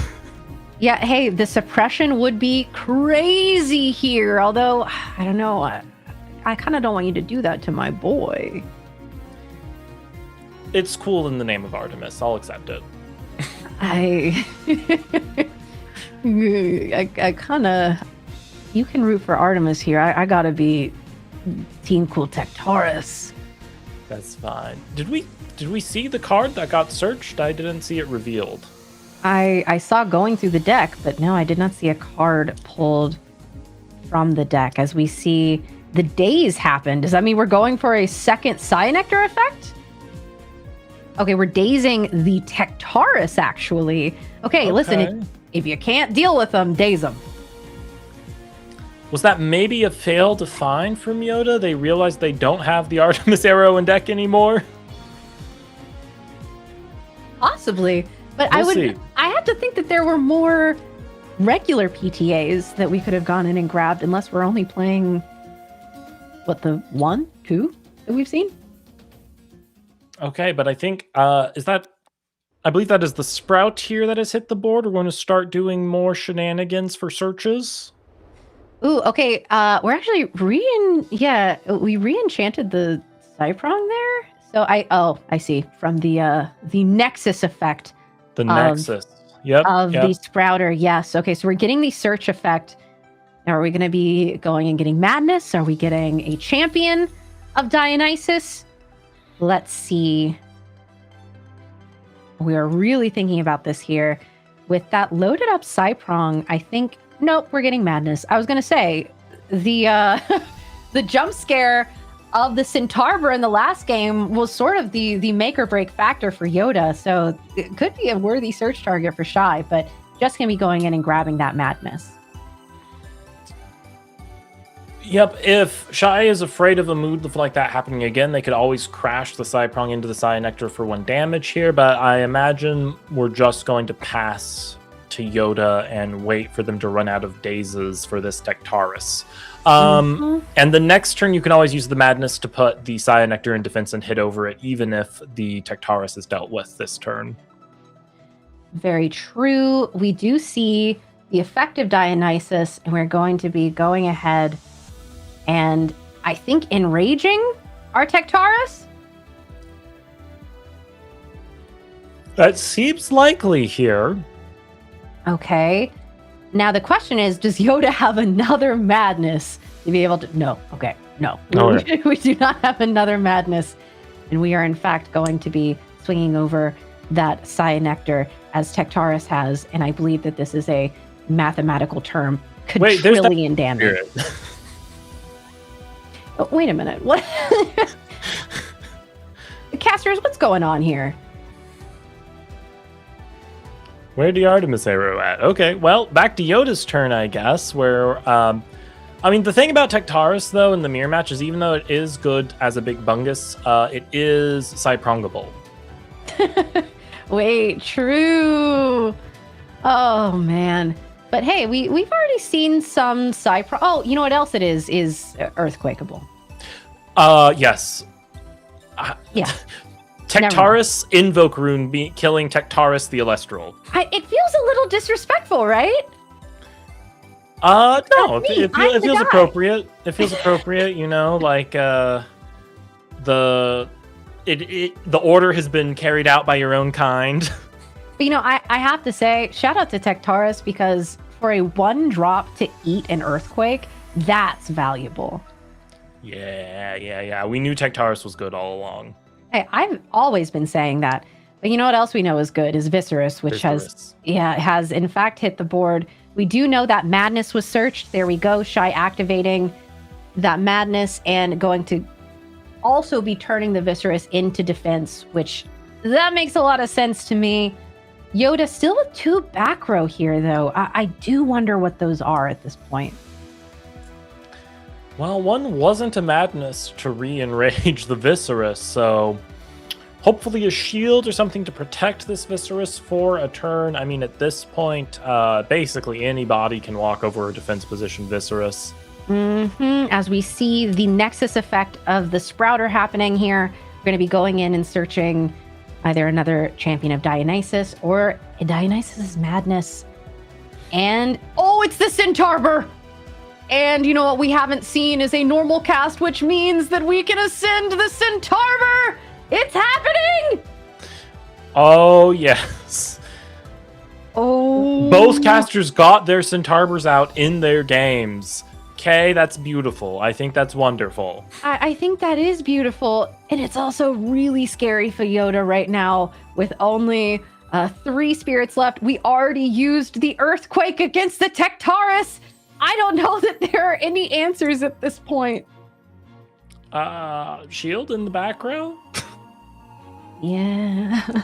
We could do shield. We could use the Dionysus to pay for it, but you know, at what cost, right? Yeah. Well, the cost would be 4 spirits, but Thank you so much. Thank you so much for that, actually. And it looks like we're in fact going to be using the other effect of Centaur and going in and getting September. I'm not sure I've ever seen this effect resolve on stream before to do the say timber half of the shenanigans. I don't think so either. That's another dang fire spirit. Are you seeing what I'm seeing here, Andrew? What is going on? Chains of Prometheus? Hey, Boltuga is an Earth Elestral that searches Eruption. You know what? Wait a minute. Let Andrew cook. It looks like we are getting the scoop from Yoda here. So we are going into a game 3 for semifinals. Ooh, okay. Semifinals going into game 3. Both of our Earthcasters here getting to do some truly insane stuff. Shout out Tectaris! I love to see my boy shine in the 2027 season. Yes. Ooh, man. Yes. I really I love Tectaris. I don't know why, but for some reason he's just ingrained in my heart. I love that boy. All right, the most important thing in game 3K. Shylinks cast something with those fire spirits. What are they doing in the deck? We Chains of Prometheus, the one eruption apparently that we get from Boltuga. The jump scare Vesuvatuga ascend, I guess. Fun fact, you can cast Eruption 4 times with Boltuga because it can also add it to your hand from the Underworld. Is it on cast or is it on it's on cast. So if you draw the Eruption and cast it and then play all 3 Boltuga, you can play Eruption 3 times or 4 times total. Okay, surely that investiture has been made in this deck where we've seen no hint of it at all, except for exactly the fire spirits. Chains of Prometheus is the more likely answer, but also we haven't seen any Chains of Prometheus. That's true. But have there been any really valuable times to use chains for Shy? I don't know. I mean, tons of madnesses and stuff that were game determinative, but I got to know. All right, I think we are seeing a mulligan from Yoda there. Yep, a mulligan from both casters in this game. So we'll be playing a nice, honest game of 18 spirits for game 3. And you know what? I will point out, saving those fire spirits for Shy. We're holding on to the fire spirits. They're not There's just something immediate in the deck. spins. Yes, they're actually used for something.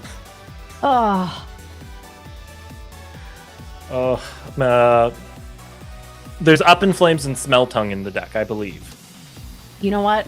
I didn't even think about that, and that's on me. You're so right. You're so right.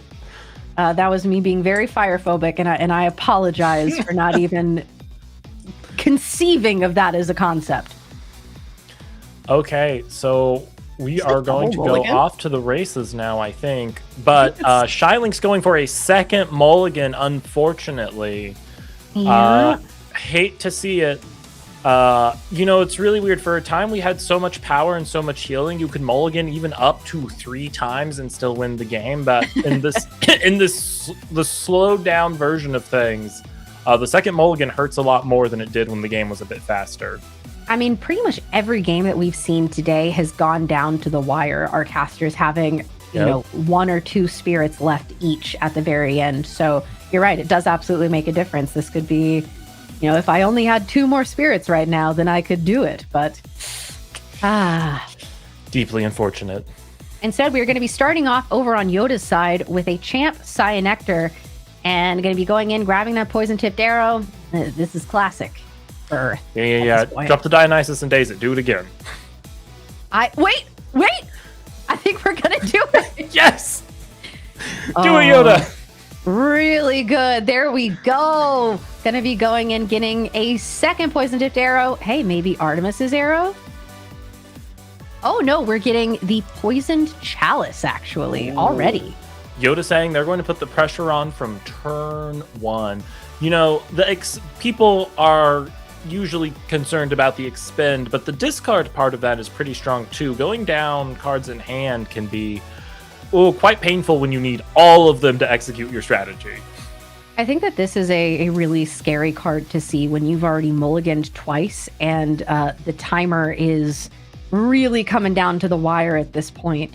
For Shy, this is an uphill battle. Not only are you not going to be able to stick bodies, but you're also going to be burning through spirits literally from the moment that you actually start to try to play. Yep, Yoda could option to flip this immediately in the draw phase to force them to discard, or hold it a turn or 2 and there's only 1 or 2 cards in hand and really turn the screws on Shylinks in terms of what they're forced to discard. Okay, and it looks like we are in fact going to use a Gorgon's Gaze, saying, I can have Dionysus, but you can't have Dionysus. You don't get to go and search with your Cyprong. Wait, does that mean we didn't set the poison chalice? We might be holding off on the poison chalice. Maybe waiting until a more opportune moment. But regardless, we do see the Drataya champ coming down here. Oh, the beautiful golden boy. Little yellow dragon fruit. Very, very cute. And except we're redazing the Cyanectar to go search Artemis's arrow instead. We used the Drataya to daze the Cyanectar. Of course, we didn't need to use the Dionysus for that. Yeah, so now we have Artemis's arrow. Andrew, you can be happy. And then we're going to drop Voltempest champ, and I can be happy. That's right. As was foretold. Yes. After this Drataya goes to Latagon, next turn, Yoda will hard ascend into a misenchanted Voltempest. Ooh, we do see the Gorgon's Gaze from Shy's side, and that fire spirit being used there. Shy, reveal your secrets. I got No! All right, if we end up in a winner's interview together, Shy, just know I will be asking almost exclusively about the fire spirits. Okay, a Dazed Cyan Nectar and a Gorgon's Gaze Drataya. That kind of seems like the end of the turn for Yoda here. So back over to Shy after Yoda sets an additional back row, probably the Chalice that was missing last turn.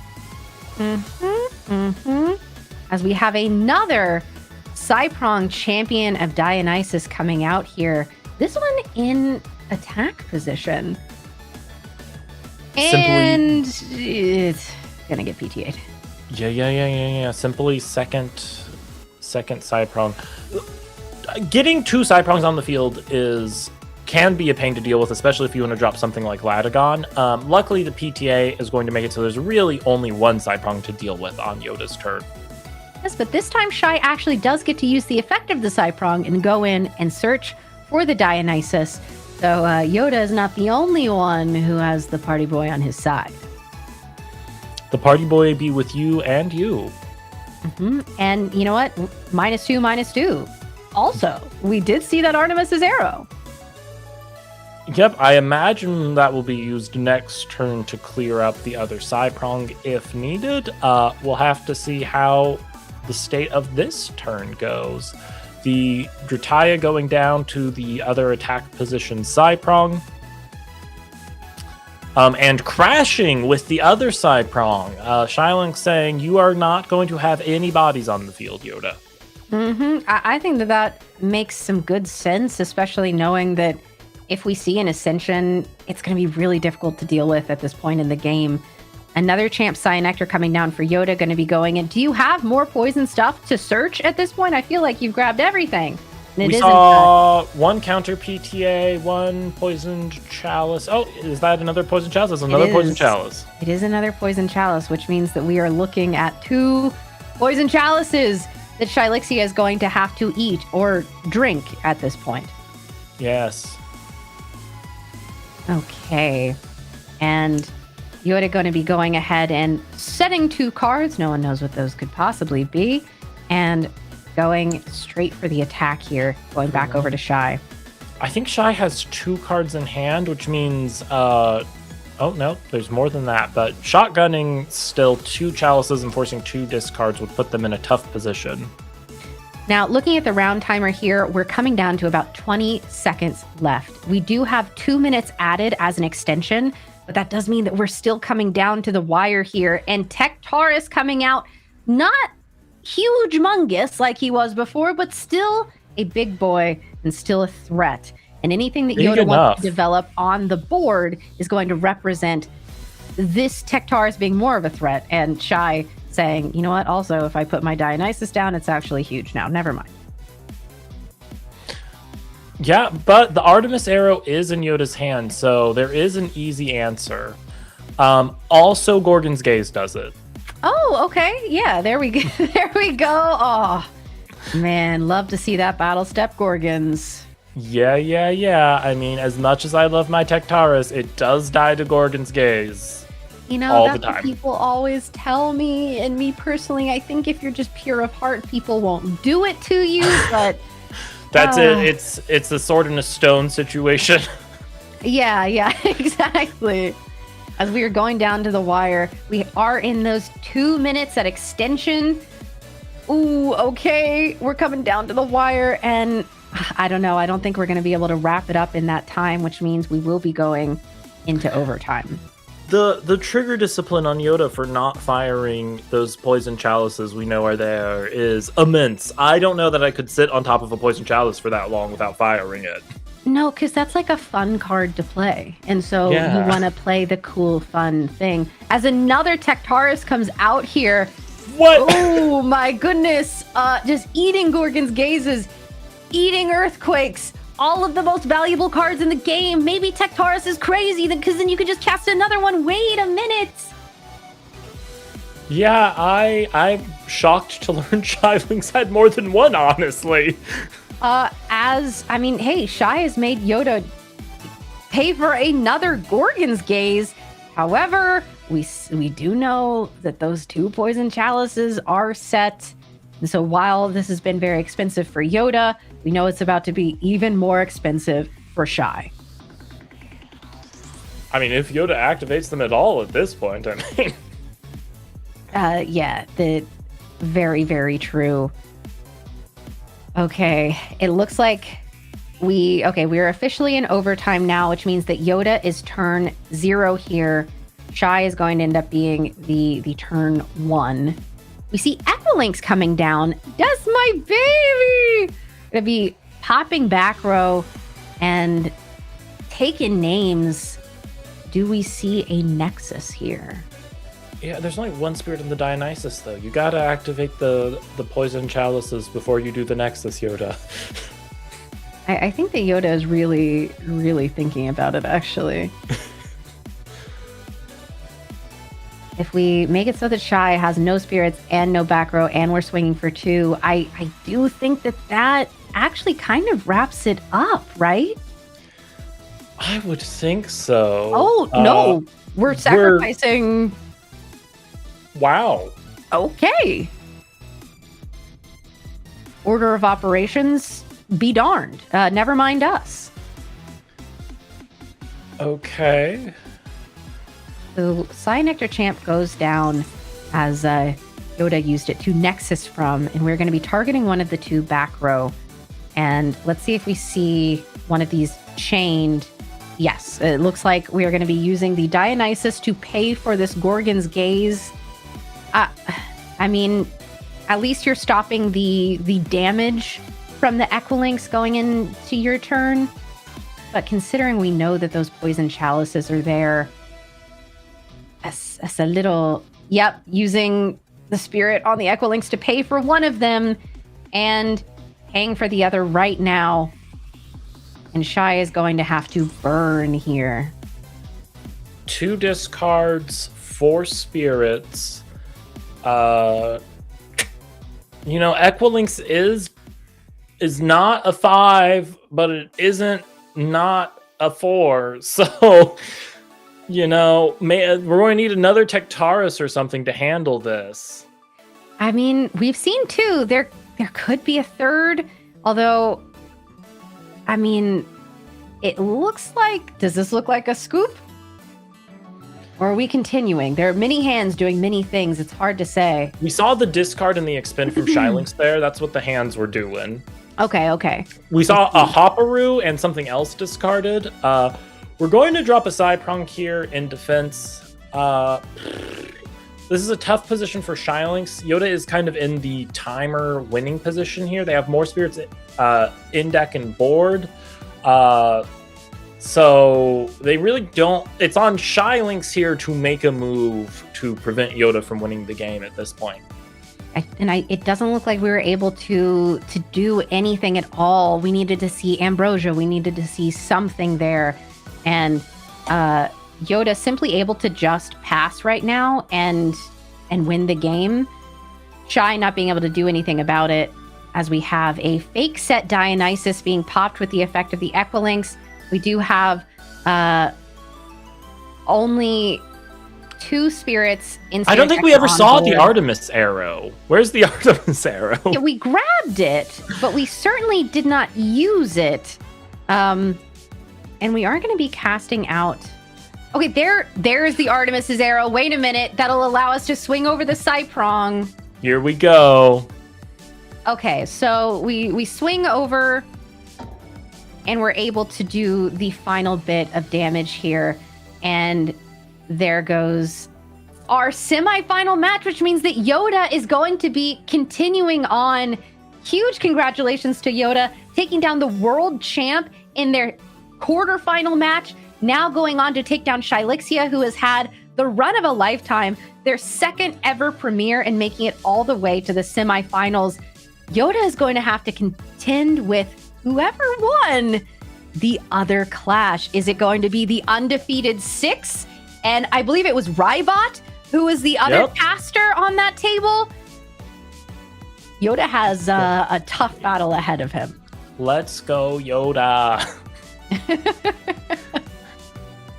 Oh, this is so exciting, Kay. It doesn't matter who walks out of the 6 and Rybot match. This is going to be a awesome final match for today. I can feel it in my bones now. And beautifully, we finally had a game go 2-1. We were able to see both of our casters take a game there. Love to see that, especially at this point in the day. Our casters have fought really hard to make it here and deserve to show why they made it this far. And there were some truly mind-blowing plays in that semifinal match between Yoda and Shy. Genuinely such a pleasure to watch and to commentate. Hey, the poison chalice into madness will live rent-free in my head. Oh, it was so good. I love Elestrals. And I love Earth cards. Tektaris hit the board like 3 times. Earth cards are so fun, Kay. I always joke that I started as a water caster. I'm legally registered as a lunar caster, but in every single format, an Earth deck ends up being my favorite deck. So what does it? And listen, you've got some Earth behind you there. I'm just saying, you've got an Earth Divine. You've got some plants on your wall. You might be an Earth caster. Look, that's an Antitan, I'll have you know, which is a lunar Elestrals. Yeah, you might have to take that up with legal for sure. Yeah. No. I am married to a redheaded cutie myself, so the redheads get me. And I will say, for those of you who are watching, it's not me. Other redheads do exist. Yes. I didn't know Andrew until like a few months ago. Pleasure though. And we do have our top 8 bracket here. 6 undefeated. Is anyone going to stop this man? Is it going to be Yoda? I believe in Yoda. I mean, after the gameplay that we saw, this is going to be an incredible finals match between Six and Yoda. I mean, hey, Yoda's already taken down the world champ, so... Hey. Now, Six may also be one of the few people to break the undefeated curse. I believe there have been 2 total casters who've managed a fully undefeated record. Who are those casters? I don't remember the last time we talked about this off the top of my head. I just know there's a very small number of times that someone has actually managed to go fully undefeated. Usually someone will go undefeated in Swiss and then lose in round 1 or 2 of Top Cut. Well, we will see if we can make that happen again, if Six is going to take the win, or if Yoda is going to be the one to finally take Six down. And we're going to go on a quick break, and when we come back, it'll be time for our final match.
best Earthcaster of the most represented deck today into the person with the best record of the day, Six, who has gone completely undefeated on their Morfrost brew.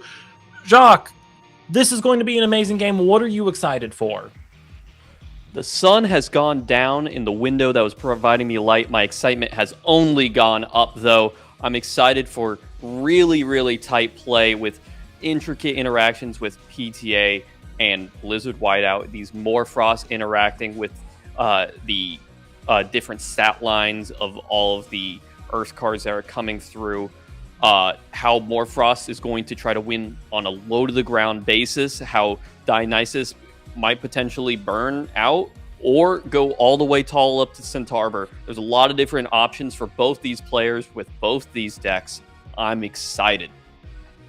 I mean, it's crazy. Normally, Cryovern is very scary into a lot of decks because not many decks go much above 7.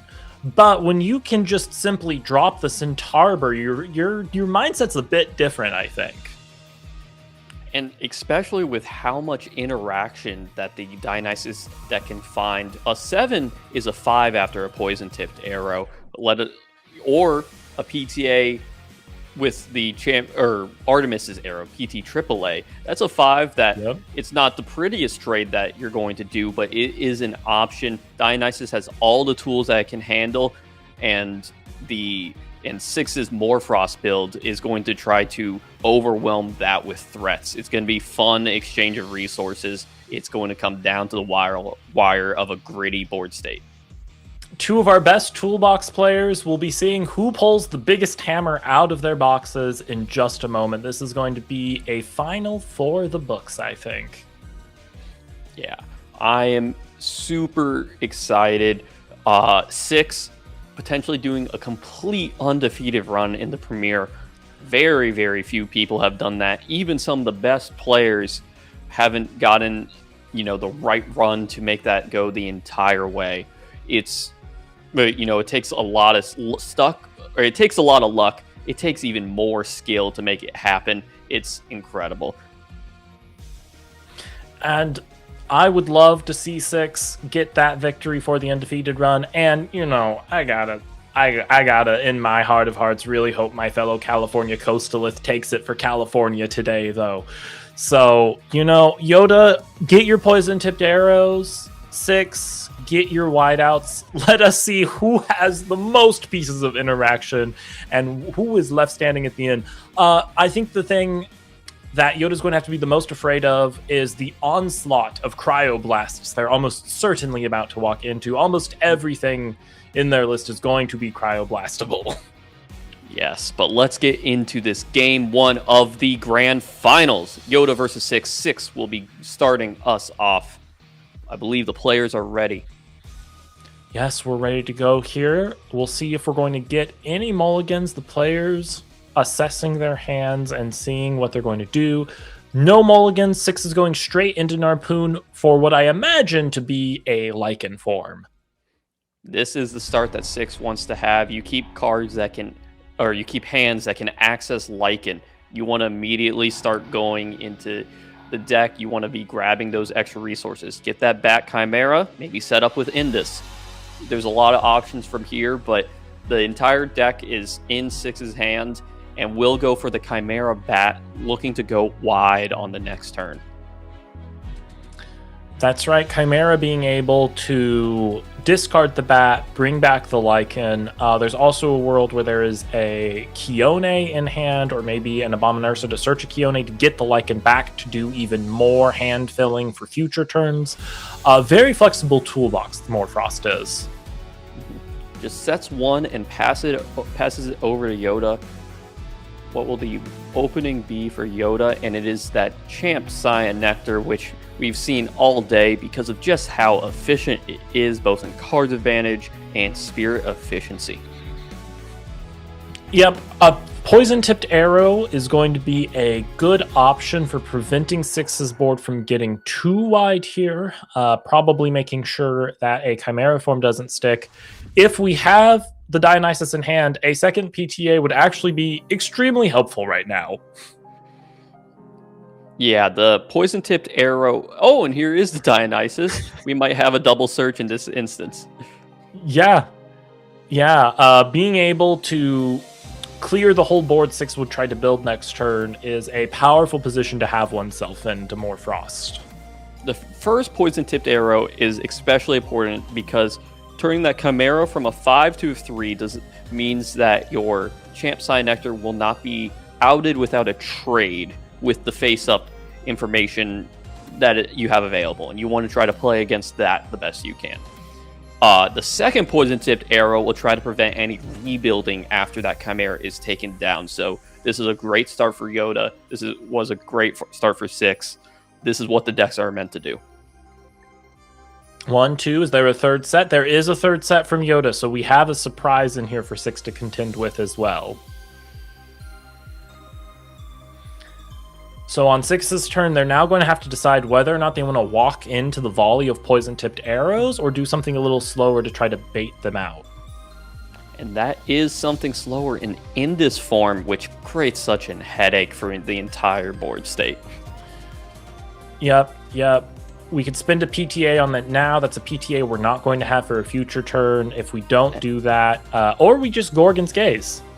Gorgon's Gaze, which I really like that play with the Chimera Bat in hand, being able to dump a second Chimera and maybe even an A-Bomb form or a Scorpion is a fantastic play for 6, but Chimera, discard Bat, bring back Chimera is no longer an option due to this Gorgon's Gaze. Attempt to crash, and here comes a madness. Both PTAs were not set in this scenario. This is the second time Yoda has tricked me on what he set. I mean, this is a really good move in the sense that if 6 is playing under the assumption they know what your back row is, then you can really catch them off guard like you've done here. Yeah, we have seen a lot of back row from Yoda. What is the next Elestral to come out? And it is a Drataya. Okay, with only one back row on 6's side, that's going to need to be something like a Pandora's Box or a Gorgon's Gaze to stop Yoda from running away with the board here.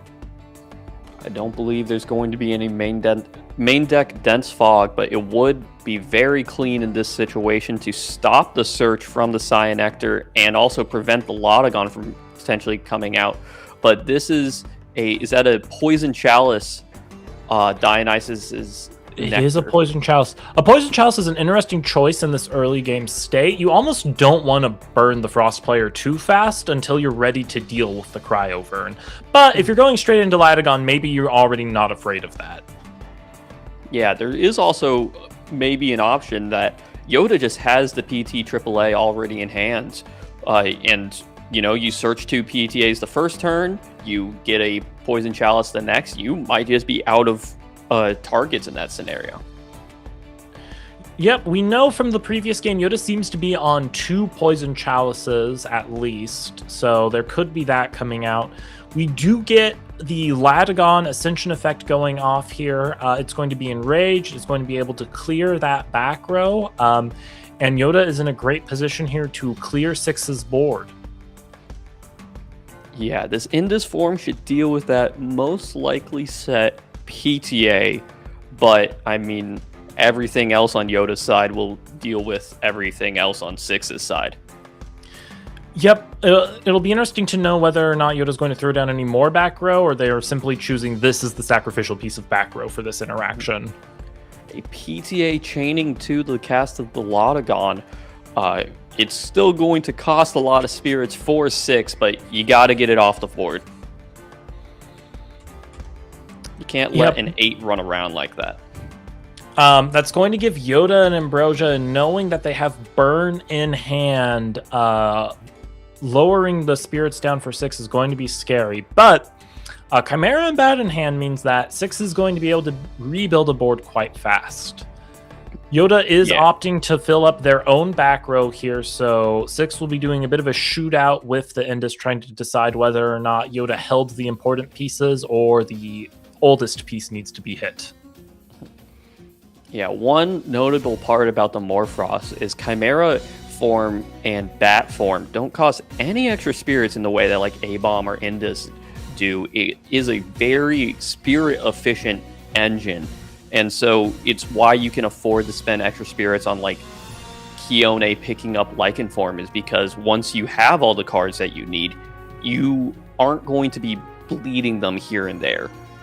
It's to step through how that interaction works, if you're not familiar, Morfrost Chimera, as a activatable action, can discard Bat Form from hand. When Bat Form is discarded, it can special cast a Morfrost from the Underworld. The Chimera also gets to draw you a card, so it's a really efficient resource engine in terms of every turn, if you can get the right cards in hand, you can just keep discarding and drawing and special casting.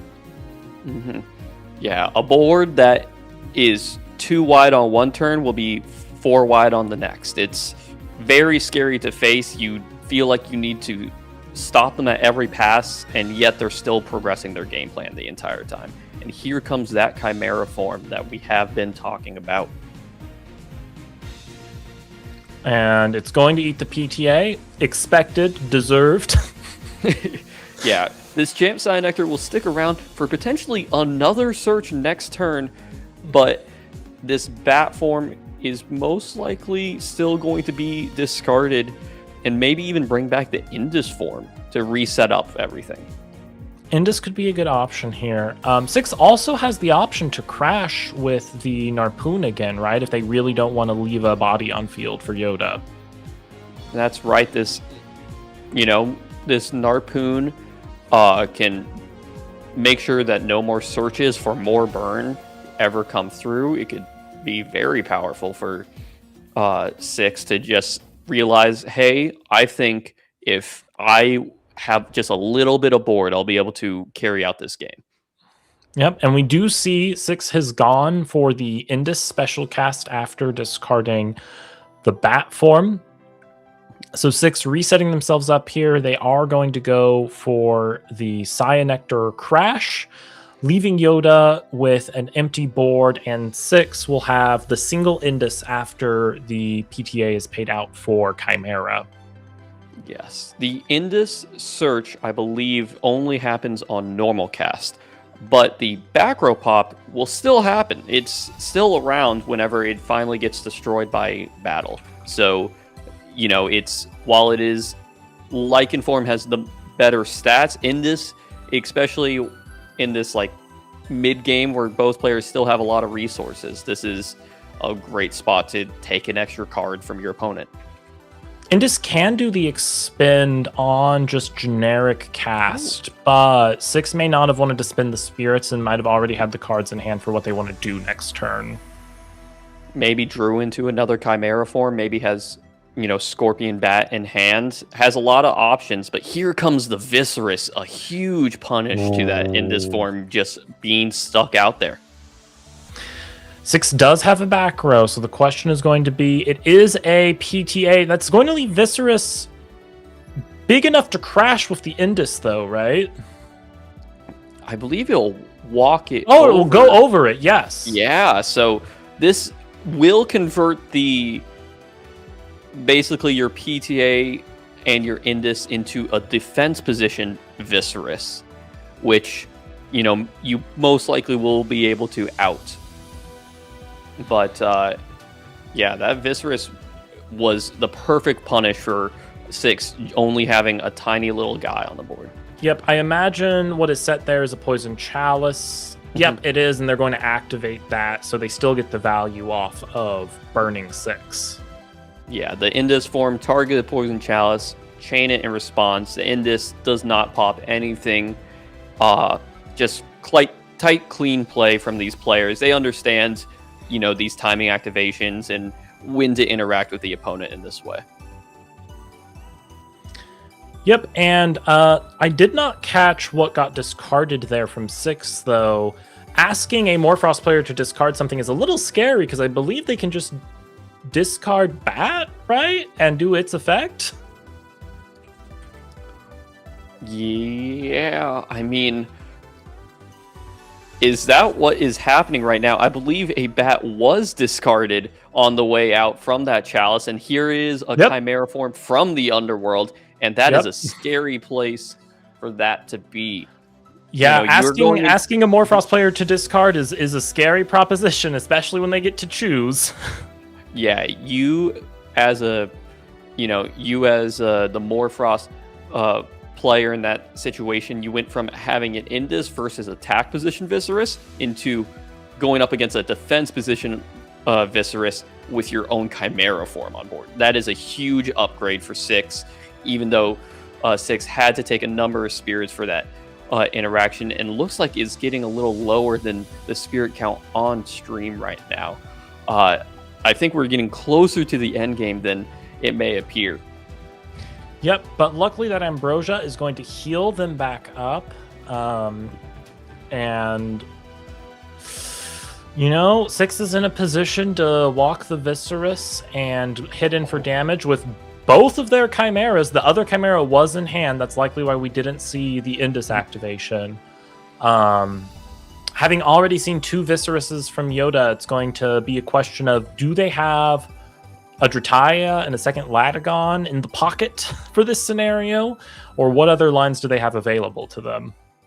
Yeah, it's, if there's no extra Latagon and, there's no, Viserys is just going to crash. The only thing that I know is in their deck that would help them stabilize here is probably a Sprouter here, and maybe set up for a Centaur with the last Spirit on Dionysus. Other than that, the defense is going to have to work extra hard to fight off these 2 5s from 6's board. And there is a Keone. Oh, okay. We're going to go get the bat, I assume, and just start building that board again. Yep. So Keone allowing you to add a Frost Elestral back to hand from your underworld allows you to just keep doing Chimera plus bat over and over again. Mm-hmm. And it doesn't even matter that you're casting out 2 3s, 2 1s. It doesn't matter. Getting the extra draw, the extra special cast, highly worth it in any board state, but especially one where it feels like all you need to do is continue running downhill to win the game. Yep, so we see the Indus come back again. 6 really saying, I don't want you to have any of that back row you keep putting back there, Yoda. Yeah, and 6 potentially trying to play very close to how many spirits are left. Does not want to die to being burned out by Poison Chalice, and maybe reads that the reason why this Dionysus is sitting here at 1 spirit left rather than being used on anything is to be able to force the opponent to expend. Yeah, I don't know how many spirits are left in 6's deck. It looks like it might be 2 or 3, so Yoda would need a couple of chalices to cinch the game up. We didn't see any Hopperoo from them in their previous match, so I'm not sure there's any surprise direct attacks that might be coming from them. We see a full board swing from 6, and back over to Yoda to see if they have the magic recipe to close up this game. Yoda drew the top card of their deck, did not see what they needed, and will scoop up game 1. 6 is now 1 game away from the perfect premiere, not dropping a single set. Can they get it done? Can they close it out in 2? 6 on one heck of a run on a deck that is underrepresented compared to, Dionysus that we've seen a ton today.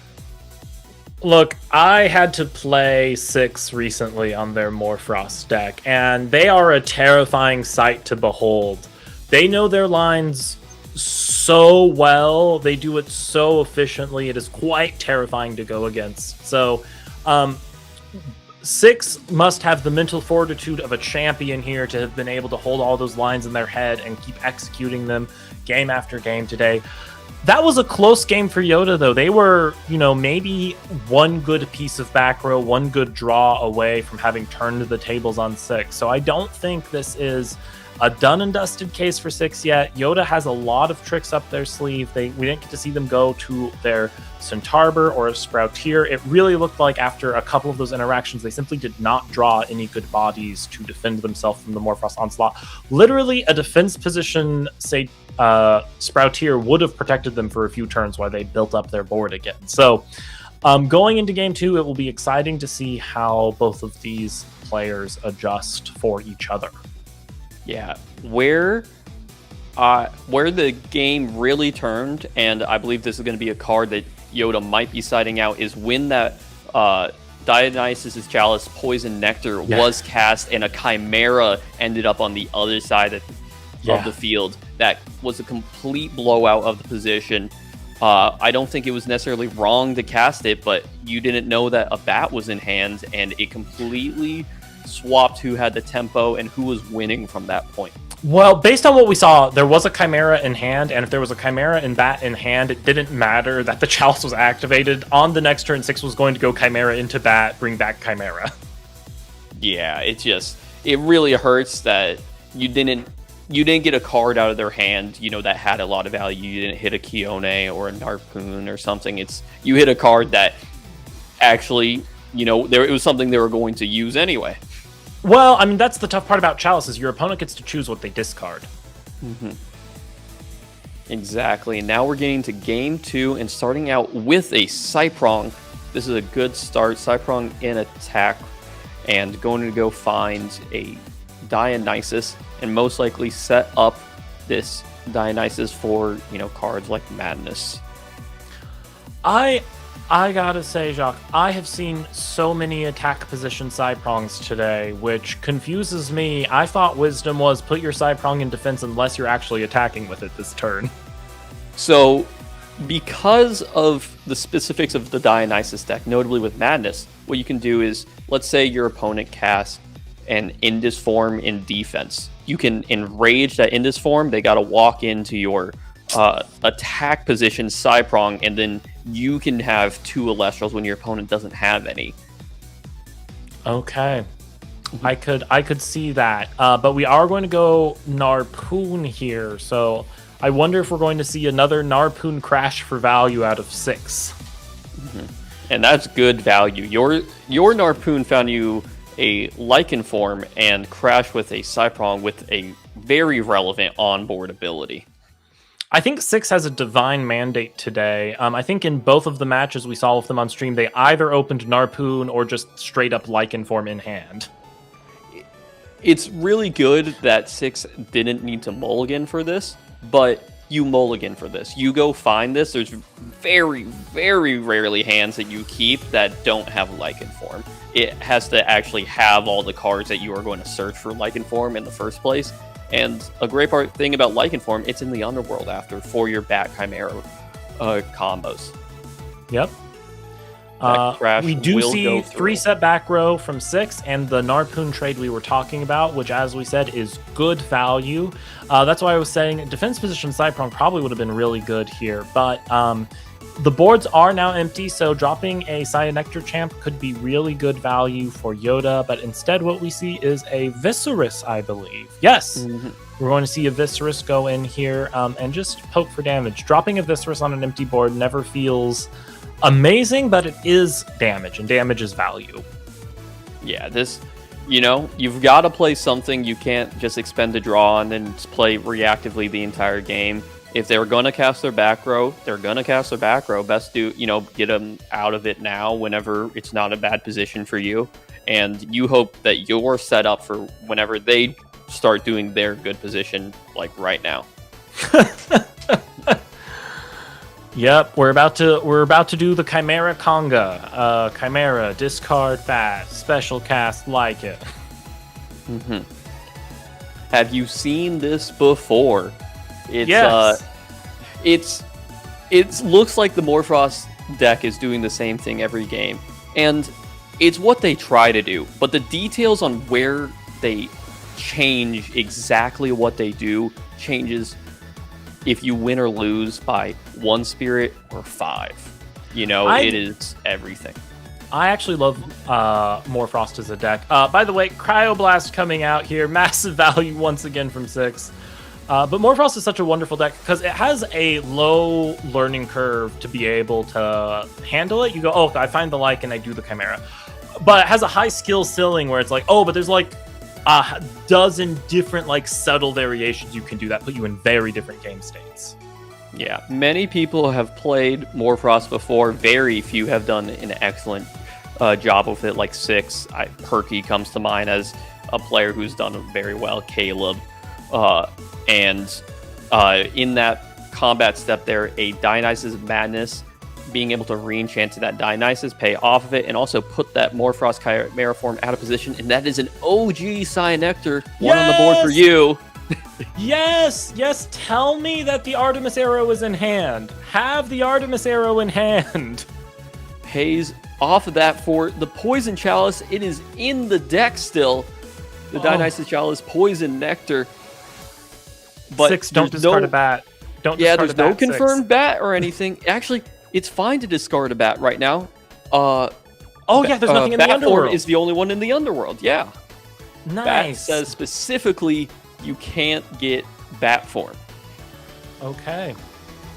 Does Six have the Gorgon's Gaze to stop this? Yeah, this No? Cyanectar will go into the Wasp Fire. Oh, okay. So that is the expend and the discard. Now we will see, does the Special Ascension happen, or is there a Gorgon's Gaze? A Pandora's Box! Milling a Gorgon's Gaze and a Sprouter by the looks of it. Or is that a Cyanectar. Cyanectar, excuse me. Yep. That's Champion Cyanectar, Reverse Stellar. Six did discard a Frost Elestral based on what I saw, but I did not see which one it was. This Cyanectar is now very sad. It's simply just a 2. It was a Chimera form. So if there is another bat in rotation, maybe Kione pick up bat. That is the board that Six is always trying to work for. Yep, and it looks like we're going to Earthquake the Chimera here. Man, Earthquaking a Morfrost always feels so bad, Jock. Like, a Morfrost in the Underworld is basically just in hand. Yeah, it does not feel good. Six, it is off the Morfrost line with Chimeras and Bats alone right now. However, a Kione can change that. A Scorpion discard bat can change that. If not, Six also has non-Morfrost in the deck. A Cryoling might be online to go into the Cryovern, which could, with no back row, that would be devastating to Yoda's position. Yep, let's see what Six does. 2 attack is not hard to get over here, so Yoda is really just hoping Six has no bodies in hand. No, this Cyanectar is not nearly as large as the Retrain. And it casts with that a is a body. It is a Narcoon. Okay. Which maybe you go grab Obama Ursa here to search the Kione if you don't have access to that yet. Yeah, you could. If you have the bat, then you may want to search a Scorpion form. Scorpion also gives you like an emergency out if like a Drataya and the Lotagon line is played next turn. And in this form, interesting. I would have thought the Underworld was already as set up as it needed to be. Maybe Six already has a Scorpion or already has a Cryling and just assumes, hey, if I need to deal with the back row, let's have this on board. Yep, that Narpoon's easily going to handle the Cyanectar there from Yoda. Rest in peace, second Cyanectar of the day to not successfully ascend. There's still time, and now Yoda needs to do a powerful play to actually start testing and breaking through this back row, as Six has been in control of the tempo for a couple turns now. We see one set back row from Yoda. Do we get an expend to draw? I think we do, unfortunately. Yeah, and to go over to Six, here comes the Indus. Most likely, I'm not even going to search. Just, get in for 3. Any body counts when it comes to dealing damage to the opponent's spirit deck directly. 1, 2, 3. devastating for Yoda, but no new back row for 6. And we don't know if a Gorgon's Gaze or Pandora's Box is over there for 6, so maybe a big Lotagon play could really shift the tide of this game. We have a Psyprong there. That's an interesting move. It does protect Yoda from everything that's currently on board, but 6 is 1 Kione away from bringing out a Chimera again. Yeah, it is not quite a desperation play, but it is a play that screams, I hope my back row is still, or I hope my body is good enough. You know, I need a little time. I'm behind, which means I need something to work out for me. Yep, but if it does stick around, Hardisoned Lotagon would be fine. Yeah, that would help make up for those spirits lost on the direct attacks with one of the Ambrosias found, and a Lotagon would help find a second Ambrosia upon death. There's a possibility the Wasp Ivy is also in hand. The efforts to protect the Cyanectar meant that Yoda might have thought they had a line to get into it, so maybe Hardisoned Wasp Ivy is an option here. A big ol' 8, even if it doesn't have its protection. Uh-oh, I don't like the look of it when 6 picks up their Underworld. It's, it means something like a Bat or Kione might be around, and no, it was instead checking the spirit count for this Cryoling is cast. Ooh, yeah, no. That could be hopefully Yoda has a live back row. Yeah, all you need is 1. All you need to do is stop 1 attack here, and the board cannot be outed unless 6 pulls out, a Cryoblast for non-destruction purposes. Okay, it looks like... Okay, we're going to get the Gorgon's Gaze on the Ascension. Feels bad in the sense that it will just ascend next turn, but as long as Yoda can deal with it on their turn using the Psyprong effect to Daze and Pop or something like that, they'll be safe. Yeah, I mean, it's removing potentially the only out that 6 had for the board situation. 6 is going to toss every small fella into defense, and Yoda is hoping to make this Psyprong stretch a little bit further than it might have thought it needed to. Yep, now the question is, do we get an Ascend here? Yoda can do the Daze and Pop with Psyprong and then Ascend afterwards to still be able to use the body. So I'll be really interested to see what direction Yoda takes this and if the Psyprong effect even gets to go off. Yeah, this is great sequencing to know that you have this ability, but oh no!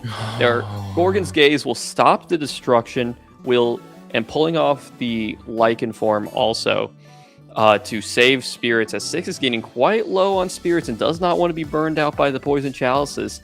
But not only will it stop the pop from the Psyprong, you can no longer ascend over this Psyprong as well. Gorgon's Gaze has a lot of text on it. Yes, it does. Oh! But it does. It was bait. It was bait all along. The Lotagon is here. The Lotagon to go, and I love how this was played by Yoda. You could have tried to use the Daze effect from the Drachaya onto the Psyprong to double dip and save yourself a spear off your Dionysus, but Yoda realized, no, I need to bait something out of 6, and oh no, it is the Pandora's Box stopping the access to Lotagon. And now it looks like potentially this Cryoling is going to run amok in this end game. But we will have to see. There's still another back row there. 6 is going to be on 3 spirits, I think, after all is said and done. Okay. But attacking the Indus is going to remove the back row, which was a PTA, it looks like. Yes, the enraged Drataya, though it got Pandora's Box, it still needs to attack. cleared out the Indus, which cleared out the back row, and here comes the 7 body of the Cryovern. Yep. Now, 6 is in an interesting position here. They should have everything they need to clear the board, right? Drataya is only a 2 or a 3, something like that. So, yeah, it is a 2/2, I believe. So, the board is cleared on board. How is 6 going to push that advantage, though? And does 6 feel safe pushing that advantage into a potential Poison Chalice burn? It's scary, you know. And is that a A-bomb? It is an A-bomb. An A-bomb, there's probably 6 Elestrals? 6 Morphrost in the Underworld? 5? I think the important thing is it allows them to swing with Cryovern for 2, putting Yoda on, I believe, just 1 spirit left. Yeah, and 1 Amber already used is going to most likely have to find the second one, and also an issue, is going to have to deal with the issues on board. So this might be 6's tournament win. Okay. Yoda's turn. He just needs to draw another Drataya to win the game, question mark? Maybe. If Drataya would... It's an 8. An 8 in a simplified board state is very, very good. 2 spirits on the side of 6.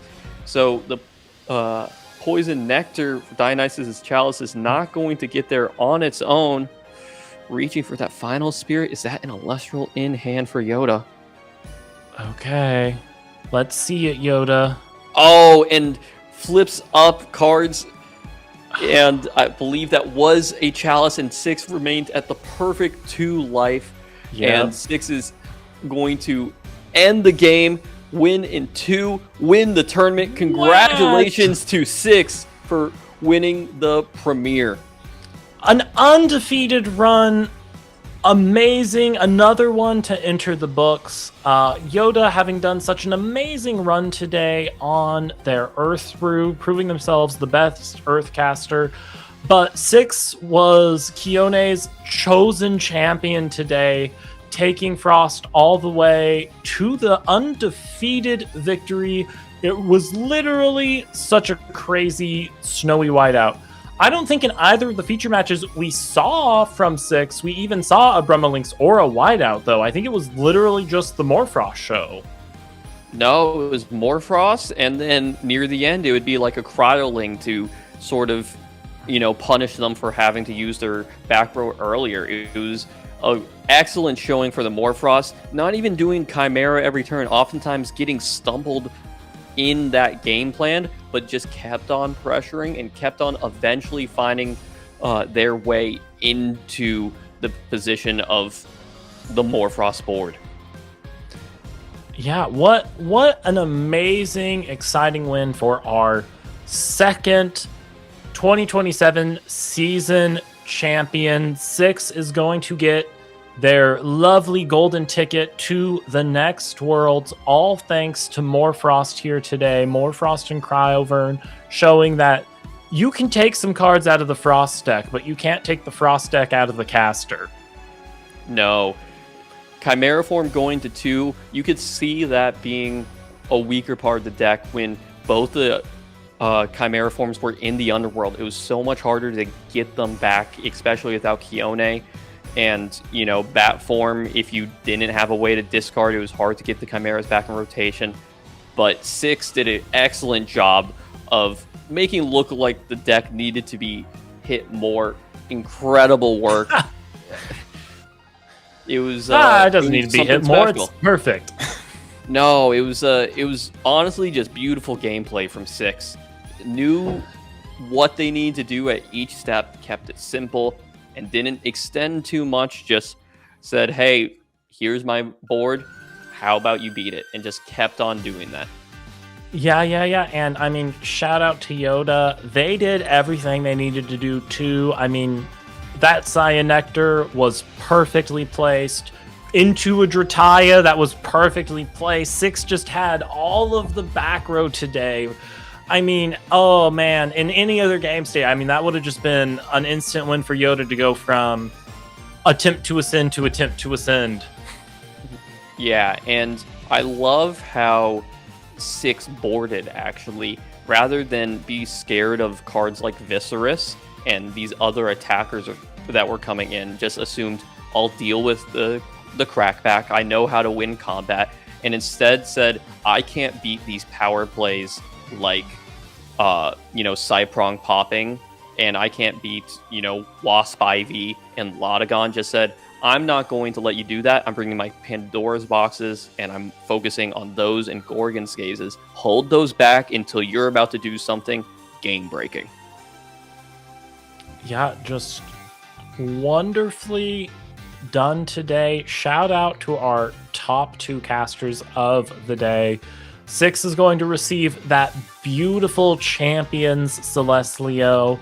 Yoda's still going to get their wonderful top 16 champion Omphirol, and those beautiful playmats that are now a part of prizing. Just what an amazing, exciting day for lovers of Elestrals. I think those were some really, really great games to sit in on.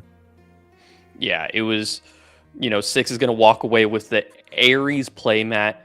Incredible. Looks beautiful. We'll show up to their locals with that on their table. Is just going to flex on everybody else who is there. It feels amazing when you go back to your local, you go meet all your friends who might have also played in the premiere, and they're like dapping you up, and you had a run of your life. It was great. I mean, Six being a Chicago Eddie, I know he's surrounded by amazing players, and today is one of them himself, and always has been. We always knew Six's time was going to come to shine. Yeah, and I really do love the meta call. Everybody was expecting Dionysus, and the next tier up was the Hermes deck, it seemed like, or the Celestlio deck. But just saying, hey, how about I just do combat better than everybody else? I'm not trying to do anything fancy, not trying to go tall. Let's say low to the ground and let Scorpion and Chimeras carry me. Yeah, we talked about how we've entered a slower format where combat matters a lot more again. And, sometimes you don't always need the Argo and the battle tricks. Six just showing that a consistent showing of guys does an amazing job. And, I don't think I've ever seen anyone use Indus so effectively. I think that was my highlight from watching Six play today, is just how good of a job they did slapping down an Indus, even though they knew it was going to get removed, to pressure the usage or lack thereof of the back row. What is your takeaway from that amazing game we just saw? That I will agree that Indus play was incredible. Declining to search so many times, but realizing its utility on board of, hey, in the slower format, we're going to have to exchange our cards, one for one a lot more. Let's play this card that I got for free, essentially, off my bat, that was discarded by Chimera, which replaced itself. So you're getting this free board presence, this free card, and I'm going to destroy one of your cards with my free card. And anytime it's not destroying one of your cards, it's because it's dealing damage. Incredible use by that Indus, and just declining the search a ton. I think I would have gotten a little greedy and been like, oh, let's go find all the Morphrost and then desperately dig for an A-bomb. Six just said, I'm good. I know my deck. I actually want to draw some of my Morphrost. No need to expend and search anymore. Yeah, if he had done that, he might have lost the game, because the Poison Chalice was back there just waiting for him to spend one too many spirits. Mm-hmm. Yeah, I mean, it's a scary position. It's like playing around Eruption, but you could die on your own normal cast in that way. If an OG Catarant was cast to heal 2, in between that heal, you can actually be burned out before that ability resolves. So it is a moment of terror that you just have to say, I am done using my spirit deck. Your spirit deck no longer is your pool of energy to pull from. It is now just your life total. And well, we've I think we chatted have up this deck a whole lot. I think we should hear from Six themselves. Kay is ready in the background. Let's hear from our champion today. And I am joined here with Six, the legend, the undefeated caster from... hey, listen, at this point, The legend, going okay. undefeated in Swiss. How are you feeling? Congratulations. Thank you. Yeah, no, I'm feeling great. Feeling tired. Feeling hungry. Got work tomorrow, but you know it's good. It's good. It's a good feeling for sure. I think that with that introduction, a key question that I know many people are dying to ask, what's going to be your celebration dinner? Because this is a huge win. You're right. My celebration. You're like, I haven't got that far. Shout out the peanut butter sandwich I ate this morning. Besides Okay. that, I have some leftover pork fried rice that You I know will what? be microwaving promptly.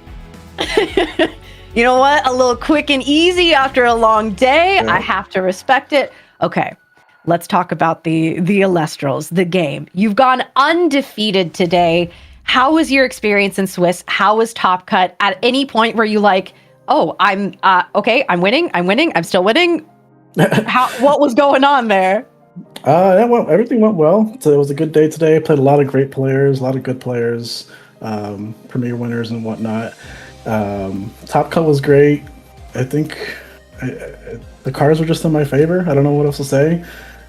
Some games I thought I should have lost, but you know, top decks. But yeah, overall went really good. Can't complain. I know that you've been a Frostcaster. Me personally, I still associate you with Blitztrix. I feel like that's Yes. probably like dating my experience with you a little bit. But what led you to more Frost? Well, led me to Morfrost. Shout out Perky. Perky is the Morfrost goat. I've always refused to play pure Morfrost.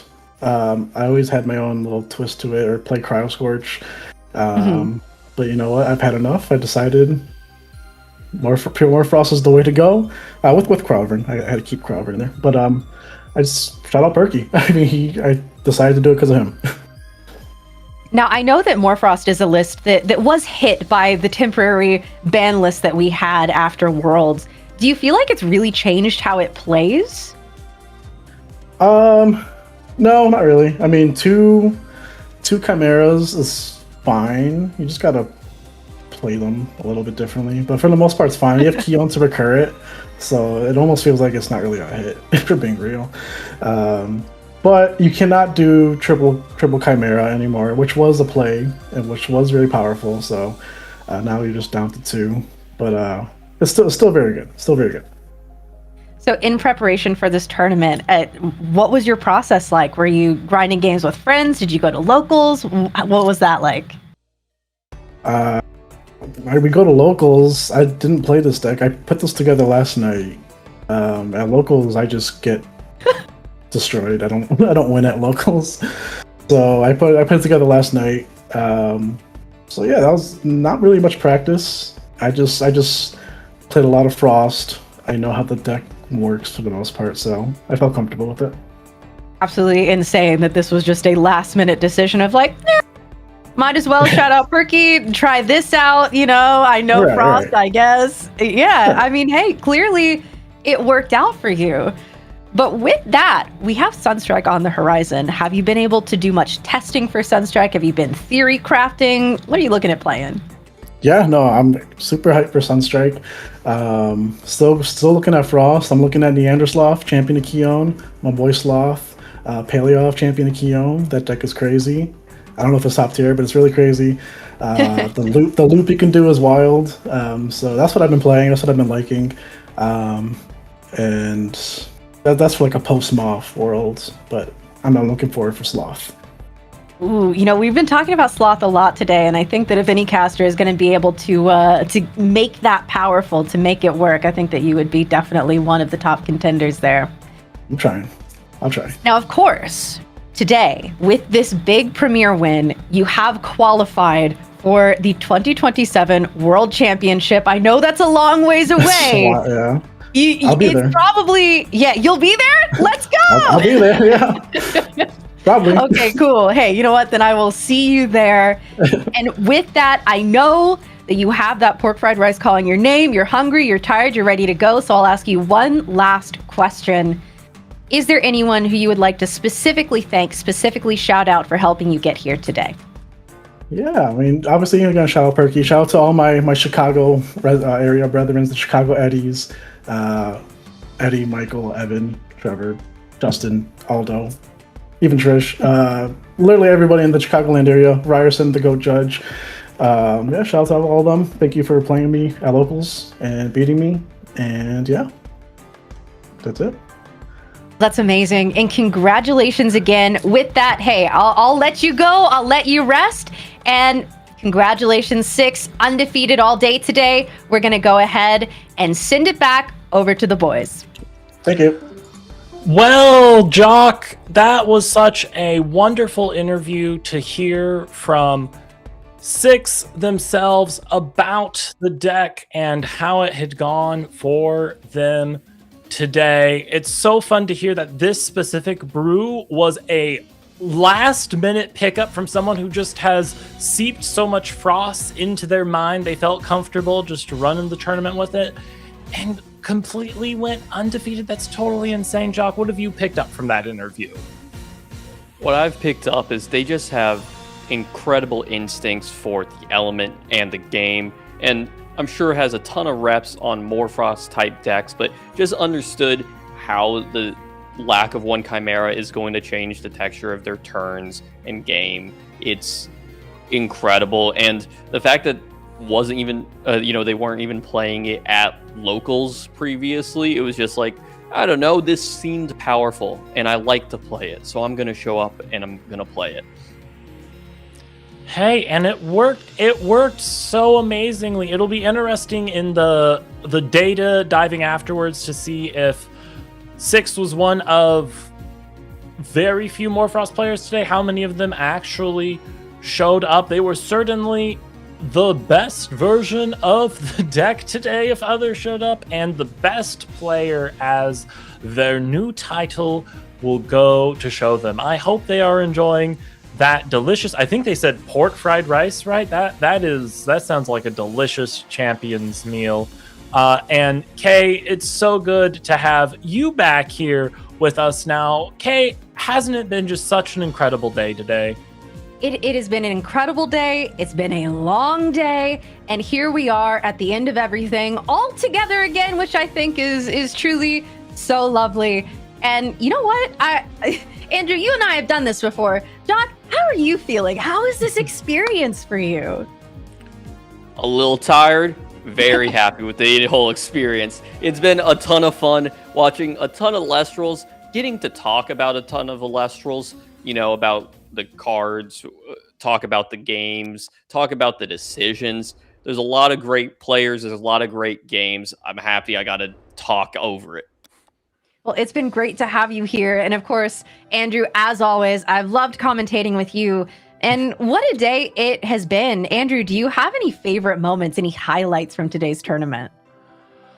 I gotta say, I think my favorite moment has gotta be the set poison, activate madness, get rid of my own Dionysus so you can't poison me anymore. Just that earth interplay is that was just such a beautiful little moment. It was all of 30 seconds, but oh man, it was so impactful. Also the 1 dozen where pups and cyanectars that were cast today. Yeah, fair enough. Yeah. And Jock, what about you? Favorite moment? My favorite moment has to be just why Rebellion's deck. The Hermes build, it had all the core Hermes stuff you're used to, the 20 or so cards you're used to in Hermes, but then finding out it's like, oh yeah, there's Quackles in here, and I fit in Champ Cyanectars, and Champ Galaxies, and a P-Gust? Like, what else was in their deck? I think I heard in the backstreams there was Riceros in the deck. It's like... I think they're the only player allowed to register 60 cards, and nobody has noticed yet. Genuinely incredible. Also, a highlight for me was definitely the Parade of Hermes bit that I think production was running for the first, like, it felt like 12 rounds of this day, where it was just like, okay, and we've got Hermes again. This time they're casting water cards. Okay. My favorite moment, Andrew, I'm going to have to say, I definitely agree with you. That moment in semifinals was genuinely, I was like, this is Elestrals. This is peak. Outside of that, if I'm picking something unique, Neander Sloth hitting the board at some point was so cool to see, and it actually doing something also. Oh, it was amazing. Yeah. Only when PK's not on the mic is that allowed to happen. I know, exactly. Only when PK could possibly face it in battle and face his enemy. One detail about that, it was a Neandersloth out of Dionysus attacking a Foamy out of Hermes. Like, what is going on? Yeah, listen, if you had told me last format that, that this is where we'd be, I would be incredibly confused. Now, of course, I don't think we have the graphics quite ready yet. However, here in a little bit, we are going to be taking a look at our commentator predicting points. I think that we might all have a guess as to who might be in the lead there. That's right, it's me. No, I don't think I have a single point on the board, actually. There were actually 30 different bear decks we didn't see on stream today. That's right. And to remind you all of our predictions, as if we haven't been shamelessly promoting them throughout the entire day, here they are. Andrew, I know you've got to be feeling pretty good, and it seems like we do have the official numbers. Drum roll, please. Who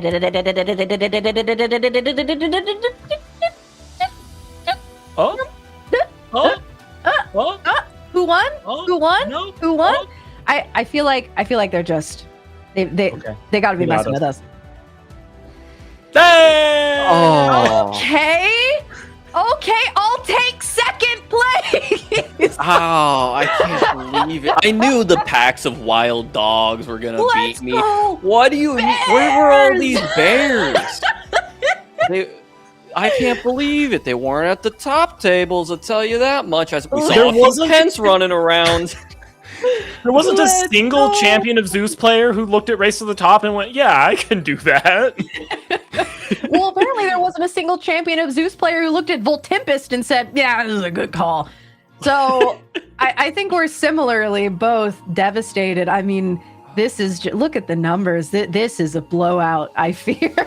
I should have never let my cat Timmy decide my choices. I should have gone with my own gut. Oh, Timothy, listen. Don't blame it on sweet bitty baby Timmy. This feels deliberate. No, sentence him to 20 rounds of Earth Mirror match until he learns his lesson. Oh man, versus exactly OG Cyanectar. Well, Andrew, congratulations, taking it away. It was not close, and I think that the most important thing that we can gather from this set of data is Bears is so back, baby. Let's go. True. That's the most important bit of data that I think we can all. Yeah. I mean, 4 Bears, that's like, what, 4% of decks technically or something like that? Honestly, Yeah, pretty good. You're not going to play 3 copies of Majursa, you know? Lest, you know? What? Yeah. Yeah. Okay, well, with that being said, casters, those of you watching at home, Bears are so back. In conclusion, go Bears. You know what? Chicago Eddies won, and the Bears won in our heart. Let's go, Chicago. Shout out 6. Okay. All right. So with that being said, back to business. If you've been watching today and you're saying, you know what? This game looks pretty fun. I'm feeling inspired to play. I want to get some games in. Boy, do we have some events for you. Every Tuesday, we have our casual tournaments, a perfect chance to come in with your pet deck, whether that be Bears, and play it. And the next one that you have available to you is just a few days away on April 21st. Registration is open now. A great time to come hang out with the community.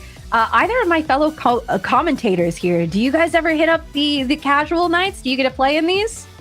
I hit it up every week for a long time, and recently life schedule has not allowed for it, but I hope it does again in the very near future. Casuals are some of the most fun Elestrals, just getting together and gabbing and playing. Personally, I can't make it out. Tuesdays are just not a great night for me. I go to my locals on Sundays instead, but I always like to see what's going on. I like to see, what are people bringing? They're bringing cards that I've never sleeved up before, and I start looking at it, it's like, maybe I should play, Champion Crack King. That seems kind of fun. A-Drive is dropping Barra Boss, turning it into a stadium. They are incredible tournaments to watch and also participate in. But if you are looking forward to your next competitive opportunity, we do have other premieres coming up, and you can go ahead and enter those. Next premiere being on May 2nd. I believe registration should be open. Don't take my word on that. But May is going to be a big month for Elestrals with not only the premiere, but also the San Diego Card Party event. So be sure to get your practice in, because at the end of the month, that's right, May 31st, we have Sunstrike dropping. So there is so much Elestrals to participate in, so much to play, so much to do. I know that y'all are looking at that Luma Veil. I know you, Andrew, are looking at it and saying, that's a need. It's a 6/6. A lunar 6/6. I will point that out again. The point has still been proven.